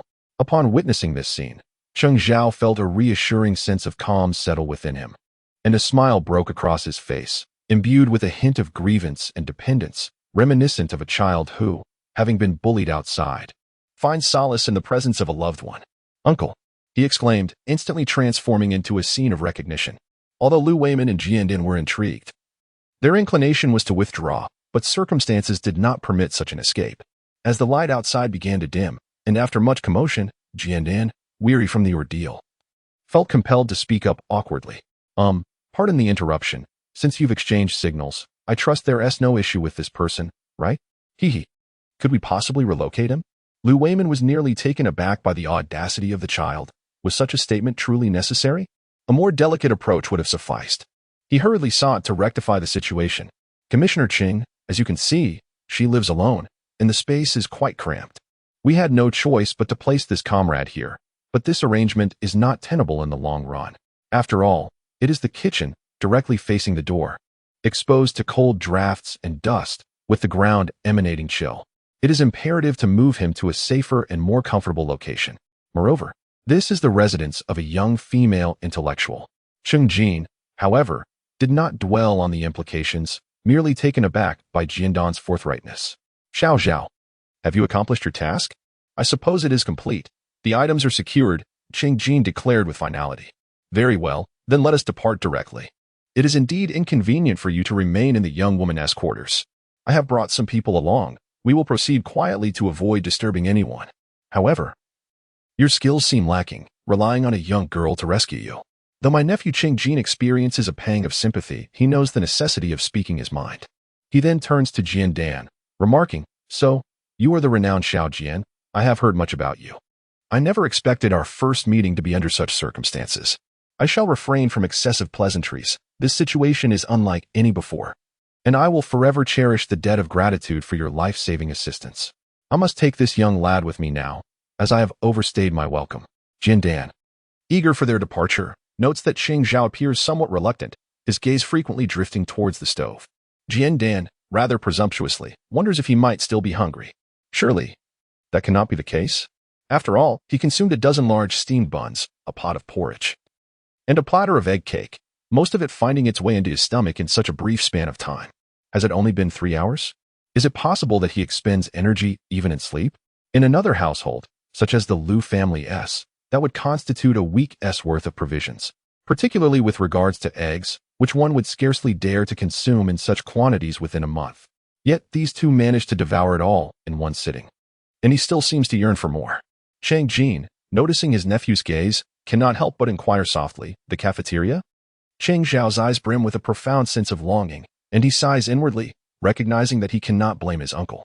After all, who could maintain any anticipation for the cafeteria's fare after indulging in such a lavish and satisfying meal? He is not unfamiliar with the bland offerings of the cafeteria. Occasionally there is meat, but he has never found himself yearning for it. As long as it fills his stomach, that suffices. This marks the first time he has developed an expectation for food. Uncle, must we leave? Can I not stay here? I am still an injured party. Must you subject me to such distress at this moment? Chapter 80. The winter life of cats has truly commenced. A young man, possessing the robust demeanor of a tough guy, wore a vividly expressive face. Yet, the words that escaped his lips were laced with an air of pitiable lament. Simple. On the verge of breaking into laughter, hastily turned away. Not only was Cheng Jin's expression peculiar, but Liu Weiman was also blinking profusely, desperately suppressing the rising tide of mirth. After all this time, it was astonishing that this child had evolved into such a character. Cheng Jin found himself at a loss for words. Had he truly been absent for so long that he could no longer keep pace with his nephew's progressive thoughts? He could not ascertain whether his nephew harbored feelings for the young girl or if it was something else entirely. Regardless, it was indeed inappropriate for a young lady to take him in. After all, he was a grown man. Without hesitation, he shattered his nephew's illusions. Cheng Zhao was no child. He understood well enough. Witnessing the futility of his last-ditch efforts, his shoulders slumped, and he ceased to put on a faade. Oh, uncle, why did you have to arrive so promptly? At least let me enjoy another dinner. Cheng Jin, fully aware of the unspoken thoughts evident in the expressions, felt a mix of irritation and amusement. He reached out as if to chastise the unruly youth, but upon seeing his pale lips, the unnaturally flushed complexion, and the frostbite ravaging his hands, he refrained from doing so. All right, let us hasten our departure, while no one is paying attention.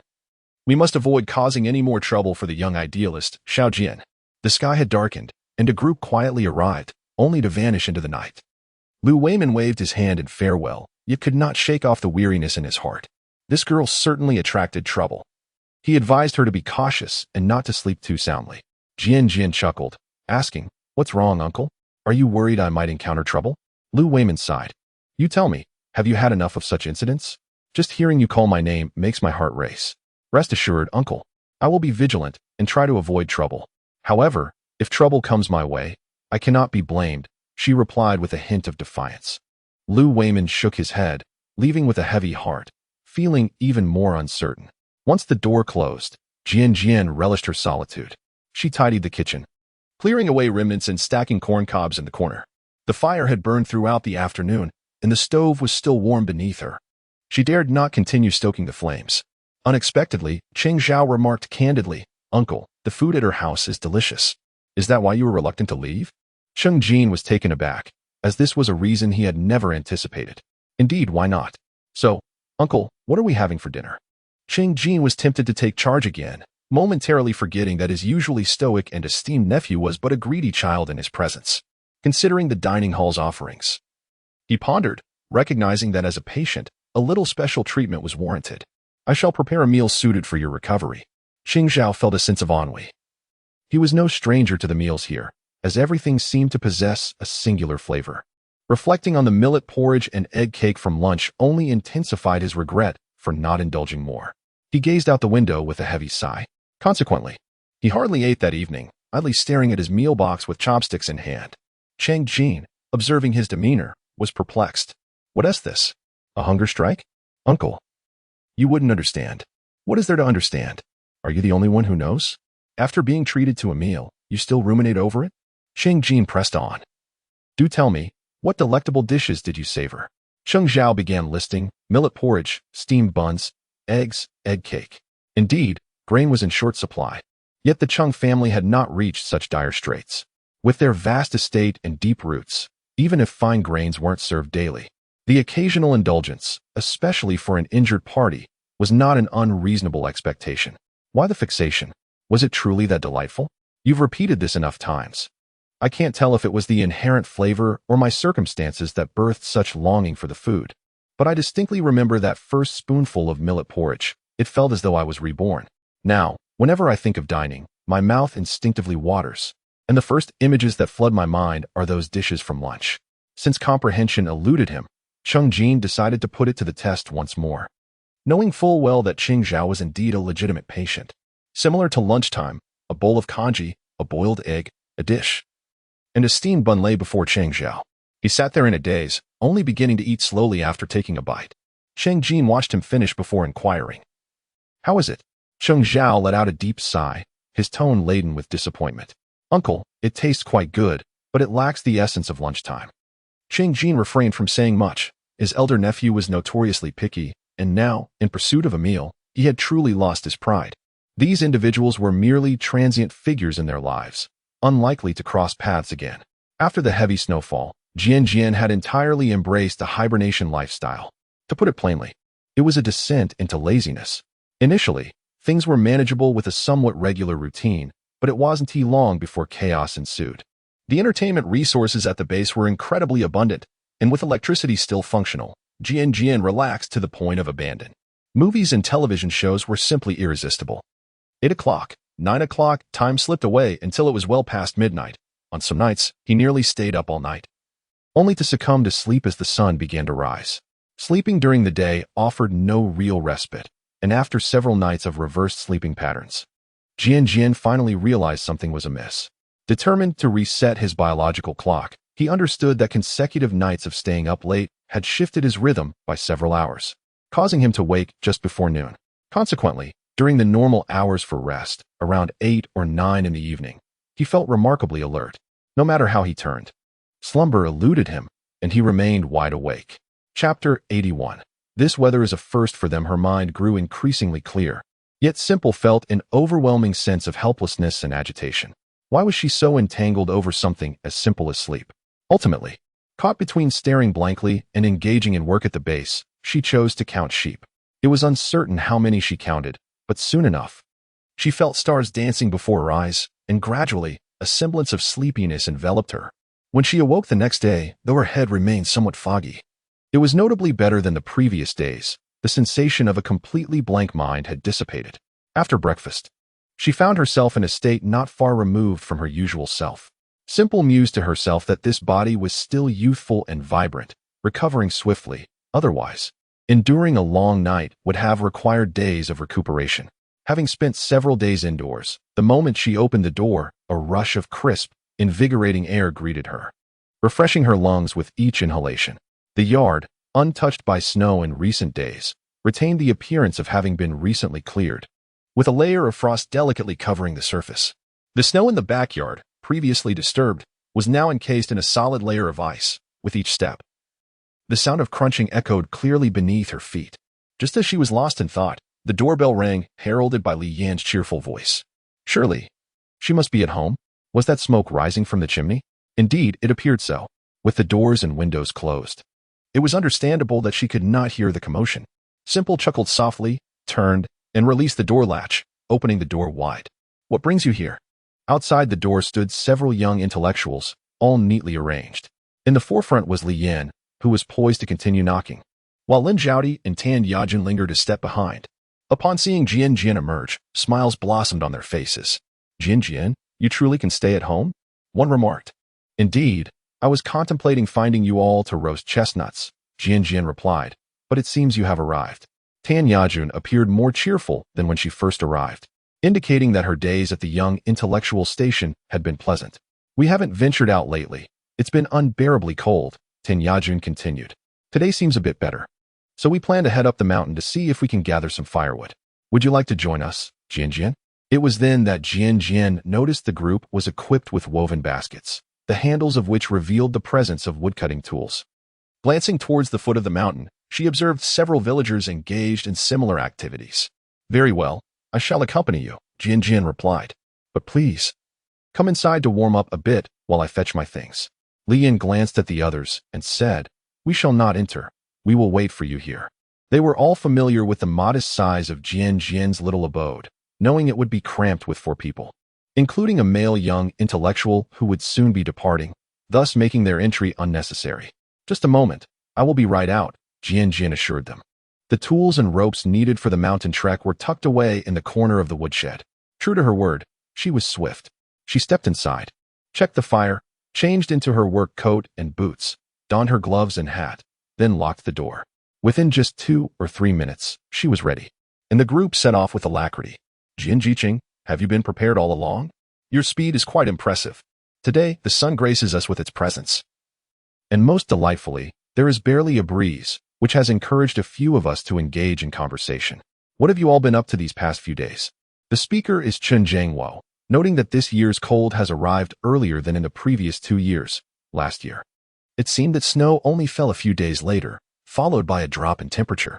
The few young women expressed their relief in having moved into the same room. Otherwise, with the meager firewood they had gathered, they would surely have frozen to death. "Haha, that seems a bit extreme." The villagers share their sentiment, taking advantage of the fine weather to collect more firewood to keep their homes warmer. However, while the sturdy men of the village venture out, the few young intellectuals, mere children of 18 to 20, appear rather forlorn. Jian Jiqing is among the most beloved figures in the village, and her popularity shows no signs of waning in the past 6 months. Upon seeing her, the villagers greet her warmly. "Little Jian Jiqing, are you heading up the mountain too? Have you run out of firewood? When you come down, shall I bring you a few bundles?" "Oh, no, Jian quickly declines. "Really? Jian Jiqing, please don't be courteous with us. Gathering this is quick work for us simple folk. It doesn't take much effort. Rest assured, uncle. We'll head over there first."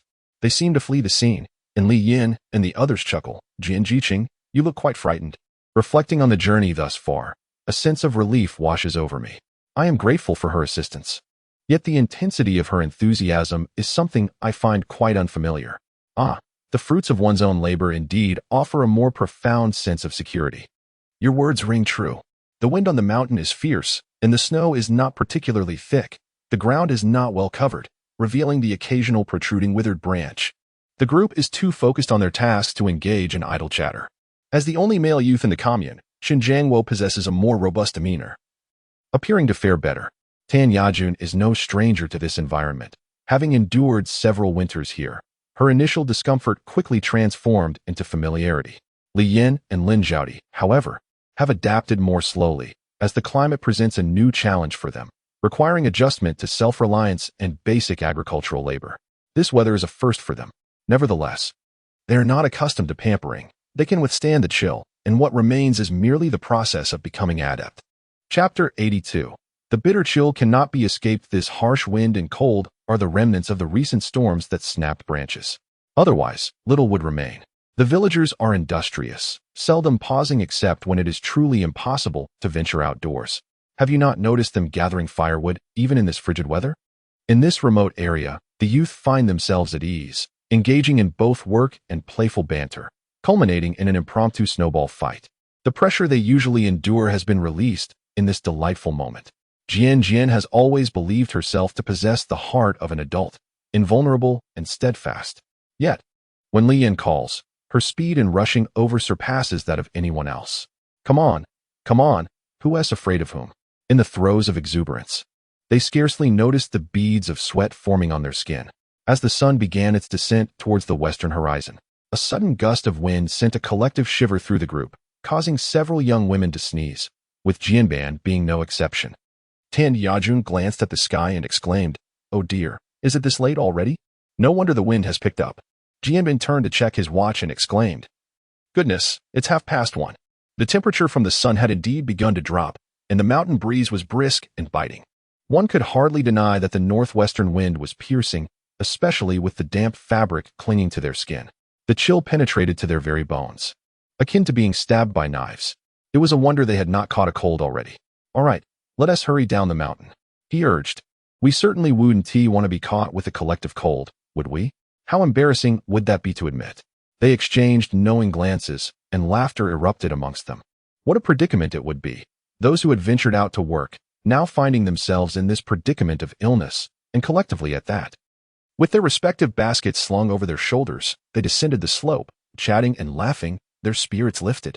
The earlier chill seemed to dissipate as their mood brightened, and the fatigue of the climb became less noticeable. However, descending proved to be more challenging than ascending, especially with the presence of snow. Not long after, as they made their way down, Li Yin, who was frolicking ahead, suddenly slipped. The others looked up just in time to see her, along with her basket, slide down the side, leaving them only to witness the rapid descent of her basket. A sense of tension enveloped the group as they hastened forward, calling out, "Li Jiqing, Li Jiqing, can you hear us?" Before them lay a stone that sloped outward, and peering down revealed a patch of uniform weights. The snow above remained untouched by either human or animal, clearly displaying a distinct scratch. The weeds were flattened, leading to a long, rugged slide that extended downward, ultimately concealed by the wild vegetation that thrived below, rendering it invisible. It seemed likely that Li Yin had also stepped onto the snow-covered stone, inadvertently slipping down. As fellow youth from the same cohort, they had no reason to stand idly by. After a moment of anxious deliberation, their instinctive reaction was to glance at Chen Jiangwo, the sole male among them. Yet, before he could respond, Lin Zhaodi was the first to regain her composure. "We don't know what awaits below. We can't all descend. Where's the rope? Let us tie our ropes together, securing them to a tree for safety. The snow makes it far too slippery." Chen Jiangwo quickly came to his senses, promptly unfastening the firewood he was carrying. Chen Zhaodi and Tan Yajin mirrored his actions. A simple nod of approval from the group indicated their agreement. However, the biting cold wind was inescapable. He retrieved his own rope and handed it over. The others assessed it and found it to be sufficiently long. In such moments, superfluous words were unnecessary. The male youth acted with instinctive awareness, and Chen Jiangwo approached with a bundle of rope. At that moment, a sound seemed to emanate from below. Simple gestured for silence, and the group leaned against the stone, holding their breath. Indeed, within less than a minute, voices echoed from below. "Lin Jiqing, Chen Jiqing, ahem." "Jian Jiqing," it was Li Yan's voice. The group unconsciously smiled, relieved that she was unharmed. Without hesitation, Lin Zhaodi shouted down, "Li Jiqing, are you injured? Hold on. We will lower a rope to rescue you." Li Yin took a few deep breaths, glanced at those around her, and shouted back, "I am fine. There are still 2 people down here, and they are alive." In this bitterly cold weather, could they truly find survivors? They hadn't ventured too deep. Although their path diverged from that of the villagers, they were not far from the foot of the mountain. A descent of just over 10 minutes would likely lead them to the villagers. The group exchanged glances and adjusted their cotton jackets. "How about this? We don't know the genders of those below. I will go down first to bring Li Jiqing back up. If she is a woman, I will descend again. If he is a man, then Chen Jiqing will come. Do you all agree?" Chen Jiangwo contemplated volunteering himself, but understood that the matter of gender dynamics was not trivial. While everyone present was unharmed, who could predict if others would arrive shortly? They were fine now, but provoking trouble was a risk. He quickly expressed, "I have no objections." Lin Zhaodi was well aware of her own strength. While she was capable of physical labor, she might inadvertently complicate matters, so she nodded in agreement without contest. Tan Yajun was similarly inclined, repeatedly nodding in affirmation, indicating she would assist in pulling the rope. Chen Jiangwo handed the rope to Jian Jian. The rope was long, and after securing it on the other side, a substantial length remained. However, Simple tugged on the rope to confirm its security on the tree. Chen Jiangwo, with utmost seriousness, assured him, "Rest assured. It is tightly secured with several loops. I tested it thrice to be certain. I tied a knot that cannot be undone." With that, Simple donned his gloves, slung the bundle of rope over his arm, and followed the traces left by Li Yin as he descended. He felt the rope tighten, and cautiously released a bit while keeping his gaze fixed on the ground, alternating hands. The slope was gentle and posed no significant challenge. However, the tall weeds and thickets surrounding him, combined with the snow that made the grass particularly slippery, greatly hindered Simple's progress. Nevertheless, as this was merely the periphery, the others above, including Chen Jiangwo, could distinctly sense that Simple's descent was not profound. The angle of the rope was evidently horizontal. The group anxiously awaited, refraining from touching the rope. Before long, Simple located Li Yin, though he found himself at a loss for words. "Can you believe it? I traversed that slope, only to slide down to this neighboring incline. How absurd!" he exclaimed. Yet, it was not merely a misstep. He had not yet reached the destination but instead encountered a trap midway. Li Yin was shivering at the bottom of the hole, and Simple appeared as if he had descended from the heavens. "Simple, you've come," Li Yin cried out, her voice a blend of joy and tears, her eyes glistening with unshed sorrow. Upon his arrival, the dimness of the surroundings required a moment for Simple to adjust his sight. His suspicion was confirmed. It was indeed a trap, likely dug by villagers in hopes of catching a small game bird, not particularly large in size. The snow at the bottom of the pit is considerably less than outside, and it is all gathered to one side. On Li Yin's side, there are clear traces on the snow, indicating someone has genuinely fallen into it. It seems they have shifted over from that direction. On the other side of the snow, two men lie at an angle, one an elderly gentleman and the other a youth, having also fallen after the snowfall, yet they remain unconscious. The two are huddled closely together, with the young man seemingly protecting the elder, although both are frostbitten. Beside them lies a backpack, scattered with a few herbs, but they still exhibit signs of life. Their clothing is tattered, rendering their identities indiscernible. It would be best to leave it to the village chief. After a moment's contemplation, Li Yin called out simply and decisively, "Lin Jiqing, there are two people in this trap. Go fetch the villagers to help." As she stepped forward, the snow-crusted grass crunched beneath her feet. Oh, and there are a few bamboo stakes protruding, not very high, barely reaching above her shoe. Fresh bloodstains cling to them. "Is this your blood? Where are you hurt?" After surveying the scene for only a few seconds, Li Yin's nose turned red, and her breath formed a mist in the cold air. "It's nothing. I slipped down from above and struggled halfway, and this stake pierced into my calf, leaving a cut." Sighing, she added, "This minor injury is trivial, but alas, my cotton pants are stained with blood and are starting to lose their filling." The pain felt heart-wrenching, as if the injury were not her own. "Can you stand?" Li Yin inquired, offering support. "Yes, but my goodness, why does it hurt so much? Is my foot broken?" The rudimentary medical skills displayed were primarily attempts at first aid. However, the cumbersome cotton pants hindered any effective intervention, rendering the situation futile. "Do not exert pressure on that foot just yet. I shall secure it to my waist. We must ascend and seek a physician," I instructed. Li Yin, with a furrowed brow, lamented, "Why must I be so unfortunate? How long will I be unable to walk?" As she hastily tied the rope, her joy swiftly turned into sorrow. Lin Zhaodi acquiesced with a nod and swiftly descended the mountain. Chen Jiangwo and Tan Yajun understood the rationale behind her assignment. Moments prior, the high decibel of the earlier shout had roused the unconscious young man from his stupor. After a prolonged moment of confusion regarding his predicament, he felt a flicker of hope at his impending rescue, only to be met with the sight of two young women, bound together like candied hawthorn, seemingly preparing to leave. Had they assumed he was beyond saving? Just as he was about to shake the rope, a faint voice called out from behind, "Wait, please, wait a moment." Though his lips were numb and unresponsive, the essence of his plea was discernible. "Ah, you are awake," exclaimed the young man, momentarily taken aback. "You know we are not dead?" "Indeed, the presence of breath confirms one's vitality," came the reply. "Please hold on. Help is on the way."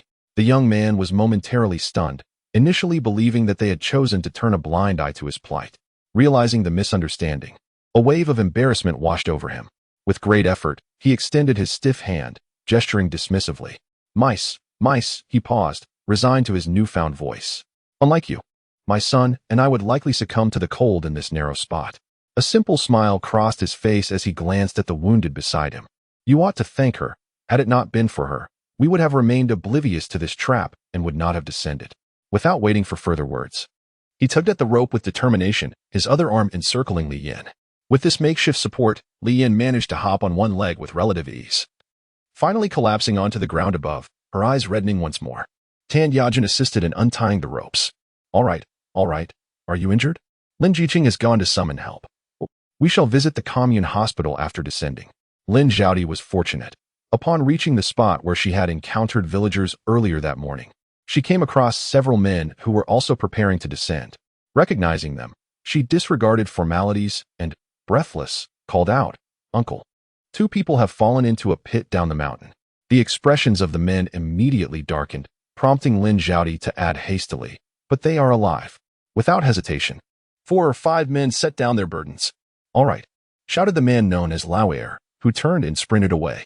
Lin Zhaodi, still catching her breath with her hands on her knees, quickly straightened and followed suit.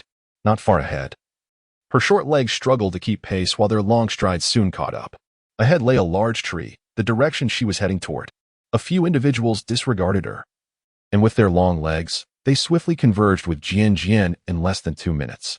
The mountain served as both a refuge and a source of peril for them. Over the years, the villagers have grown accustomed to this precarious existence. When someone ascends the mountain, casualties are inevitable. Otherwise, what sustenance would they have? Relying solely on meager harvests, this village would have perished long ago. They rely on the mountains for sustenance and the waters for survival. Such is the natural order of things. Frankly, this reality does not astonish them in the least. By the time Lu Weimin rushed to the foot of the mountain with Lu Aigua and a few others, those above had already caught sight of shadows. Lu Weimin squinted as he observed the approaching figures, perplexed. Weren't there supposed to be only 2 individuals? Why were they carrying 3? Upon reaching the summit, the villagers did not need to search for tools. They were enamored with the simple rope and could hardly let it go. Almost everything in their village was handcrafted, save for the inability to weave cloth. At this very moment, their elderly parents were still seated on the kong, twisting ropes, a common sight in the village. And not just in their household. Approximately 80% of the families were engaged in the same activity. All were robust and strong. Utilizing the simple rope, they swiftly hoisted the 2 unfortunate souls from below. Upon seeing the figures, the villagers' first reaction was, "What? How did he ascend the mountain?" In Chapter 84, the news that reached Li Yin and Lin Zhaodi was nothing short of a calamity. Indeed, he has even come to our Lujiaten? In this biting cold. I hope the old man has succumbed to the frost. A few individuals were unfamiliar to her, yet Tan Yajin had indeed encountered one of them before, albeit with a degree of skepticism. Was this the esteemed elder from Lujiaten? The man beside her interjected, "Indeed, it is he. What business does this old gentleman have trudging up the mountain in such heavy snow? Ah, has he not always behaved thus over the years?" Came the reply. "Once the urge strikes, he pays no heed to rain or snow. Be careful, be careful. It's so cold that one could nearly freeze solid." "I wonder if his bones are injured?" Tan Yajin inquired. "Is he truly a doctor from Lujiaten?" After some contemplation, she concluded, "He cannot be accurately described as a physician. He is simply the oldest resident of Lujiaten, yet his status is quite unique. Even the brigade leader shows him utmost respect. He is deeply passionate about medicine. Yet his willingness to treat patients often depends on his mood. Minor ailments are seldom brought before him, as no one dares to present such trivial matters.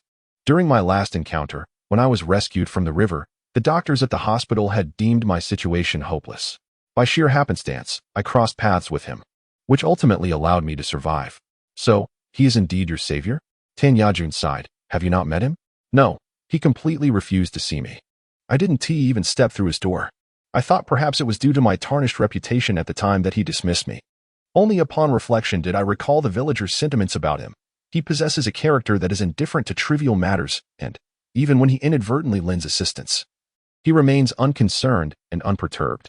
His sole concern lies in medicine and herbal remedies. Throughout my years in the countryside, I have scarcely encountered him. A mere nod suffices. After all, eccentric individuals abound everywhere.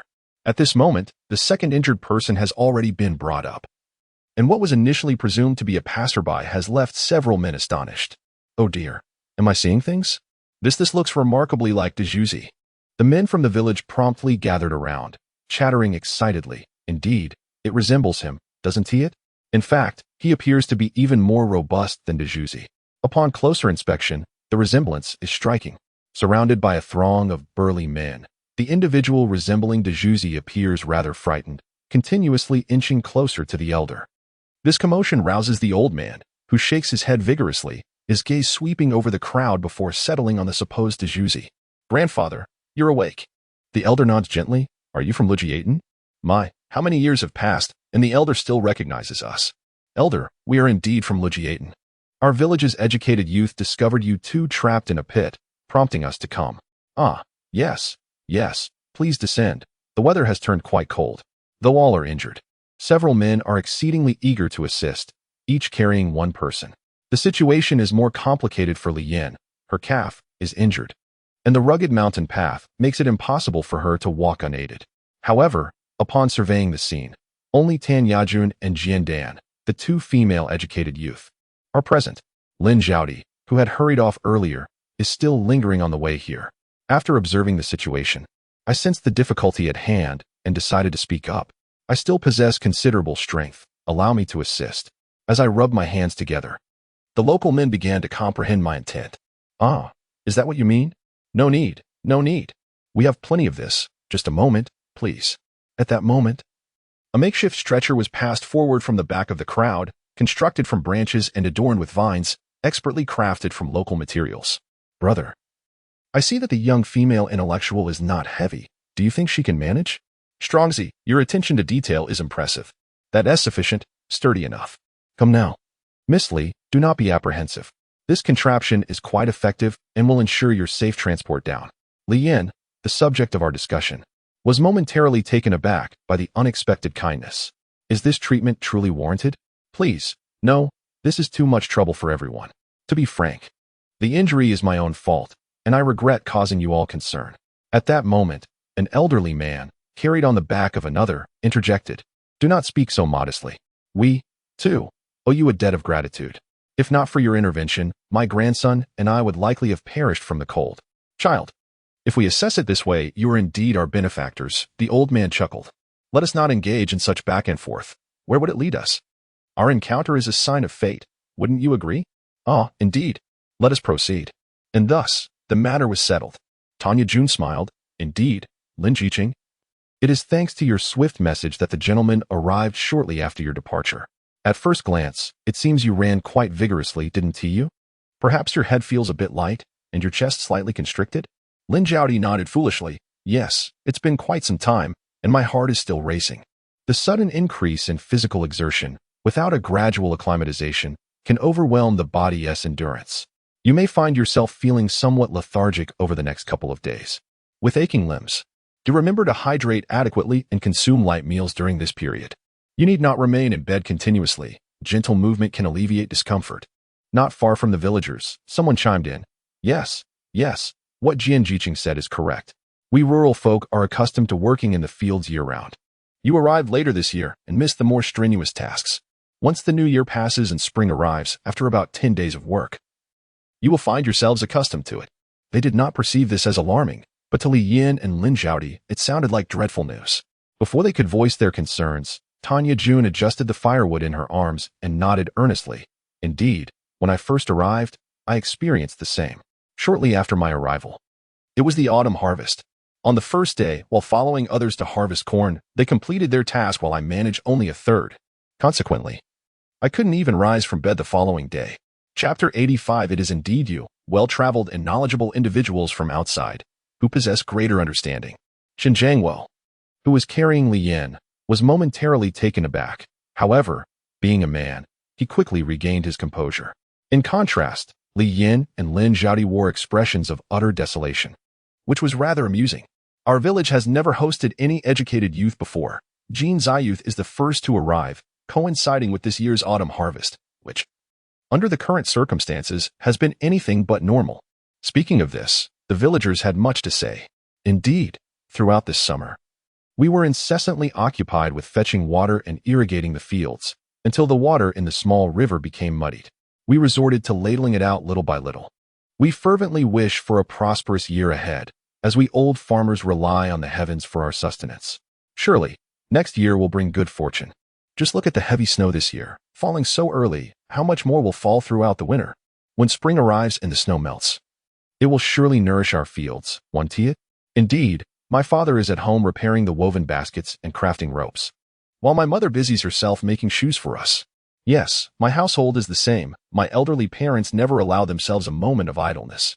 I remarked that it was still early, that winter had not yet fully arrived, only to be reprimanded for my lack of foresight.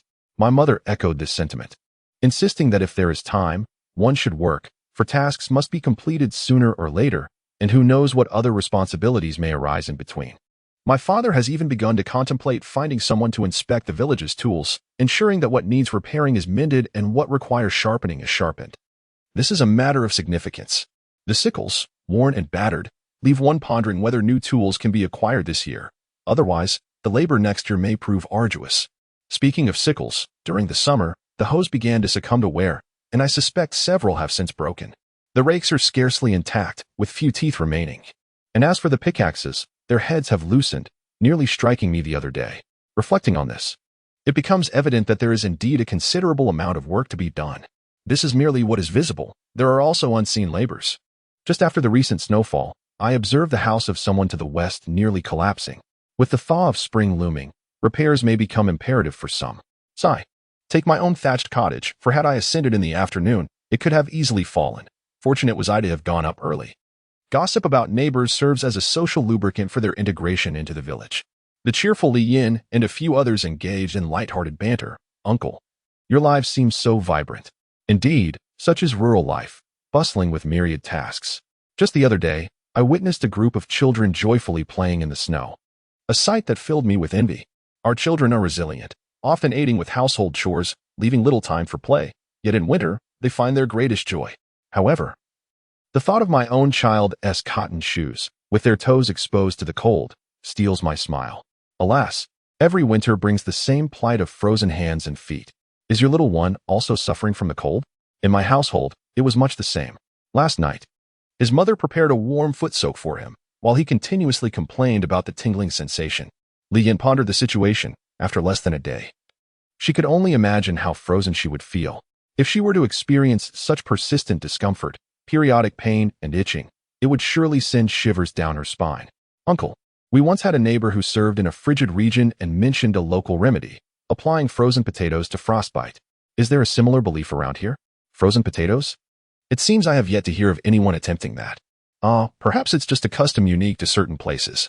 If there are no taboos involved, you might as well give it a try. After all, a single potato isn't much to lose, and it could be beneficial. To be honest, you folks who are more worldly and well-informed certainly have an edge. Li Yin quickly waved her hand in modesty, claiming, not at all. I merely happened upon this information while visiting a neighbor. If it proves useful to everyone, that would be splendid, but we must see if it actually works.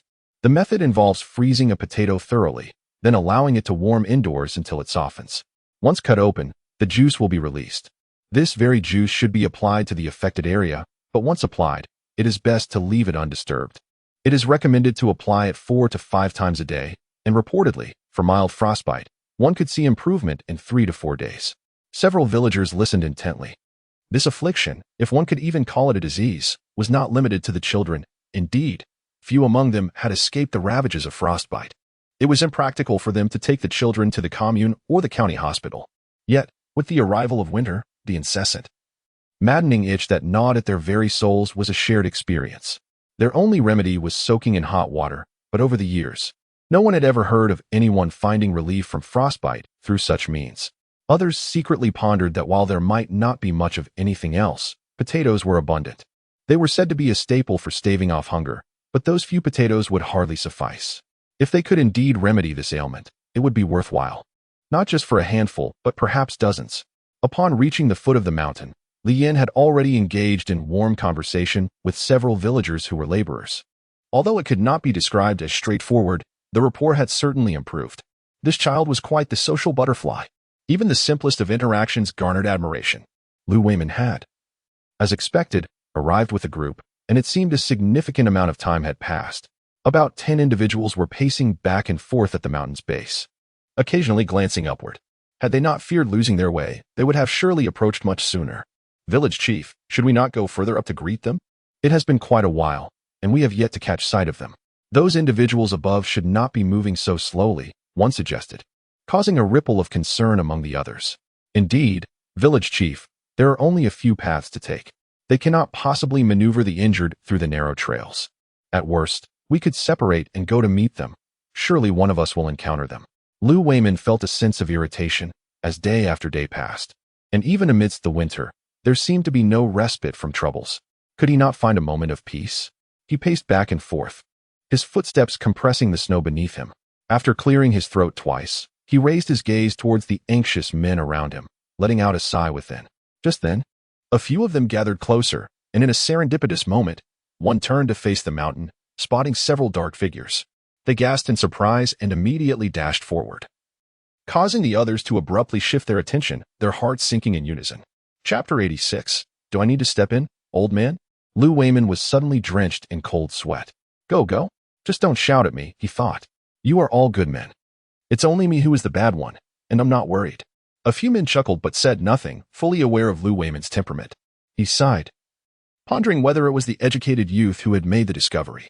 Yes, the message bearer was the reticent female youth who rarely spoke. Alas, it was impossible to take her to someone's home. The village office was rather frigid at this time. Perhaps the educated youth dormitory would suffice? After all, there were still plenty of vacant rooms. Anyone would do. If the situation escalated, if it truly became serious, they needed to warm her up. Tomorrow, she would have to be sent to the hospital. Lu Weimin felt as though he might lose all his hair over this predicament. After finally securing a moment to hibernate through winter, logically speaking, as long as no wild beasts descended from the mountains, it should be the safest time. Who could have imagined that trouble would still arise at such a moment?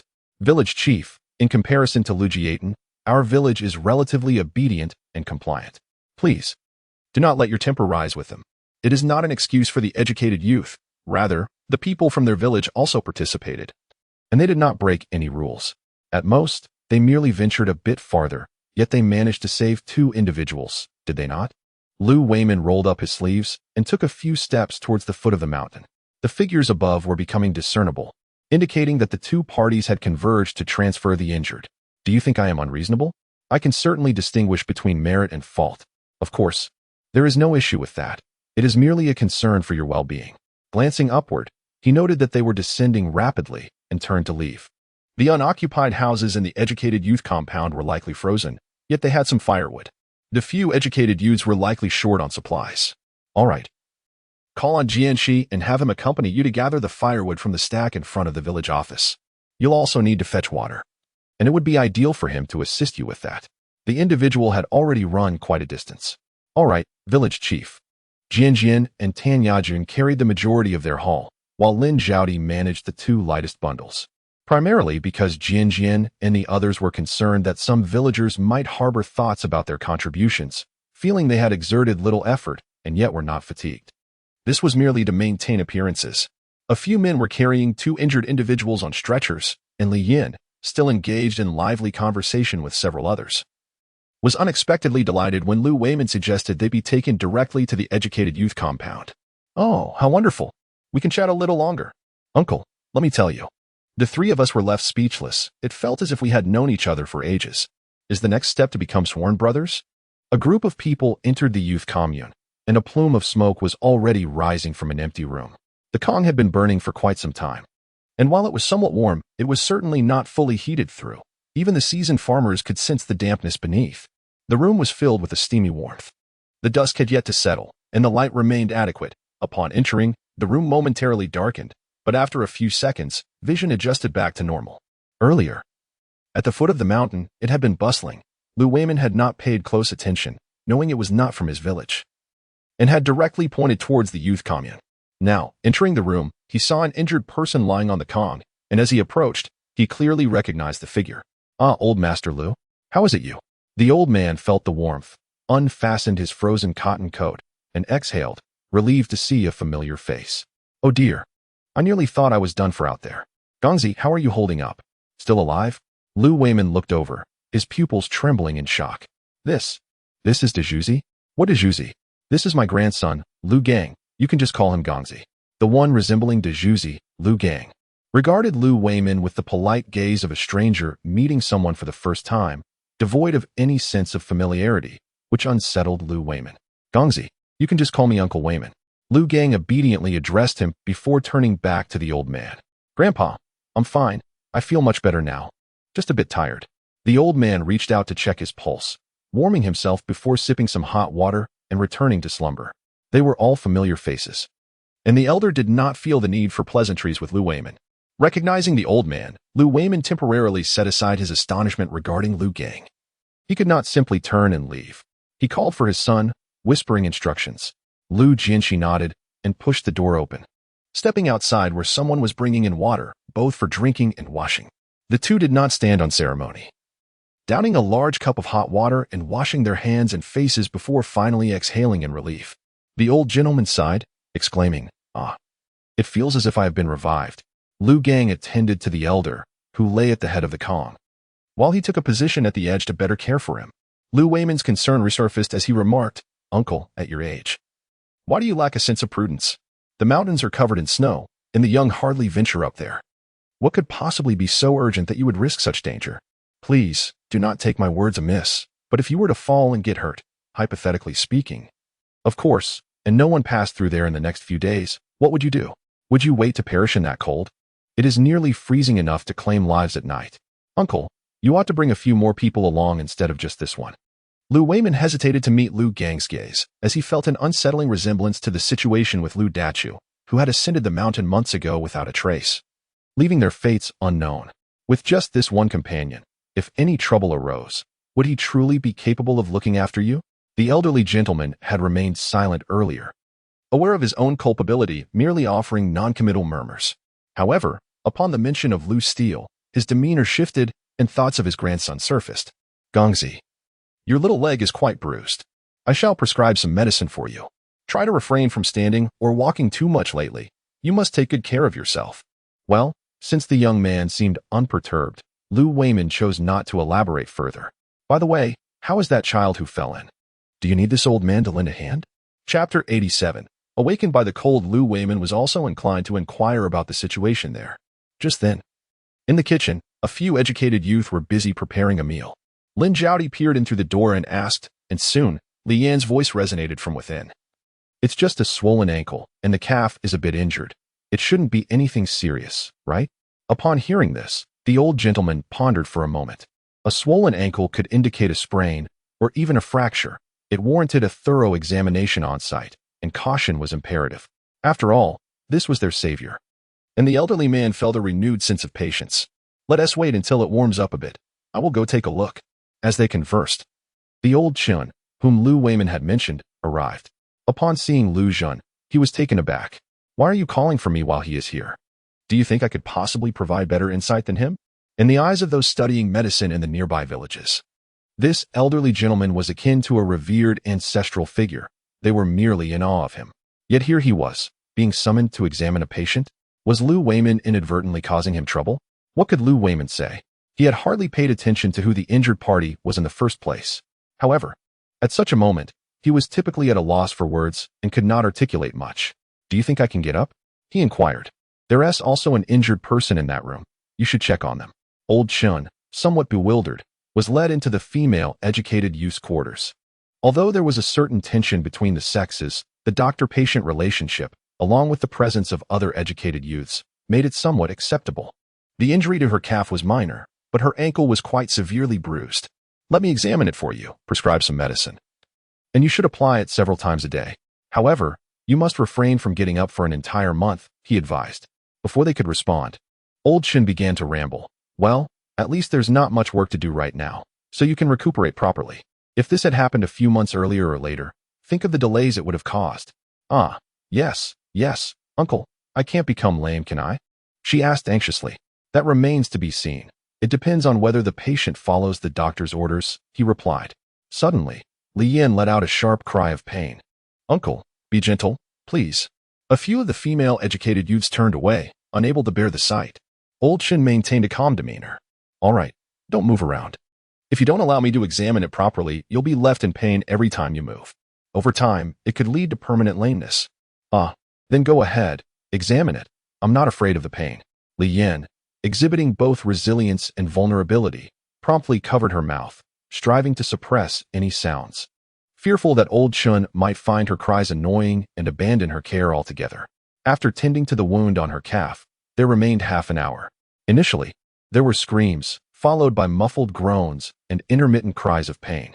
Mr. Chin remarked that they were done for the day. And as he began to pack up his tools, Li Yin, who had just changed into her clothes, found them once again soaked with cold sweat. Her voice was feeble as she asked, "Uncle, is this all sorted out? Tomorrow, I just need to apply the medicine, right?" Mr. Chun, not one to mince words, replied, "I'll come by to check on you tomorrow afternoon." The cornmeal porridge in the kitchen was ready, though it was not particularly thick. Having just consumed a bowl of piping hot ginger tea sweetened with brown sugar, another bowl of warm porridge provided a comforting solace from head to toe. The two of them repeatedly insisted that they were fine and did not require company. Seeing their evident exhaustion, Lu Weiman finally decided it was time to leave. Once it was clear that everything was settled, Jian Jian made a simple suggestion to take their leave. "Why not stay here and keep us company for the night?"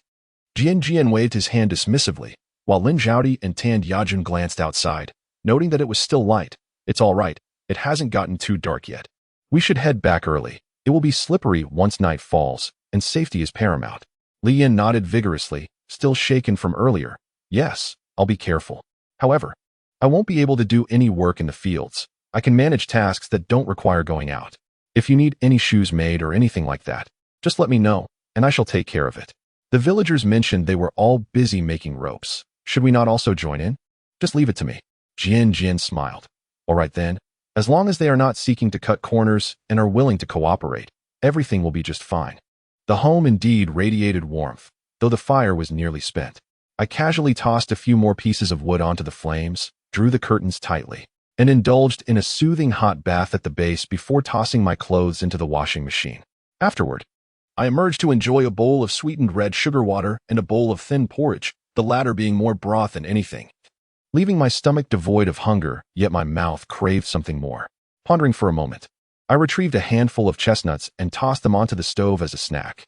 Sitting on a small stool, I guarded the stove as the logs burned splendidly, transforming into glowing embers in no time, while the chestnuts quickly shed their bitterness, crackling and releasing a delightful aroma. Whether it was hunger or mere desire, I used the stove hook to retrieve them, disregarding the heat as I peeled one with a satisfying crunch, relishing the sweet flavor that graced my palate. I couldn't help but exclaim how wonderful this all-natural taste was. After consuming the entire handful of roasted chestnuts, my previously empty stomach felt pleasantly full, leaving me quite satisfied. After a day of exertion, the chill of the evening was particularly palpable. My youthful frame felt weary, having eaten and drunk to my heart's content. With the warmth of the stove enveloping me, I washed up and reclined fully, feeling blissful. It is often said that a warm bed is a true comfort, and indeed, the warmth of the stove was delightful. In stark contrast to the previous days of nocturnal upheaval, I fell asleep almost instantaneously, only to awaken the next morning to the gentle sunlight filtering through the curtains, momentarily dazed. Though the warmth of the stove was comforting, the temperature remained rather unpredictable. The previous night, the warmth accumulated from the fire wall and the heated Kong had nearly dissipated by the early hours of morning. It could be said that waking up at such an early hour was akin to being roused by the cold. As I touched my frostbitten nose, then my scalp, a chill coursed through me once more. It was the kind of cold that rendered futile the attempts to draw the quilt tighter and burrow deeper into the bedding, for the warmth within had nearly vanished. In Chapter 88, this sentiment was indeed understood. Resigned, I pulled the thermal underwear I had stuffed beneath the quilt the previous night into my cocoon, wrapping myself snugly before mustering the courage to lift the covers. As anticipated, a rush of fresh, biting air met me, and even clad in thermal wear, I shivered in response. Dismissing any further delay, I hastily donned my cotton pants. Good heavens! It was unbearably cold. The flames in both the firewall and the stove had indeed extinguished, leaving only cool ashes behind. I ignited the corn stalks on either side, layering small twigs atop, followed by larger branches. I added water to both pots, and soon, steam began to rise from their edges, gradually dispelling the chill in the room. I breathed a sigh of relief. Warmth had finally returned. This ritual was a daily occurrence, a repetitive cycle that one could hardly escape. Once the water in the pots was heated, I opted for simplicity this morning. In the small pot, I placed some rice and 2 eggs. After a moment's thought, I retrieved 2 salted duck eggs and a steamed bun from the curtain above. Thus, I prepared a breakfast of pure, wholesome grains. The eggs and salted duck eggs are sourced directly from the base. This year, the village has ceased raising chickens and ducks, leaving her unable to find anyone to barter for these eggs, forcing her to rely on her dwindling reserves. As she is still growing, she cannot afford to neglect her nourishment, can she? Tidying up, she recalls her plan to make shoes, glancing down at her feet, adorned with shoes made by Grandma Lu, which fit quite well. Moreover, she possesses several pairs, some bearing her own name and others under Zhu Yan's name, mostly in slightly larger sizes. Given the rapid growth of her feet, she estimates that these will suffice for the next 3 winters. Yesterday afternoon, the fire in the room went out, but fortunately, it was for a short while. The vegetables on the Kong have grown quite well, sturdy and resilient, showing no significant signs of distress apart from a slight wilting of the leaves. She is determined not to let them perish, promptly misting them with water to revive them.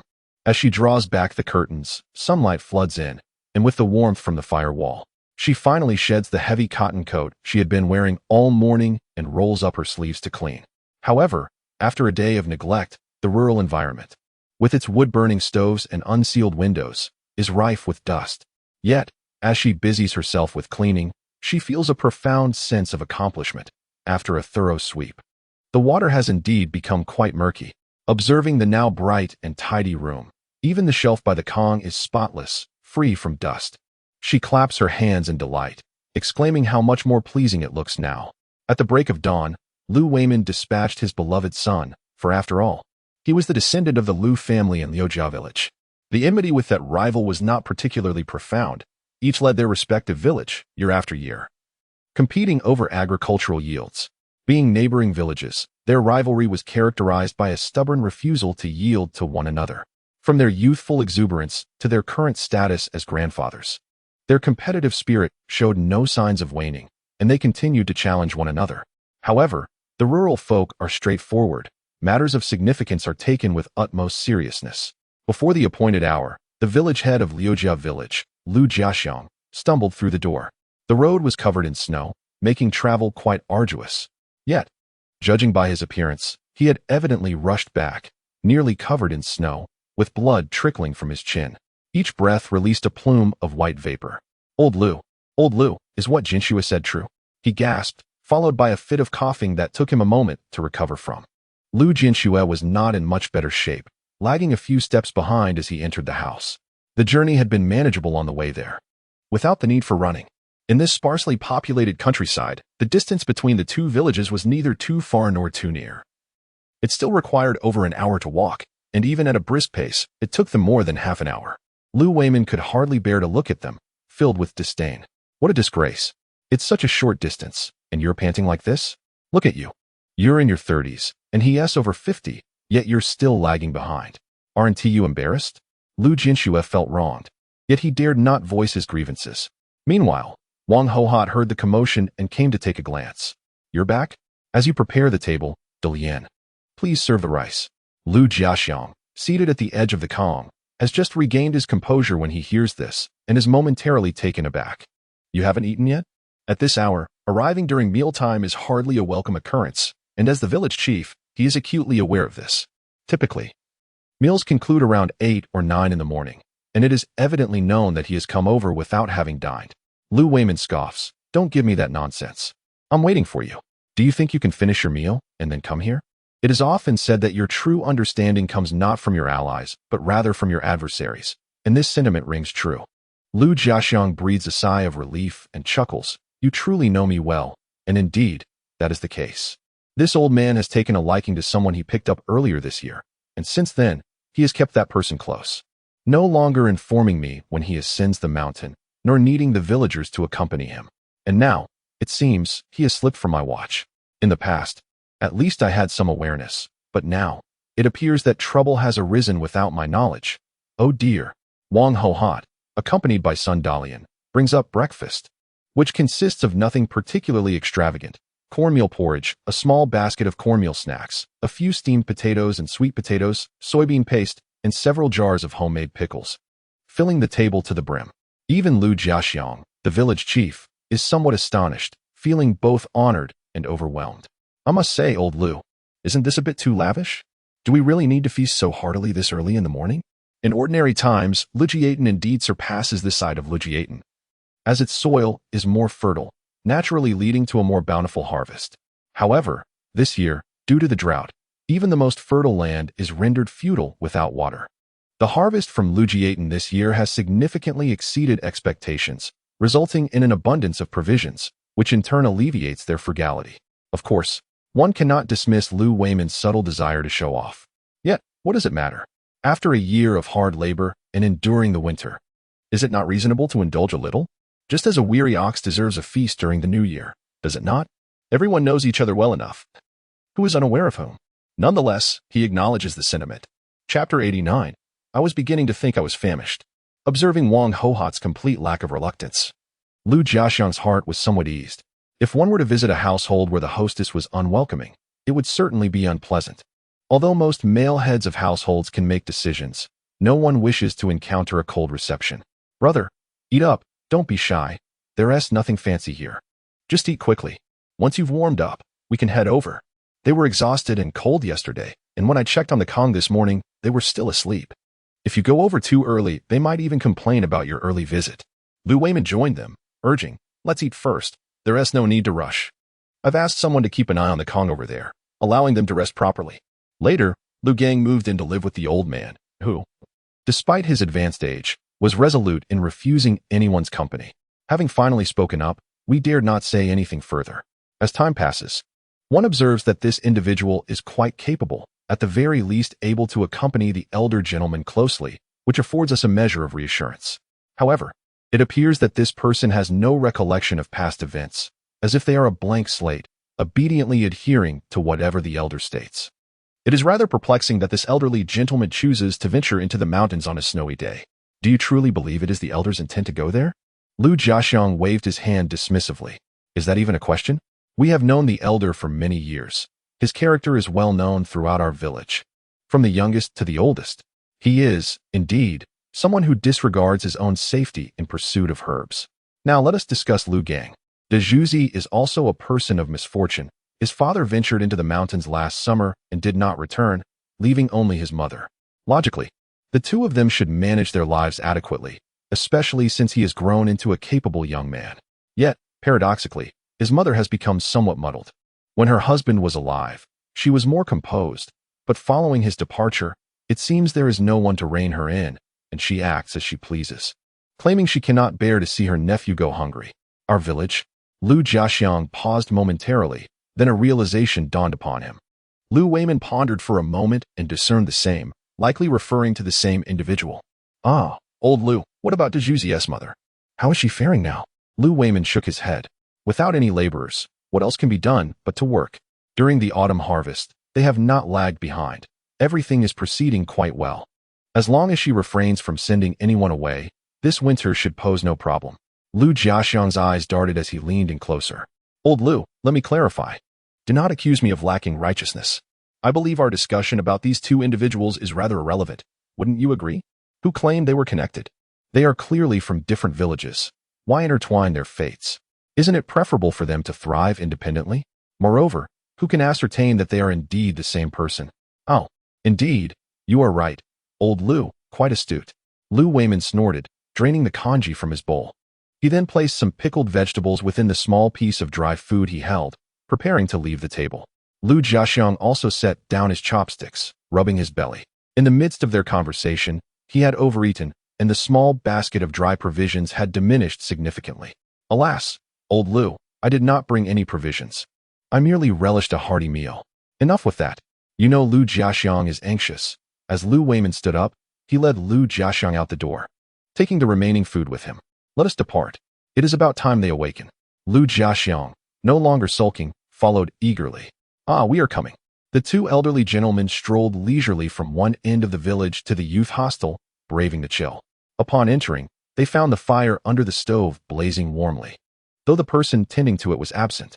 However, the aroma of congee wafted from the pot, and soon, the room was alive with activity.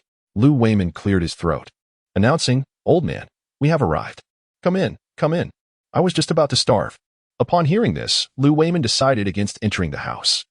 He opened the door for Lu Jiaxiang, who went to borrow a curtain from the young intellectuals. He placed the dry rations he had brought back into the pot. They had nearly cooled completely during the journey, but they could still warm up slowly in the pot. After checking the fire, he stepped inside. "Old man, how are you? Did you sleep well last night?" Lu Jiaxiang had clearly finished reminiscing, though his mood seemed somewhat subdued, likely due to having been reprimanded. He sat quietly in a corner, not saying a word. "Very well, very well. You, my boy, are surprisingly thoughtful. You came to warm the Kong before I even woke up from the cold. I slept soundly, truly comfortably." Lu Weimin smiled, noticing Lu Jiaxiang's pale face, which lifted his spirits. "That's good. Breakfast is ready. Shall we eat first?" "Oh, really? I thought I caught a whiff of cornmeal porridge. I was wondering if my hunger was playing tricks on me." "How could that be? You've come to Lujiaten. So it is only fitting that we treat you well, especially considering the ancestral ties." Chapter 90. Making do with a small stool, having presumably rested well. The old man appeared to be in a good mood, allowing Lu Gang to assist him with washing his face, grooming, and dressing. The meticulous care was almost too much to behold, yet the old man seemed to relish it. This sudden transformation from a taciturn elder to one with a gentle demeanor left Lu Weimin somewhat bewildered. However, observing Lu Jiaxiang's nonchalant expression suggested that such scenes were not new to him. "Gongzi, over here, check the side as well." "Yes, just like this. Oh my, splendid." "Ah." Two village heads stood by, observing the scene as if it were a spectacle, watching Gongzi as he flitted about like a top, attending to the washing of the face, dressing, and preparing the porridge and chopsticks, while placing the pickles conveniently nearby and handing over the dry rations, just shy of feeding him directly. Their attentiveness surpassed even that of a devoted wife caring for her child. Lu Jiaxiang had witnessed this affectionate display between the two elders in the village. Wrinkling his nose in mild disdain, "Look at that. Just look at that." Lu Jin felt quite at ease, relishing the dry rations, porridge, and pickles with great satisfaction. He bore no visible injuries. Lu Gang had merely sprained his ankle, a trivial matter for those accustomed to the constant scrapes and bruises from their mountain endeavors. He felt little concern. Once the meal was cleared away, he leaned back against the Kong and inquired, "Jiaxiang, what brings you here?" "I came to fetch you." In truth, Lu Jiaxiang had not anticipated this at all. Upon hearing the news, he had been taken aback, not pondering much. Almost instinctively grabbing a cotton coat in one hand and Lu Jianxi in the other, rushing out. Now, upon being asked by the elder, he blurted out the truth, only to pause, as if realizing he had come alone. Lu Weimin, at this moment, had assumed the role of the sensible one, prompting an immediate rebuttal from Lu Jiaxiang. "That won't do. The elder is from our Lu family village. Do not harbor such thoughts." Lu Weimin was well aware that the two were not incapacitated to the point of requiring external care. It was merely a habitual exchange of banter. Well, didn't something happen then? Was it a lack of attention? Although it was said that heavy snow had sealed off the mountains, the reality was far less severe. In fact, the frequent presence of station troops engaging in training exercises had trampled down the paths, making them passable.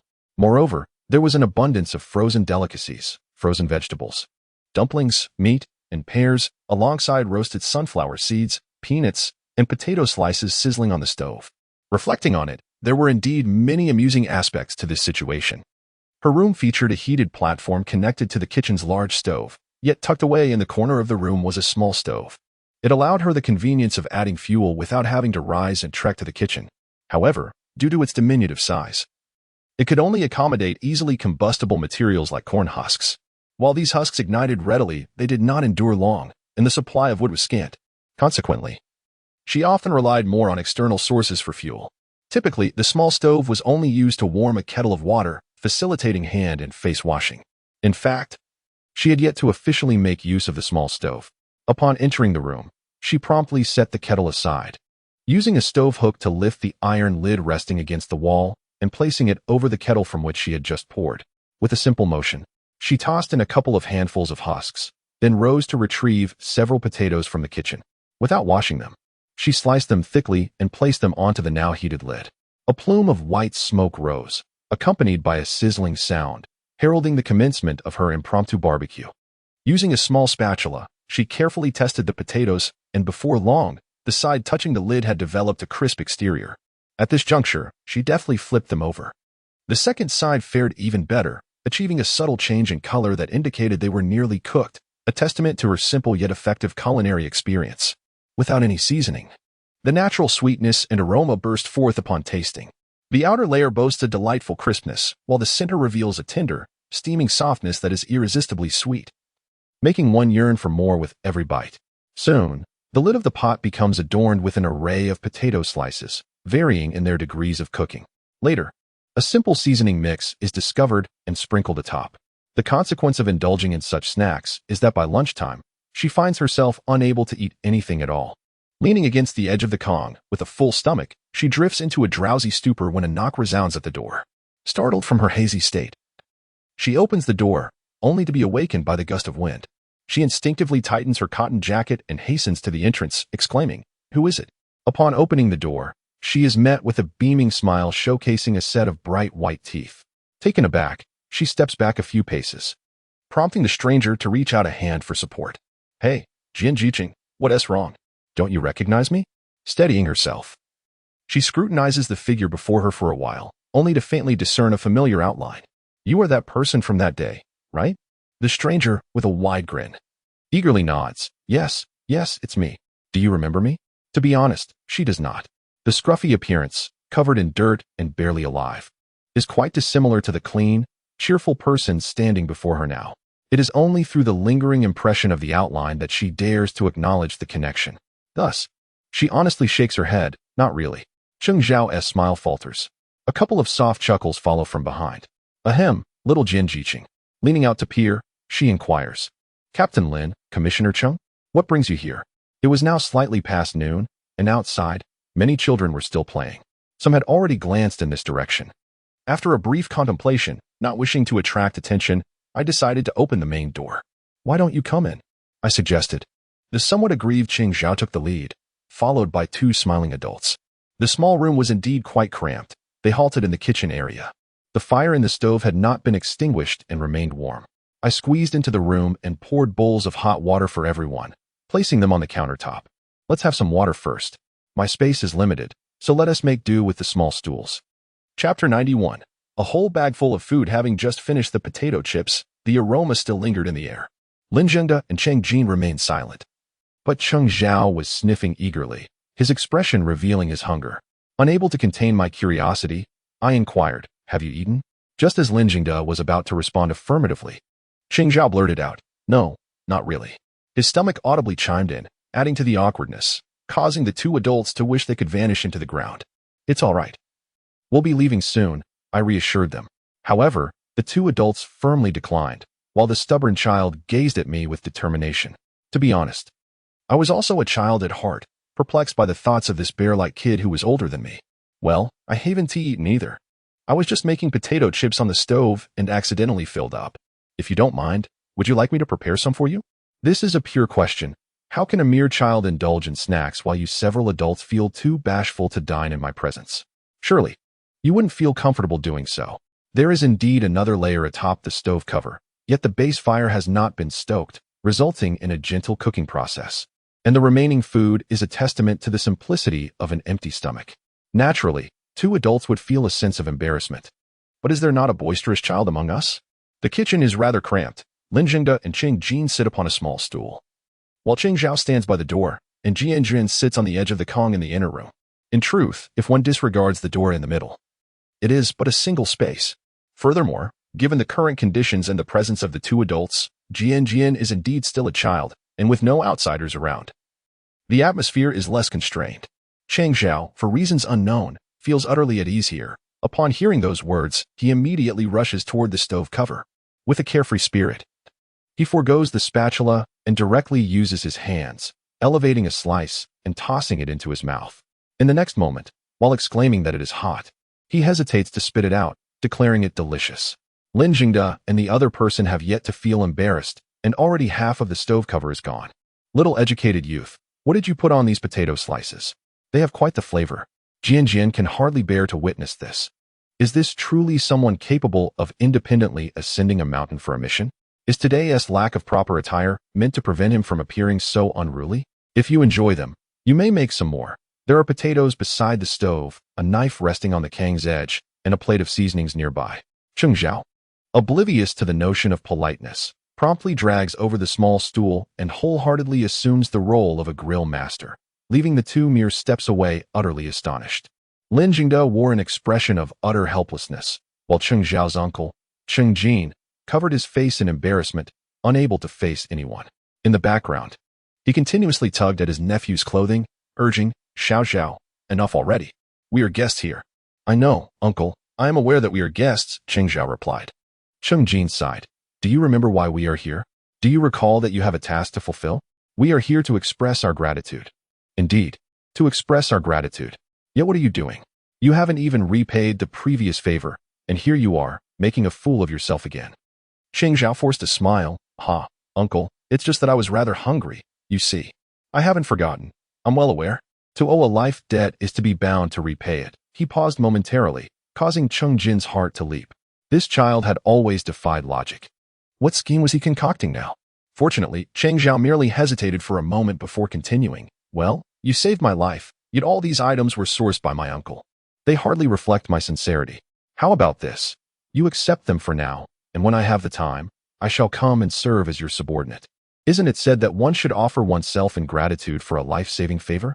Given my skills, you likely wouldn't find them appealing. But I could run errands for you as your assistant, ensuring that you don't suffer too much loss." In a straightforward manner, he tossed 2 hefty bags onto the bed, producing a substantial noise, indicative of their considerable weight. However, his audacious proposition of becoming a subordinate left Jian Jicheng quite taken aback. Or perhaps, should I offer my uncle in compensation? Stop. No. Silence.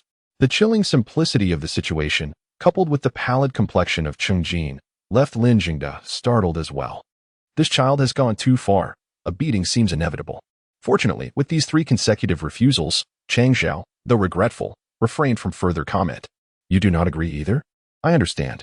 Although my uncle is quite sought after at home, he is, after all, aging. Let us settle this then. I shall come next week." Jian Jian felt as though she had misheard. "What have we settled? What are you coming for? To be my little brother? You can keep all the tasks. I'll run errands for you once I arrive." It was evident. This child was indeed rather peculiar. Jian Jian's gaze involuntarily shifted towards the 2 parents. "Aren't you going to intervene?" Lin Jingde's face was a deep shade of anger. How could his soldier be of such caliber? His reputation was at stake. Cheng Jin was equally at a loss for words. Approaching 30, he had almost been overshadowed by his 15-year-old nephew, who expected compensation from him. Absurd, wasn't it? He repeatedly gestured to Jian Jian. "No, no, Jian Qiji. This child is merely spouting nonsense. Please do not take it to heart. I will swiftly remove him, ensuring he has no time to bother you." Lin Jingde also stood, hastily adding, "Jian Qiji, this token is merely a gesture of our gratitude. You need not regard it seriously. As I have said, should you require anything, come to the station and ask for me, mentioning you are my niece. And someone will escort you to me. And me as well." "The same applies to me," he interjected. "As for this lad, let him be. He is utterly unreliable." In the end, Cheng Xiao did not manage to savor the last batch of potato chips, as he was unceremoniously dragged out by his uncle, who was fixated on the lid of the stove. This time, it was not merely a casual farewell. It was evident that his own child had acted rather impulsively. The 2 did not linger long, swiftly disappearing beyond the threshold with the disobedient youth in tow. Only then did Jian Shan exhale in relief. It must be said that Cheng Xiao had a peculiar way of speaking, often making abrupt remarks that caught one off guard. Even to the extent of selling out his uncle. He remained ensnared in his uncle's grasp until they had exited the village. The 2 large canvas bags they carried were bulging, indicating a considerable haul. Jian Shan began to unpack each one. To her surprise, one entire bag was filled with provisions. The vast majority of the items were not those one could easily procure from the local supply stores or the county's cooperative. The exquisite nature of the goods suggested they were anything but inexpensive. There were various canned fruits, canned meats, milk powder, biscuits, malt extract, an assortment of candies, and, most notably, an abundance of pastries.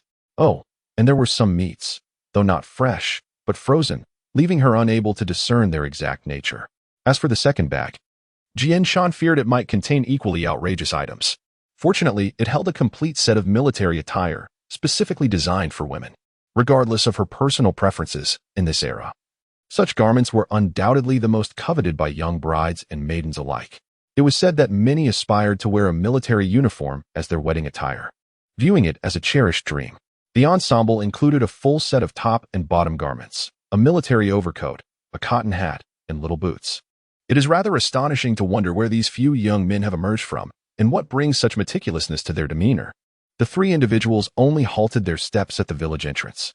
Cheng Jin found himself at a loss for words. Xiao Chao, is this all you crave? Even a girl several years your junior possesses more maturity than you. Look at yourself, still a little brother. If you cannot present yourself well, must you resort to your little uncle? Cheng Chao's earlier brightness had dimmed, revealing a hint of grievance. Uncle, I like her. Both parents were taken aback, exchanging glances. Their admonishments left unspoken as they heard him continue. Uncle, she feels warm, reminiscent of home. Cheng Jin fell silent, his breathing noticeably softer. It was widely known that the Cheng family in the capital was prosperous, yet who could fathom that only the three of them remained, an uncle and his nephew?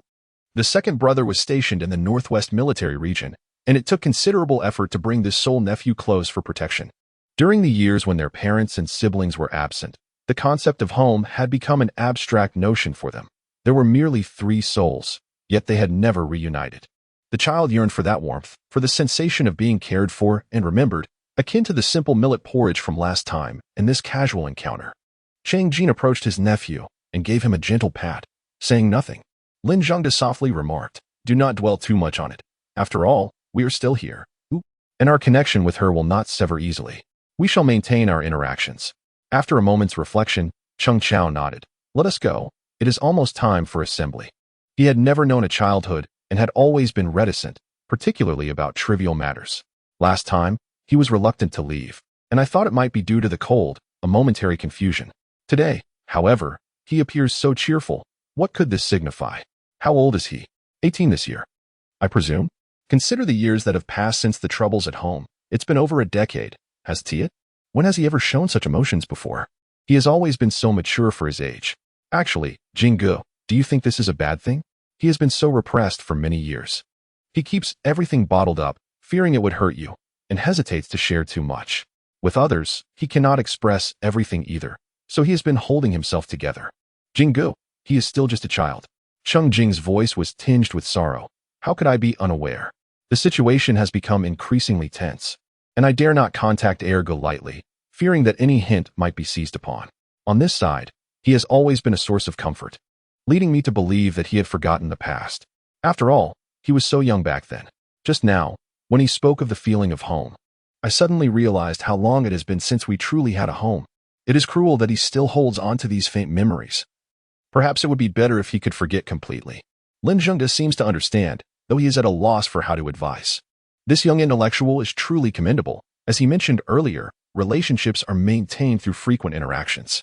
Just a few days after our first encounter, the simple documents were already laid out on the desk.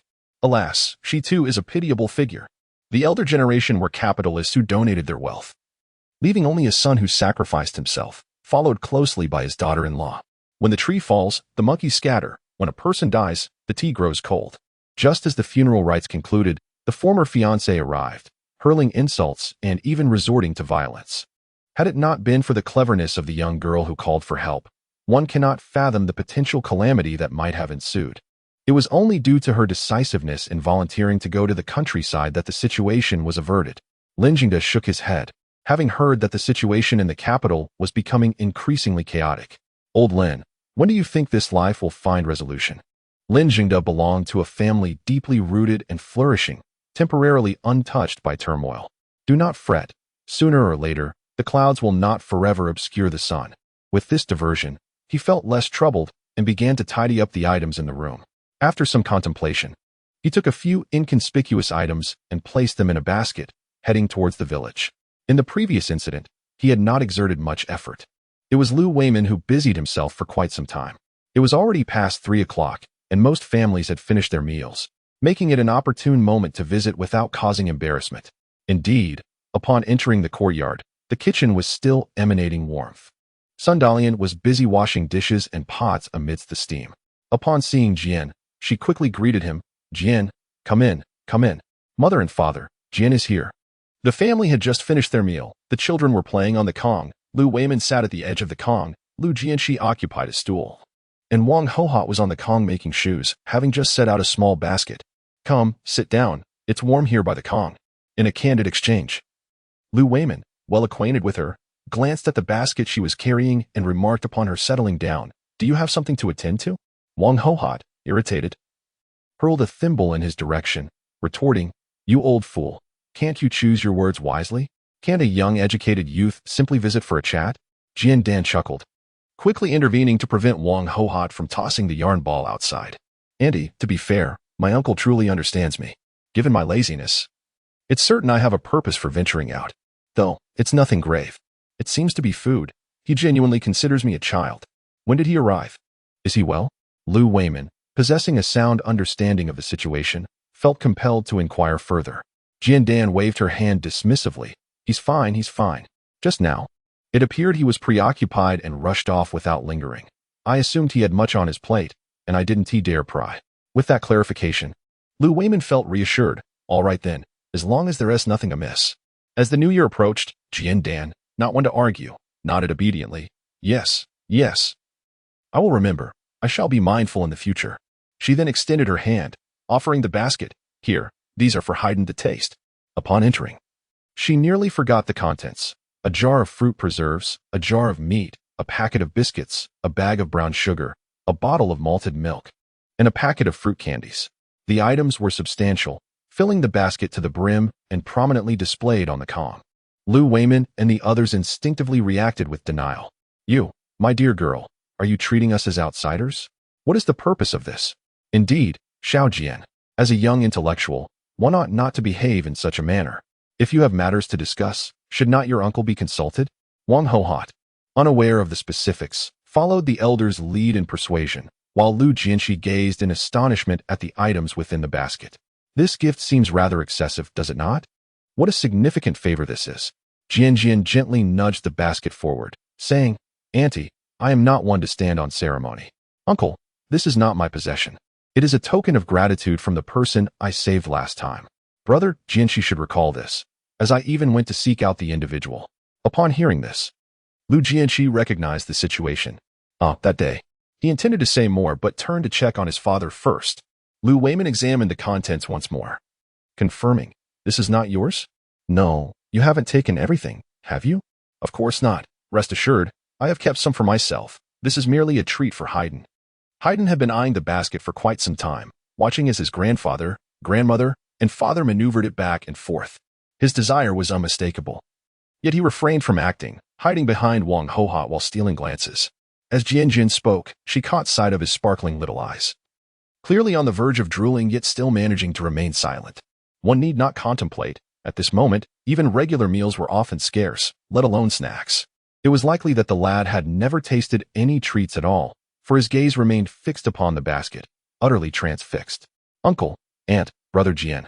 It will soon be dark, so I shall take my leave to visit the youth station and check on Li. Wang Hohot glanced at the old man. Does this tacit acceptance imply consent? She noticed the child's eager gaze, but this was not merely a handful of cookies or candies she could easily accept, given the abundance. It ultimately depended on the old man's decision. Lu Weiman nodded, refraining from further protestations of refusal. Uncle, are those two truly from Lijiaden? A smile involuntarily crept upon Lu Weiman's lips, relishing the rare moment of pride he could display before them after so many years.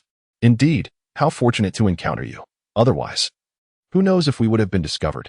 With a casual wave, he stepped outside, thinking to himself how his smile seemed to reach the heavens. Through the window, he observed the door close, and Jian Jian's figure vanished. Then, Haydn emerged from behind his grandmother, resting on the Kong and gazing longingly at the basket, savoring the enticing aroma. Old man, is it truly acceptable to accept all these items? Lu Weiman glanced at his eager grandson, ultimately deciding to keep the bounty. Well, Haydn comprehended immediately, exclaiming with delight, and then turned his hopeful gaze towards his grandmother, knowing that once his grandfather had consented, the distribution would be determined by her. Wang Hohot, feeling a pang of affection for her grandson, recognized the old man's approval and without hesitation, unwrapped the paper. Haydn's eyes widened, licking his lips. Grandma, what is this? This is a cookie. Lu Xiao, who had just entered, was also handed a cookie, leaving her in a state of indecision about whether to accept it. Although she had never tasted it herself, as an aunt, she certainly could not vie for food with the children. Mom and Dad, I'll pass on this. It's merely a snack. Let us save it for Haydn. Lu Weiman had one son and one daughter. Lu Xiao was still unmarried, leaving only Haydn as the grandchild. The elderly couple were not the kind of parents who were harsh on children. Come, everyone, do have a taste. Once outside, they casually strolled to the youth station. The young women's quarters were pleasantly warm, and several of them were seated on the kong engaged in conversation. Jian, come in and warm yourself. The ailing Li Yan appeared in good spirits, joining in their laughter. Jian made herself comfortable, settling down at the edge of the kong. Li, is there nothing serious happening? Li Yan indeed seemed robust, responding, oh, it's nothing. After taking my medicine, I feel much better. I'm not in pain anymore. They want to let me move. Lin Zhaodi expressed a hint of exasperation. The doctor has stated that recovering from an injury takes 100 days, yet you insist on getting up the very next day. Tan Yajun chimed in. Indeed, it's the middle of winter, and we're all huddled on the kong. How can we expect an injured person to be up and working? Well, I just can't sit still, Li Yin replied with a chuckle. If it were any other time, I would be content to remain on the kong without needing to get up, but for some reason now, I simply can't stay put. Jian laughed. The rebellious spirit. The more you're told you can't do something, the more you wish to do it. As they chatted and laughed, the sky grew dim. They did not rush to light the lamps, leaning against the wall and continuing their conversation. How swiftly time passed. It felt like they had only just arrived, yet the new year was already approaching. Indeed, this marks the first time I will not be celebrating the new year at home. I share the sentiment. After a moment of silence, no one dared to broach the subject, an unspoken topic shunned by all. After a lengthy pause, Tanya sighed, recalling her first year away, which was utterly unbearable. She cried incessantly, from the onset of the 12th lunar month until the little new year, with almost every day marked by tears. As the new year approached, the pain intensified. Each festive preparation by others only served as a reminder of what she lacked at home. They teased her, calling her homesick and claiming she was still a child at heart. Yet, as the celebrations commenced, she soon realized that they were not faring any better than she was. Lin Zhaodi reminisced about past New Year celebrations, where she and her mother busied themselves with preparations. The abundance of delicious food, particularly the meat her brother adored, filled their home. Her mother would conjure up various dishes to satisfy his cravings.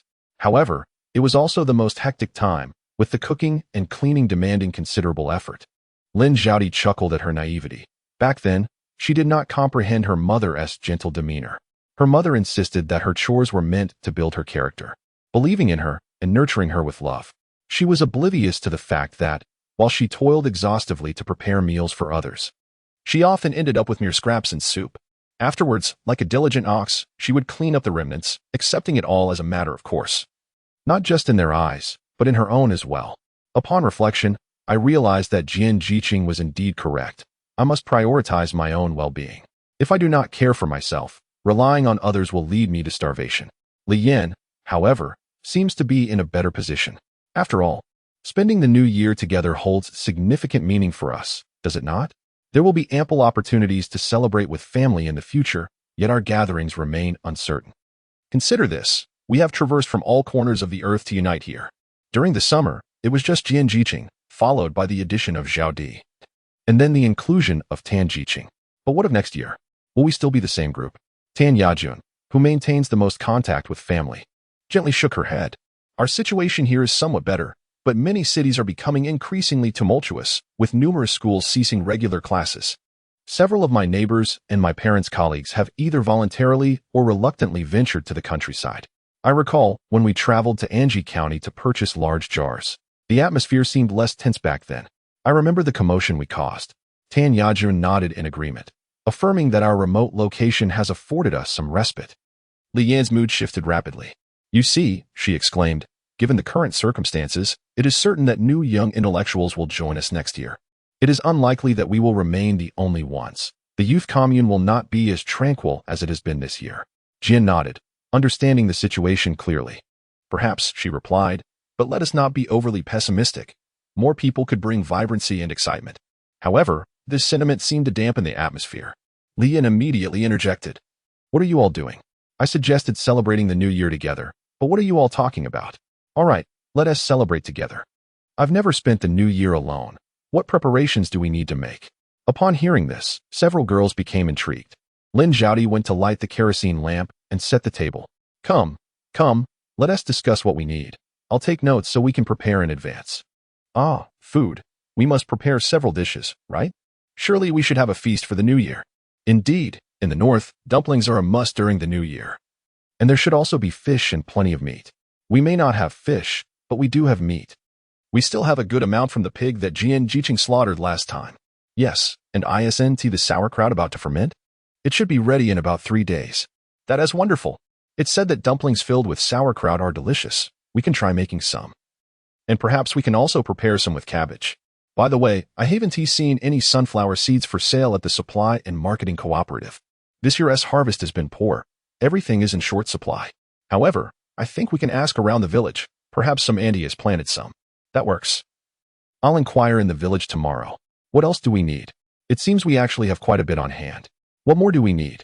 Can we buy firecrackers? That seems a bit challenging. Do any of you know how to cut window flowers? We need to create a festive atmosphere for the new year. Indeed, it is our first year celebrating together outside, and we must make preparations in earnest. Time has passed swiftly, and here we are, on the brink of the new year. While we have decided to celebrate together, it need not be overly extravagant. After all, this day stands apart, and the rest of the time can be spent as we wish. They are preparing the dishes, having brought back a fish they fortuitously encountered while out, much to the delight of the young women, who, due to the drought this year, have scarcely seen fish at all. Tan Yajun and Lin Zhaodi take the lead in the kitchen, with Jian Jin assisting, while Chen Jiangwo is tasked with fetching water and tending the fire. The incapacitated Li Yin can only manage some minor tasks while seated on the Kong. With so few of us, there is little room for discord. At noon, the sauerkraut stew, rich with meat, is topped with a ring of cornbread, and the vibrant green vegetables add to the appeal. We have a large fish, a plate of braised pork, a cold dish of shredded cabbage, and a can of preserves. 5 people, 6 dishes. After the meal, we do not linger idly. After a brief respite, the young women begin to prepare the filling for dumplings, mixing sauerkraut, cabbage, and meat. Though our numbers are few, we ensure that all essential elements are present. We do not have white flour, but Jian Jin has not neglected this detail. It was Tan Yajun who arranged for a swap.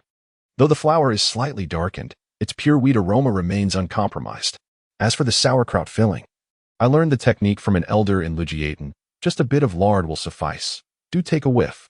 In matters of personal interest, both Tanya Jun and Lin Zhaodi are deeply engaged, while Chen Jiangwo assists in retrieving the pickled vegetables, bustling about both inside and outside the house. And the simplicity of the task is merely a guise for causing mischief. In truth, her culinary skills are, well, quite average. If I admire a dish presented by this live streamer, I can diligently prepare the ingredients, chop them, and meticulously follow the steps from start to finish. However, once that interest wanes, I am unapologetically indifferent. She never intended to measure anything. By the way, Jian Jiqing, why is your little bok choy so much larger than ours? Aside from simply bringing the whole pot in, there are no other tricks to cheat. After a moment of contemplation, she mused that perhaps your vegetables are under too much pressure. You are just rambling nonsensically, yet with earnestness. It's possible that in my case, it's just me eating, while here, there are several of you. Perhaps the pressure frightened them away. Amidst laughter and chatter, the winter days are indeed short. A few of us leisurely make dumplings, enjoying snacks, sharing homey tales, while watching the children scamper past outside. The new year is the happiest time for children. Indeed, I recall my own childhood, eagerly anticipating the winter holiday, wondering if my parents had bought meat, candy, and new clothes. However, most of those thoughts remained mere wishes. There would certainly be meat, and candy would indeed be purchased, yet very little would actually find its way to my mouth. Is the new year not a time for family reunion? The meat in our household was predominantly consumed by my grandfather and father. Among the children, perhaps only a few boys could savor a few morsels, while we girls were content to relish the occasional morsel of minced meat or a sip of meat broth. Chen Jiangwo, being the only boy in the family, did not experience such overt disparities in treatment. When the educated youth spoke, he would join in, remarking that compared to others, his family was relatively well off. I have an elder brother and 2 younger twin brothers, placing me in the middle. In my childhood, things were relatively simple. My parents were busy, and my elder brother took care of me. Whether we visited our grandparents or our maternal grandmother, whatever my brother had, I could also enjoy a taste. However, as my brother grew older and began attending school, I suddenly found myself in the role of the eldest with the arrival of 2 younger twins. It was bewildering to transition from being the youngest to assuming the responsibility of an older sibling. Perhaps my brother had set a commendable example, or perhaps I had previously been rather oblivious. My mother increasingly perceived my efforts as inadequate, growing dissatisfied with my ability to care for them. Whenever the younger ones fell or cried, It was deemed my responsibility, and even in the absence of adults, their thirst or hunger was attributed to me. I recall that although the younger ones did not dote on me as they did on my brother, at least they acknowledged my existence without excessive favoritism. Yet, during those years of caring for my younger brothers, the relentless dissatisfaction and inexplicable criticisms diminished their regard for me to a mere shadow. Whenever the twins cried, I was invariably the one to bear the brunt of the consequences. In time, I even questioned my elder brother, asking him if I was truly my parents' biological child. Eventually, as we all matured, my parents found work and spouses for my elder brother. As time passed, the supply of grain in the city dwindled day by day. Coincidentally, my sister-in-law's family neighbor broached the subject of going to the countryside, which caught my mother's attention. With my two younger brothers struggling to get enough to eat, my mother felt a pang of sorrow. That very evening, she suggested to me, "Why not go to the countryside? There's plenty of food there, and you can fill your belly. Look at our situation now. If you were to go hungry, it would break my heart." She assured me that as long as I was willing to work hard, I would certainly be well fed. At that moment, I was rather taken aback and didn't think much of it. After years of feeling overlooked, this sudden attention from my mother made me feel rather elated. It seemed she recognized my worth, and I envisioned the prospect of having enough to eat. A splendid opportunity, indeed. The day before my departure, I observed her preparing a special meal for my two younger brothers, and it dawned on me how naive I had been. My mother had explicitly told my younger brother not to worry, assuring him that we had food to spare. Her true intention was to prevent him from wasting it, as she disapproved of his habits. She mentioned that by voluntarily signing up for the countryside, he could benefit from subsidies, and once I was gone, she would prepare a lavish feast for them. In that moment, I realized I wasn't particularly upset. Rather, I felt an overwhelming sense of understanding. Our family was not in dire straits. Both my parents were employed, and my older brother had recently started working. In our household, only I and my two younger brothers were not contributing financially. Ironically, on the very afternoon my mother suggested the countryside, I had just secured a formal position at a factory. Had it not been for this proposition, I would have been able to earn money. At the time, I couldn't quite grasp my own thoughts. I pondered deeply, yet I found myself unable to voice my feelings. Listening to their conversation, I became increasingly aware of my surroundings, remaining utterly silent. During dinner, when the family was gathered, I called out to her, saying, "Mother, I have received my notice to go to the countryside. Please give me my stipend so I can prepare." Chapter 96. I fear I may unearth a tangle of wild grass. Do boys receive such treatment as well? Indeed, I had never dared to contemplate it before. In other families, there is often a preference for sons over daughters, and I used to think, fortunately, my family consists entirely of boys. However, reflecting on it now, it seems unrelated to gender. Disfavor is disfavor, and thus, when issues arise, I am the first to be thrust forward. It appears that we are all the less favored ones in our households, do we not? Just as the fingers on a hand vary in length, it is quite normal. Moreover, those caught in the middle are often the most easily overlooked. Chen Jiangwo chuckled self-deprecatingly. Indeed, it is I, this fool, who has failed to realize it. Blissfully delivering what I believe to be good to others, while their entire family regards me as a great fool. Yet, upon reflection, going to the countryside may serve as a pathway for me. Especially after recognizing my position, it feels somewhat liberating. Do you think our family still thinks of us? Chen Jingwo was quite certain I would not dare to hope for that. With two precious ones at home, they hardly have the energy to concern themselves with this wayward son of theirs, 800 miles away. Lin Zhaodi was uncertain. I have a younger brother at home. At this moment, my mother should be trying her best to prepare food for him. She would likely think of me soon, as I have always been the one to handle these chores every year. As soon as the words left my lips, I sneezed several times in succession. The few people making dumplings paused for a moment, then burst into laughter. Lin Jiqing, you truly have opened your golden mouth. In the small room, it felt as warm as spring.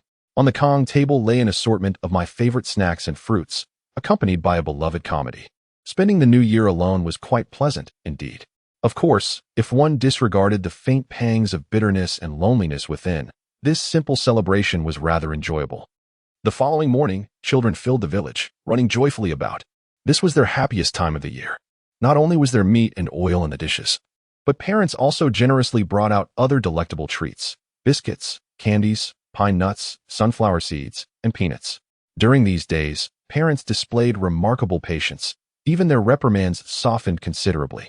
Although my home was somewhat removed from the village, thanks to the amicable relationship between Huzi and Haydn, many village children had interacted with me before, so they were not entirely strangers. They gathered their courage and flocked to pay their New Year's greetings. According to the unwritten rural custom, on the first day of the new year, visiting children were to be given a little snack. I was not one to shy away from this tradition and had prepared a small basket and a rather sizable one in advance. Huzi and Xiaohua were among the first to arrive.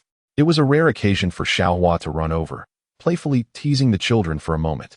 Before leaving, she generously handed them a large handful of candy and 2 handfuls of sunflower seeds, which quickly filled their small bags to the brim. As the 2 children departed, their mouths were stuffed, their tiny hands tightly covering their treasures. The other children, who had lagged behind a bit, managed to collect fewer treats, but still left with their hands laden. As the year turned, spring arrived. Unbeknownst to them, the arduous first year that Jianjin had traversed had passed. The brief spring season swiftly transitioned, and Jianjin felt as though it had flown by in the blink of an eye, bringing with it the busy times of spring. During this period, wild vegetables became an integral part of the villagers' sustenance, and for some families, they could be considered a lifeline. When it came to work, the few individuals in the educated youth commune were far more knowledgeable and quick to learn than she was. After finishing work, Jianjin had barely settled at home when Li Yin and a few others arrived, asking, "Jian, would you like to go up the mountain?" Jianjin was momentarily taken aback. "Up the mountain? Don't you have enough firewood?" Li Yin was equally surprised by Jianjin's reaction. "You? Jian, the wild vegetables are out. We're going to dig for them." Jianjin smacked her forehead in realization. "Oh no, I've been away from civilization for too long. My mind isn't working properly." Yes, wait a moment, I'll be right there." She had just finished work, and without needing to change her clothes, she could set off with her basket and small shovel. I'm coming. Are there many out now?" Li Yin was not very familiar with the others. Following the village ant, a simple young intellectual, now that the wild vegetables had just emerged, tender and fresh, a little cornmeal mixed in and steamed would turn them into a delightful sustenance. The young intellectuals, curious at this moment, inquired, "Auntie, do wild vegetables come out this early here?" Among them was Sun Xiang, the daughter-in-law of San Yi, and Lu Dalian, the daughter-in-law of Lu Weimin. They were fairly acquainted with the young intellectuals and took the initiative to explain, "In our area, winter is indeed harsh, but spring brings forth a bounty. As soon as the warmth begins, wild vegetables start to sprout. The sunlit slopes yield them earlier, while the shaded ones take a bit longer. This will continue until we start planting and weeding in a few days, nearly lasting until June, with fresh wild vegetables available. Currently, we have dandelions, willow shoots, and shepherd's purse. In a few days, there will be garlic sprouts, prickly ash leaves, fiddleheads, mountain celery, wild eggplant, and tender tune shoots, followed by young nettles and mountain spinach. The elm seeds will soon fall, with a delightful flavor that can be enjoyed as a snack or steamed into cakes. The taste of elm seeds is truly exquisite. I have seen these in books and on television, but I had never encountered them in reality. Previously, I would only occasionally notice useful herbs while foraging in the mountains. Hearing this made it seem quite amusing. "Sister-in-law, are all these edible?" "Indeed, they are all treasures. During this transitional season, these are life-saving delights. Otherwise, one could only imagine how many might perish from hunger." Many people came down from work, yet they did not venture deep into the mountains, instead congregating around the area where firewood was typically collected during autumn. This seemingly became an unspoken safe zone for the villagers. A few quietly followed along. Sun Xiang smiled silently. They were natives of these mountains, well aware of what was edible and what was not. "Just follow our lead," she assured. Chapter 97 bore an air of anticipation. They were quite familiar with one another due to frequent interactions, and there was no need for formalities. Li Yin, in particular, was effusive with compliments, engaging in light-hearted banter as they ascended the hillside. Though many villagers were present, the mountainous terrain was vast, preventing any crowding or competition for resources. Sun Xiang and Sun Dalian led a few young intellectuals to a secluded spot where tender green shoots were emerging from the ground. Without hesitation, they set down their baskets and began to dig. To them, these finds were precious, capable of nourishing their bodies and deemed as sustenance. The few simple ones observed their earnest efforts and, without further inquiry, took up their shovels to follow suit, carefully watching their hands while searching the ground for similar plants. Thankfully, the two did not completely forget about their companions. In their moment of excitement, they paused to introduce some of the findings, feeling a bit sheepish. The girls, nearly lying flat on the ground, squinted in concentration. Sundalian advised, since you've just arrived and are unfamiliar with the surroundings, it's perfectly normal. Take your time to familiarize yourselves before you start digging. There are many plants that resemble each other, and not everything that looks similar is safe to eat. It's easy to make a mistake, and that could lead to serious consequences. A few of them nodded in agreement as they examined the plants. Sister-in-law, is this one? One asked, and what about this one? They seem quite similar. Not wanting to delay anyone, a few individuals decided they had enough and moved aside to dig, planning to bring their finds over for Sun Xiang and another person to inspect during their break. The dandelions were easily recognizable, with few mistakes made. Even the simplest ones were identified correctly. In contrast, the shepherd's purse appeared somewhat more chaotic, yet with the presence of the seasoned youth, Ten Yajun, who reviewed the plants. Errors were significantly reduced. The dandelions and shepherd's purse were indeed tender, seeming as if they might snap with the slightest effort. At this stage, they had just sprouted, representing the peak of their tenderness. It was advisable to wait, especially for the dandelions, which grew rapidly. In a day or two, they would become larger and older, and such delicate specimens would dwindle. As they spoke, their pace of collection showed no sign of slowing. Li Yin and others expressed admiration. Tan, you are remarkably swift. I feel as though I haven't even had the chance to observe them before you've already unearthed them. Indeed, to the villagers, crops constituted a vital source of sustenance, with any shortfall supplemented by the mountains. In spring, wild vegetables were abundant. In summer, mushrooms and wild fruits flourished. Autumn brought mountain goods, and in winter, firewood could be gathered. The mountains were a treasure trove, a pillar of support for the villagers. Unlike the drought experienced last year, this winter had brought ample snowfall, heralding a spring bursting with vitality. Indeed, a timely snow promises a bountiful year was more than just a saying. The greenery on the mountains was but a small fragment of the overall landscape. Even the fields had begun to sprout many vibrant green specks, eagerly awaiting the completion of plowing for planting. Indeed, as you observe, not only here but also higher up, everything seems to be thriving in lush greenery. This is undoubtedly due to the abundant sunlight above, which fosters growth. However, the dangers up there are equally formidable. I've heard tales of venomous snakes lurking about. With the ample rainfall this year, it is poised to be a bountiful harvest. Indeed, the mountains are flourishing remarkably. These past few days of plowing have left me utterly exhausted. Do you think that planting in a few days will be even more taxing? Among us, Tan Yajun holds the most authority on this matter. Plowing requires significant physical exertion, yet planting is different. At that time, some will be fertilizing, others sowing seeds, and some watering. I feel that the most strenuous aspect is the strain on the back and waist, as one must repetitively perform the same motions. I recall feeling as if my waist might break under the strain. There is no need for panic. One gradually becomes accustomed to it. Remember when we first arrived? A small task would leave us drained. Now, after a day of tilling, we still manage to venture into the mountains to gather wild vegetables. Yes, this adaptation is indeed remarkable. I used to think I would not be able to endure, yet here I am, having persevered for so many days. Indeed, doesn't it feel as though we have discovered an inner strength? It seems so, just a little. I am amazed that I can sustain myself now. It feels quite extraordinary. The grain supply for the educated youth is dwindling, and our staple has become a watery cornmeal porridge, accompanied by a sweet potato for each person. Following the villager's advice, I added an egg to the shepherd's purse and made a pot of soup without any added oil or water, and surprisingly, it brought great satisfaction to several of us. Simplicity and naturalness will never betray oneself. To speak of nothing else, she has only just turned 16, still a child in the midst of growth, and she harbors no desire to be diminutive. Each day, her meals are a diverse array aimed at nourishing her body. It is imperative that she supplements her diet. According to the natural course of time, it will be at least another decade before she can confidently venture out into the world. Thus, these crucial years of growth are being spent here. There is no time to waste. A balanced diet of both meat and vegetables is essential. As for today's wild greens, they were prepared as a refreshing salad, accompanied by a delectable dressing. This truly exemplifies prudent consumption. At the break of dawn, the sound of the work bell rang out. After hearing it countless times, she instinctively furrowed her brow for a moment before rising. She donned the work clothes she had specially set aside, slipped on her gloves, and hastily consumed a couple of bites of pastry before stepping outside. Her conditions were generally favorable, save for one thing: the location. Situated at the village entrance, It was considerably farther from the worksite than for others, and with her short legs, she needed to leave a good 10 minutes earlier each time. In fact, other teams were well prepared, with some digging holes, others planting seeds, and immediately covering them with soil, while those behind followed to water the plants. To her, the tasks seemed hardly strenuous. Rather, they ignited a spark of enthusiasm within her. Chapter 98. Why is the village chief so abrupt in his speech today?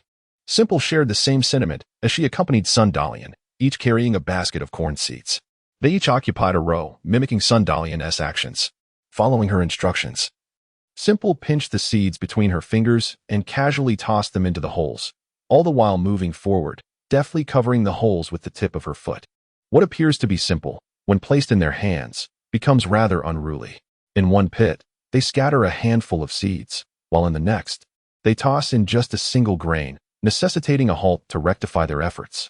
Once the seeds are inspected, they find their feet no longer obedient. The soil is either in excess or lacking, or perhaps uneven. What Sundalian accomplishes in a single step, they require at least 4 or 5. By the time they finish these 2 pits and look up, Sundalian has already advanced several meters ahead. The group is momentarily speechless, and without further ado, they rush to catch up. These repetitive actions leave them utterly disoriented. Their fingers are stiff and unresponsive, while the basket filled with corn seeds grows increasingly heavy on their arms. As the sun climbs higher, their voices become strained as if they were smoking.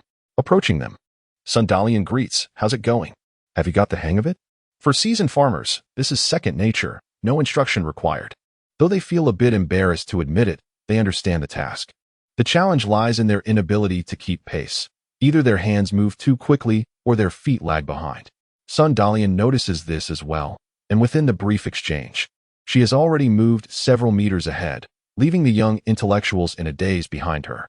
They can't help but glance down at their own hands and feet, questioning whether their movements differ from hers. Tan Diajun has some experience and manages to keep up, albeit with difficulty.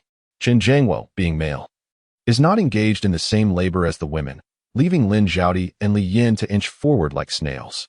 By the time they reach the end of one row, others have completed 2 rows long ago. Simple does not concern herself with that.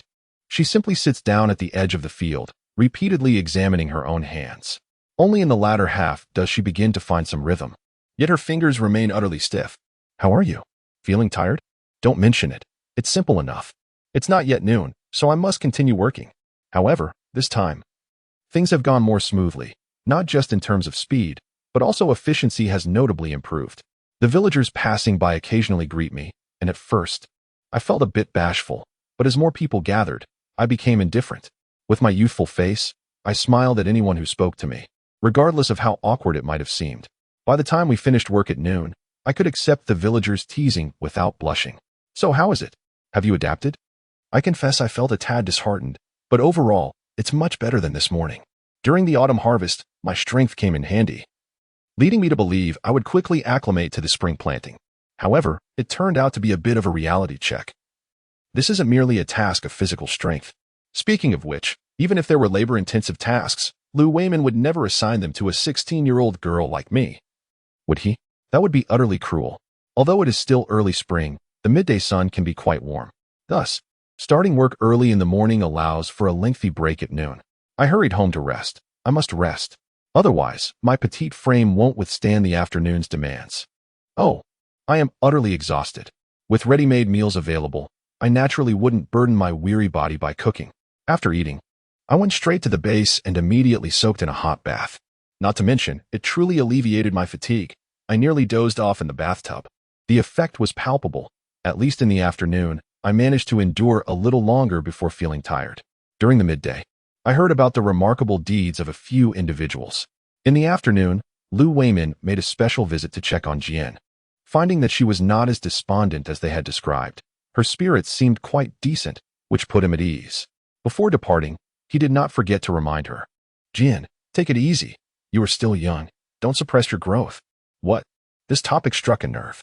Feeling disheartened, Jian treated herself to a lavish dinner that evening. She thought, there may be a lot of things one can do without, but certainly not height. She wouldn't lack for food or drink, and yet still be stunted in growth. What a dire fate that would be. Here, rice, corn, potatoes, sweet potatoes, soybeans, and sorghum are not cultivated. Instead, these dry fields prevail. Besides potatoes and sweet potatoes, which need to be cut into pieces and sprouted, the other methods are quite similar, lacking in technical complexity, merely repetitive actions. As the busy season passed, the earth gradually became cloaked in green, and the people shed their heavy clothing for the lighter garments of summer. Through this period of toil, Jian and her companions became increasingly adept at foraging for wild vegetables. They could easily venture out alone without issue. Just as they were enthusiastically digging and earnestly discussing their findings, Lu Weiman arrived, his brow furrowed with worry, clearly bearing bad news. The group gathered around him, concerned. "Uncle, we haven't caused any trouble, have we?" Chun Jiangwo, having spent the spring hard at work, had developed a healthy complexion and joined in, asking, "Village chief, do you have any instructions for us?" Lu Weiman glared at them, exclaiming, "What are you kids talking about? Get ready. I will be picking up the new young intellectual shortly." "What? Village chief, why have the young educated returned at this time? The season is still in transition. And are they to forage for wild vegetables with us? We only arrived last winter, and it hasn't been long at all." Lu Weiman is quite distressed. At least the current group of educated youth is relatively obedient. They have been in frequent contact with Lu Jiaxiong this winter. And the thought of the lively young people from Lu Jiaten gives him a headache. How should I know? I was merely instructed to come and fetch them. Could I possibly refuse? Upon hearing this, the villagers wondered why the chief was speaking so bluntly today. After some contemplation, they decided to remain respectful. Chun Jiangwo quickly reassured. "Village chief, rest assured, we will be well prepared for their arrival." Chapter 99. We are obedient. Lu Weiman's expression softened slightly. He replied, "Fine, as long as you are aware. Regardless of how many arrive, I expect you all to be on your best behavior. If any trouble arises, I will not hesitate to take action." "Village chief, after being here for over half a year, do you still not know us?" "We are obedient," one of them remarked. Lu Weiman nearly chuckled in frustration. "Your self-assessment is quite lofty. Obedient, you say?" Chun Jiangwo, now more familiar and chatty, added, "Uncle, consider this. We have come here. This is our home now. Without any elders around, if we do not behave and work diligently, how shall we survive until the autumn harvest? Would we impose on your household for food? Surely you would not agree to that. Get lost. If you're hungry, then so be it." The ox cart clattered as it departed from the village, prompting a few young educated workers to sigh deeply. "Oh, how long has it been? Is this the third batch of young educated workers already?" one remarked. "Indeed. Although we are aware that more will come, I must admit I am rather surprised at how swiftly it has happened," another responded. Li Yan sighed once more, pondering how many would arrive this time and whether they would be amiable. Tan Yajun, the most seasoned among them, noted, "They come from various regions, each with their own distinct personalities, so you must be prepared." The trio, Tan Yajun, Li Yan, and Lin Zhaodi, had enjoyed a pleasant camaraderie throughout the winter and spring. Had it not been for this unexpected turn of events, they might have forgotten they had once lived apart. Li Yan interjected, "Wait, aren't we supposed to live together?" Lin Zhaodi nodded in agreement. "I think it's perfect for the three of us to stay together." They were uncertain about how many female young educated workers would arrive. If there were many, they would inevitably have to share space with others, strangers at that, whose temperaments and habits were unknown. Having cohabited for such an extended period, they felt a sense of harmony in their shared meals, labor, and conversations. The three girls exchanged glances and burst into laughter. "It's settled then. We shall not move. When the weather warms up, if there are any vacant rooms, we shall reconsider. What do you think?" "Agreed. Excellent. Jian, you shall bear witness for us." Jian simply chuckled, bending over with laughter. All right. I shall testify that your friendship shall endure for all time." "Haha." Chun Jiangwo let out a deep sigh, feeling an impending end to their tranquil days. Currently, there were only 4 individuals at the youth commune, with the female youth responsible for cooking while Chun Jiangwo took charge of outdoor labor, such as fetching water. He had assumed most of these responsibilities. And although the female youths occasionally left tasks like gathering firewood to him, they were not particularly calculating in nature, resulting in a semblance of balance. However, the inevitability of change loomed, casting a shadow over their spirits. As they foraged for wild vegetables, a palpable sense of melancholy enveloped them. Yet they refrained from voicing their concerns, recognizing that this would likely be the norm for the next decade. Chun Jiangwo's observations resonated with her. The peaceful days they had come to cherish were destined to be fleeting. "Come on, everyone," Li Yan interjected with a sigh. "The new youths are arriving soon." Even if they aren't welcoming, let's not make it so obvious. This was already known, wasn't it? It's just happening a bit earlier than expected. After spending half a year in the countryside, Li Yin mused, I have somehow become an old youth. If you think about it, I'm only 16. I'm even older than you all. The group reflected on this and burst into laughter. What about these wild vegetables? Li Yin inquired. A hint of defiance in her tone. Is this meal our last together? Will we have to share our meals with them in the future? They truly had no answers. Their understanding shaped solely by the artistic portrayals of subsequent generations. There are no stringent requirements, yet most individuals tend to share meals, particularly when it comes to communal tools such as iron pots. When dining together, one pot suffices. However, if meals are prepared separately, one must procure individual cooking utensils. For many young intellectuals, this expenditure is considerable and deemed non-essential. Thus, they opt for frugality whenever possible. In Ligiaton, initially, all young intellectuals shared a single pot for their meals, but as conflicts arose, separation became inevitable. Much like our recent experiences, when the number of people is substantial. Although larger quantities of food are prepared, it may take several days before one has the opportunity to eat again, prolonging the wait. This ultimately depends on personal perspectives. Moreover, the newcomers likely lack their own pots and pans. Even if they do not join us for meals, it is probable they will still utilize our cookware. Sighs were exchanged among the few, compelled to set aside their tasks to tidy the room. Their motivation wasn't driven by excessive enthusiasm, but rather the awareness that it was still morning, based on previous experiences with their arrival. The new batch of young intellectuals would not reach the village until at least 3 or 4 in the afternoon, considering the various tasks ahead. By the time they remember to clean up, it would be dusk. This does not account for any unforeseen circumstances. It assumes everything proceeds smoothly. Although today and tomorrow are designated as rest days, it is evident that tranquility is unlikely. A preliminary tidying up is essential to ensure that when they arrive, there is some semblance of order. While not expecting them to move in seamlessly, it would be preferable for them to avoid arriving to a disordered environment. After enduring a half year of quietude, they are reluctant to instigate significant changes.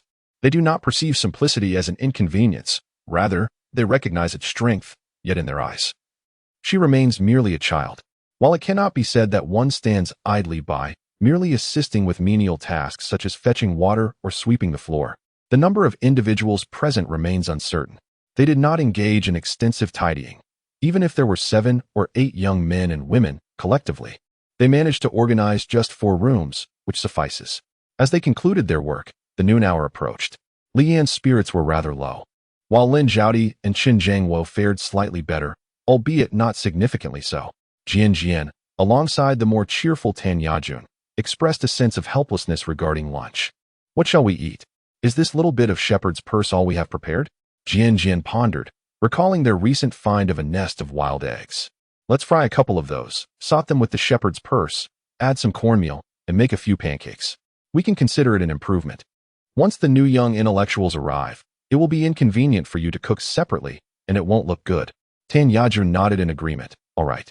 I will gather the ingredients. Once the water boils, I will prepare a pot of cornmeal porridge, and then we shall have our meal. Indeed. I will tend to the fire for you. Let them stew in their frustration. I shall enjoy a meal here at noon, she replied with a smile. Oh dear. If you put it that way, how many meals have we all enjoyed courtesy of you? We would be delighted for you to dine here every day. You used to visit infrequently. Now that there are more of us, it is even more convenient than before. Jian Jian waved her hand dismissively. It's nothing. After all, the 3 of you share a room. It's only the side where Qin, the young intellectual, resides that tends to be a bit livelier. Qin Zhangwo, carrying firewood, spoke with a tone tinged with sadness. So now you finally remember me? A group of young female intellectuals burst into laughter, momentarily forgetting about him. Qin, you should be delighted. Regardless of the circumstances, there will undoubtedly be male counterparts for you, and you shall have companions. Over the past 6 months, there had been no shortage of whispers behind Qin Zhangwo's back, mocking him for trailing after the female intellectuals. There was little he could do, as he was the only boy among them, and he had grown accustomed to this arrangement. Now, with an unexpected change in partners, he found himself disoriented. Aren't you all my companions? Are you planning to abandon me and fly solo? His melancholic tone elicited giggles from the group. Fear not, should we take flight, it will be with you alongside us. After the meal, they basked in the sunlight in the courtyard. Third uncle, look at that, truly. Each batch is inferior to the last. That male intellectual, what is up with his hair? Is it styled like a willow?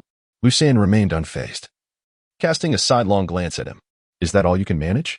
That gentleman has applied hair oil. Perhaps it is considered fashionable in the big city. The male intellectual, Li Jianya, who had slicked back his hair with oil, was solely focused on showcasing his charm, oblivious to the fact that the train journey would take 3 days and nights. The outcome was predictable. In pursuit of his so-called image, he could only sit rigidly on the first day, fearful of ruining his precious hairstyle. However, it did not take long before, by midnight, exhaustion overcame him, and he fell asleep, his head resting against the backrest, lost in a deep slumber. However, he was unable to part with it. He had deliberately styled it this way, and stubbornly held on to it until today. Before alighting, he even shaped it with his hands, yet he neglected to glance in a mirror, perhaps never even considering the implications. Now, as he gazed towards Lu Weimin, Lu Sanyi, and the ox cart, each of them held their heads high. Upon hearing the elder's words, Lu Weimin found himself at a loss for words, feeling somewhat uncomfortable. After surveying the scene, he checked the list once more. 3 men and 3 women. A total of 6 educated youth. His immediate reaction was one of headache. The thought of the young recruits, particularly the second batch, left much to be desired. Their expressions suggested a yearning for something beyond their grasp. The 6 educated youth included Wang Hongmei, Su Hong, and Tang Chui, as well as Li Jianya, Wang Jiancheng, and Lin Dongfang. Now that everyone had gathered, he felt no need for excessive commentary. The destination for your rural assignment is Lujiaten of Xiangyang Commune in Anji County, Linbei Province. Henceforth, you are to adhere to the management during work hours. It is imperative to understand that every grain of food you consume is earned through your own labor. As he noticed one of the female educated youth preparing to speak, Lu Weimin raised his voice. I am aware that some are here willingly while others are not so inclined. I do not concern myself with your reasons for being here. However, upon your arrival, you are expected to comply with the local regulations and refrain from actions that violate policies. Of course, if you prefer not to engage in labor, that is also an option. Work points equate to food. As long as you ensure your own sustenance, I will not hinder your progress. This could be perceived as a show of authority. The educated youth exchanged glances, remaining silent. Even Wang Hongmei, usually the most talkative, found herself at a rare loss for words. Village chief, how much farther do we have to go? Lu Weimin cast a glance, noting the proximity of the commune. With a post office, a supply and marketing cooperative, and a restaurant ahead, there were individuals intent on shopping and others retrieving parcels from the post office. As it turned out, 2 people indeed planned to disembark. Observing the sky, Lu Weimin noticed that, upon this realization, several young intellectuals exited the vehicle, each laden with baggage, yet inevitably forgetting some essentials. By the time they returned to the youth dormitory in the village, it was already afternoon. The sound of a bullock cart rumbled nearby, and the few who had enjoyed a rare moment of leisure sprang up as if propelled by springs. Is it here? It is. Oh dear, why am I still anxious?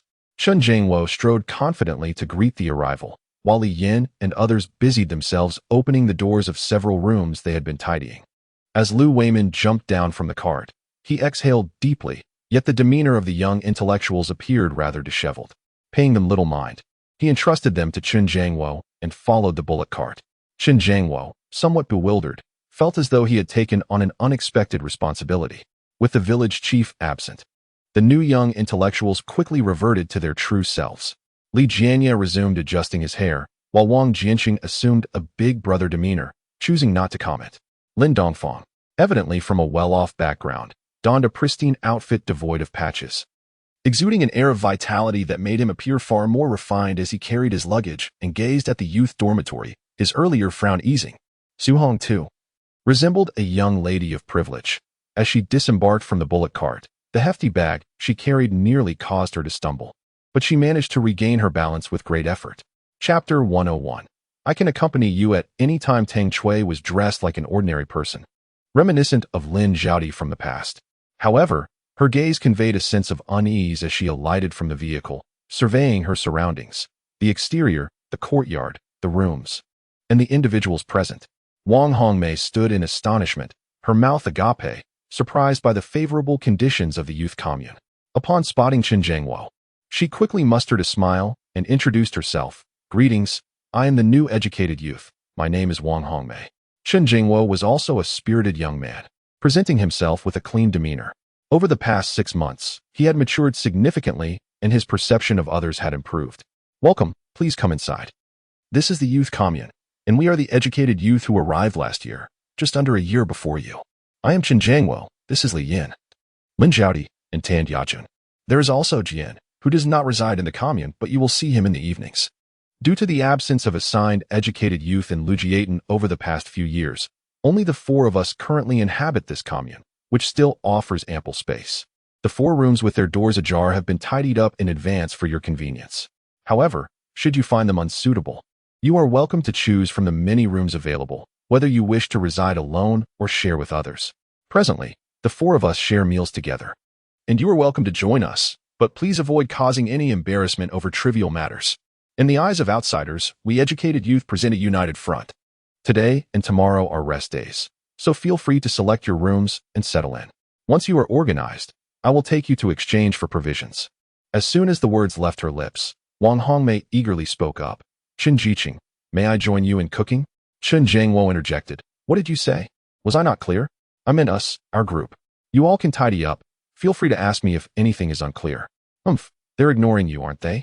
Su Hong retorted, recovering from her previous shock. Meanwhile, Lin Dongfang, the male youth, had already selected a room and was carrying his luggage inside. The elder brother, Wang Jianqing, nodded in Chen Jiangwo's direction before taking his own belongings to a nearby room. Lin Dongfang promptly closed the door behind him, signifying his refusal. Su Hong, don't come here throwing your tantrums. Chen Jiqing is merely being kind, Chen Jiangwo remarked, his temples throbbing with annoyance at the incessant noise. All right, comrades. Haven't you grown weary from the journey? Go find a room to rest. He had just mentioned that their youth commune presented itself as a cohesive unit. Such clamor was hardly appealing. Li Jianya, carrying his luggage, chose a room adjacent to Wang Jianqing. There were only 4 cleaned rooms available, and it seemed Su Hong's luck had betrayed her as she inadvertently selected an unkempt one. As her belongings were placed inside, chaos erupted, and she was soon overwhelmed by dust, forcing her to rush outside. Chen Jiqing, what does this mean? Is there a disparity in treatment? Why is my room left uncleaned? At that moment, Wang Hongmei emerged as well, seemingly intent on provoking further irritation. Ah, you know how fate is. My room is spotless. How convenient, isn't it? Tang Shui, who lived next door to Su Hong, entered quietly, soon opening the windows and doors to begin cleaning. She even emerged to borrow a basin of water from Lin Zhaodi, assuring her, do not worry, I shall return the water once I am done. Lin Zhaodi replied, there is no need for that. A basin of water is hardly a burden. Inside, Su Hong was either tidying up or practicing her forms. When Tang Shui came out carrying the filthy water, Su Hong was suddenly overwhelmed by the dust filling the room, causing her to cough and startling Tang Shui, who nearly spilled the water all over her. Oh, you are bullying me, she exclaimed, stomping her feet. Li Yin and a few others peeked through the window, observing the commotion. Were we like this when we first arrived? One asked. It seems so, but we were not nearly as frantic. Ugh, what is this mess? How can it be so filthy? Wang Hongmei chimed in, fanning the flames of discord. Oh, Su Jiqing, it's evident you are a pampered young lady who rarely lifts a finger. You find even this little task to be dirty and tiresome. How can we hope to build up the countryside like this? In a fit of anger, Su Hong rushed out and delivered a precise slap to Wang Hongmei's face. You just can't keep your mouth shut, can you? Do you take pleasure in spewing nonsense? Wang Hongmei was momentarily stunned by the blow but quickly regained her composure, charging towards Su Hong. Su Hong, you have gone too far. I shall not back down. Naturally, Su Hong stood her ground, scratching and grappling, targeting her opponent's face while leaving no hidden spots untouched, punctuated by the sounds of their struggle. You wretched woman.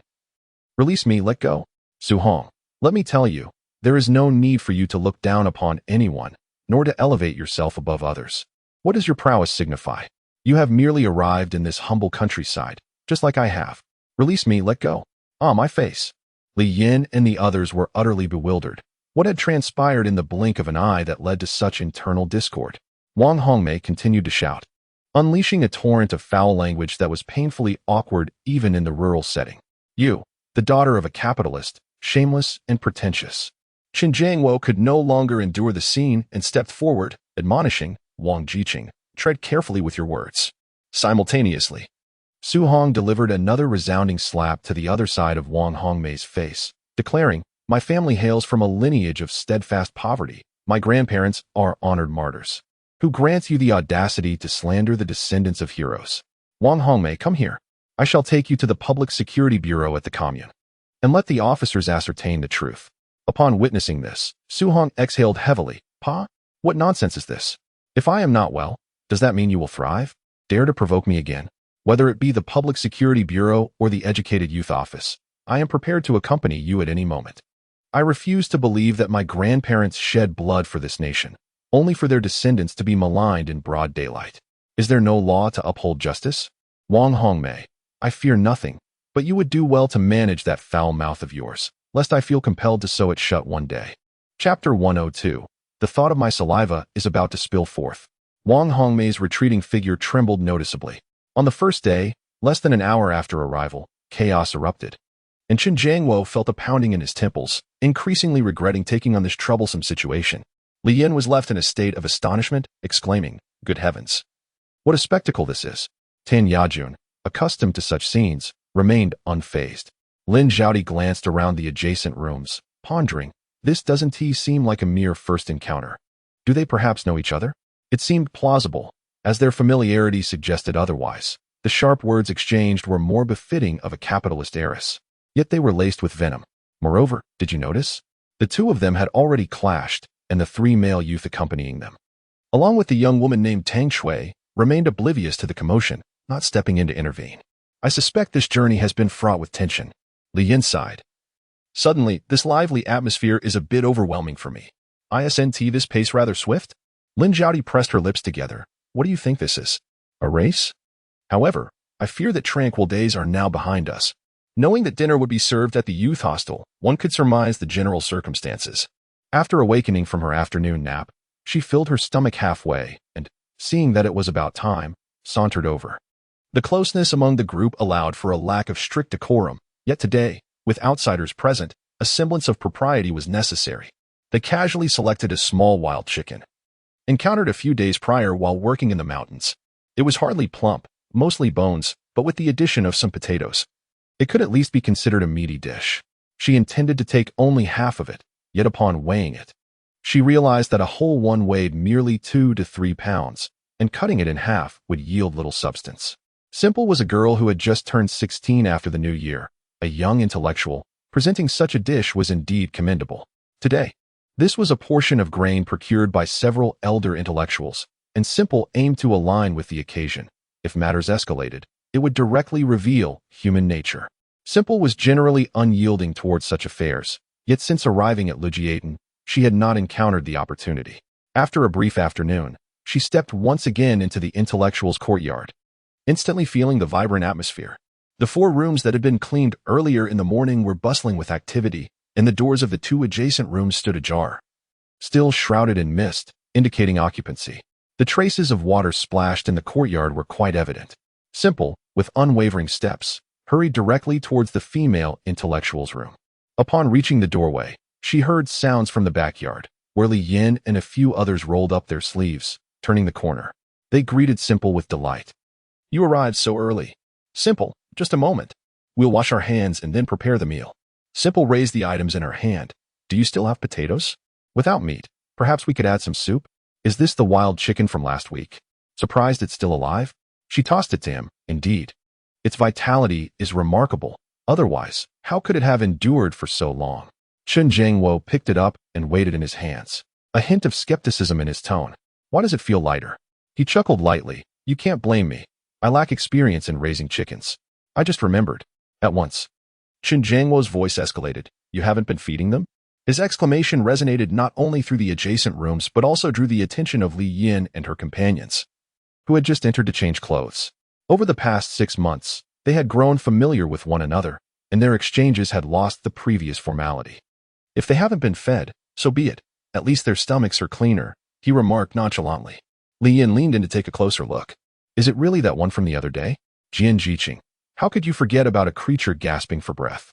A few female intellectual youths stood at the doorway, hesitant to interrupt their banter upon witnessing the jovial exchange. Meanwhile, the door from the male intellectual youth's quarters swung open, and Lin Dongfang approached with a casual smile. Is there anything I can assist with? You just need to say chicken soup. Yes or no? Li Yin replied decisively. Yes, she confirmed. Tan Jiqing, you and Zhao Di take charge of the cooking. I'll fetch a few potatoes. The trio, Tan Yajun and Lin Zhao Di, were quite adept in the kitchen, and Li Yin was well aware of her own limitations. By the way, who mentioned foraging for mushrooms the other day? Shall we go and gather some? The wild chicken dish truly required mushrooms for an authentic flavor. Lin Zhao Di and Li Yin exchanged glances. It was from last time, at the village office? It seems that she might be the daughter-in-law of the village chief, doesn't he it? Perhaps so. I shall inquire, and if it's true, we'll simply exchange some items. As Lin Zhaodi spoke, she made her way outside. Chen Jingwo took the wild chicken and said, Li Jiqing, Tan Jiqing, you two should go boil some water. We, the men, will handle the tidying up. We cannot merely stand by and watch you toil while we await the fruits of your labor. This remark was somewhat too overt, as several male youths stood silently aside.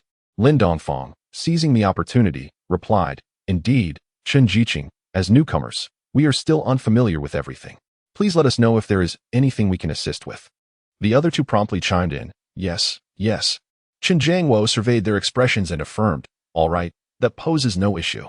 He then glanced at the three female youths at the door, raising his voice slightly, Jian Jiqing, since you have brought a sumptuous dish, we shall take the liberty of enjoying some chicken soup, which will serve to enhance our meals. You need not bring your grain.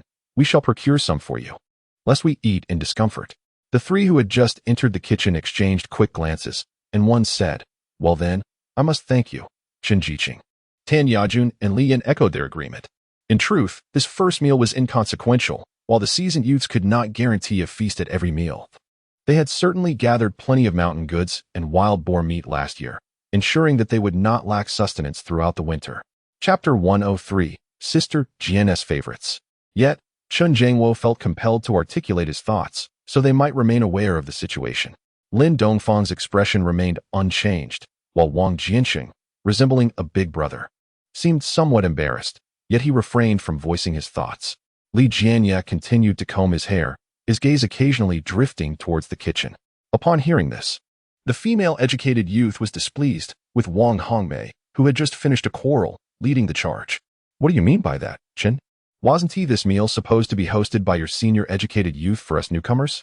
We have traveled a great distance to support rural development. Isn't that what we ought to do? Chen Jiangwo furrowed his brow, yet before he could respond, Lin Dongfang scoffed. Such audacity. You claim to support development. But what of the senior educated youth?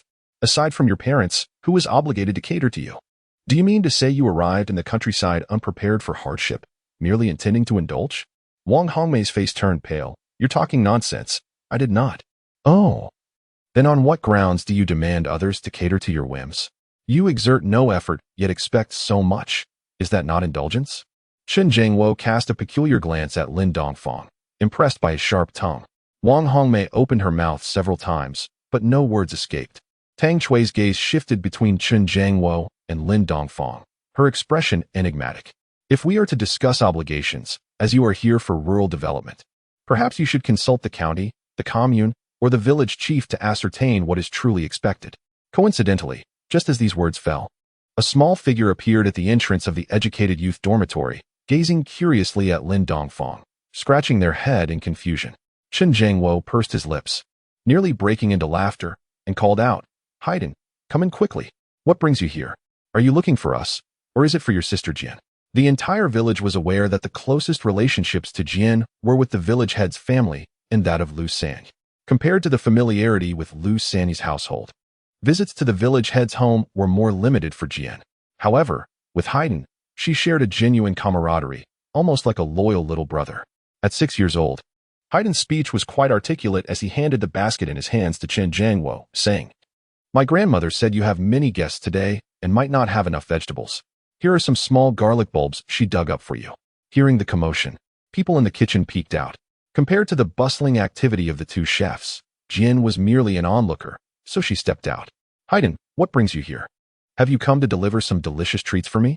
Several new educated youth, including Lin Dongfang, overheard this exchange. The familiar tone and warmth were unmistakable.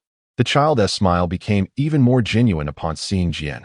Without hesitation, he rushed to her side, exclaiming, Sister Jian, look.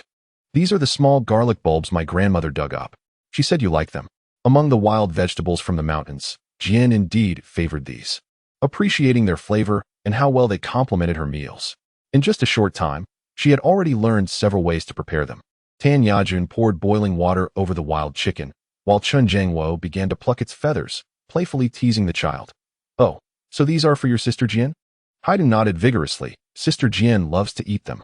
Li Yin extended her hand and playfully pinched the little face, exclaiming, "You truly are cherished by Sister Jian." However, she paused, recalling that Sister Lin had just visited their home. Lin Dongfang also crouched down, and with their large hands, the frail little chick was swiftly transformed into a plucked white chicken. Heidan nodded. "Sister Lin is behind." I ran fast, attempting to conceal his eagerness for praise. He simply tipped out a small bunch of garlic, in the brief moment it took to cover the container. He added a small plate of leftover pancakes from lunch and handed it to Heidan to carry. Heidan, still perplexed, accepted the basket. Feeling its weight, this was no empty basket. His eyes brightened as he realized that Sister Jian would never let him go empty-handed. "What brings you here, Heidan?" He had just left his house, and he was ahead of me. I was astonished that I couldn't catch up with the child. Tan Yajun took the mushrooms, teasingly remarking, "Of course, this is to add a dish for Sister Jian, huh?" Lin Zhaodi nodded in agreement, accustomed to the banter. "The little chick is nearly cooked." "Yet there is no sign of anyone," Li Yin muttered. "What is going on? Did a few ancestors arrive? Must we invite them to dine as well?" In any case, it mattered little if they were not together. Jian was indifferent, while Chun was merely gossiping. "Are you all going to cook together?" Li Yan's expression was one of disdain. Tan Yajun sighed, recalling that when they first entered, Chun Jiqing had mentioned that nothing was settled yet, but it was likely they would discuss it after the meal. To be honest, my first impression of this meal was not particularly favorable. Lin Zhaodi poured the mushrooms into the pot, allowing them to simmer, and firmly placed the two halves of the wooden lid on top. The aroma of the chicken mingled with the fragrance of cornmeal, enticing everyone's stomachs to rumble. The individuals in the kitchen instinctively inhaled, captivated by the enticing scent of meat. Chun Jiqing, we, being newcomers in this unfamiliar place, are truly grateful for your warm hospitality. "Allow me to contribute a dish," she remarked. The others exchanged glances, not overly eager for the modest offerings, and decisively took their plates outside to open canned goods. The rice was nearly ready. They would postpone the preparation of the cured meat until tomorrow. The canned goods would suffice for tonight's meal. And the pickled vegetables tasted delightful, crisp and refreshing, far surpassing their own pickling efforts. The expressions of the male youth softened considerably. Meanwhile, Lin Zhaodi lifted the pot lid, and a rich aroma immediately permeated the courtyard, compelling the three young women, who had been hiding indoors, to join the gathering. Chapter 104. Is this not merely a paper tiger? It only serves to intimidate. The table, which they had specially commissioned from Lu Guangming, was quite expansive. It was adorned with a pot of chicken stewed with mushrooms and potatoes, a dish of scrambled eggs with tender spring greens, a serving of spinach, a plate of sliced garlic, a can of meat, a can of yellow peaches, a few pickled vegetables, and a small basket of freshly baked pancakes mixed with wild greens, creating a bountiful spread. The chicken was easily procured, while the eggs and spinach were exchanged by Li Yin and others with the village aunties. As their own plots had been sown late and yielded little, the tender spring greens were foraged by them, and the sliced garlic was a gift from Haydn. This table, indeed, represents themselves. They have never indulged in such a feast during this spring, let alone having 6 new educated youth who have been jostling in a vehicle for several days.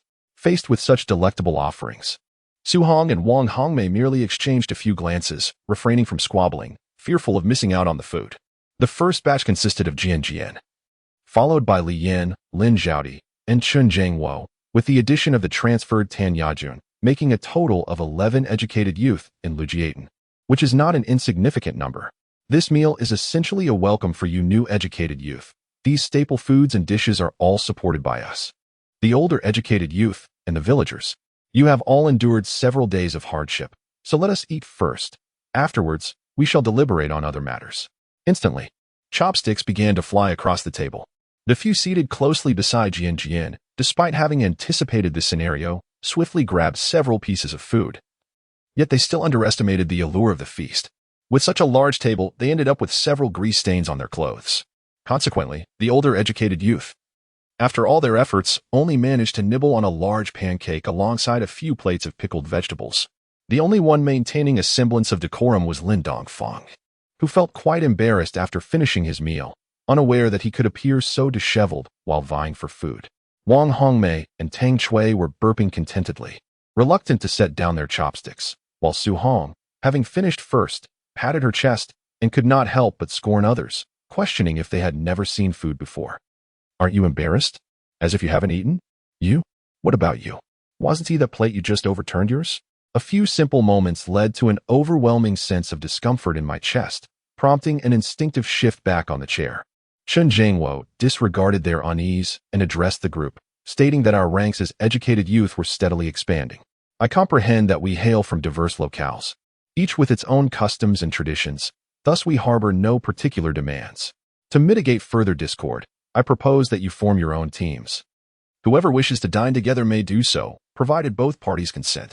Originally, I intended to suggest a binary choice, but Chen Jiangwo swiftly dismissed that notion. The previous gatherings had been characterized by civility and negotiation, yet this sudden shift felt rather akin to banditry. Not only the female educated youth, but even Chen Jiangwo himself, a rough individual, found it slightly challenging to digest. As for the kitchen utensils, they were collectively procured by a seasoned educated youth. Should you require any?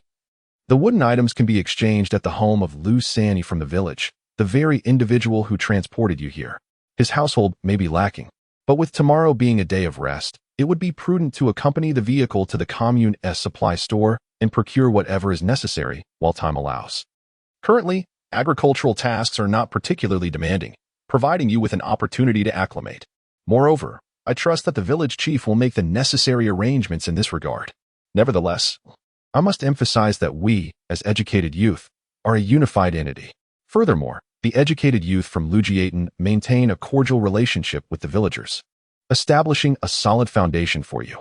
As you may have observed earlier, the child named Haydn is the grandson of the village chief, who shows a strong reliance on the educated youth from Jian, displaying no signs of rejection towards us for the time being.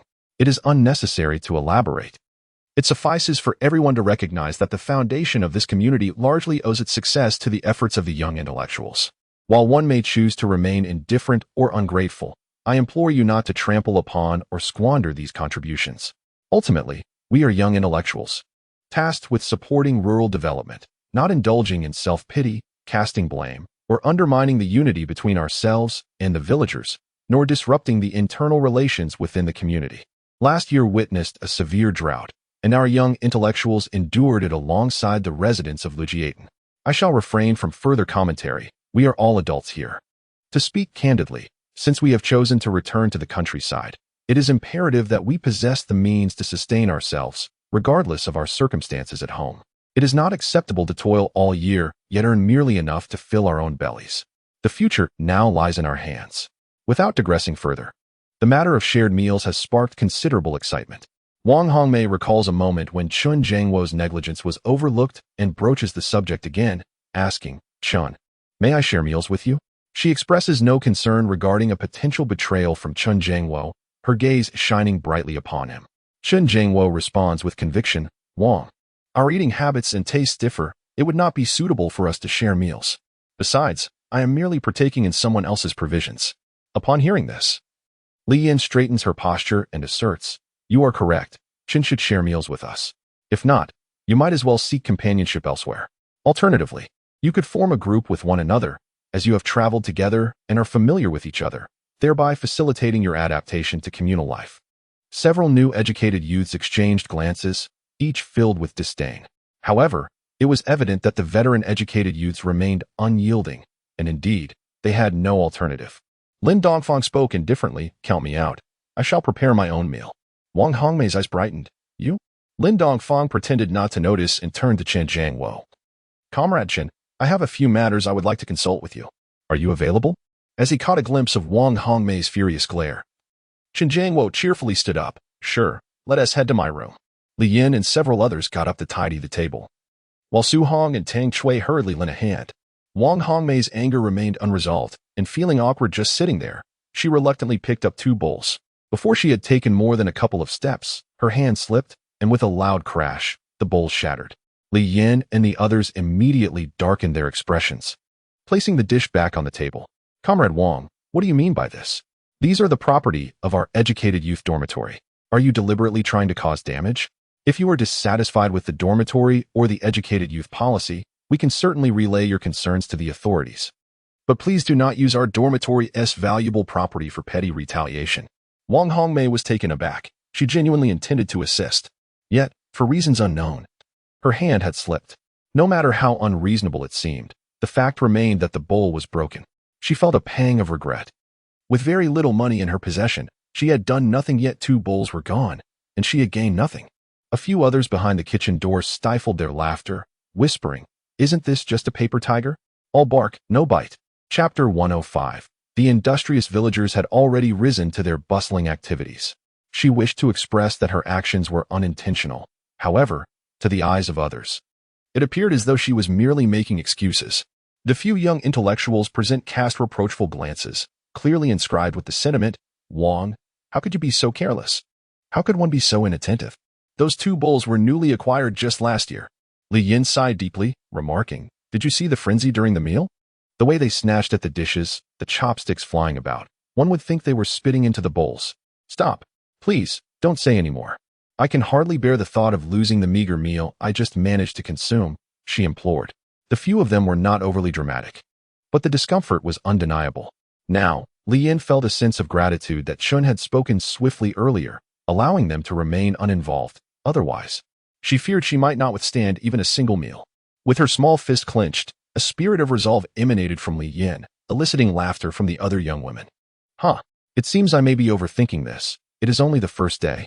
We have many days ahead of us, all residing in this courtyard together. Surely, simply separating into different dining arrangements cannot resolve everything?" Tan Yajun sighed in agreement. "Indeed, we are all young intellectuals, and given our proximity, we will inevitably encounter each other. It is hard to foresee how things will unfold in the future. Fear not, for I am here.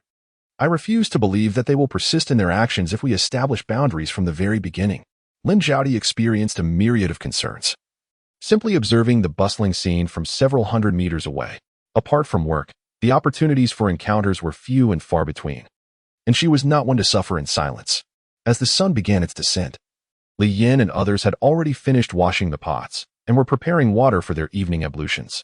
With a straightforward farewell, Tan Yajun declared, "I shall go send a letter, hoping to procure another 2 pairs of gloves, as we shall soon be weeding." There was little else she needed to purchase. Both Li Yin and Lin Zhaodi expressed their desire for Tan Yajun to assist in acquiring the gloves, opting not to join her. "Jian Qing, do you mean you will also go? How fortuitous. We shall have each other's company tomorrow.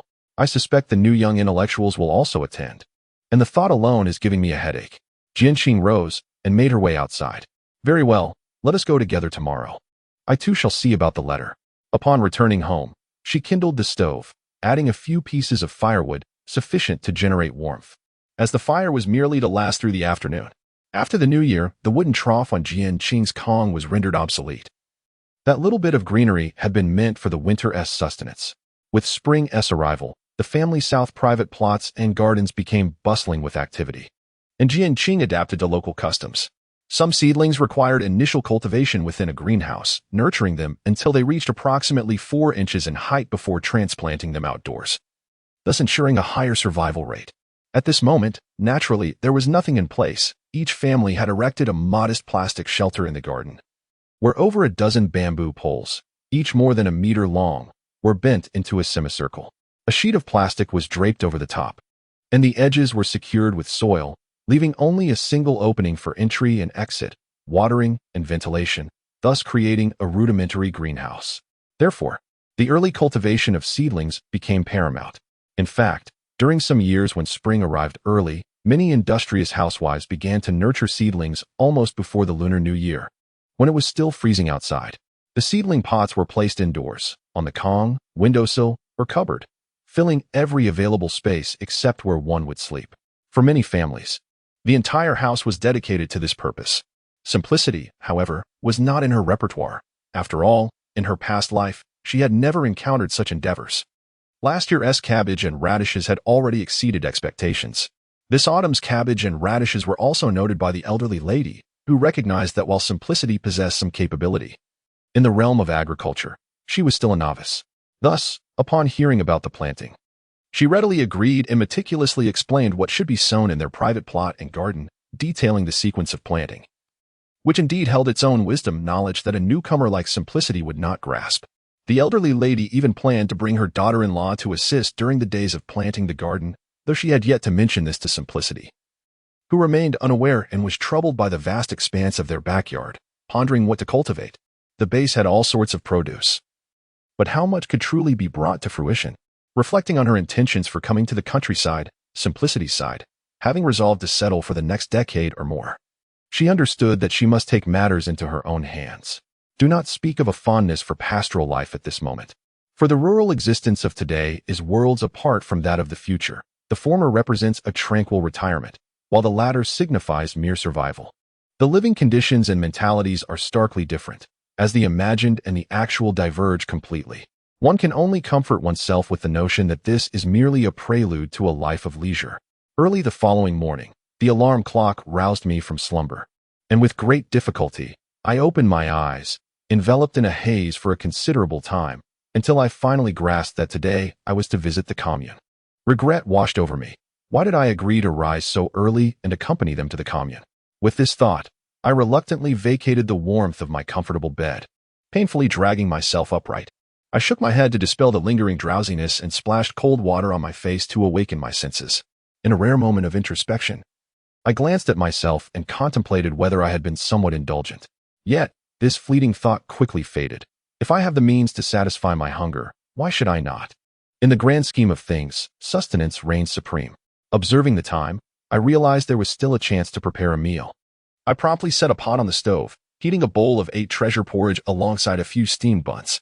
Once I consumed the porridge, vitality surged within me, dissipating the morning chill considerably. Simple, are you ready? Just as I set down my bowl, the voice of Tan Yajun echoed from outside. I responded affirmatively, grabbed my small basket, locked the door, and stepped outside. Tan Yajun's hair still glistened with droplets of moisture, prompting me to smile. Did you just wake up? I asked. She returned the smile, recalling our late-night conversation that kept us up far too long.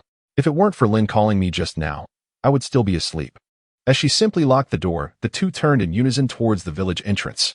At moments of respite, a profound reluctance to awaken enveloped them, particularly when obligations demanded their rise. Indeed, if there were no pressing matters, they would likely rouse themselves well before the appointed hour for work. Yet, the moment there was a task at hand, rising became an arduous endeavor.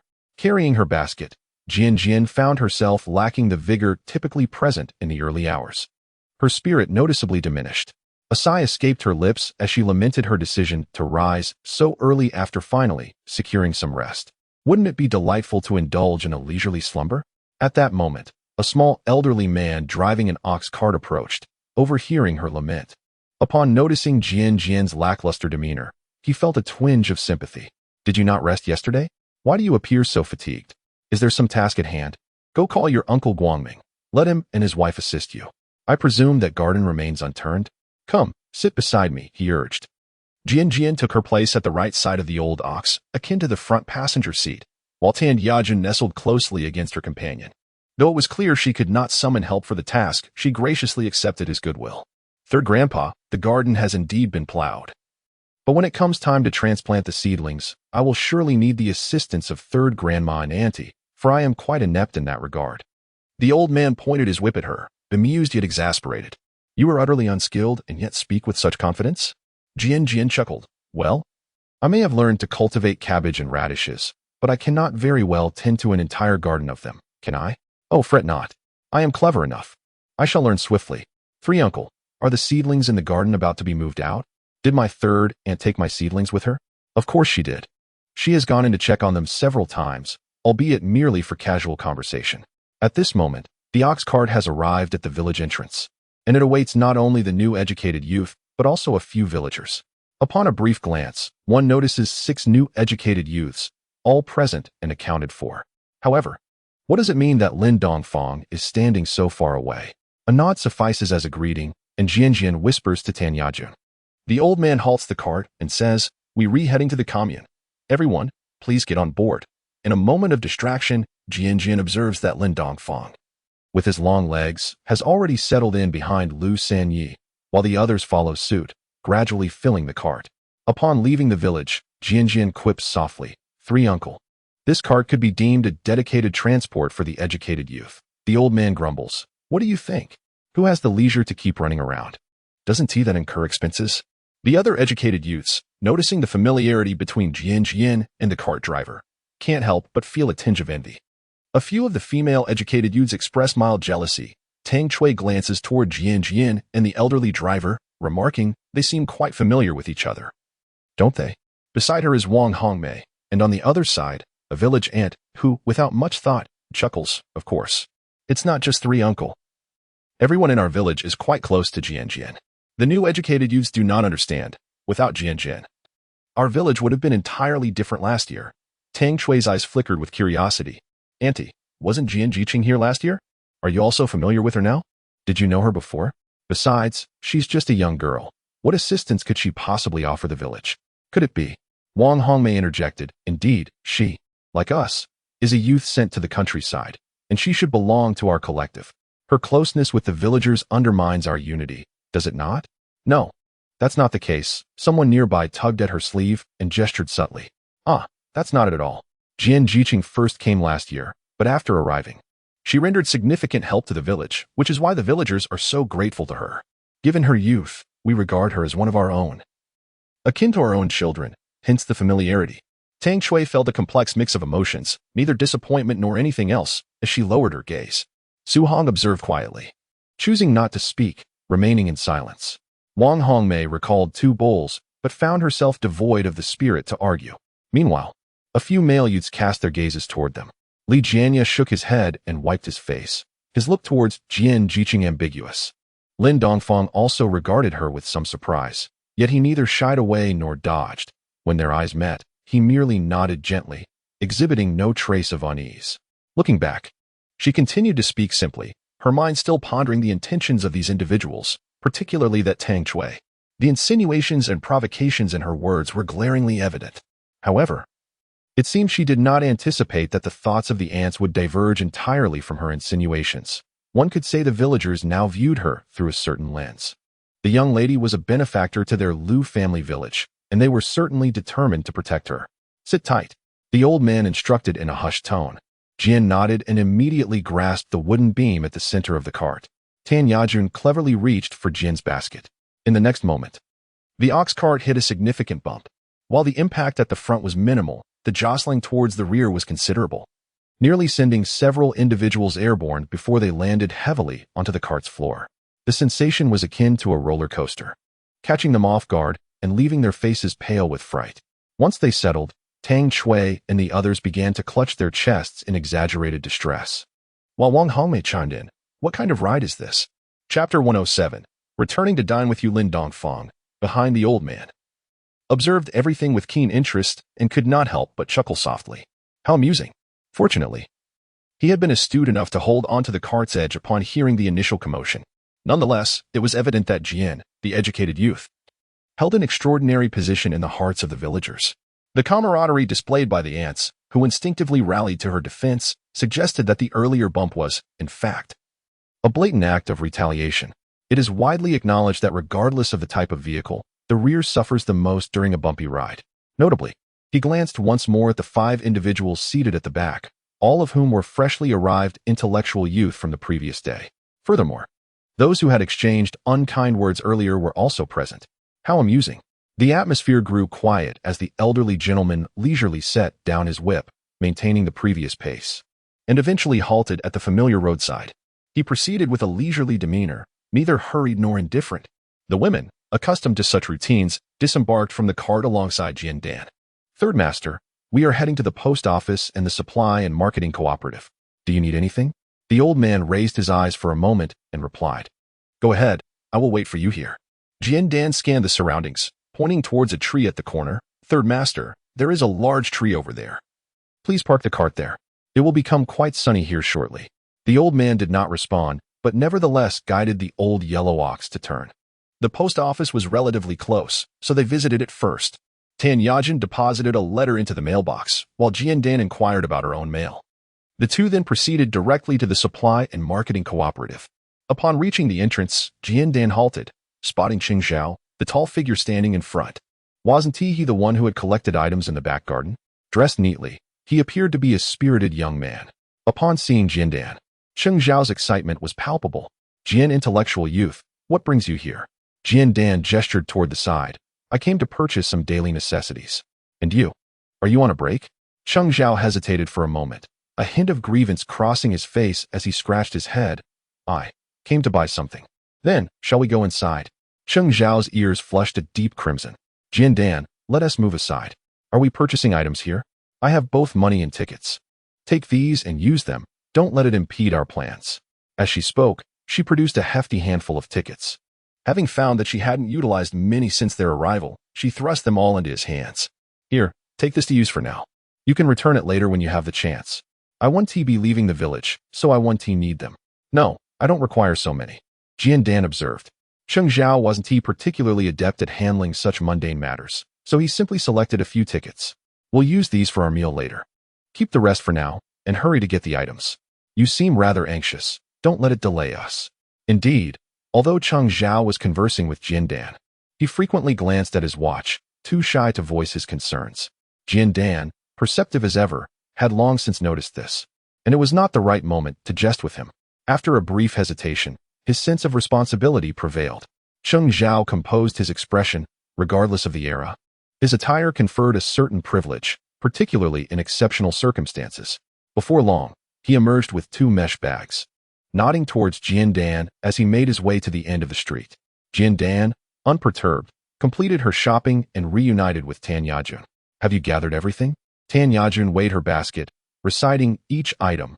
Li Jiqing's gloves, my envelopes, our soy sauce, all accounted for. Is it nearly time? Although they set out early, the ox cart moved slowly, and by the time they arrived at the commune, it was already late morning. After enduring the queue and the bustling atmosphere of purchasing goods, it was nearly noon. Tan Yajun and her fellow veteran youths did not possess watches, so they sought confirmation from Jianpian, who glanced at the time and reassured them there was still a moment to spare. She suggested a trip to procure some steamed buns, questioning whether they should go.